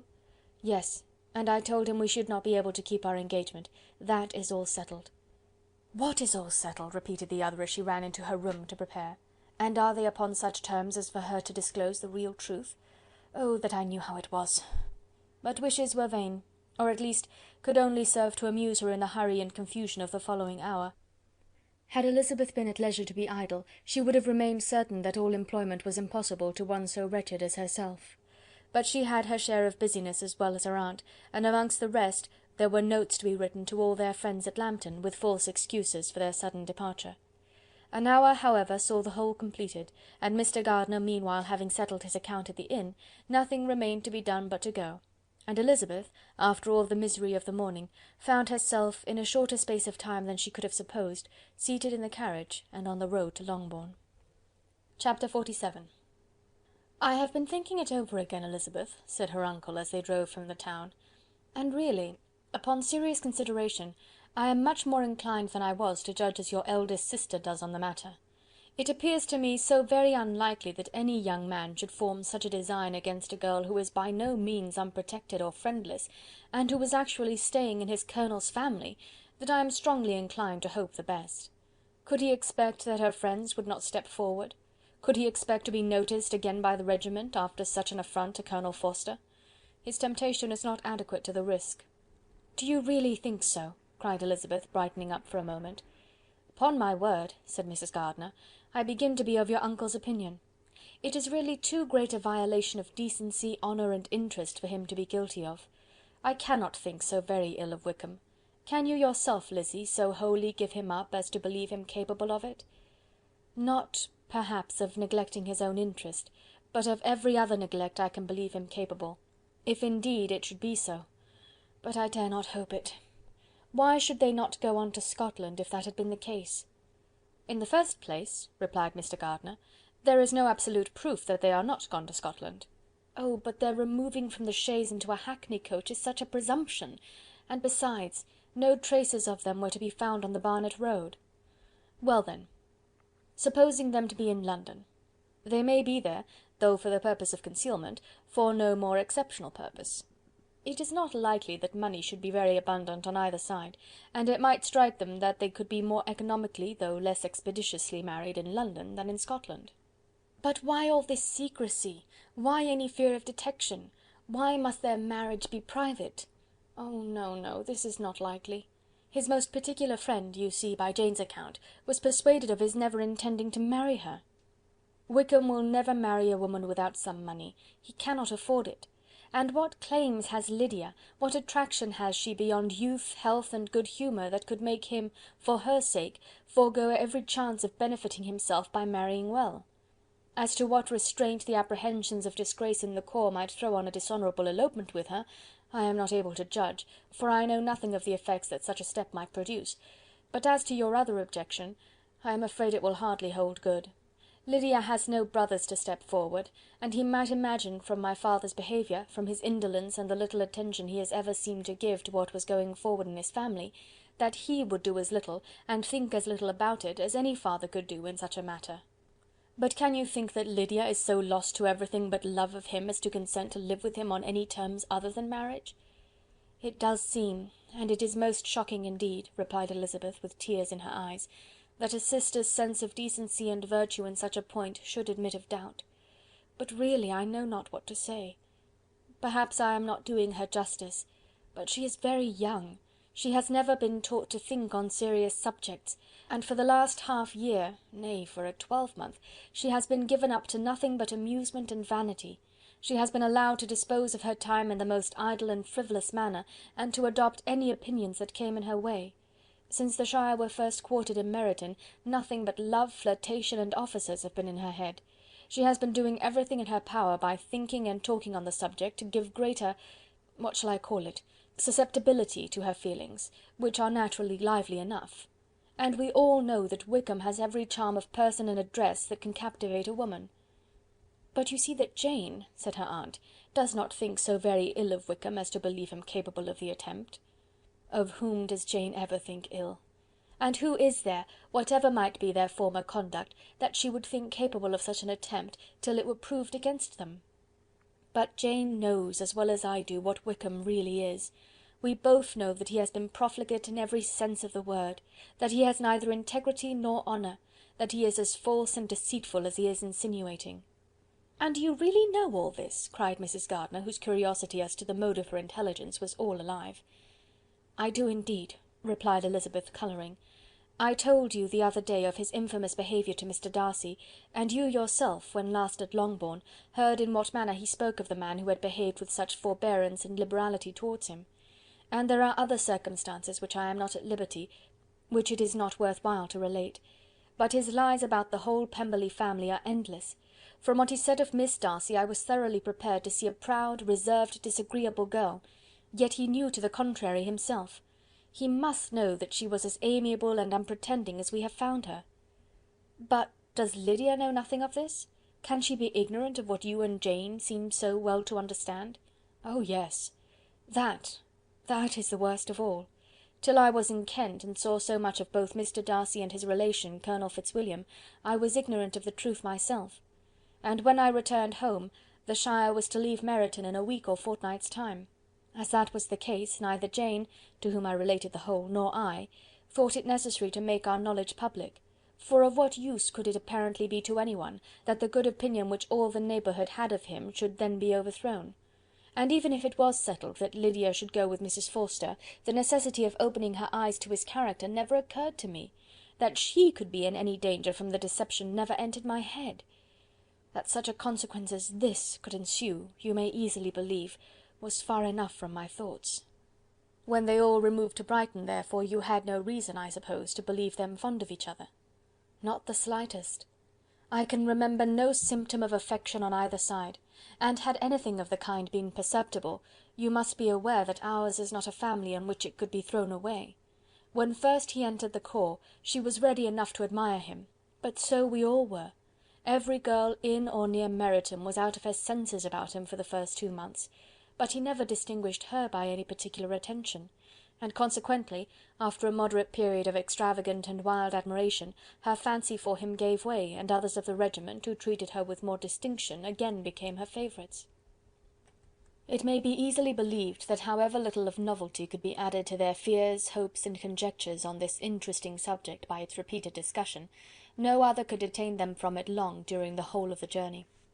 From Elizabeth's thoughts it was never absent. Fixed there by the keenest of all anguish, self-reproach, she could find no interval of ease or forgetfulness. They travelled as expeditiously as possible, and sleeping one night on the road, reached Longbourn by dinner-time the next day. It was a comfort to Elizabeth to consider that Jane could not have been wearied by long expectations.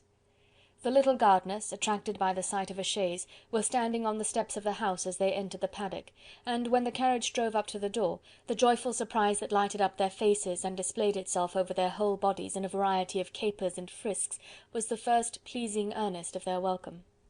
Elizabeth jumped out, and after giving each of them a hasty kiss, hurried into the vestibule, where Jane, who came running down from her mother's apartment, immediately met her. Elizabeth, as she affectionately embraced her, whilst tears filled the eyes of both, lost not a moment in asking whether anything had been heard of the fugitives. "Not yet," replied Jane, "but now that my dear uncle has come, I hope everything will be well. Is my father in town?" "Yes, he went on Tuesday, as I wrote you word." "And have you heard from him often?" "We have heard only twice. He wrote me a few lines on Wednesday to say that he had arrived in safety, and to give me his directions, which I particularly begged him to do. He merely added that he should not write again till he had something of importance to mention." "And my mother, how is she? How are you all?" "My mother is tolerably well, I trust, though her spirits are greatly shaken. She is upstairs, and will have great satisfaction in seeing you all. She does not yet leave her dressing-room. Mary and Kitty, thank heaven, are quite well." "But you, how are you?" cried Elizabeth. "You look pale. How much you must have gone through." Her sister, however, assured her of her being perfectly well, and their conversation, which had been passing while Mr. and Mrs. Gardiner were engaged with their children, was now put an end to by the approach of the whole party. Jane ran to her uncle and aunt, and welcomed and thanked them both, with alternate smiles and tears. When they were all in the dining-room, the questions which Elizabeth had already asked were of course repeated by the others, and they soon found that Jane had no intelligence to give. The sanguine hope of good, however, which the benevolence of her heart suggested, had not yet deserted her. She still expected that it would all end well, and that every morning would bring some letter, either from Lydia or her father, to explain their proceedings, and perhaps announce their marriage. Mrs. Bennet, to whose apartment they all repaired after a few minutes' conversation together, received them exactly as might be expected, with tears and lamentations of regret, invectives against the villainous conduct of Wickham, and complaints of her own sufferings and ill usage, blaming everybody but the person to whose ill-judging indulgence the errors of her daughter must principally be owing. "If I had been able," said she, "to carry my point in going to Brighton with all my family, this would not have happened. But poor dear Lydia had nobody to take care of her. Why did the Forsters ever let her go out of their sight? I am sure there was some great neglect or other on their side, for she is not the kind of girl to do such a thing if she had been well looked after. I always thought they were unfit to have the charge of her, but I was overruled, as I always am. Poor dear child! And now here's Mr. Bennet gone away, and I know he will fight Wickham, wherever he meets him, and then he will be killed, and what is to become of us all? The Collinses will turn us out before he is cold in his grave, and if you are not kind to us, brother, I do not know what we shall do." They all exclaimed against such terrific ideas, and Mr. Gardiner, after general assurances of his affection for her and all her family, told her that he meant to be in London the very next day, and would assist Mr. Bennet in every endeavour for recovering Lydia.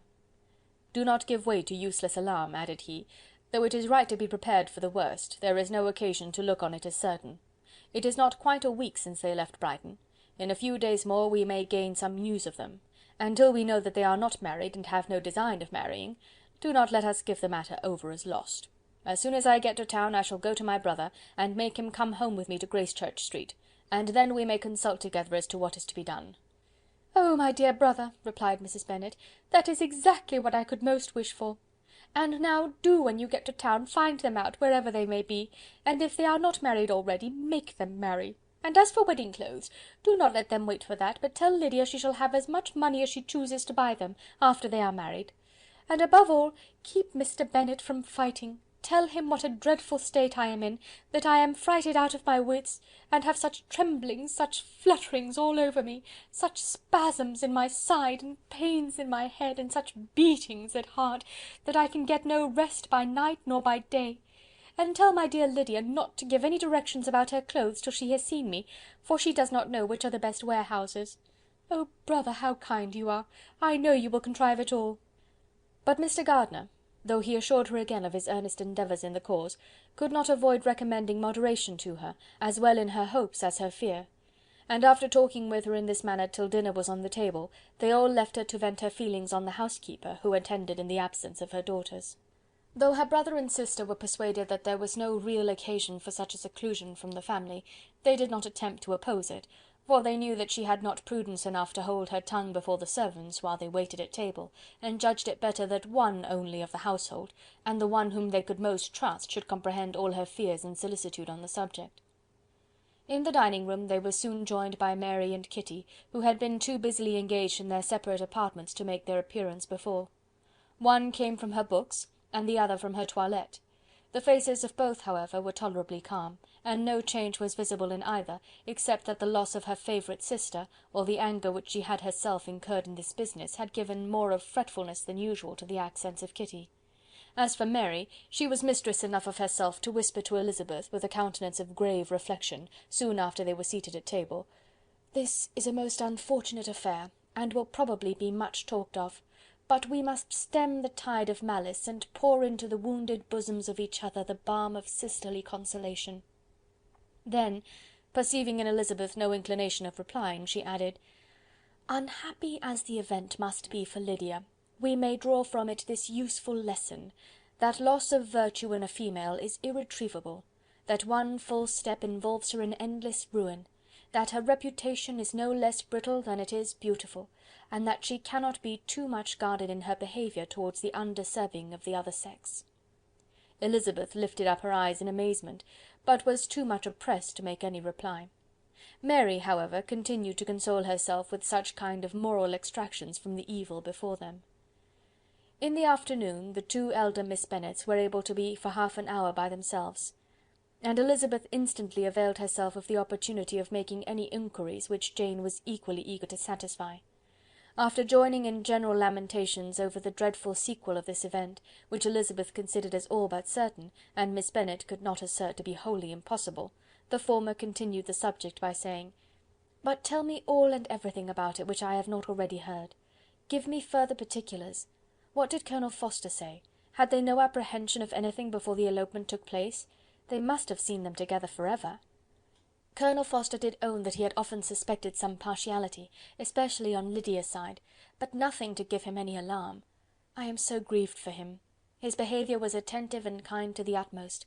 He was coming to us in order to assure us of his concern before he had any idea of their not being gone to Scotland.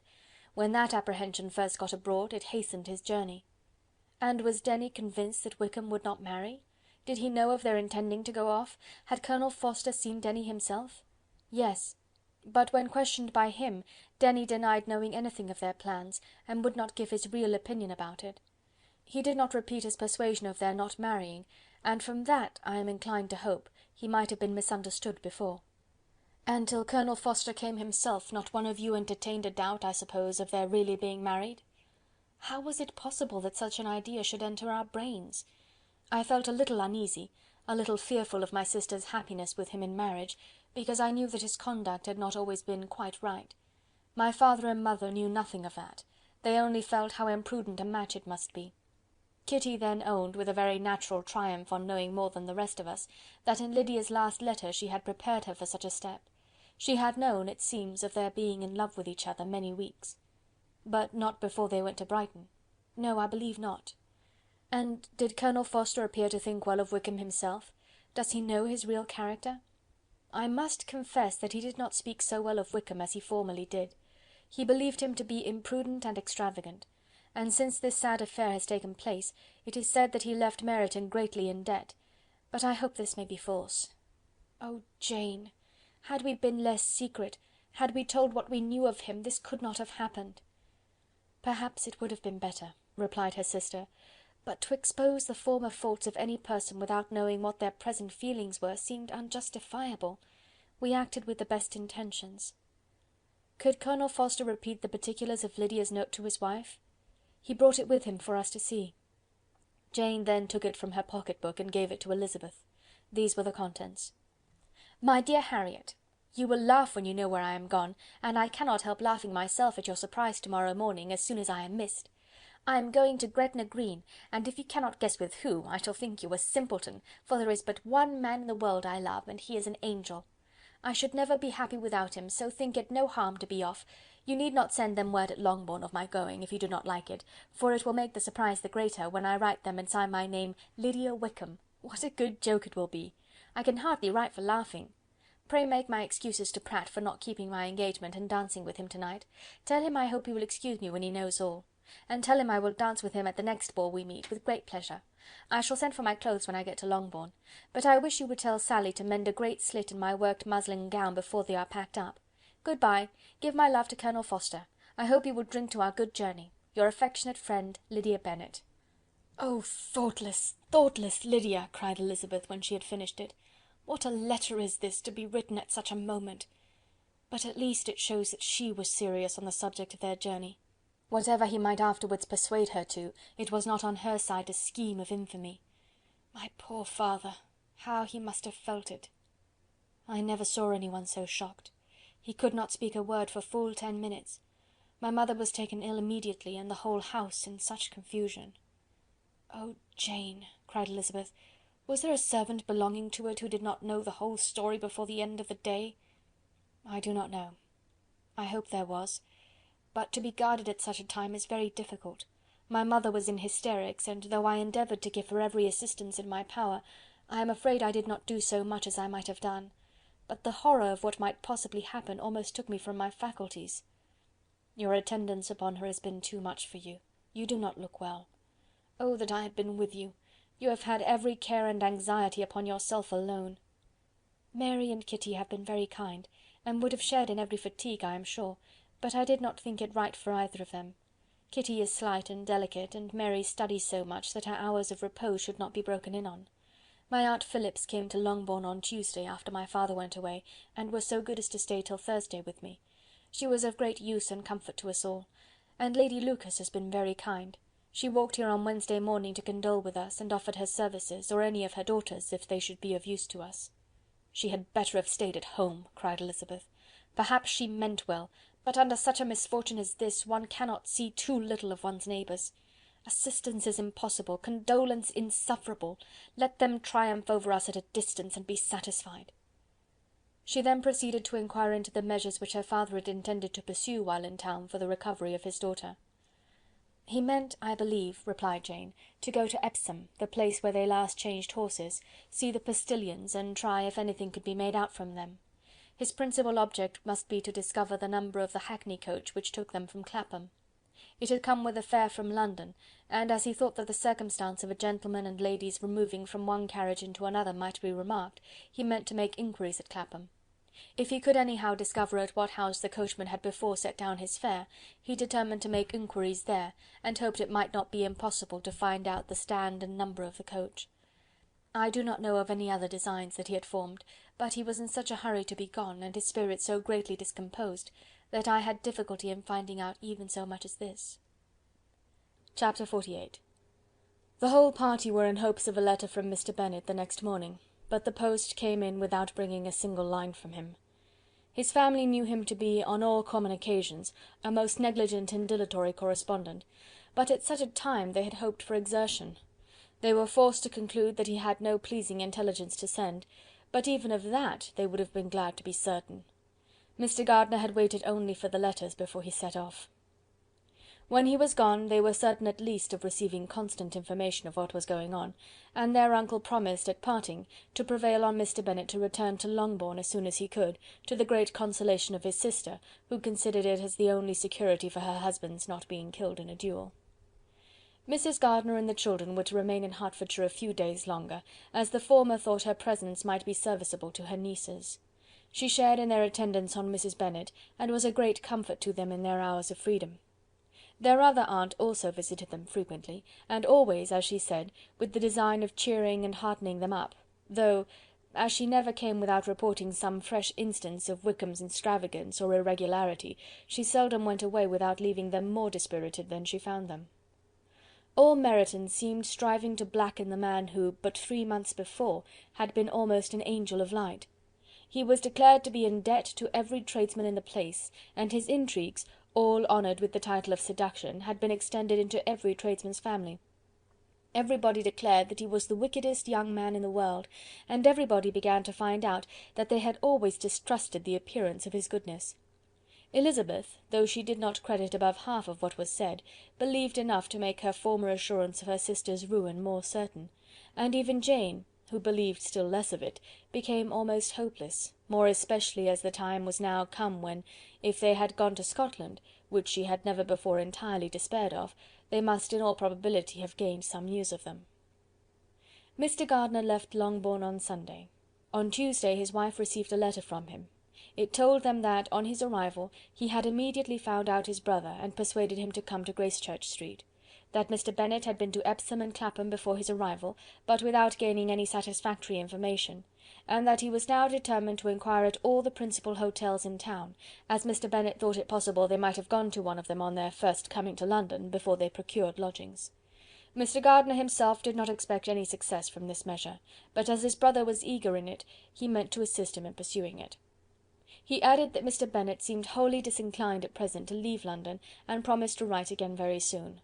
There was also a postscript to this effect: "I have written to Colonel Forster to desire him to find out, if possible, from some of the young man's intimates in the regiment, whether Wickham has any relations or connections who would be likely to know in what part of town he has now concealed himself. If there were any one that one could apply to with a probability of gaining such a clue as that, it might be of essential consequence. At present we have nothing to guide us. Colonel Forster will, I dare say, do everything in his power to satisfy us on this head. But on second thoughts, perhaps Lizzie could tell us what relations he has now living, better than any other person." Elizabeth was at no loss to understand from whence this deference to her authority proceeded, but it was not in her power to give any information of so satisfactory a nature as the compliment deserved. She had never heard of his having had any relations, except a father and mother, both of whom had been dead many years.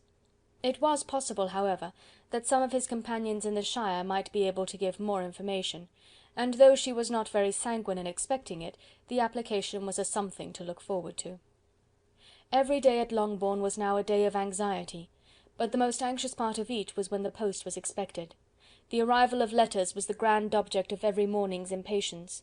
Through letters, whatever of good or bad was to be told would be communicated, and every succeeding day was expected to bring some news of importance. But before they heard again from Mr. Gardiner, a letter arrived for their father from a different quarter, from Mr. Collins, which, as Jane had received directions to open all that came for him in his absence, she accordingly read, and Elizabeth, who knew what curiosities his letters always were, looked over her and read it likewise. It was as follows: "My dear Sir, I feel myself called upon, by our relationship and my situation in life, to condole with you on the grievous affliction you are now suffering under, of which we were yesterday informed by a letter from Hertfordshire.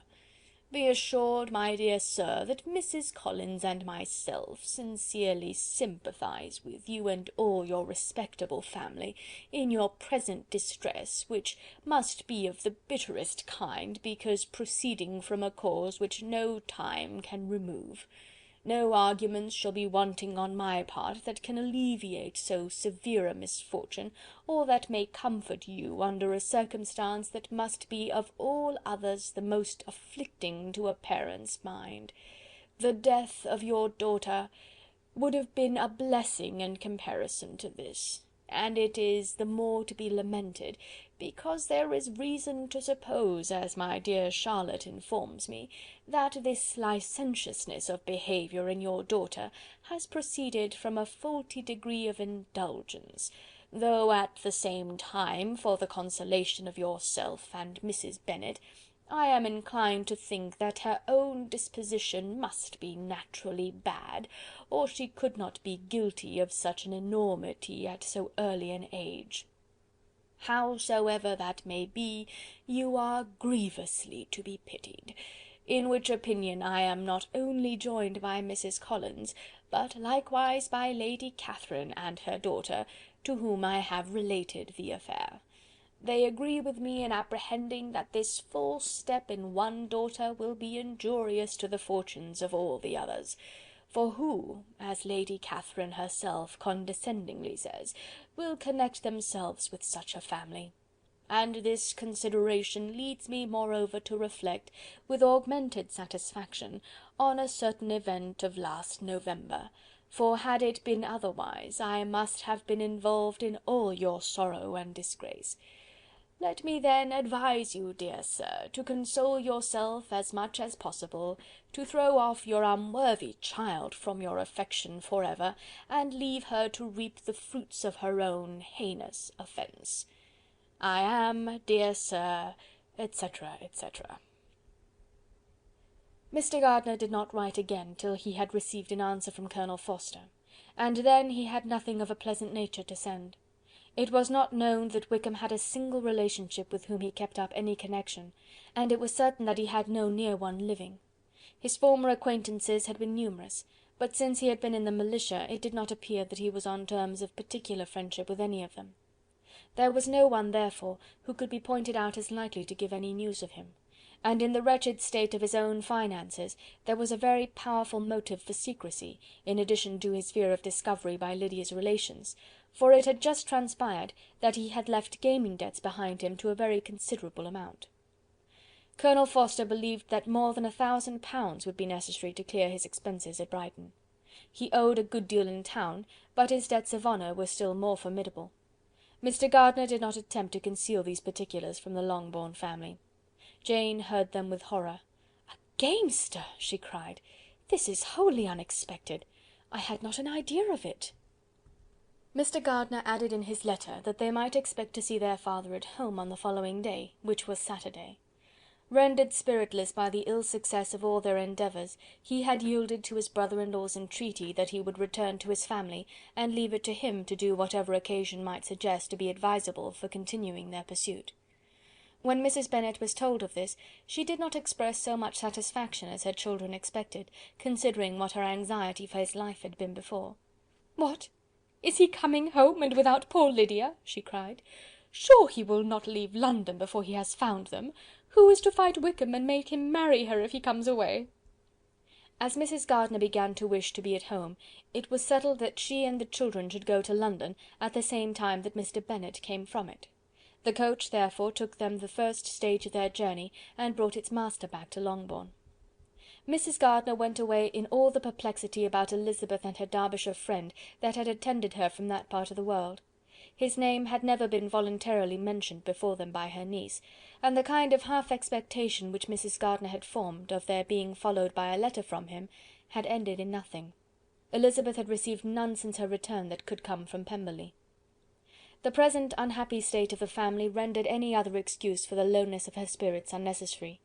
Nothing, therefore, could be fairly conjectured from that, though Elizabeth, who was by this time tolerably well acquainted with her own feelings, was perfectly aware that, had she known nothing of Darcy, she would have borne the dread of Lydia's infamy somewhat better. It would have spared her, she thought, one sleepless night out of 2. When Mr. Bennet arrived, he had all the appearance of his usual philosophic composure. He said as little as he had ever been in the habit of saying, made no mention of the business that had taken him away, and it was some time before his daughters had courage to speak of it. It was not till the afternoon, when he had joined them at tea, that Elizabeth ventured to introduce the subject, and then, on her briefly expressing her sorrow for what he must have endured, he replied, "Say nothing of that. Who should suffer but myself? It has been my own doing, and I ought to feel it." "You must not be too severe upon yourself," replied Elizabeth. "You may well warn me against such an evil. Human nature is so prone to fall into it. No, Lizzy, let me once in my life feel how much I have been to blame. I am not afraid of being overpowered by the impression. It will pass away soon enough." "Do you suppose them to be in London?" "Yes. Where else can they be so well concealed?" "And Lydia used to want to go to London," added Kitty. "She is happy, then," said her father drily, "and her residence there will probably be of some duration." Then, after a short silence, he continued: "Lizzy, I bear you no ill will for being justified in your advice to me last May, which, considering the event, shows some greatness of mind." They were interrupted by Miss Bennet, who came to fetch her mother's tea. "This is a parade," he cried, "which does one good. It gives such an elegance to misfortune. Another day I will do the same. I will sit in my library, in my nightcap and powdering gown, and give as much trouble as I can, or perhaps I may defer it till Kitty runs away." "I am not going to run away, papa," said Kitty fretfully. "If I should ever go to Brighton, I would behave better than Lydia." "You go to Brighton! I would not trust you so near it as Eastbourne for £50. No, Kitty, I have at last learnt to be cautious, and you will feel the effects of it. No officer is ever to enter into my house again, nor even to pass through the village. Balls will be absolutely prohibited, unless you stand up with one of your sisters, and you are never to stir out of doors till you can prove that you have spent 10 minutes of every day in a rational manner." Kitty, who took all these threats in a serious light, began to cry. "Well, well," said he, "do not make yourself unhappy. If you are a good girl for the next 10 years, I will take you to a review at the end of them." Chapter 49. 2 days after Mr. Bennet's return, as Jane and Elizabeth were walking together in the shrubbery behind the house, they saw the housekeeper coming towards them, and concluding that she came to call them to their mother, went forward to meet her. But instead of the expected summons, when they approached her, she said to Miss Bennet: "I beg your pardon, madam, for interrupting you, but I was in hopes you might have got some good news from town, so I took the liberty of coming to ask." "What do you mean, Hill? We have heard nothing from town." "Dear madam," cried Mrs. Hill, in great astonishment, "don't you know there is an express come for master from Mr. Gardiner? He has been here this half hour, and master has had a letter." Away ran the girls, too eager to get in to have time for speech. They ran through the vestibule into the breakfast room, from thence to the library. Their father was in neither, and they were on the point of seeking him upstairs with their mother, when they were met by the butler, who said, "If you are looking for my master, ma'am, he is walking towards the little copse." Upon this information, they instantly passed through the hall once more, and ran across the lawn after their father, who was deliberately pursuing his way towards a small wood on one side of the paddock. Jane, who was not so light nor so much in the habit of running as Elizabeth, soon lagged behind, while her sister, panting for breath, came up with him, and eagerly cried out: "Oh, papa, what news? What news? Have you heard from my uncle?" "Yes, I have had a letter from him by express." "Well, and what news does it bring, good or bad?" "What is there of good to be expected?" said he, taking the letter from his pocket. "But perhaps you would like to read it." Elizabeth impatiently caught it from his hand. Jane now came up. "Read it aloud," said their father, "for I hardly know myself what it is about." Gracechurch Street, Monday, August 2nd. My dear brother, at last I am able to send you some tidings of my niece, and as such, upon the whole, I hope it will give you satisfaction. Soon after you left me on Saturday, I was fortunate enough to find out in what part of London they were. The particulars I will reserve till we meet. It is enough to know they are discovered. I have seen them both. "Then it is as I always hoped," cried Jane. "They are married." Elizabeth read on. "I have seen them both. They are not married, nor can I find there was any intention of being so, but if you are willing to perform the engagements which I have ventured to make on your side, I hope it will not be long before they are. All that is required of you is to assure your daughter by settlement her equal share of the £5000 secured among your children after the decease of yourself and my sister, and moreover to enter into an engagement of allowing her, during your life, £100 per annum. These are conditions which, considering everything, I had no hesitation in complying with, as far as I thought myself privileged for you. I shall send this by express, that no time may be lost in bringing me your answer. You will easily comprehend from these particulars that Mr. Wickham's circumstances are not so hopeless as they are generally believed to be. The world has been deceived in that respect, and I am happy to say there will be some little money, even when all his debts are discharged, to settle on my niece, in addition to her own fortune. If, as I conclude will be the case, you send me full powers to act in your name throughout the whole of this business, I will immediately give directions to Haggerston for preparing a proper settlement. There will not be the smallest occasion for your coming to town again, therefore stay quiet at Longbourn, and depend on my diligence and care. Send back your answer as fast as you can, and be careful to write explicitly. We have judged it best that my niece should be married from this house, of which I hope you will approve. She comes to us to-day. I shall write again as soon as anything more is determined on. Yours, etc., Edward Gardiner. "Is it possible?" cried Elizabeth, when she had finished. "Can it be possible that he will marry her?" "Wickham is not so undeserving, then, as we thought him," said her sister. "My dear father, I congratulate you." "And have you answered the letter?" cried Elizabeth. "No, but it must be done soon." Most earnestly did she then entreat him to lose no more time before he wrote. "Oh, my dear father," she cried, "come back and write immediately. Consider how important every moment is in such a case." "Let me write for you," said Jane, "if you dislike the trouble yourself." "I dislike it very much," he replied, "but it must be done." And so saying, he turned back with them, and walked towards the house. "And may I ask," said Elizabeth, "but the terms, I suppose, must be complied with?" "Complied with? I am only ashamed of his asking so little." "And they must marry. Yet he is such a man!" "Yes, yes, they must marry. There is nothing else to be done. But there are two things that I want very much to know. One is, how much money your uncle has laid down to bring it about, and the other, how am I ever to pay him?" "Money? My uncle?" cried Jane. "What do you mean, sir?" "I mean that no man in his senses would marry Lydia on so slight a temptation as 100 a year during my life, and 50 after I am gone." "That is very true," said Elizabeth, "though it had not occurred to me before. His debts to be discharged, and something still to remain! Oh, it must be my uncle's doings. Generous, good man, I am afraid he has distressed himself. A small sum could not do all this." "No," said her father. "Wickham's a fool if he takes her with a farthing less than 10,000 pounds. I should be sorry to think so ill of him in the very beginning of our relationship." 10,000 pounds! Heaven forbid! How is half such a sum to be repaid? Mr. Bennet made no answer, and each of them, deep in thought, continued silent till they reached the house. Their father then went on to the library to write, and the girls walked into the breakfast room. "And they are really to be married," cried Elizabeth, as soon as they were by themselves. "How strange this is! And for this we are to be thankful. That they should marry, small as is their chance of happiness, and wretched as is his character, we are forced to rejoice. Oh, Lydia!"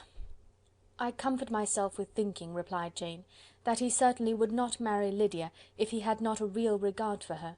Though our kind uncle has done something towards clearing him, I cannot believe that 10,000 pounds, or anything like it, has been advanced. He has children of his own, and may have more. How could he spare half 10,000 pounds? "If we were ever able to learn what Wickham's debts have been," said Elizabeth, "and how much is settled on his side on our sister, we shall know exactly what Mr. Gardiner has done for them, because Wickham has not sixpence of his own. The kindness of my uncle and aunt can never be requited. Their taking her home and affording her their personal protection and countenance is such a sacrifice to her advantage as years of gratitude cannot enough acknowledge. By this time she is actually with them. If such goodness does not make her miserable now, she will never deserve to be happy. What a meeting for her when she first sees my aunt!" "We must endeavour to forget all that has passed on either side," said Jane. "I hope and trust they will yet be happy. His consenting to marry her is a proof, I will believe, that he is come to a right way of thinking. Their mutual affection will steady them, and I flatter myself they will settle so quietly and live in so rational a manner as may in time make their past imprudence forgotten." "Their conduct has been such," replied Elizabeth, "as neither you nor I nor anybody can ever forget. It is useless to talk of it." It now occurred to the girls that their mother was in all likelihood perfectly ignorant of what had happened. They went to the library, therefore, and asked their father whether he would not wish them to make it known to her. He was writing, and without raising his head, coolly replied, "Just as you please." "May we take my uncle's letter to read to her?" "Take whatever you like and get away." Elizabeth took the letter from his writing table, and they went upstairs together. Mary and Kitty were both with Mrs. Bennet. One communication would, therefore, do for all. After a slight preparation for good news, the letter was read aloud. Mrs. Bennet could hardly contain herself. As soon as Jane had read Mr. Gardiner's hope of Lydia's being soon married, her joy burst forth, and every following sentence added to its exuberance. She was now in an irritation as violent from delight as she had ever been fidgety from alarm and vexation. To know that her daughter would be married was enough. She was disturbed by no fear for her felicity, nor humbled by any remembrance of her misconduct. "My dear, dear Lydia," she cried, "this is delightful indeed. She will be married. I shall see her again. She will be married at 16. My good, kind brother! I knew how it would be. I knew he would manage everything. How I long to see her, and to see dear Wickham too! But the clothes, the wedding clothes! I will write to my sister Gardiner about them directly. Lizzy, my dear, run down to your father and ask him how much he will give her. Stay, stay, I will go myself. Ring the bell, Kitty, for Hill. I will put on my things in a moment. My dear, dear Lydia, how merry we shall be together when we meet!" Her eldest daughter endeavoured to give some relief to the violence of these transports by leading her thoughts to the obligations which Mr. Gardiner's behaviour had laid them all under. "For we must attribute this happy conclusion," she added, "in a great measure to his kindness. We are persuaded that he has pledged himself to assist Mr. Wickham with money." "Well," cried her mother, "it is all very right. Who should do it but her own uncle? If he had not had a family of his own, I and my children must have had all his money, you know, and it is the first time we have ever had anything from him, except a few presents. Well, I am so happy. In such a short time I shall have a daughter married. Mrs. Wickham! How well it sounds! And she was only 16 last June. My dear Jane, I am in such a flutter that I am sure I can't write, so I will dictate and you write for me. We will settle with your father about the money afterwards, but the thing should be ordered immediately." She was then proceeding to all the particulars of calico, muslin, and cambric, and would shortly have dictated some very plentiful orders, had not Jane, though with some difficulty, persuaded her to wait till her father was at leisure to be consulted. One day's delay, she observed, would be of small importance, and her mother was too happy to be quite so obstinate as usual. Other schemes, too, came into her head. "I will go to Meryton," said she, "as soon as I'm dressed, and tell the good news to my sister Phillips, and as I come back I can call on Lady Lucas and Mrs. Long. Kitty, run down and order the carriage. An airing would do me a great deal of good, I am sure. Girls, can I do anything for you in Meryton? Oh, here comes Hill. My dear Hill, have you heard the good news? Miss Lydia is going to be married, and you shall all have a bowl of punch to make merry at her wedding." Mrs. Hill began instantly to express her joy. Elizabeth received her congratulations among the rest, and then, sick of this folly, took refuge in her own room, that she might think with freedom. Poor Lydia's situation must, at best, be bad enough, but that it was no worse she had need to be thankful. She felt it so, neither rational happiness nor worldly prosperity could be justly expected for her sister. In looking back to what they had feared only 2 hours ago, she felt all the advantages of what they had gained. Chapter 50. Mr. Bennet had very often wished before this period of his life that, instead of spending his whole income, he had laid by an annual sum for the better provision of his children and of his wife, if she survived him. He now wished it more than ever. Had he done his duty in that respect, Lydia need not have been indebted to her uncle for whatever of honour or credit could now be purchased for her. The satisfaction of prevailing on one of the most worthless young men in Great Britain to be her husband might then have rested in its proper place. He was seriously concerned that a cause of so little advantage to anyone should be forwarded at the sole expense of his brother-in-law, and he was determined, if possible, to find out the extent of his assistance and to discharge the obligation as soon as he could. When first Mr. Bennet had married, economy was held to be perfectly useless, for of course they were to have a son. The son was to join in cutting off the entail as soon as he should be of age, and the widow and younger children would by that means be provided for. 5 daughters successively entered the world, but yet the son was to come. And Mrs. Bennet, for many years after Lydia's birth, had been certain that he would. This event had at last been despaired of, but it was then too late to be saving. Mrs. Bennet had no turn for economy, and her husband's love of independence had alone prevented their exceeding their income. £5,000 were settled by marriage articles on Mrs. Bennet and the children, but in what proportions it should be divided amongst the latter depended on the will of the parents.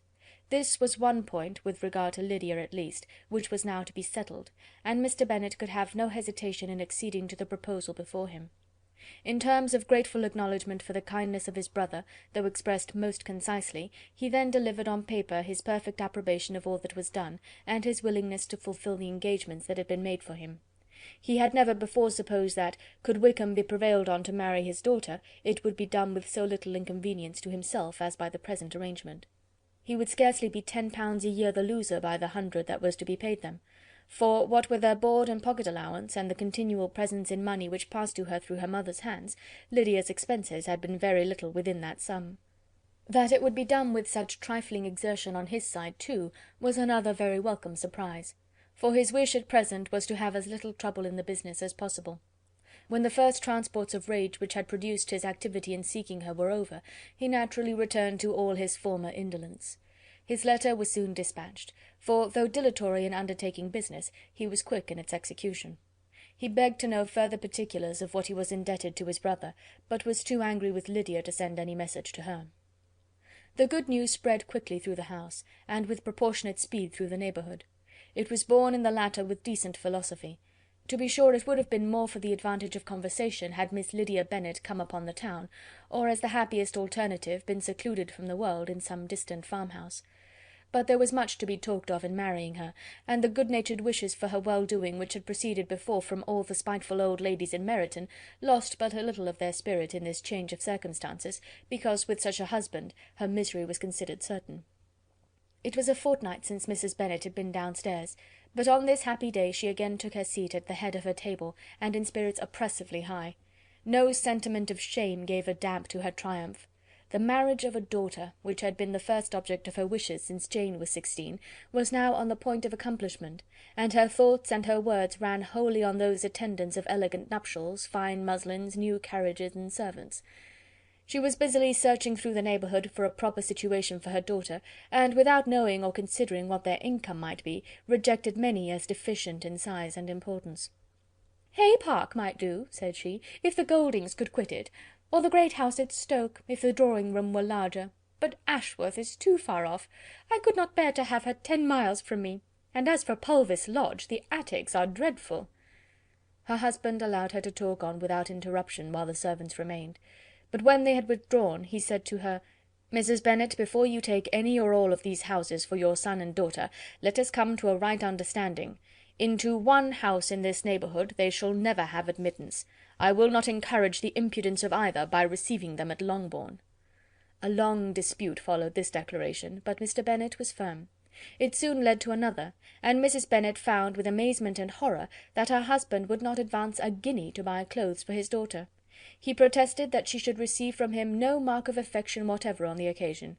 Mrs. Bennet could hardly comprehend it. That his anger could be carried to such a point of inconceivable resentment as to refuse his daughter a privilege without which her marriage would scarcely seem valid, exceeded all she could believe possible. She was more alive to the disgrace which her want of new clothes must reflect on her daughter's nuptials, than to any sense of shame at her eloping and living with Wickham a fortnight before they took place. Elizabeth was now most heartily sorry that she had, from the distress of the moment, been led to make Mr. Darcy acquainted with their fears for her sister, for since her marriage would so shortly give the proper termination to the elopement, they might hope to conceal its unfavourable beginning from all those who were not immediately on the spot. She had no fear of its spreading farther through his means. There were few people on whose secrecy she could have more confidently depended, but at the same time there was no one whose knowledge of a sister's frailty would have mortified her so much, not, however, from any fear of disadvantage from it individually to herself, for at any rate there seemed a gulf impassable between them. Had Lydia's marriage been concluded on the most honourable terms, it was not to be supposed that Mr. Darcy would connect himself with a family where, to every other objection, would now be added an alliance and relationship of the nearest kind with a man whom he so justly scorned. From such a connection she could not wonder that he would shrink. The wish of procuring her regard, which she had assured herself of his feeling in Derbyshire, could not in rational expectation survive such a blow as this. She was humbled, she was grieved. She repented, though she hardly knew of what. She became jealous of his esteem, when she could no longer hope to be benefited by it. She wanted to hear of him, when there seemed the least chance of gaining intelligence. She was convinced that she could have been happy with him, when it was no longer likely they should meet. What a triumph for him, as she often thought, could he know that the proposals which he had spurned only 4 months ago would now have been most gladly and gratefully received. He was as generous, she doubted not, as the most generous of his sex, but while he was mortal there must be a triumph. She began now to comprehend that he was exactly the man who, in disposition and talents, would most suit her. His understanding and temper, though unlike her own, would have answered all her wishes. It was an union that must have been to the advantage of both. By her ease and liveliness his mind might have been softened, his manners improved, and from his judgment, information, and knowledge of the world, she must have received benefit of greater importance. But no such happy marriage could now teach the admiring multitude what connubial felicity really was. An union of a different tendency, and precluding the possibility of the other, was soon to be formed in their family. How Wickham and Lydia were to be supported in tolerable independence she could not imagine.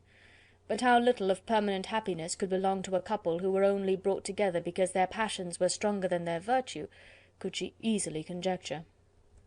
Mr. Gardiner soon wrote again to his brother. To Mr. Bennet's acknowledgment he briefly replied, with assurance of his eagerness to promote the welfare of any of his family, and concluded with entreaties that the subject might never be mentioned to him again. The principal purport of his letter was to inform them that Mr. Wickham had resolved on quitting the militia.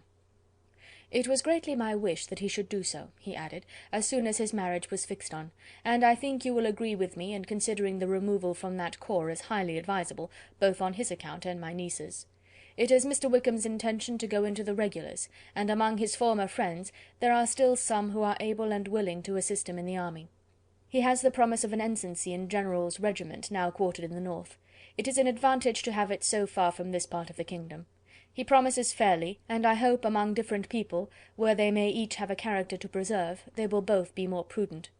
I have written to Colonel Forster to inform him of our present arrangements, and to request that he will satisfy the various creditors of Mr. Wickham in and near Brighton, with assurances of speedy payment, for which I have pledged myself. And will you give yourself the trouble of carrying similar assurances to his creditors in Meryton, of whom I shall subjoin a list according to his information? He has given in all his debts. I hope at least he has not deceived us. Haggerston has our directions, and all will be completed in a week. They will then join his regiment, unless they are first invited to Longbourn, and I understand from Mrs. Gardiner that my niece is very desirous of seeing you all before she leaves the south. She is well, and begs to be dutifully remembered to you and her mother. Yours, etc., E. Gardiner. Mr. Bennet and his daughter saw all the advantages of Wickham's removal from the shire as clearly as Mr. Gardiner could do, but Mrs. Bennet was not so well pleased with it.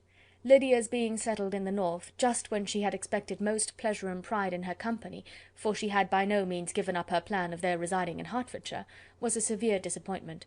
And besides, it was such a pity that Lydia should be taken from a regiment where she was acquainted with everybody, and had so many favourites. "She is so fond of Mrs. Forster," said she, "it will be quite shocking to send her away. And there are several of the young men, too, that she likes very much. The officers may not be so pleasant in the General's regiment." His daughter's request, for such it might be considered, of being admitted into her family again before she set off for the north, received at first an absolute negative. But Jane and Elizabeth, who agreed in wishing, for the sake of their sister's feelings and consequence, that she should be noticed on her marriage by her parents, urged him so earnestly, yet so rationally and so mildly to receive her and her husband at Longbourn as soon as they were married, that he was prevailed on to think as they thought, and act as they wished.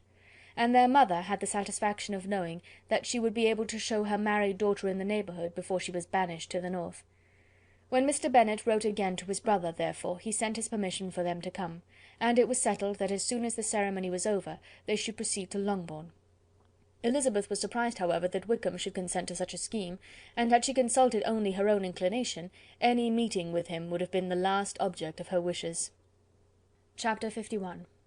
Their sister's wedding day arrived, and Jane and Elizabeth felt for her probably more than she felt for herself. The carriage was sent to meet them, and they were to return in it by dinner time. Their arrival was dreaded by the elder Miss Bennets, and Jane more especially, who gave Lydia the feelings which would have attended herself had she been the culprit, and was wretched in the thought of what her sister must endure. They came. The family were assembled in the breakfast-room to receive them. Smiles decked the face of Mrs. Bennet as the carriage drove up to the door. Her husband looked impenetrably grave, her daughters alarmed, anxious, uneasy. Lydia's voice was heard in the vestibule, the door was thrown open, and she ran into the room. Her mother stepped forwards, embraced her and welcomed her with rapture, gave her hand with an affectionate smile to Wickham, who followed his lady, and wished them joy with an alacrity which showed no doubt of their happiness. Their reception from Mr. Bennet, to whom they then turned, was not quite so cordial. His countenance rather gained in austerity, and he scarcely opened his lips. The easy assurance of the young couple, indeed, was enough to provoke him. Elizabeth was disgusted, and even Miss Bennet was shocked.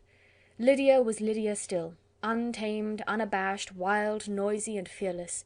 She turned from sister to sister, demanding their congratulations, and when at length they all sat down, looked eagerly round the room, took notice of some little alteration in it, and observed with a laugh that it was a great while since she had been there.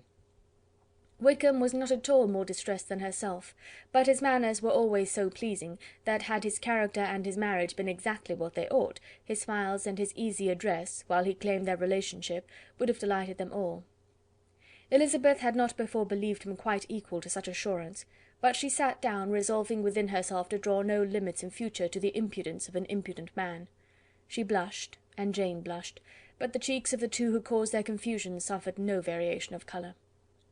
There was no want of discourse. The bride and her mother could neither of them talk fast enough, and Wickham, who happened to sit near Elizabeth, began inquiring after his acquaintance in that neighbourhood, with a good-humoured ease which she felt very unable to equal in her replies. They seemed each of them to have the happiest memories in the world. Nothing of the past was recollected with pain, and Lydia led voluntarily to subjects which her sisters would not have alluded to for the world. "Only think of its being 3 months," she cried, "since I went away. It seems but a fortnight, I declare, and yet there have been things enough happened in the time. Good gracious! When I went away I am sure I had no more idea of being married till I came back again, though I thought it would be very good fun if I was." Her father lifted up his eyes. Jane was distressed. Elizabeth looked expressively at Lydia, but she, who never heard nor saw anything of which she chose to be insensible, gaily continued, "Oh, mamma! Do the people hereabouts know I am married to-day?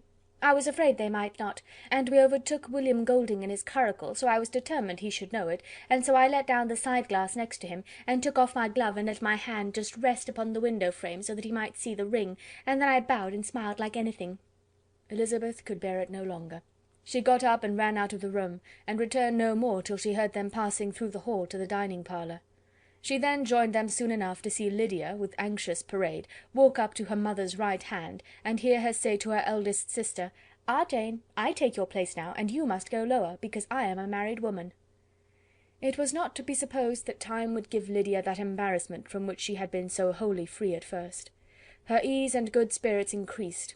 She longed to see Mrs. Phillips, the Lucases, and all their other neighbours, and to hear herself called Mrs. Wickham by each of them, and in the meantime she went after dinner to show her ring and boast of being married to Mrs. Hill and the 2 housemaids. "Well, mamma," said she, when they were all returned to the breakfast-room, "and what do you think of my husband? Is not he a charming man? I am sure my sisters must all envy me. I only hope they may have half my good luck. They must all go to Brighton. That is the place to get husbands. What a pity it is, mamma, we did not all go." "Very true, and if I had my will we should. But, my dear Lydia, I don't at all like your going such a way off. Must it be so?" "Oh, Lord, yes. There is nothing in that. I shall like it of all things. You and papa and my sisters must come down and see us. We shall be at Newcastle all the winter, and I dare say there will be some balls, and I will take care to get good partners for them all." "I should like it beyond anything," said her mother. "And then when you go away you may leave 1 or 2 of my sisters behind you, and I dare say I shall get husbands for them before the winter is over." "I thank you for my share of the favour," said Elizabeth, "but I do not particularly like your way of getting husbands." Their visitors were not to remain above 10 days with them. Mr. Wickham had received his commission before he left London, and he was to join his regiment at the end of a fortnight. No one but Mrs. Bennet regretted that their stay would be so short, and she made the most of the time by visiting about with her daughter, and having very frequent parties at home. These parties were acceptable to all. To avoid a family circle was even more desirable to such as did think than such as did not. Wickham's affection for Lydia was just what Elizabeth had expected to find it, not equal to Lydia's for him. She had scarcely needed her present observation to be satisfied, from the reason of things, that their elopement had been brought on by the strength of her love rather than by his, and she would have wondered why, without violently caring for her, he chose to elope with her at all, had she not felt certain that his flight was rendered necessary by distress of circumstances, and if that were the case, he was not the young man to resist an opportunity of having a companion. Lydia was exceedingly fond of him. He was her dear Wickham on every occasion. No one was to be put in competition with him. He did everything best in the world, and she was sure he would kill more birds on the 1st of September than anybody else in the country. One morning, soon after their arrival, as she was sitting with her 2 elder sisters, she said to Elizabeth, "Lizzy, I never gave you an account of my wedding, I believe. You were not by when I told mamma and the others all about it. Are you not curious to hear how it was managed?" "Not really," replied Elizabeth. "I think there cannot be too little said on the subject." La, you are so strange! But I must tell you how it went off. We were married, you know, at St. Clement's, because Wickham's lodgings were in that parish, and it was settled that we should all be there by 11 o'clock. My uncle and aunt and I were to go together, and the others were to meet us at the church. Well, Monday morning came, and I was in such a fuss, I was so afraid, you know, that something would happen to put it off, and then I should have gone quite distracted, and there was my aunt all the time I was dressing, preaching and talking away just as if she were reading a sermon. However, I did not hear above 1 word in 10, for I was thinking, you may suppose, of my dear Wickham. I longed to know whether he would be married in his blue coat. Well, and so we breakfasted at 10 as usual. I thought it would never be over, for, by the by, you are to understand, that my uncle and aunt were horrid unpleasant all the time I was with them. If you'll believe me, I did not once put my foot out of doors, though I was there a fortnight. Not one party or scheme or anything. To be sure, London was rather thin, but however, the little theatre was open. Well, and so just as the carriage came to the door, my uncle was called away upon business to that horrid man, Mr. Stone. And then, you know, when once they get together, there is no end of it. Well, I was so frightened I did not know what to do, for my uncle was to give me away, and if we were beyond the hour, we could not be married all day. But luckily he came back again in 10 minutes' time, and then we all set out. However, I recollected afterwards that if he had been prevented going, the wedding need not be put off, for Mr. Darcy might have done as well. "Mr. Darcy?" repeated Elizabeth in utter amazement. "Oh, yes, he was to come there with Wickham, you know. But gracious me, I quite forgot. I ought not to have said a word about it. I promised them so faithfully. What will Wickham say? It was to be such a secret." "If it was to be secret," said Jane, "say not another word on the subject. You may depend upon my seeking no further." "Oh, certainly," said Elizabeth, though burning with curiosity. "We will ask you no questions." "Thank you," said Lydia, "for if you did I should certainly tell you all, and then Wickham would be angry."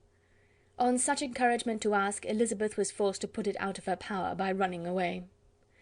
But to live in ignorance on such a point was impossible, or at least it was impossible not to try for information. Mr. Darcy had been at her sister's wedding. It was exactly a scene, and exactly among people, where he had apparently least to do and least temptation to go.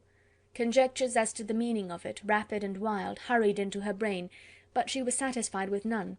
Those that best pleased her, as placing his conduct in the noblest light, seemed most improbable. She could not bear such suspense, and hastily seizing a sheet of paper, wrote a short letter to her aunt, to request an explanation of what Lydia had dropped, if it were compatible with the secrecy which had been intended.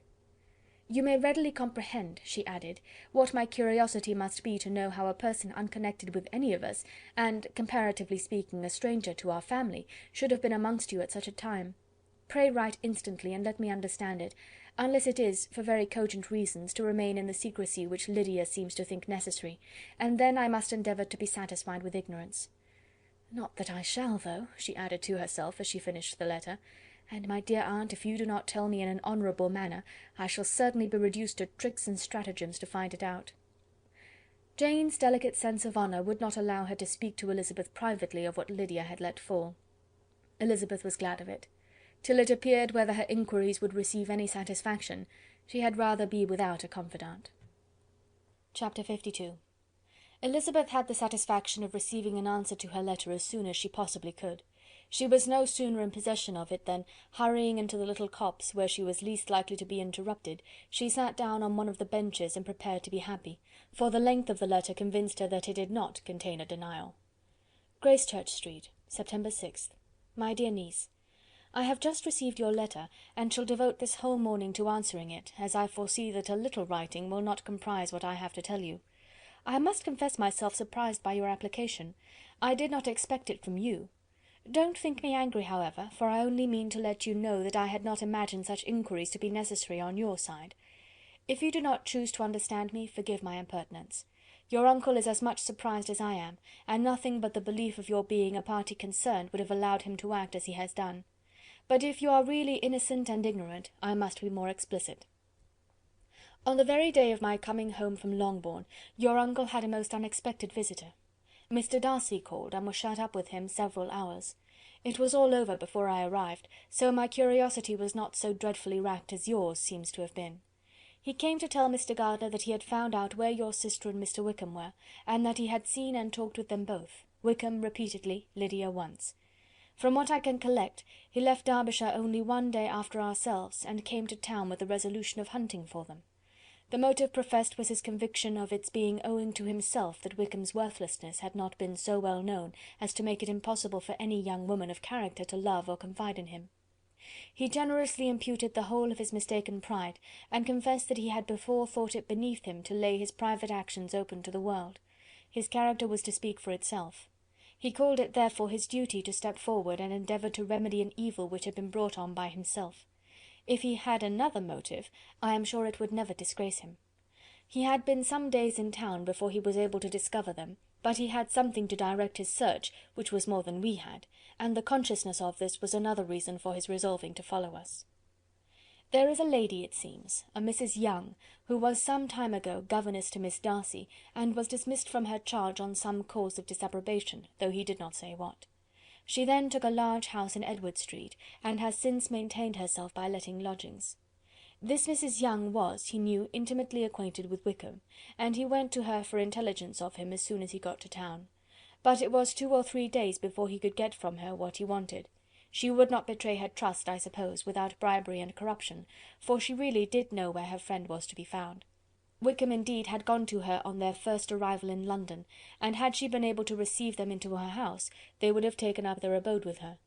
At length, however, our kind friend procured the wished-for direction. They were in Street. He saw Wickham, and afterwards insisted on seeing Lydia. His first object with her, he acknowledged, had been to persuade her to quit her present disgraceful situation, and return to her friends as soon as they could be prevailed on to receive her, offering his assistance as far as it would go. But he found Lydia absolutely resolved on remaining where she was. She cared for none of her friends, she wanted no help of his, she would not hear of leaving Wickham. She was sure they should be married some time or other, and it did not much signify when. Since such were her feelings, it only remained, he thought, to secure and expedite a marriage, which, in his very first conversation with Wickham, he easily learnt had never been his design. He confessed himself obliged to leave the regiment on account of some debts of honour, which were very pressing, and scrupled not to lay all the ill consequences of Lydia's flight on her own folly alone. He meant to resign his commission immediately, and as to his future situation, he could conjecture very little about it. He must go somewhere, but he did not know where, and he knew he should have nothing to live on. Mr. Darcy asked him why he had not married your sister at once. Though Mr. Bennet was not imagined to be very rich, he would have been able to do something for him, and his situation must have benefited by marriage. But he found, in reply to this question, that Wickham still cherished the hope of more effectually making his fortune by marriage in some other country. Under such circumstances, however, he was not likely to be proof against the temptation of immediate relief. They met several times, for there was much to be discussed. Wickham, of course, wanted more than he could get, but at length was reduced to be reasonable. Everything being settled between them, Mr. Darcy's next step was to make your uncle acquainted with it, and he first called in Gracechurch Street the evening before I came home. But Mr. Gardiner could not be seen, and Mr. Darcy found, on further inquiry, that your father was still with him, but would quit town the next morning. He did not judge your father to be a person whom he could so properly consult as your uncle, and therefore readily postponed seeing him till after the departure of the former. He did not leave his name, and till the next day it was only known that a gentleman had called on business. On Saturday he came again. Your father was gone, your uncle at home, and, as I said before, they had a great deal of talk together. They met again on Sunday, and then I saw him too. It was not all settled before Monday. As soon as it was, the express was sent off to Longbourn, but our visitor was very obstinate. I fancy, Lizzy, that obstinacy is the real defect of his character after all. He has been accused of many faults at different times, but this is the true one. Nothing was to be done that he did not do himself, though I am sure, and I do not speak it to be thanked, therefore say nothing about it, your uncle would most readily have settled the whole. They battled it together for a long time, which was more than either the gentleman or lady concerned in it deserved, but at last your uncle was forced to yield, and instead of being allowed to be of use to his niece, was forced to put up with only having the probable credit of it, which went sorely against the grain, and I really believe your letter this morning gave him great pleasure, because it required an explanation that would rob him of his borrowed feathers, and give the praise where it was due. But, Lizzy, this must go no farther than yourself, or Jane at most. You know pretty well, I suppose, what has been done for the young people. His debts are to be paid, amounting, I believe, to considerably more than £1,000, another 1,000 in addition to her own settled upon her, and his commission purchased. The reason why all this was to be done by him alone was such as I have given above. It was owing to him, to his reserve and want of proper consideration, that Wickham's character had been so misunderstood, and consequently that he had been received and noticed as he was. Perhaps there was some truth in this, though I doubt whether his reserve or anybody's reserve can be answerable for the event. But in spite of all this fine talking, my dear Lizzy, you may rest perfectly assured that your uncle would never have yielded if we had not given him credit for another interest in the affair. When all this was resolved on, he returned again to his friends, who were still staying at Pemberley, but it was agreed that he should be in London once more when the wedding took place, and all money matters were then to receive the last finish. I believe I have now told you everything. It is a relation which you tell me is to give you great surprise. I hope at least it will not afford you any displeasure. Lydia came to us, and Wickham had constant admission to the house. He was exactly what he had been when I knew him in Hertfordshire, but I would not tell you how little I was satisfied with her behaviour while she stayed with us, if I had not perceived by Jane's letter last Wednesday that her conduct on coming home was exactly of a piece with it, and therefore what I now tell you can give you no fresh pain. I talked to her repeatedly in the most serious manner, representing to her all the wickedness of what she had done, and all the unhappiness she had brought on her family. If she heard me, it was by good luck, for I am sure she did not listen. I was sometimes quite provoked, but then I recollected my dear Elizabeth and Jane, and for their sakes had patience with her. Mr. Darcy was punctual in his return, and, as Lydia informed you, attended the wedding. He dined with us the next day, and was to leave town again on Wednesday or Thursday. Will you be very angry with me, my dear Lizzy, if I take this opportunity of saying, what I was never bold enough to say before, how much I like him? His behaviour to us has, in every respect, been as pleasing as when we were in Derbyshire. His understanding and opinions all please me. He wants nothing but a little more liveliness, and that, if he marry prudently, his wife may teach him. I thought him very sly. He hardly ever mentioned your name, but slyness seems the fashion. Pray forgive me if I have been very presuming, or at least do not punish me so far as to exclude me from P. I shall never be quite happy till I have been all round the park. A low phaeton, with a nice little pair of ponies, would be the very thing. But I must write no more. The children have been wanting me this half-hour. Yours very sincerely, M. Gardiner. The contents of this letter threw Elizabeth into a flutter of spirits, in which it was difficult to determine whether pleasure or pain bore the greatest share. The vague and unsettled suspicions which uncertainty had produced of what Mr. Darcy might have been doing to forward her sister's match, which she had feared to encourage as an exertion of goodness too great to be probable, and at the same time dreaded to be just from the pain of obligation, were proved beyond their greatest extent to be true. He had followed them purposely to town, he had taken on himself all the trouble and mortification attendant on such a research, in which supplication had been necessary to a woman whom he must abominate and despise, and where he was reduced to meet, frequently meet, reason with, persuade, and finally bribe, the man whom he always most wished to avoid, and whose very name it was punishment to him to pronounce. He had done all this for a girl whom he could neither regard nor esteem. Her heart did whisper that he had done it for her, but it was a hope shortly checked by other considerations, and she soon felt that even her vanity was insufficient, when required to depend on his affection for her, for a woman who had already refused him, as able to overcome a sentiment so natural as abhorrence against relationship with Wickham. Brother-in-law of Wickham! Every kind of pride must revolt from the connection. He had, to be sure, done much. She was ashamed to think how much. But he had given a reason for his interference, which asked no extraordinary stretch of belief. It was reasonable that he should feel he had been wrong. He had liberality, and he had the means of exercising it, and though she would not place herself as his principal inducement, she could perhaps believe that remaining partiality for her might assist his endeavours in a cause where her peace of mind must be materially concerned. It was painful, exceedingly painful, to know that they were under obligations to a person who could never receive a return. They owed the restoration of Lydia, her character, everything, to him. Oh, how heartily did she grieve over every ungracious sensation she had ever encouraged, every saucy speech she had ever directed towards him. For herself she was humbled, but she was proud of him, proud that, in a cause of compassion and honour, he had been able to get the better of himself. She read over her aunt's commendation of him again and again. It was hardly enough, but it pleased her. She was even sensible of some pleasure, though mixed with regret, on finding how steadfastly both she and her uncle had been persuaded that affection and confidence subsisted between Mr. Darcy and herself.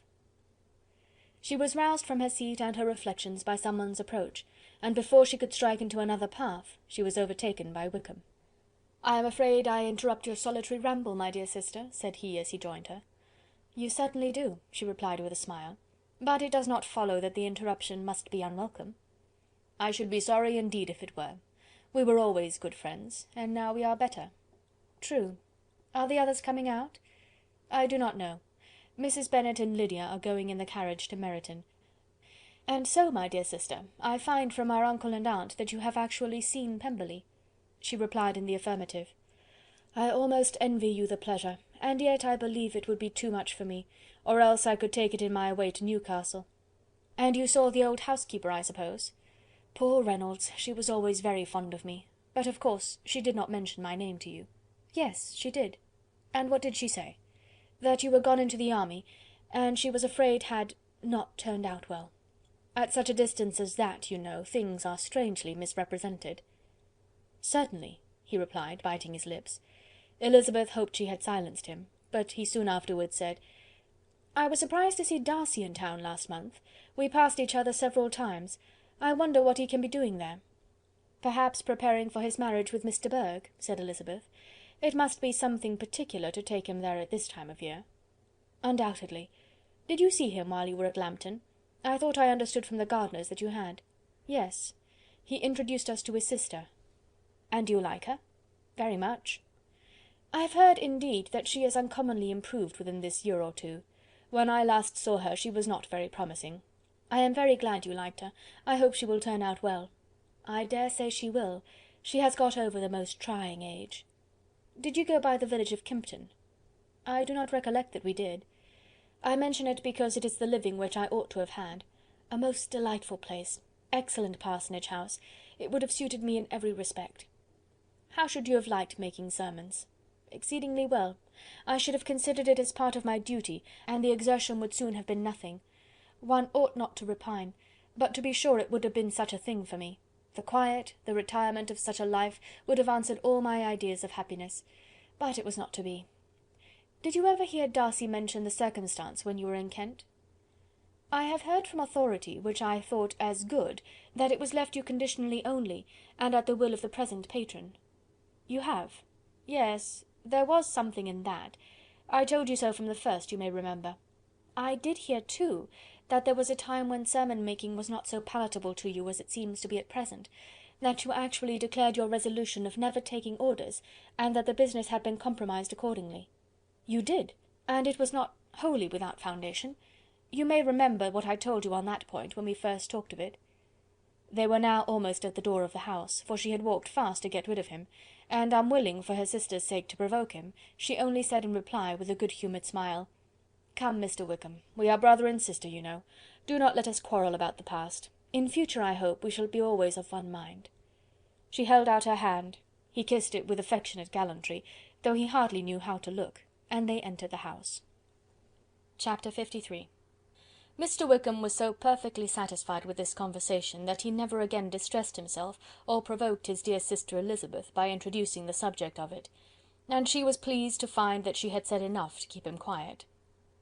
The day of his and Lydia's departure soon came, and Mrs. Bennet was forced to submit to a separation which, as her husband by no means entered into her scheme of their all going to Newcastle, was likely to continue at least a twelvemonth. "Oh, my dear Lydia!" she cried, "when shall we meet again?" "Oh Lord, I don't know. Not these 2 or 3 years, perhaps." "Write to me very often, my dear." "As often as I can. But you know married women have never much time for writing. My sisters may write to me. They will have nothing else to do." Mr. Wickham's adieus were much more affectionate than his wife's. He smiled, looked handsome, and said many pretty things. "He is as fine a fellow," said Mr. Bennet, as soon as they were out of the house, "as ever I saw. He simpers and smirks and makes love to us all. I am prodigiously proud of him. I defy even Sir William Lucas himself to produce a more valuable son-in-law." The loss of her daughter made Mrs. Bennet very dull for several days. "I often think," said she, "that there is nothing so bad as parting with one's friends. One seems so forlorn without them." "This is the consequence, you see, madam, of marrying a daughter," said Elizabeth. "It must make you better satisfied that your other four are single." "It is no such thing. Lydia does not leave me because she is married, but only because our husband's regiment happens to be so far off. If that had been nearer, she would not have gone so soon." But the spiritless condition which this event threw her into was shortly relieved, and her mind opened again to the agitation of hope, by an article of news which then began to be in circulation. The housekeeper at Netherfield had received orders to prepare for the arrival of her master, who was coming down in a day or two, to shoot there for several weeks. Mrs. Bennet was quite in the fidgets. She looked at Jane, and smiled and shook her head by turns. "Well, well, and so Mr. Bingley is coming down, sister?" for Mrs. Phillips first brought her the news. "Well, so much the better. Not that I care about it, though. He is nothing to us, you know, and I am sure I never want to see him again. But, however, he is very welcome to come to Netherfield if he likes it, and who knows what may happen? But that is nothing to us. You know, sister, we agreed long ago never to mention a word about it. And so, is it quite certain he is coming?"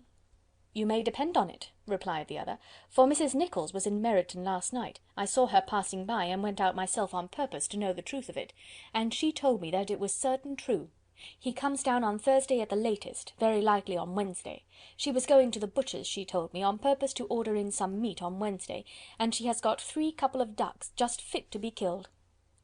Miss Bennet had not been able to hear of his coming without changing colour. It was many months since she had mentioned his name to Elizabeth, but now, as soon as they were alone together, she said, "I saw you look at me to-day, Lizzy, when my aunt told us of the present report, and I know I appeared distressed, but don't imagine it was from any silly cause. I was only confused for the moment, because I felt I should be looked at. I do assure you that the news does not affect me either with pleasure or pain. I am glad of one thing, that he comes alone, because we shall see less of him. Not that I am afraid of myself, but I dread other people's remarks." Elizabeth did not know what to make of it. Had she not seen him in Derbyshire, she might have supposed him capable of coming there with no other view than what was acknowledged, but she still thought him partial to Jane, and she wavered as to the greater probability of his coming there with his friend's permission, or being bold enough to come without it. Yet it is hard, she sometimes thought, that this poor man cannot come to a house which he has legally hired without raising all this speculation. I will leave him to himself. In spite of what her sister declared, and really believed to be her feelings in the expectation of his arrival, Elizabeth could easily perceive that her spirits were affected by it. They were more disturbed, more unequal, than she had often seen them. The subject which had been so warmly canvassed between their parents about a twelvemonth ago, was now brought forward again. "As soon as ever Mr. Bingley comes, my dear," said Mrs. Bennet, "you will wait on him, of course." "No, no. You forced me into visiting him last year, and promised, if I went to see him, he should marry one of my daughters, but it ended in nothing, and I will not be sent on a fool's errand again." His wife represented to him how absolutely necessary such an attention would be from all the neighbouring gentlemen, on his returning to Netherfield. "'Tis an etiquette I despise," said he. "If he wants our society, let him seek it. He knows where we live. I will not spend my hours in running after my neighbours every time they go away and come back again." "Well, all I know is, that it will be abominably rude if you do not wait on him. But, however, that shan't prevent my asking him to dine here, I am determined. We must have Mrs. Long and the Gouldings soon, that will make 13 with ourselves, so there will be just room at table for him." Consoled by this resolution, she was the better able to bear her husband's incivility, though it was very mortifying to know that her neighbours might all see Mr. Bingley, in consequence of it, before they did. As the day of his arrival drew near, "I begin to be sorry that he comes at all," said Jane to her sister. "It would be nothing. I could see him with perfect indifference, but I can hardly bear to hear it thus perpetually talked of. My mother means well, but she does not know, no one can know, how much I suffer from what she says. Happy shall I be when his stay at Netherfield is over." "I wish I could say anything to comfort you," replied Elizabeth, "but it is wholly out of my power. You must feel it, and the usual satisfaction of preaching patience to a sufferer is denied me, because you have always so much." Mr. Bingley arrived. Mrs. Bennet, through the assistance of servants, contrived to have the earliest tidings of it, that the period of anxiety and fretfulness on her side might be as long as it could. She counted the days that must intervene before their invitation could be sent, hopeless of seeing him before. But on the 3rd morning after his arrival in Hertfordshire, she saw him from her dressing-room window enter the paddock and ride towards the house. Her daughters were eagerly called to partake of her joy. Jane resolutely kept her place at the table, but Elizabeth, to satisfy her mother, went to the window. She looked, she saw Mr. Darcy with him, and sat down again by his sister. "There is a gentleman with him, mamma," said Kitty. "Who can it be?" "Some acquaintance or other, my dear, I suppose. I am sure I do not know." "La!" replied Kitty, "it looks just like that man that used to be with him before, Mr. what's his name, that tall, proud man." "Good gracious! Mr. Darcy, and so it does, I vow. Well, any friend of Mr. Bingley's will always be welcome here, to be sure, but else I must say that I hate the very sight of him." Jane looked at Elizabeth with surprise and concern. She knew but little of their meeting in Derbyshire, and therefore felt for the awkwardness which must attend her sister in seeing him almost for the first time after receiving his explanatory letter. Both sisters were uncomfortable enough. Each felt for the other, and of course for themselves. And their mother talked on of her dislike of Mr. Darcy, and her resolution to be civil to him only as Mr. Bingley's friend, without being heard by either of them. But Elizabeth had sources of uneasiness which could not be suspected by Jane, to whom she had never yet had courage to show Mrs. Gardiner's letter, or to relate her own change of sentiment towards him. To Jane he could be only a man whose proposal she had refused, and whose merit she had undervalued, but to her own more extensive information, he was the person to whom the whole family were indebted for the first of benefits, and whom she regarded herself with an interest, if not quite so tender, at least as reasonable and just as what Jane felt for Bingley. Her astonishment at his coming to Netherfield, to Longbourn, and voluntarily seeking her again, was almost equal to what she had known on first witnessing his altered behaviour in Derbyshire. The colour which had been driven from her face returned for half a minute with an additional glow, and a smile of delight added lustre to her eyes, as she thought for that space of time that his affection and wishes must still be unshaken. But she would not be secure. "Let me first see how he behaves," said she. "It will then be early enough for expectation." She sat intently at work, striving to be composed, and without daring to lift up her eyes, till anxious curiosity carried them to the face of her sister as the servant was approaching the door. Jane looked a little paler than usual, but more sedate than Elizabeth had expected. On the gentlemen's appearing, her colour increased, yet she received them with tolerable ease, and with a propriety of behaviour equally free from any symptom of resentment or any unnecessary complaisance. Elizabeth said as little to either as civility would allow, and sat down again to her work with an eagerness which it did not often command. She had ventured only one glance at Darcy. He looked serious as usual, and, she thought, more as he had been used to look in Hertfordshire than as she had seen him at Pemberley. But perhaps he could not, in her mother's presence, be what he was before her uncle and aunt. It was a painful, but not an improbable conjecture.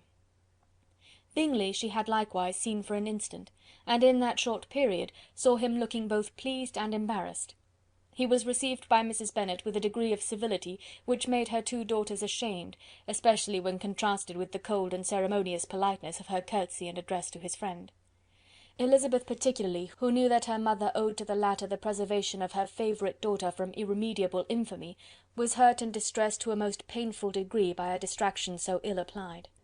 Darcy, after inquiring of her how Mr. and Mrs. Gardiner did, a question which she could not answer without confusion, said scarcely anything. He was not seated by her, perhaps that was the reason of his silence, but it had not been so in Derbyshire. There he had talked to her friends when he could not to herself. But now several minutes elapsed without bringing the sound of his voice, and when occasionally, unable to resist the impulse of curiosity, she raised her eyes to his face, she as often found him looking at Jane as at herself, and frequently on no object but the ground. More thoughtfulness and less anxiety to please than when they last met were plainly expressed.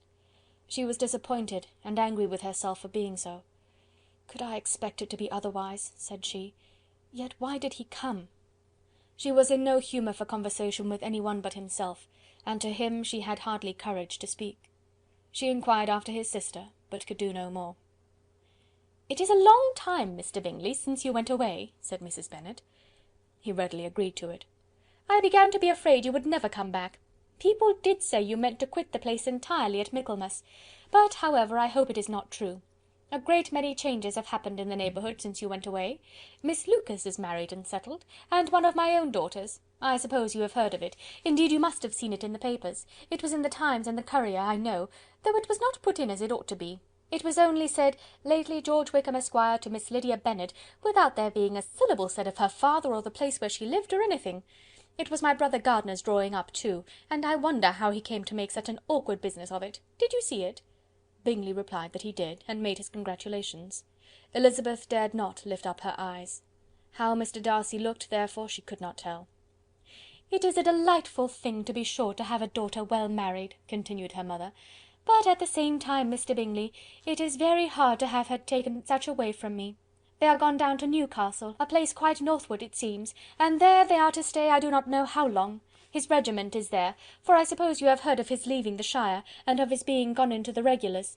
Thank heaven he has some friends, though perhaps not so many as he deserves." Elizabeth, who knew this to be levelled at Mr. Darcy, was in such a misery of shame that she could hardly keep her seat. It drew from her, however, the exertion of speaking, which nothing else had so effectually done before, and she asked Bingley whether he meant to make any stay in the country at present. A few weeks, he believed. "When you have killed all your own birds, Mr. Bingley," said her mother, "I beg you will come here and shoot as many as you please on Mr. Bennet's manor. I am sure he will be vastly happy to oblige you, and will save all the best of the coveys for you." Elizabeth's misery increased, at such unnecessary, such officious attention.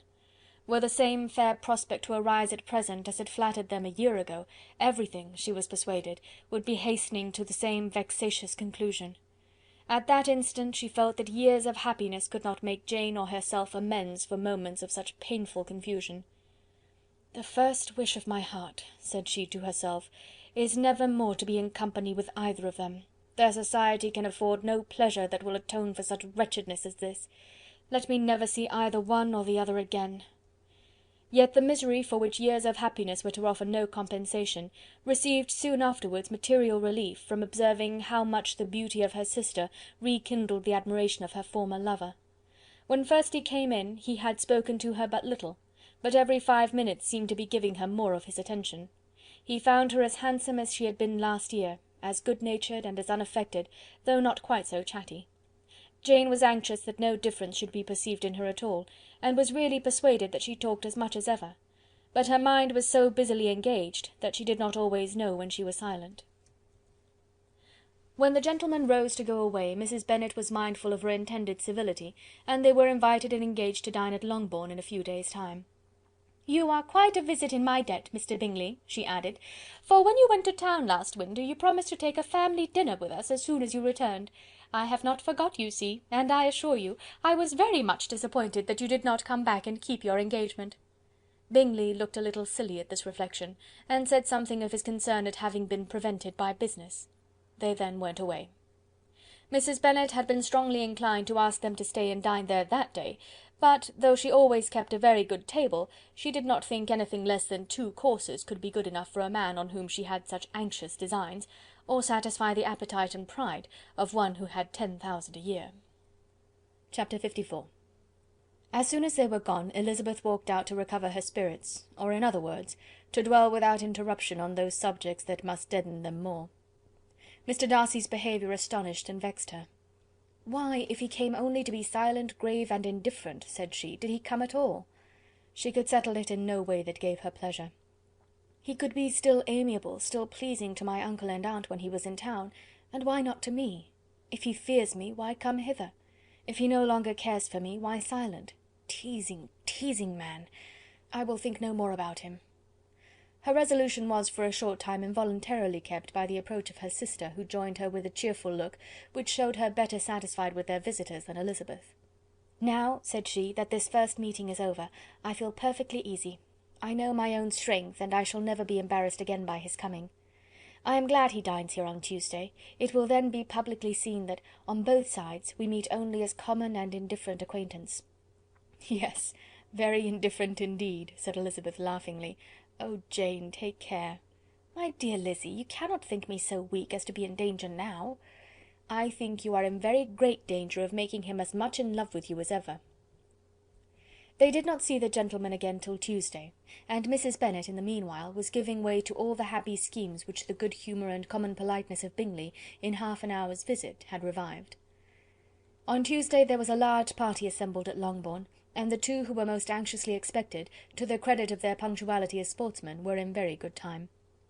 When they repaired to the dining room, Elizabeth eagerly watched to see whether Bingley would take the place which, in all their former parties, had belonged to him, by her sister. Her prudent mother, occupied by the same ideas, forbore to invite him to sit by herself. On entering the room he seemed to hesitate, but Jane happened to look round, and happened to smile. It was decided. He placed himself by her. Elizabeth, with a triumphant sensation, looked towards his friend. He bore it with noble indifference, and she would have imagined that Bingley had received his sanction to be happy, had she not seen his eyes likewise turn towards Mr. Darcy, with an expression of half-laughing alarm. His behaviour to her sister was such, during dinner-time, as showed an admiration of her, which, though more guarded than formerly, persuaded Elizabeth that, if left wholly to himself, Jane's happiness and his own would be speedily secured. Though she dared not depend upon the consequence, she yet received pleasure from observing his behaviour. It gave her all the animation that her spirits could boast, for she was in no cheerful humour. Mr. Darcy was almost as far from her as the table could divide them. He was on one side of her mother. She knew how little such a situation would give pleasure to either, or to make either appear to advantage. She was not near enough to hear any of their discourse, but she could see how seldom they spoke to each other, and how formal and cold was their manner whenever they did. Her mother's ungraciousness made the sense of what they owed him more painful to Elizabeth's mind, and she would at times have given anything to be privileged to tell him that his kindness was neither unknown nor unfelt by the whole of the family. She was in hopes that the evening would afford some opportunity of bringing them together, that the whole of the visit would not pass away without enabling them to enter into something more of conversation than the mere ceremonious salutation attending his entrance. Anxious and uneasy, the period which passed in the drawing-room before the gentlemen came was wearisome and dull to a degree that almost made her uncivil. She looked forward to their entrance as the point on which all her chance of pleasure for the evening must depend. "If he does not come to me then," said she, "I shall give him up for ever." The gentleman came, and she thought he looked as if he would have answered her hopes, but alas! the ladies had crowded round the table, where Miss Bennet was making tea, and Elizabeth pouring out the coffee, in so close a confederacy that there was not a single vacancy near her which would admit of a chair. And on the gentleman's approaching, one of the girls moved closer to her than ever, and said in a whisper, "The men shan't come and part us, I am determined. We want none of them, do we?" Darcy had walked away to another part of the room. She followed him with her eyes, envied everyone to whom he spoke, had scarcely patience enough to help anybody to coffee, and then was enraged against herself for being so silly. A man who has once been refused! How could I ever be foolish enough to expect a renewal of his love? Is there one among the sex who would not protest against such a weakness as a second proposal to the same woman? There is no indignity so abhorrent to their feelings. She was a little revived, however, by his bringing back his coffee cup himself, and she seized the opportunity of saying, "Is your sister at Pemberley still?" "Yes, she will remain there till Christmas." "And quite alone? Have all her friends left her?" "Mrs. Annesley is with her. The others have gone on to Scarborough these 3 weeks." She could think of nothing more to say, but if he wished to converse with her, he might have better success. He stood by her, however, for some minutes in silence, and at last, on the young lady's whispering to Elizabeth again, he walked away. When the tea things were removed and the card tables placed, the ladies all rose, and Elizabeth was then hoping to be soon joined by him, when all her views were overthrown by seeing him fall a victim to her mother's rapacity for whist players, and in a few moments after seated with the rest of the party. She now lost every expectation of pleasure. They were confined for the evening at different tables, and she had nothing to hope but that his eyes were so often turned towards her side of the room as to make him play as unsuccessfully as herself. Mrs. Bennet had designed to keep the 2 Netherfield gentlemen to supper, but their carriage was unluckily ordered before any of the others, and she had no opportunity of detaining them. "Well, girls," said she, as soon as they were left to themselves, "what say you to the day? I think everything has passed off uncommonly well, I assure you. The dinner was as well dressed as any I ever saw. The venison was roasted to a turn, and everybody said they never saw so fat a haunch.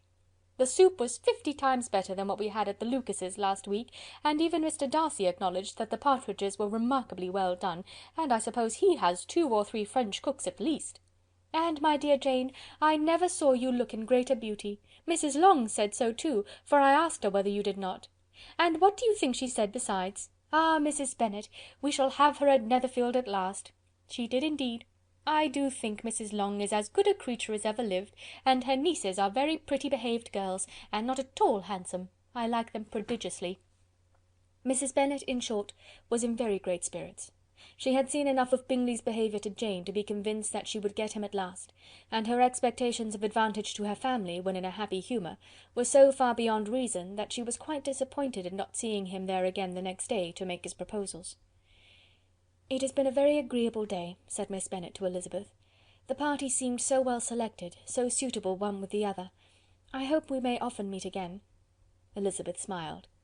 "Lizzy, you must not do so. You must not suspect me. It mortifies me. I assure you that I have now learnt to enjoy his conversation as an agreeable and sensible young man, without having a wish beyond it. I am perfectly satisfied, from what his manners now are, that he never had any design of engaging my affection. It is only that he is blessed with greater sweetness of address, and a stronger desire of generally pleasing, than any other man." "You are very cruel," said her sister. "You will not let me smile, and are provoking me to it every moment." "How hard it is in some cases to be believed!" "And how impossible in others." "But why should you wish to persuade me that I feel more than I acknowledge?" "That is a question which I hardly know how to answer. We all love to instruct, though we can teach only what is not worth knowing. Forgive me, and if you persist in indifference, do not make me your confidante." Chapter 55. A few days after this visit Mr. Bingley called again, and alone. His friend had left him that morning for London, but was to return home in 10 days' time. He sat with them above an hour, and was in remarkably good spirits. Mrs. Bennet invited him to dine with them, but, with many expressions of concern, he confessed himself engaged elsewhere. "Next time you call," said she, "I hope we shall be more lucky." He should be particularly happy at any time, etc., etc., and if she would give him leave, would take an early opportunity of waiting on them. "Can you come to-morrow?" Yes, he had no engagement at all for to-morrow, and her invitation was accepted with alacrity. He came, and in such very good time, that the ladies were none of them dressed. In ran Mrs. Bennet to her daughter's room, in her dressing gown, and with her hair half finished, crying out, "My dear Jane, make haste and hurry down. He is come! Mr. Bingley is come! He is indeed! Make haste, make haste! Here, Sarah, come to Miss Bennet this moment, and help her on with her gown. Never mind Miss Lizzie's hair." "We will be down as soon as we can," said Jane, "but I dare say Kitty is forwarder than either of us, for she went upstairs half an hour ago." "Oh, hang Kitty! What has she to do with it? Come, be quick, be quick! Where is your sash, my dear?" But when her mother was gone, Jane would not be prevailed on to go down without one of her sisters. The same anxiety to get them by themselves was visible again in the evening. After tea, Mr. Bennet retired to the library, as was his custom, and Mary went upstairs to her instrument. 2 obstacles of the 5 being thus removed, Mrs. Bennet sat looking and winking at Elizabeth and Catherine for a considerable time, without making any impression on them. Elizabeth would not observe her, and when at last Kitty did, she very innocently said, "What is the matter, mamma? What do you keep winking at me for? What am I to do?" "Nothing, child, nothing. I did not wink at you." She then sat still 5 minutes longer, but unable to waste such a precious occasion, she suddenly got up, and saying to Kitty, "Come here, my love, I want to speak to you," took her out of the room. Jane instantly gave a look at Elizabeth which spoke her distress at such premeditation, and her entreaty that she would not give in to it. In a few minutes Mrs. Bennet half opened the door and called out, "Lizzie, my dear, I want to speak with you." Elizabeth was forced to go. "We may as well leave them by themselves, you know," said her mother as soon as she was in the hall. "Kitty and I are going upstairs to sit in my dressing room." Elizabeth made no attempt to reason with her mother, but remained quietly in the hall till she and Kitty were out of sight, then returned into the drawing room. Mrs. Bennet's schemes for this day were ineffectual. Bingley was everything that was charming, except the professed lover of her daughter. His ease and cheerfulness rendered him a most agreeable addition to their evening party, and he bore with the ill-judged officiousness of the mother, and heard all her silly remarks with a forbearance and command of countenance particularly grateful to the daughter. He scarcely needed an invitation to stay to supper, and before he went away an engagement was formed, chiefly through his own and Mrs. Bennet's means, for his coming next morning to shoot with her husband. After this day, Jane said no more of her indifference. Not a word passed between the sisters concerning Bingley, but Elizabeth went to bed in the happy belief that all must speedily be concluded, unless Mr. Darcy returned within the stated time. Seriously, however, she felt tolerably persuaded that all this must have taken place with that gentleman's concurrence. Bingley was punctual to his appointment, and he and Mr. Bennet spent the morning together, as had been agreed on. The latter was much more agreeable than his companion expected. There was nothing of presumption or folly in Bingley that could provoke his ridicule or disgust him into silence, and he was more communicative and less eccentric than the other had ever seen him. Bingley, of course, returned with him to dinner, and in the evening Mrs. Bennet's invention was again at work to get everybody away from him and her daughter. Elizabeth, who had a letter to write, went into the breakfast room for that purpose soon after tea, for as the others were all going to sit down to cards, she could not be wanted to counteract her mother's schemes. But on returning to the drawing-room, when her letter was finished, she saw, to her infinite surprise, there was reason to fear that her mother had been too ingenious for her. On opening the door, she perceived her sister and Bingley standing together over the hearth, as if engaged in earnest conversation, and had this led to no suspicion, the faces of both, as they hastily turned round and moved away from each other, would have told it all. Their situation was awkward enough, but hers, she thought, was still worse. Not a syllable was uttered by either, and Elizabeth was on the point of going away again, when Bingley, who as well as the other had sat down, suddenly rose, and whispering a few words to her sister, ran out of the room.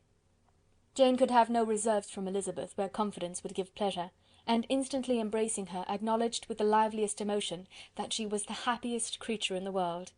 "'Tis too much," she added, "by far too much. I do not deserve it. Oh, why is not everybody as happy?" Elizabeth's congratulations were given with a sincerity, a warmth, a delight, which words could but poorly express. Every sentence of kindness was a fresh source of happiness to Jane, but she would not allow herself to stay with her sister, or say half that remained to be said for the present. "I must go instantly to my mother," she cried. "I would not on any account trifle with her affectionate solicitude, or allow her to hear it from any one but myself. He is gone to my father already. Oh, Lizzy, to know that what I have to relate will give such pleasure to all my dear family! How shall I bear so much happiness?" She then hastened away to her mother, who had purposely broken up the card party, and was sitting upstairs with Kitty. Elizabeth, who was left by herself, now smiled at the rapidity and ease with which an affair was finally settled that had given them so many previous months of suspense and vexation. "And this," said she, "is the end of all his friends' anxious circumspection, of all his sister's falsehood and contrivance, the happiest, wisest, most reasonable end." In a few minutes she was joined by Bingley, whose conference with her father had been short and to the purpose. "Where is your sister?" he said hastily, as he opened the door. "With my mother upstairs. She will be down in a moment, I dare say." He then shut the door, and coming up to her, claimed the good wishes and affection of a sister. Elizabeth honestly and heartily expressed her delight in the prospect of their relationship. They shook hands with great cordiality, and then, till her sister came down, she had to listen to all he had to say of his own happiness and of Jane's perfections, and in spite of his being a lover, Elizabeth really believed all his expectations of felicity to be rationally founded, because they had for basis the excellent understanding and super-excellent disposition of Jane, and a general similarity of feeling and taste between her and himself. It was an evening of no common delight to them all. The satisfaction of Miss Bennet's mind gave a glow of such sweet animation to her face as made her look handsomer than ever.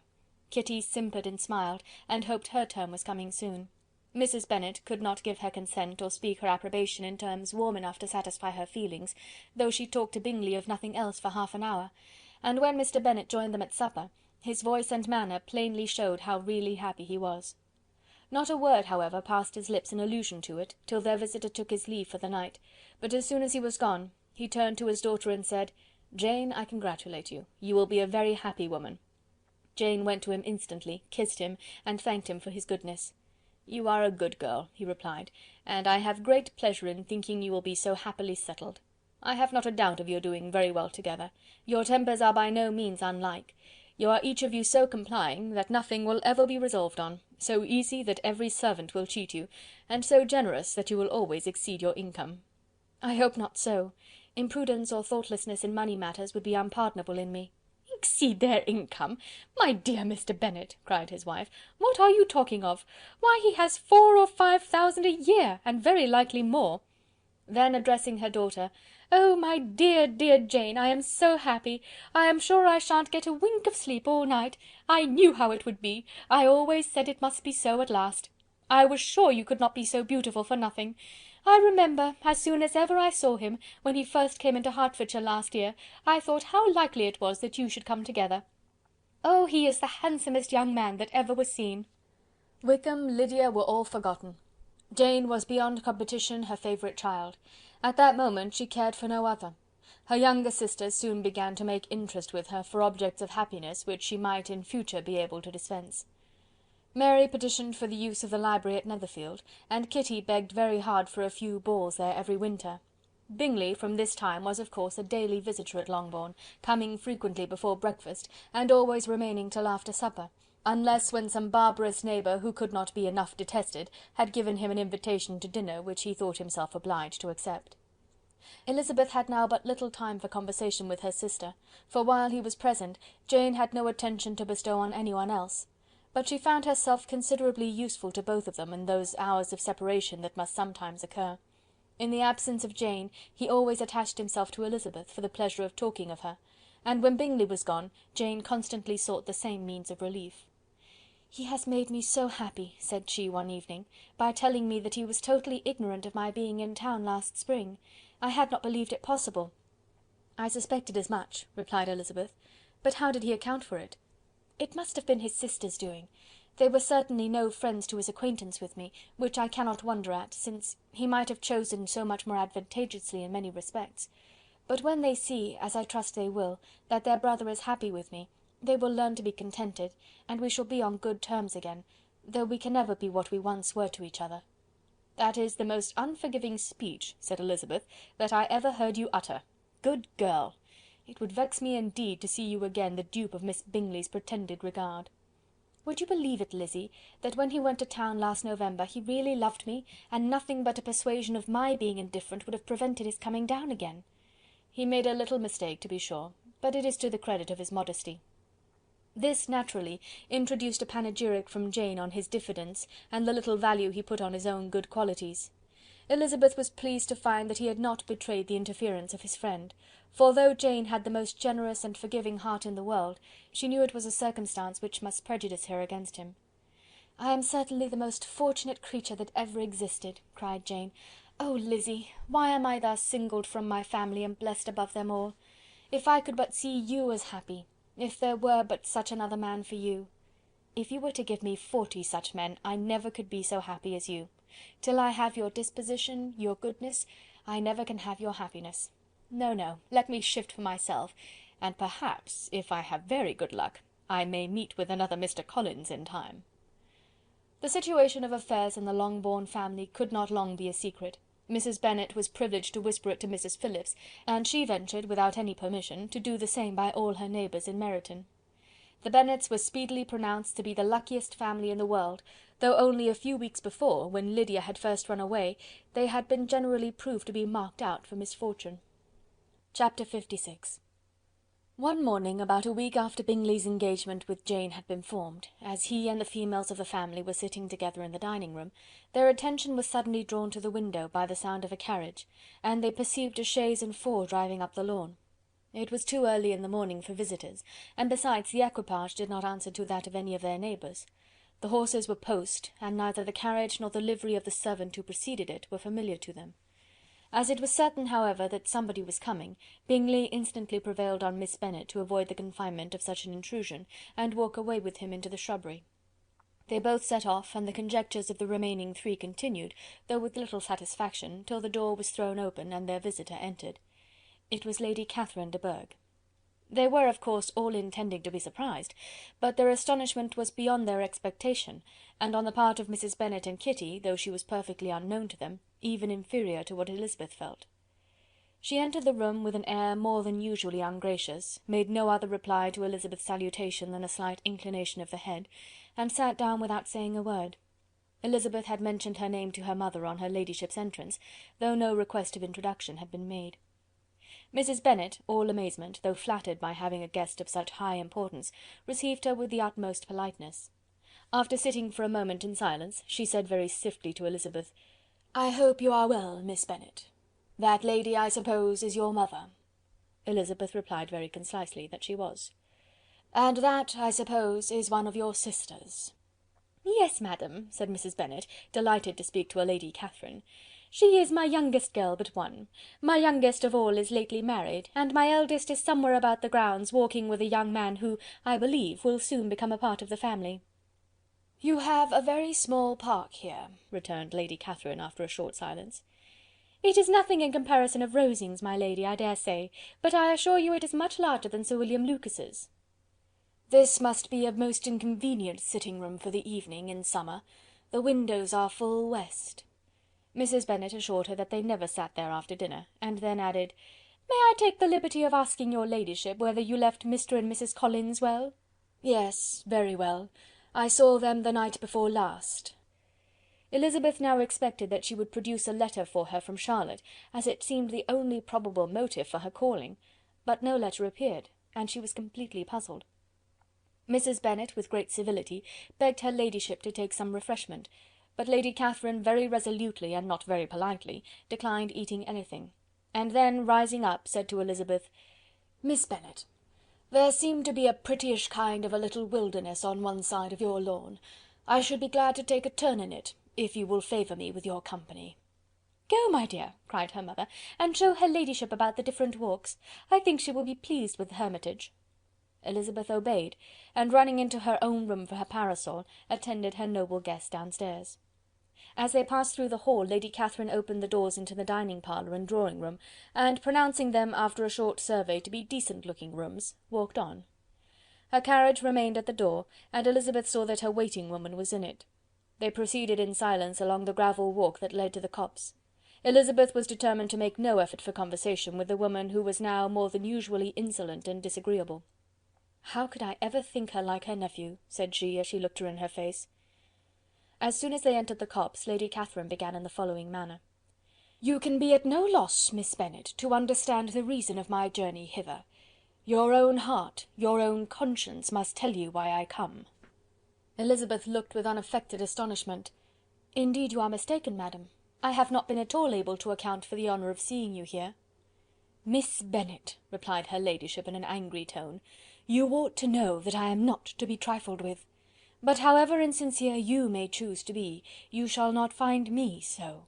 My character has ever been celebrated for its sincerity and frankness, and in a cause of such moment as this, I shall certainly not depart from it.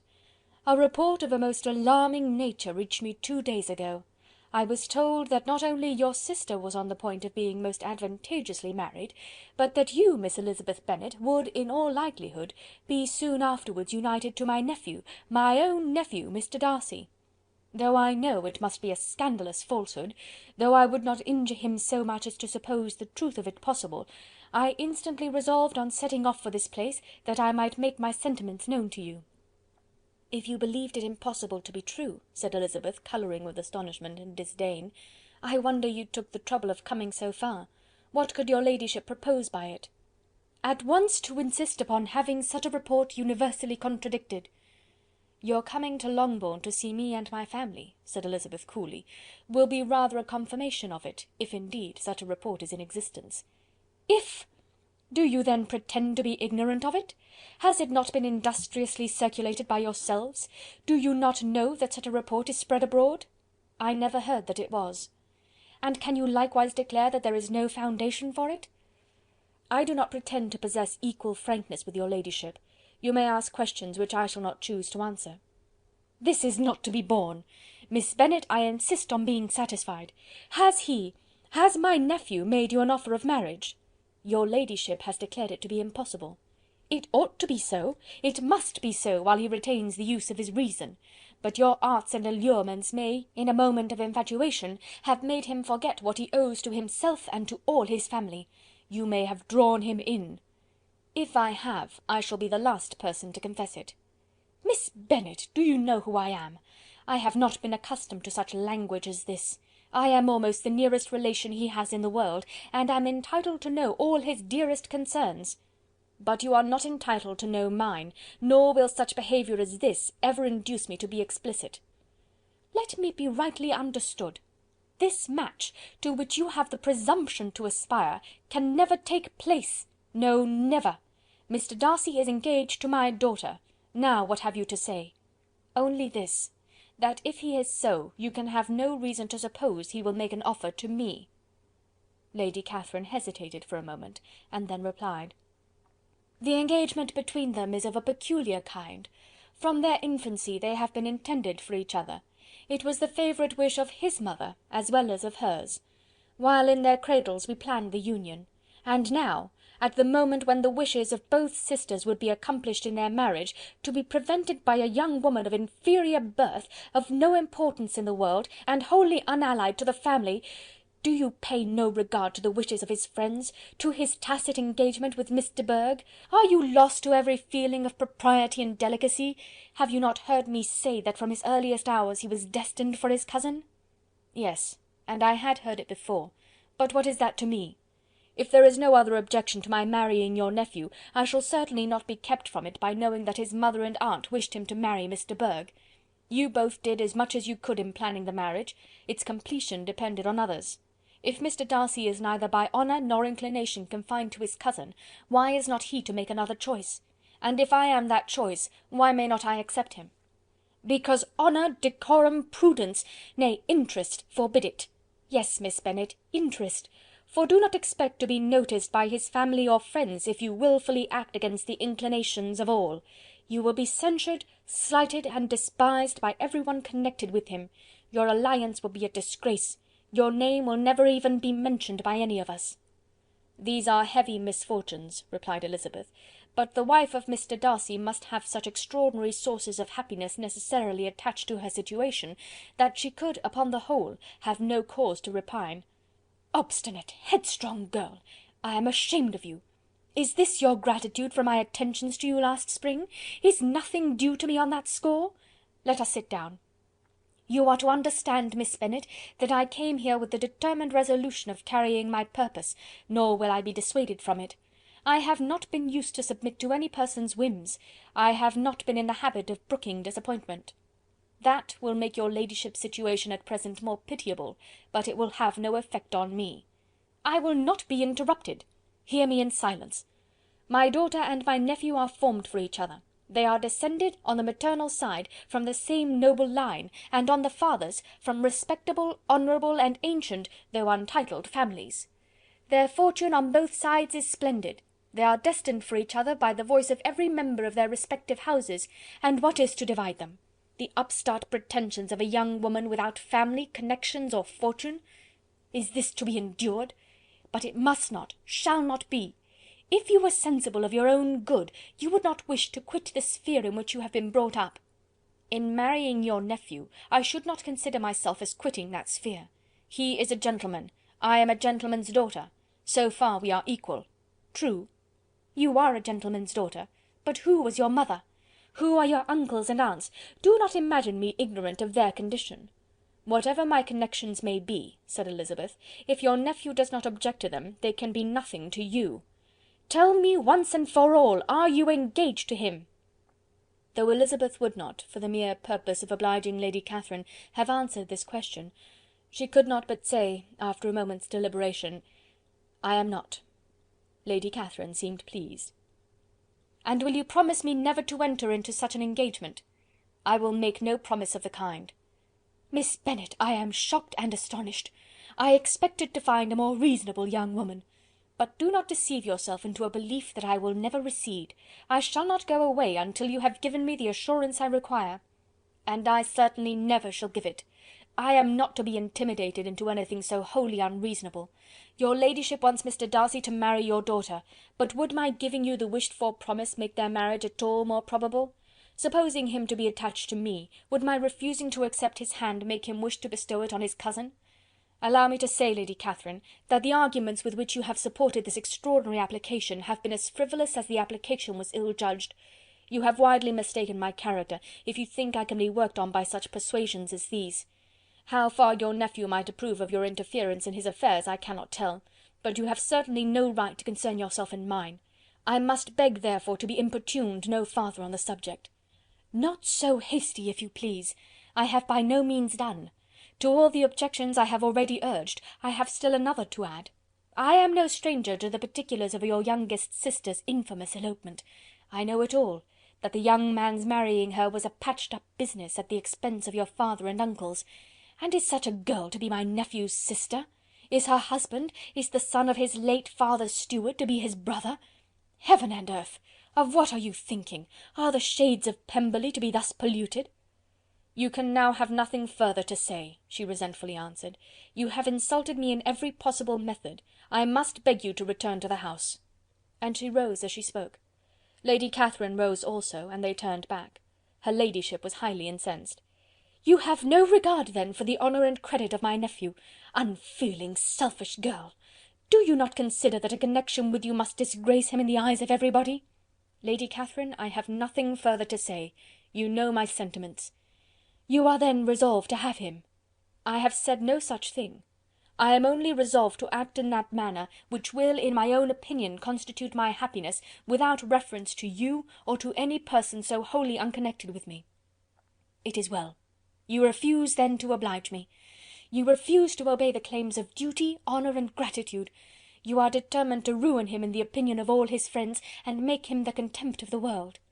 "Neither duty, nor honour, nor gratitude," replied Elizabeth, "have any possible claim on me in the present instance. No principle of either would be violated by my marriage with Mr. Darcy.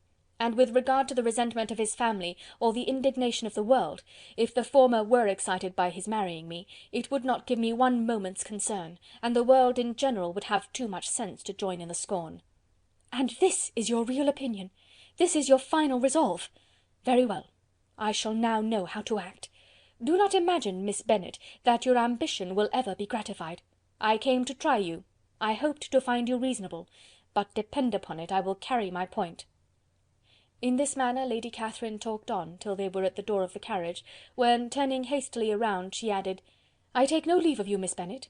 I send no compliments to your mother. You deserve no such attention. I am most seriously displeased." Elizabeth made no answer, and without attempting to persuade her ladyship to return into the house, walked quietly into it herself. She heard the carriage drive away as she proceeded upstairs. Her mother impatiently met her at the door of the dressing-room, to ask why Lady Catherine would not come in again and rest herself. "She did not choose it," said her daughter. "She would go." "She is a very fine-looking woman, and her calling here was prodigiously civil, for she only came, I suppose, to tell us the Collinses were well. She is on her road somewhere, I dare say, and so, passing through Meryton, thought she might as well call on you. I suppose she had nothing particular to say to you, Lizzy?" Elizabeth was forced to give into a little falsehood here, for to acknowledge the substance of their conversation was impossible. Chapter 57. The discomposure of spirits which this extraordinary visit threw Elizabeth into could not be easily overcome, nor could she for many hours learn to think of it less than incessantly. Lady Catherine, it appeared, had actually taken the trouble of this journey from Rosings for the sole purpose of breaking off her supposed engagement with Mr. Darcy. It was a rational scheme, to be sure, but from what the report of their engagement could originate, Elizabeth was at a loss to imagine, till she recollected that his being the intimate friend of Bingley, and her being the sister of Jane, was enough, at a time when the expectation of one wedding made everybody eager for another, to supply the idea. She had not herself forgotten to feel that the marriage of her sister must bring them more frequently together, and her neighbours at Lucas Lodge, therefore, for through their communication with the Collinses the report, she concluded, had reached Lady Catherine, had only set that down as almost certain and immediate, which she had looked forward to as possible at some future time.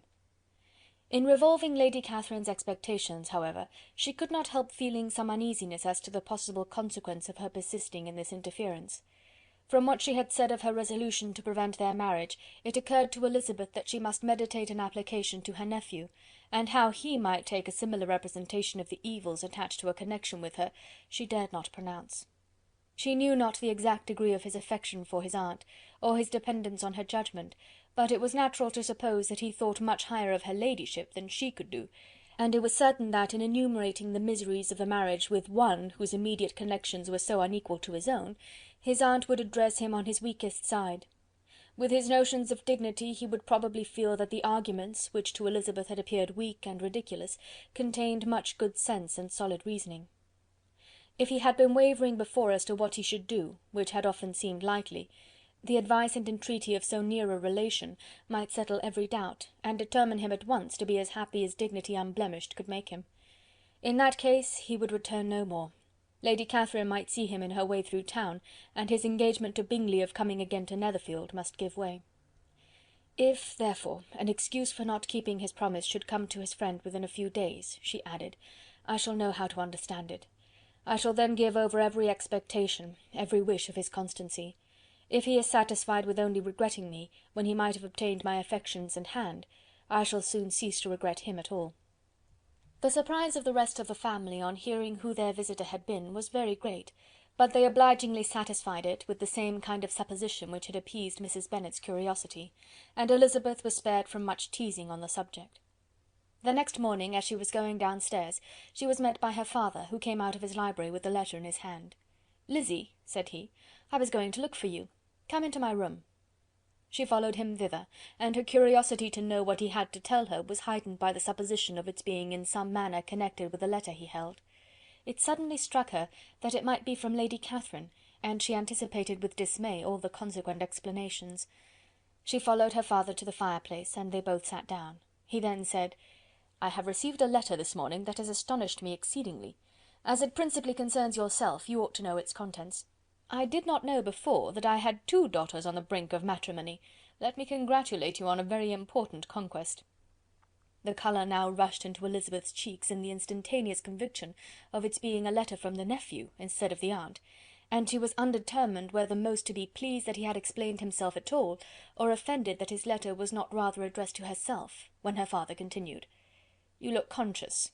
Young ladies have great penetration in such matters as these, but I think I may defy even your sagacity to discover the name of your admirer. This letter is from Mr. Collins." "From Mr. Collins? And what can he have to say?" "Something very much to the purpose, of course. He begins with congratulations on the approaching nuptials of my eldest daughter, of which, it seems, he has been told by some of the good-natured gossiping Lucases. I shall not sport with your impatience by reading what he says on that point. What relates to yourself is as follows: "Having thus offered you the sincere congratulations of Mrs. Collins and myself on this happy event, let me now add a short hint on the subject of another, of which we have been advertised by the same authority. Your daughter Elizabeth, it is presumed, will not long bear the name of Bennet after her eldest sister has resigned it, and the chosen partner of her fate may be reasonably looked up to as one of the most illustrious personages in this land." "Can you possibly guess, Lizzy, who is meant by this?" "This young gentleman is blessed in a peculiar way with everything the heart of mortal can most desire: splendid property, noble kindred, and extensive patronage. Yet in spite of all these temptations, let me warn my cousin Elizabeth and yourself of what evils you may incur by a precipitate closure with this gentleman's proposals, which, of course, you will be inclined to take immediate advantage of." "Have you any idea, Lizzy, who this gentleman is? But now it comes out." "My motive for cautioning you is as follows. We have reason to imagine that his aunt, Lady Catherine de Bourgh, does not look on the match with a friendly eye. Mr. Darcy, you see, is the man. Now, Lizzy, I think I have surprised you. Could he or the Lucases have pitched on any man within the circle of our acquaintance, whose name would have given the lie more effectually to what they related? Mr. Darcy, who never looks at any woman but to see a blemish, and who probably never looked at you in his life. It is admirable." Elizabeth tried to join in her father's pleasantry, but could only force one most reluctant smile. Never had his wit been directed in a manner so little agreeable to her. "Are you not diverted?" "Oh, yes! Pray read on." "After mentioning the likelihood of this marriage to her ladyship last night, she immediately, with her usual condescension, expressed what she felt on the occasion. When it became apparent that on the score of some family objections on the part of my cousin, she would never give her consent to what she termed so disgraceful a match, I thought it my duty to give the speediest intelligence of this to my cousin, that she and her noble admirer may be aware of what they are about, and not run hastily into a marriage which has not been properly sanctioned." Mr. Collins moreover adds, "I am truly rejoiced that my cousin Lydia's sad business has been so well hushed up, and am only concerned that their living together before the marriage took place should be so generally known. I must not, however, neglect the duties of my station, nor refrain from declaring my amazement at hearing that you received the young couple into your house as soon as they were married. It was an encouragement of vice, and had I been the rector of Longbourn, I should very strenuously have opposed it. You ought certainly to forgive them as a Christian, but never to admit them in your sight, or allow their names to be mentioned in your hearing." That is his notion of Christian forgiveness. The rest of his letter is only about his dear Charlotte's situation, and his expectation of a young olive branch. But, Lizzy, you look as if you did not enjoy it. You are not going to be missish, I hope, and pretend to be affronted at an idle report. For what do we live but to make sport for our neighbours, and laugh at them in our turn? "Oh!" cried Elizabeth, "I am excessively diverted, but it is so strange." "Yes, that is what makes it amusing. Had they fixed on any other man it would have been nothing, but his perfect indifference and your pointed dislike make it so delightfully absurd.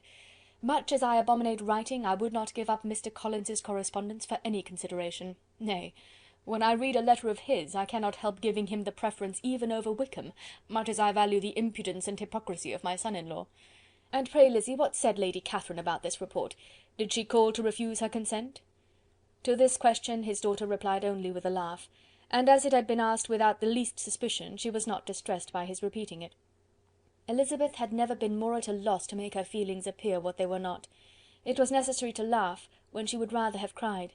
Her father had most cruelly mortified her by what he said of Mr. Darcy's indifference, and she could do nothing but wonder at such a want of penetration, or fear that perhaps, instead of his seeing too little, she might have fancied too much. Chapter 58. Instead of receiving any such letter of excuse from his friend as Elizabeth half expected Mr. Bingley to do, he was able to bring Darcy with him to Longbourn before many days had passed after Lady Catherine's visit. The gentleman arrived early, and before Mrs. Bennet had time to tell him of their having seen his aunt, of which her daughter sat in momentary dread, Bingley, who wanted to be alone with Jane, proposed their all walking out. It was agreed to. Mrs. Bennet was not in the habit of walking, Mary could never spare time, but the remaining 5 set off together. Bingley and Jane, however, soon allowed the others to outstrip them, while Elizabeth, Kitty, and Darcy were to entertain each other. Very little was said by either. Kitty was too much afraid of him to talk, Elizabeth was secretly forming a desperate resolution, and perhaps he might be doing the same. They walked towards the Lucases, because Kitty wished to call upon Maria, and as Elizabeth saw no occasion for making it a general concern, when Kitty left them she went boldly on with him alone. Now was the moment for her resolution to be executed, and while her courage was high, she immediately said, "Mr. Darcy, I am a very selfish creature, and for the sake of giving relief to my own feelings, care not how much I may be wounding yours. I can no longer help thanking you for your unexampled kindness to my poor sister. Ever since I have known it, I have been most anxious to acknowledge to you how gratefully I feel it. Were it known to the rest of my family, I should not have merely my own gratitude to express." "I am sorry, exceedingly sorry," replied Darcy in a tone of surprise and emotion, "that you have ever been informed of what may, in a mistaken light, have given you uneasiness. I did not think Mrs. Gardiner was so little to be trusted. You must not blame my aunt. Lydia's thoughtlessness first betrayed to me that you had been concerned in the matter, and of course I could not rest till I knew the particulars. Let me thank you again and again, in the name of all my family, for that generous compassion which induced you to take so much trouble and bear so many mortifications for the sake of discovering them." "If you will thank me," he replied, "let it be for yourself alone. That the wish of giving happiness to you might add force to the other inducements which led me on, I shall not attempt to deny. But your family owe me nothing. Much as I respect them, I believe I thought only of you." Elizabeth was too much embarrassed to say a word. After a short pause, her companion added, "You are too generous to trifle with me. If your feelings are still what they were last April, tell me so at once. My affections and wishes are unchanged, but one word from you will silence me on this subject for ever." Elizabeth, feeling all the more than common awkwardness and anxiety of his situation, now forced herself to speak, and immediately, though not very fluently, gave him to understand that her sentiments had undergone so material a change since the period to which he alluded, as to make her receive with gratitude and pleasure his present assurances. The happiness which this reply produced was such as he had probably never felt before, and he expressed himself on the occasion as sensibly and as warmly as a man violently in love can be supposed to do. Had Elizabeth been able to encounter his eye, she might have seen how well the expression of heartfelt delight diffused over his face became him; but though she could not look, she could listen, and he told her of feelings which, in proving of what importance she was to him, made his affection every moment more valuable. They walked on without knowing in what direction. There was too much to be thought and felt and said for attention to any other objects. She soon learnt that they were indebted for their present good understanding to the efforts of his aunt, who did call on him in her return through London, and there related her journey to Longbourn, its motive, and the substance of her conversation with Elizabeth, dwelling emphatically on every expression of the latter, which, in her ladyship's apprehension, peculiarly denoted her perverseness and assurance, in the belief that such a relation must assist her endeavours to obtain that promise from her nephew, which she had refused to give. But, unluckily for her ladyship, its effect had been exactly contrariwise. "It taught me to hope," said he, "as I had scarcely ever allowed myself to hope before.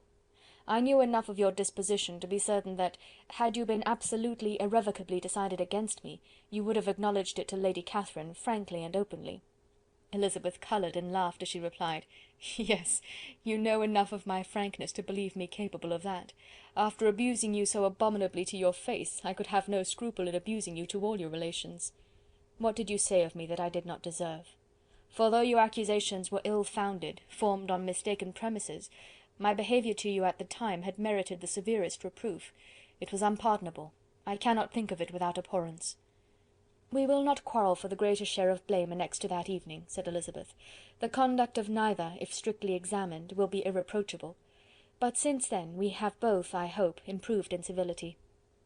I cannot be so easily reconciled to myself. The recollection of what I then said, of my conduct, my manners, my expressions during the whole of it, is now, and has been many months, inexpressibly painful to me. Your reproof, so well applied, I shall never forget. Had you behaved in a more gentlemanlike manner, those were your words. You know not, you can scarcely conceive, how they have tortured me, though it was some time, I confess, before I was reasonable enough to allow their justice. I was certainly very far from expecting them to make so strong an impression. I had not the smallest idea of their being ever felt in such a way." "I can easily believe it. You thought me then devoid of every proper feeling, I am sure you did. The turn of your countenance I shall never forget, as you said that I could not have addressed you in any possible way that would induce you to accept me. Oh, do not repeat what I then said. These recollections will not do at all. I assure you that I have long been most heartily ashamed of it." Darcy mentioned his letter. "Did it," said he, "did it soon make you think better of me? Did you, on reading it, give any credit to its contents?" She explained what its effect on her had been, and how gradually all her former prejudices had been removed. "I knew," said he, "that what I wrote must give you pain, but it was necessary. I hope you have destroyed the letter. There was one part especially, the opening of it, which I should dread your having the power of reading again. I can remember some expressions which might justly make you hate me. The letter shall certainly be burnt, if you believe it essential to the preservation of my regard. But though we have both reason to think my opinions not entirely unalterable, they are not, I hope, quite so easily changed as that implies." "When I wrote that letter," replied Darcy, "I believed myself perfectly calm and cool, but I am since convinced that it was written in a dreadful bitterness of spirit. The letter, perhaps, began in bitterness, but it did not end so. The adieu is charity itself. But think no more of the letter. The feelings of the person who wrote and the person who received it are now so widely different from what they were then, that every unpleasant circumstance attending it ought to be forgotten. You must learn some of my philosophy. Think only of the past as its remembrance gives you pleasure."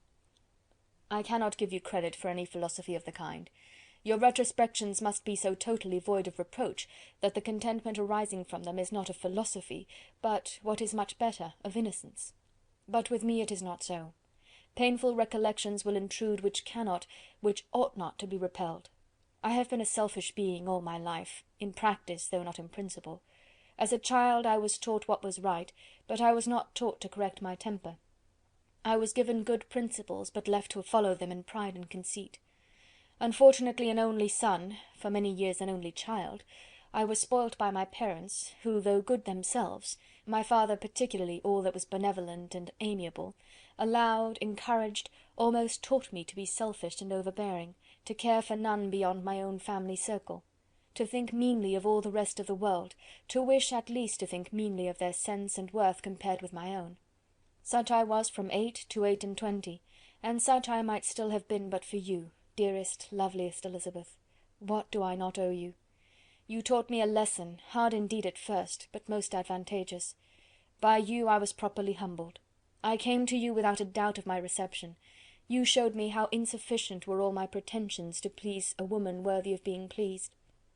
Had you then persuaded yourself that I should? Indeed I had. What will you think of my vanity?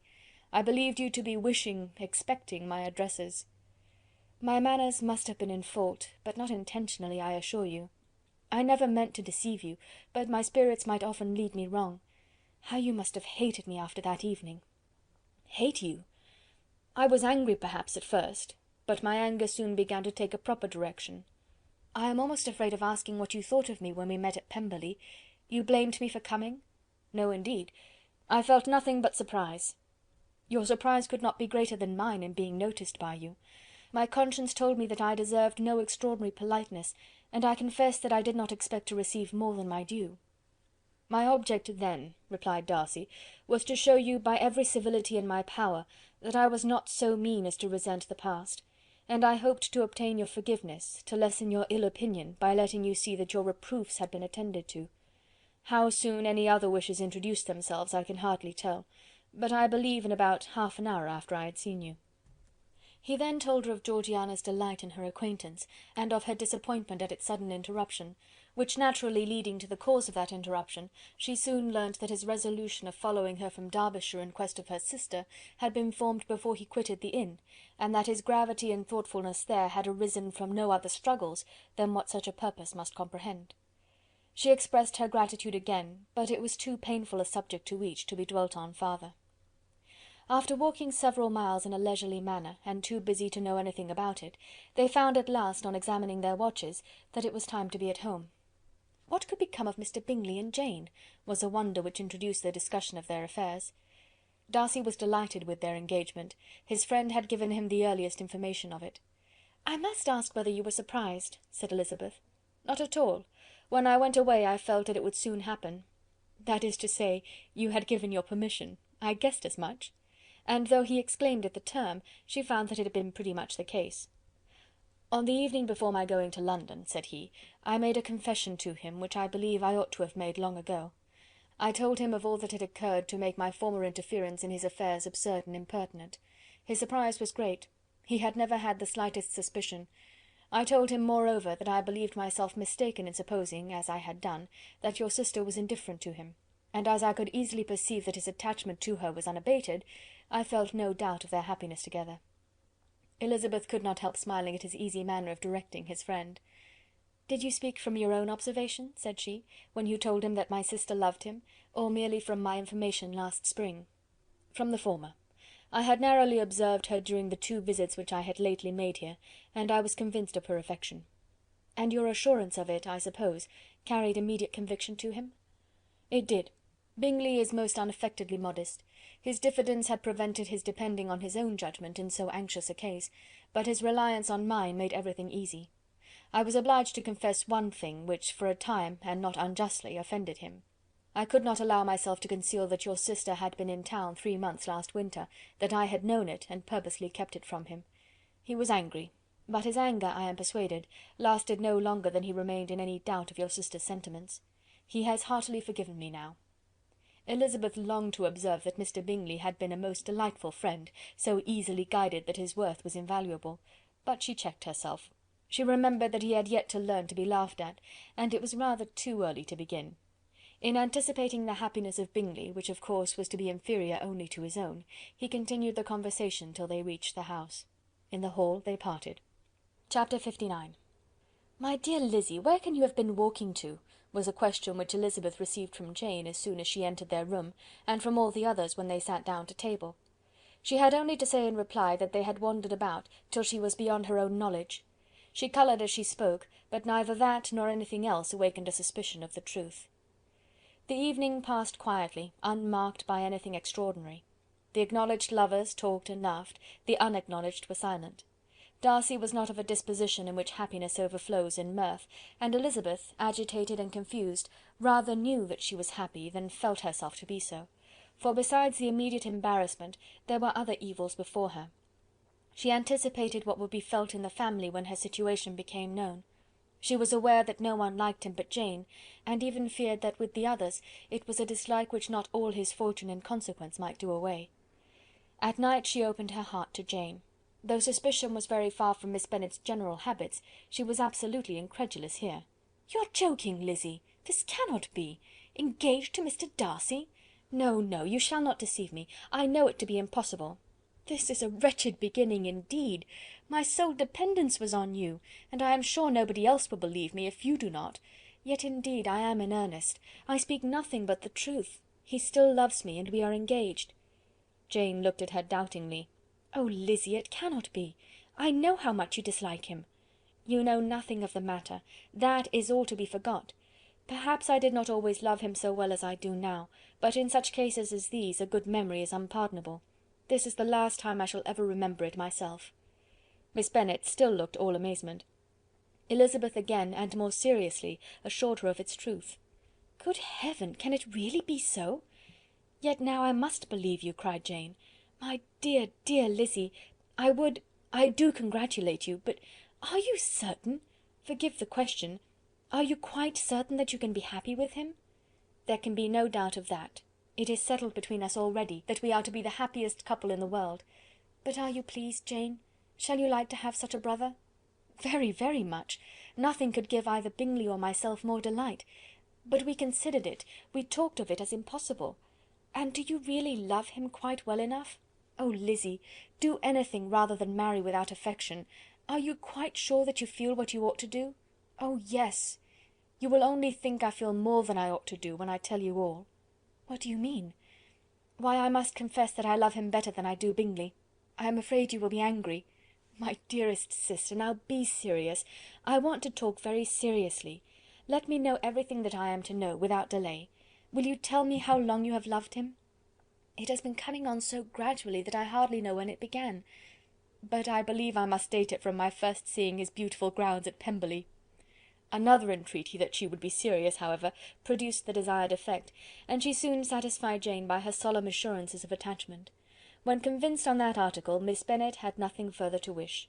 "Now I am quite happy," said she, "for you will be as happy as myself. I always had a value for him. Were it for nothing but his love of you, I must always have esteemed him. But now, as Bingley's friend and your husband, there can be only Bingley and yourself more dear to me." "But, Lizzy, you have been very sly, very reserved with me. How little did you tell me of what passed at Pemberley and Lambton! I owe all that I know of it to another, not to you." Elizabeth told her the motives of her secrecy.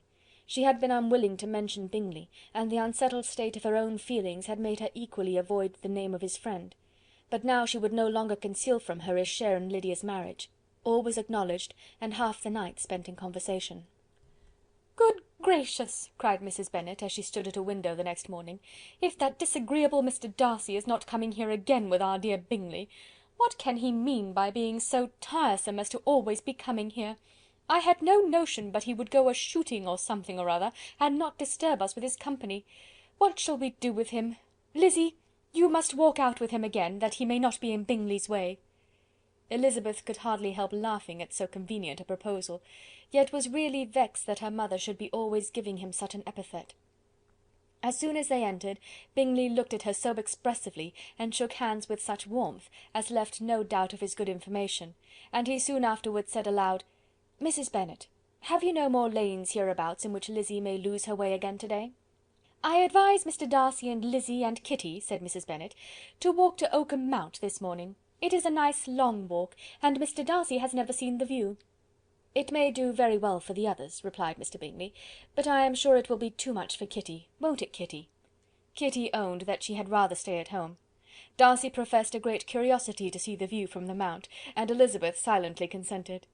As she went upstairs to get ready, Mrs. Bennet followed her, saying, "I am quite sorry, Lizzy, that you should be forced to have that disagreeable man all to yourself, but I hope you will not mind it. It is all for Jane's sake, you know. There is no occasion for talking to him, except just now and then, so do not put yourself to inconvenience."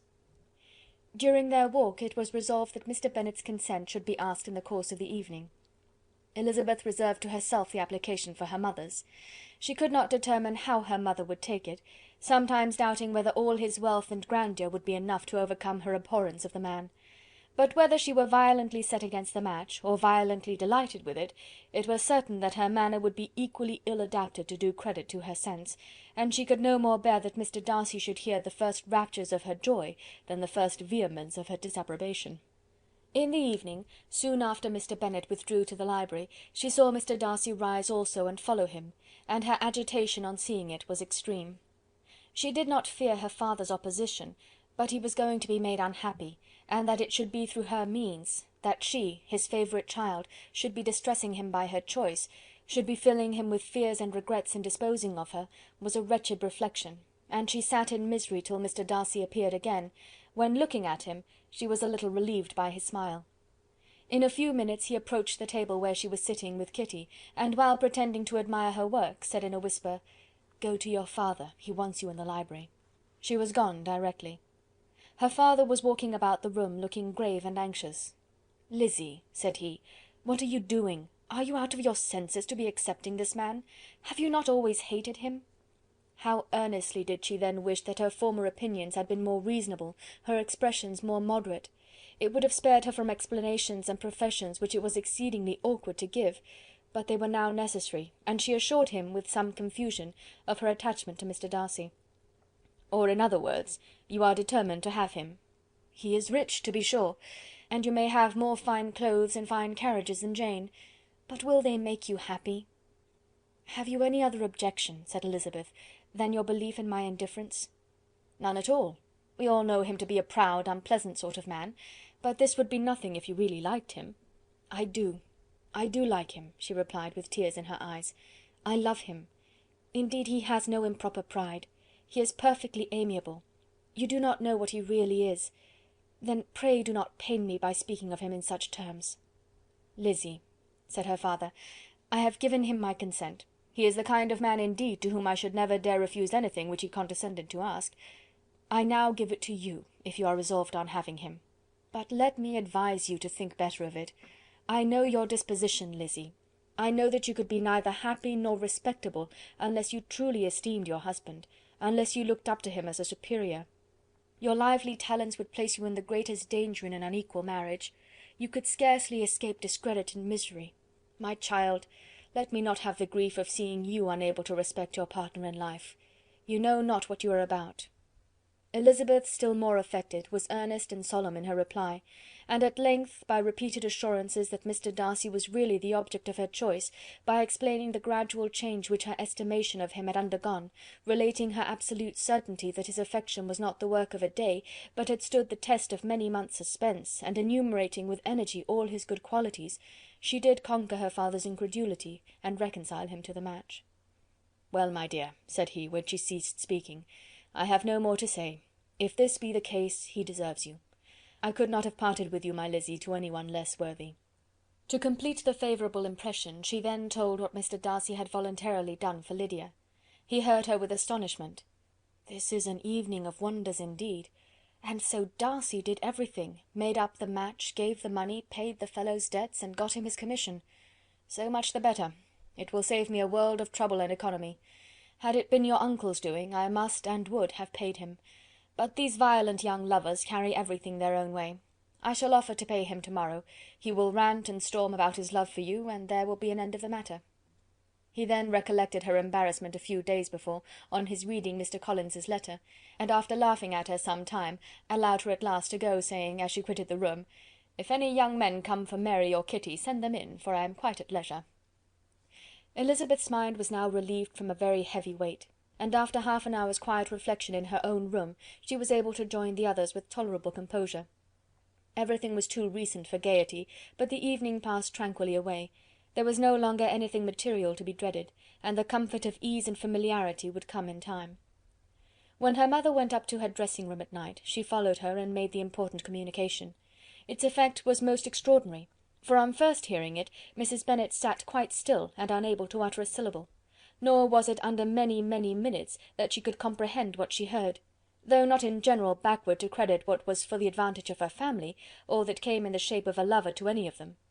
She began at length to recover, to fidget about in her chair, get up, sit down again, wonder and bless herself. "Good gracious! Lord bless me! Only think! Dear me, Mr. Darcy! Who would have thought it?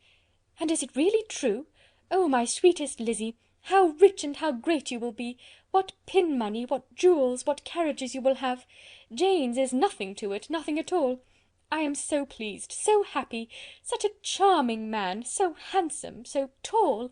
Oh, my dear Lizzy, pray apologise for my having disliked him so much before. I hope you will overlook it. Dear, dear Lizzy, a house in town, everything that is charming, 3 daughters married, 10,000 a year! Oh Lord, what will become of me? I shall go distracted." This was enough to prove that her approbation need not be doubted, and Elizabeth, rejoicing that such an effusion was heard only by herself, soon went away. But before she had been 3 minutes in her own room, her mother followed her. "My dearest child," she cried, "I can think of nothing else. 10,000 a year, and very likely more. 'Tis as good as a lord. And a special licence. You must and shall be married by a special licence. But, my dearest love, tell me what dish Mr. Darcy is particularly fond of, that I may have it to-morrow." This was a sad omen of what her mother's behaviour to the gentleman himself might be, and Elizabeth found that, though in the certain possession of his warmest affection, and secure of her relations' consent, there was still something to be wished for. But the morrow passed off much better than she expected, for Mrs. Bennet luckily stood in such awe of her intended son-in-law, that she ventured not to speak to him, unless it was in her power to offer him any attention, or mark her deference for his opinion.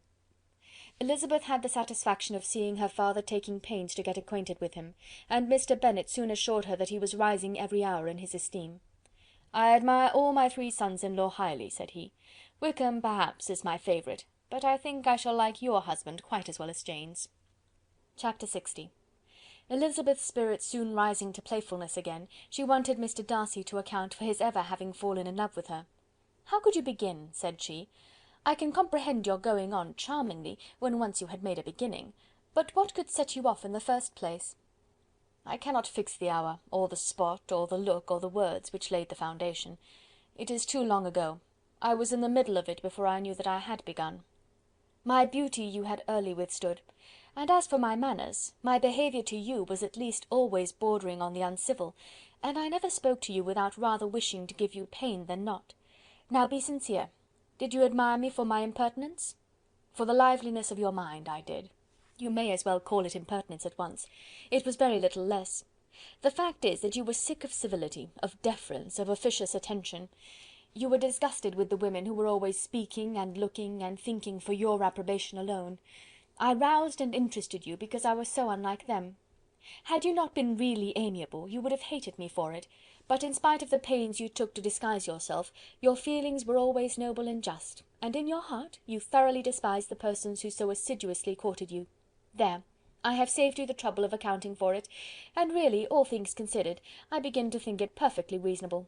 To be sure, you knew no actual good of me, but nobody thinks of that when they fall in love.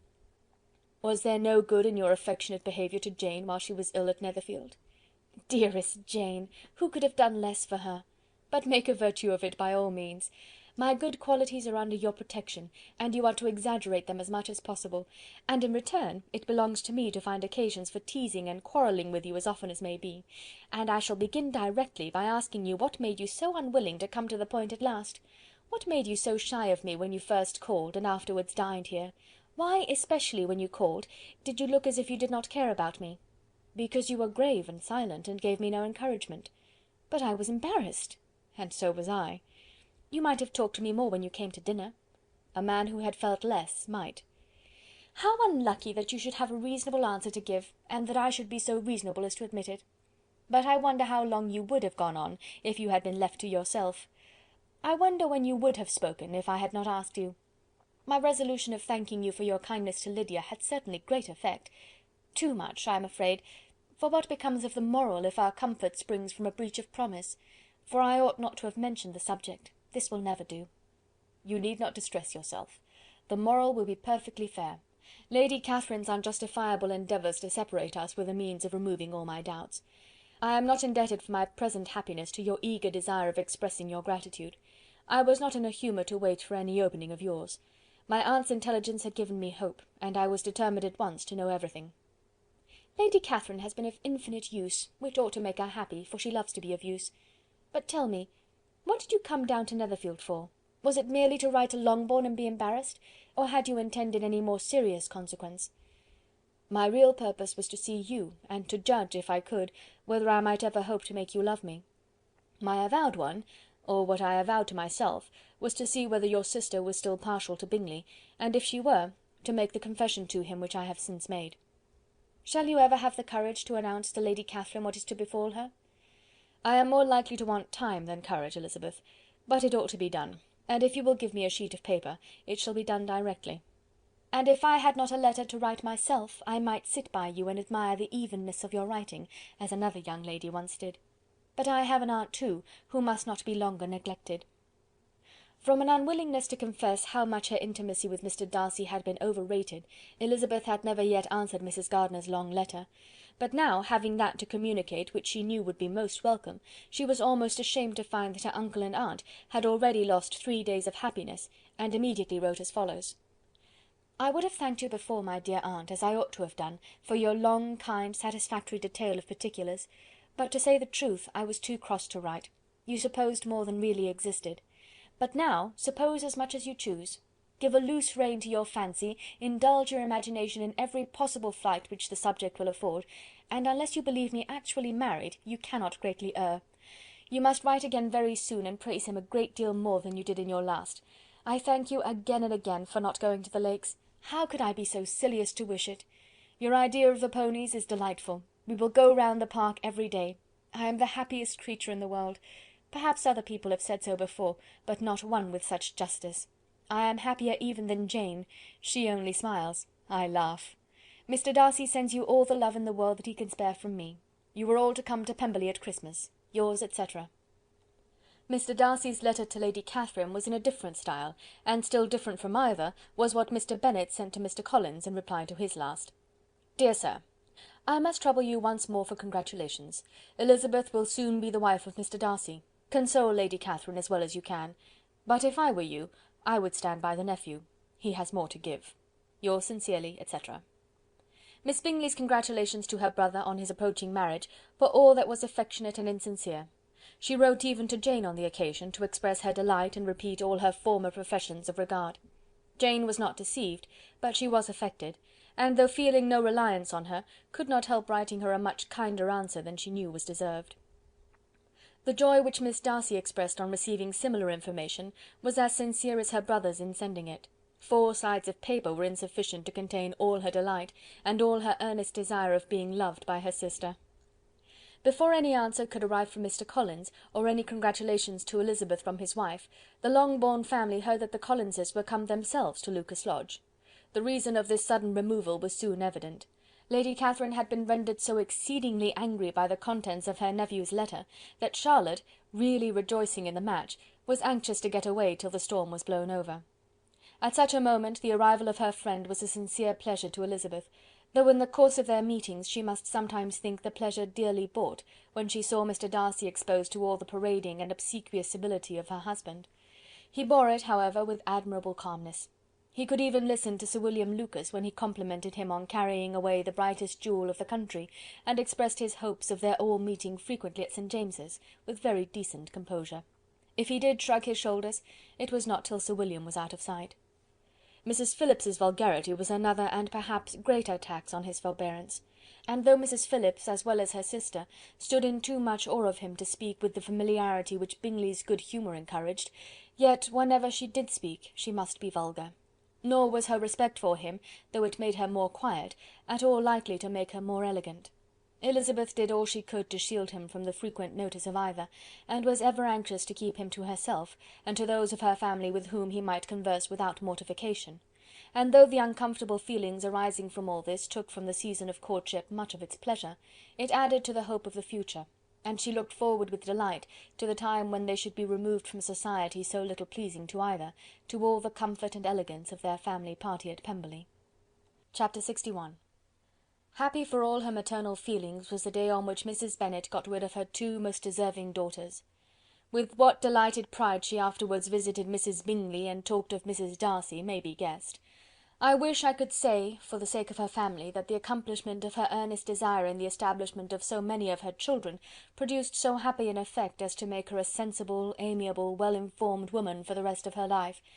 though perhaps it was lucky for her husband, who might not have relished domestic felicity in so unusual a form, that she was still occasionally nervous and invariably silly. Mr. Bennet missed his second daughter exceedingly. His affection for her drew him oftener from home than anything else could do.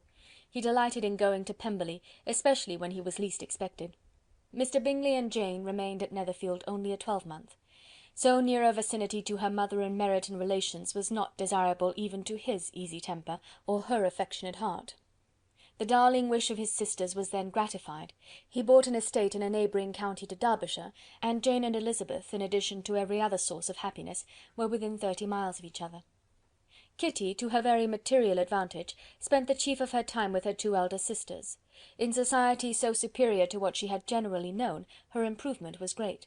She was not of so ungovernable a temper as Lydia, and removed from the influence of Lydia's example, she became, by proper attention and management, less irritable, less ignorant, and less insipid. From the further disadvantage of Lydia's society she was, of course, carefully kept, and though Mrs. Wickham frequently invited her to come and stay with her, with the promise of balls and young men, her father would never consent to her going. Mary was the only daughter who remained at home, and she was necessarily drawn from the pursuit of accomplishments by Mrs. Bennet's being quite unable to sit alone. Mary was obliged to mix more with the world, but she could still moralize over every morning visit, and as she was no longer mortified by comparisons between her sister's beauty and her own, it was suspected by her father that she submitted to the change without much reluctance. As for Wickham and Lydia, their characters suffered no revolution from the marriage of her sisters. He bore with philosophy the conviction that Elizabeth must now become acquainted with whatever of his ingratitude and falsehood had before been unknown to her, and in spite of everything was not wholly without hope that Darcy might yet be prevailed on to make his fortune. The congratulatory letter which Elizabeth received from Lydia on her marriage explained to her that, by his wife at least, if not by himself, such a hope was cherished. The letter was to this effect: "My dear Lizzy, I wish you joy. If you love Mr. Darcy half as well as I do my dear Wickham, you must be very happy. It is a great comfort to have you so rich, and when you have nothing else to do, I hope you will think of us. I am sure Wickham would like a place at court very much, and I do not think we shall have quite enough money to live upon without some help. Any place would do, of about 300 or 400 a year, but however, do not speak to Mr. Darcy about it, if you had rather not. Yours, etc." As it happened that Elizabeth had much rather not, she endeavoured in her answer to put an end to every entreaty and expectation of the kind. Such relief, however, as it was in her power to afford, by the practice of what might be called economy in her own private expenses, she frequently sent them. It had always been evident to her that such an income as theirs, under the direction of two persons so extravagant in their wants, and heedless of the future, must be very insufficient to their support; and whenever they changed their quarters, either Jane or herself were sure of being applied to for some little assistance towards discharging their bills. Their manner of living, even when the restoration of peace dismissed them to a home, was unsettled in the extreme. They were always moving from place to place in quest of a cheap situation, and always spending more than they ought. His affection for her soon sunk into indifference, hers lasted a little longer, and in spite of her youth and her manners, she retained all the claims to reputation which her marriage had given her. Though Darcy could never receive him at Pemberley, yet for Elizabeth's sake he assisted him further in his profession. Lydia was occasionally a visitor there, when her husband was gone to enjoy himself in London or Bath, and with the Bingleys they both of them frequently stayed so long, that even Bingley's good humour was overcome, and he proceeded so far as to talk of giving them a hint to be gone. Miss Bingley was very deeply mortified by Darcy's marriage, but as she thought it advisable to retain the right of visiting at Pemberley, she dropped all her resentment, was fonder than ever of Georgiana, almost as attentive to Darcy as heretofore, and paid off every arrear of civility to Elizabeth. Pemberley was now Georgiana's home, and the attachment of the sisters was exactly what Darcy had hoped to see. They were able to love each other even as well as they intended. Georgiana had the highest opinion in the world of Elizabeth, though at first she often listened with an astonishment bordering on alarm at her lively, sportive manner of talking to her brother. He, who had always inspired in herself a respect which almost overcame her affection, she now saw the object of open pleasantry. Her mind received knowledge which had never before fallen in her way. By Elizabeth's instructions she began to comprehend that a woman may take liberties with her husband, which a brother will not always allow in a sister more than 10 years younger than himself. Lady Catherine was extremely indignant on the marriage of her nephew, and as she gave way to all the genuine frankness of her character in her reply to the letter which announced its arrangement, she sent him language so very abusive, especially of Elizabeth, that for some time all intercourse was at an end. But at length, by Elizabeth's persuasion, he was prevailed on to overlook the offence, and seek a reconciliation; and after a little further resistance on the part of his aunt, her resentment gave way, either to her affection for him, or her curiosity to see how his wife conducted herself, and she condescended to wait on them at Pemberley, in spite of that pollution which its woods had received, not merely from the presence of such a mistress, but the visits of her uncle and aunt from the city. With the Gardiners they were always on the most intimate terms. Darcy as well as Elizabeth really loved them, and they were both ever sensible of the warmest gratitude towards the persons who, by bringing her into Derbyshire, had been the means of uniting them.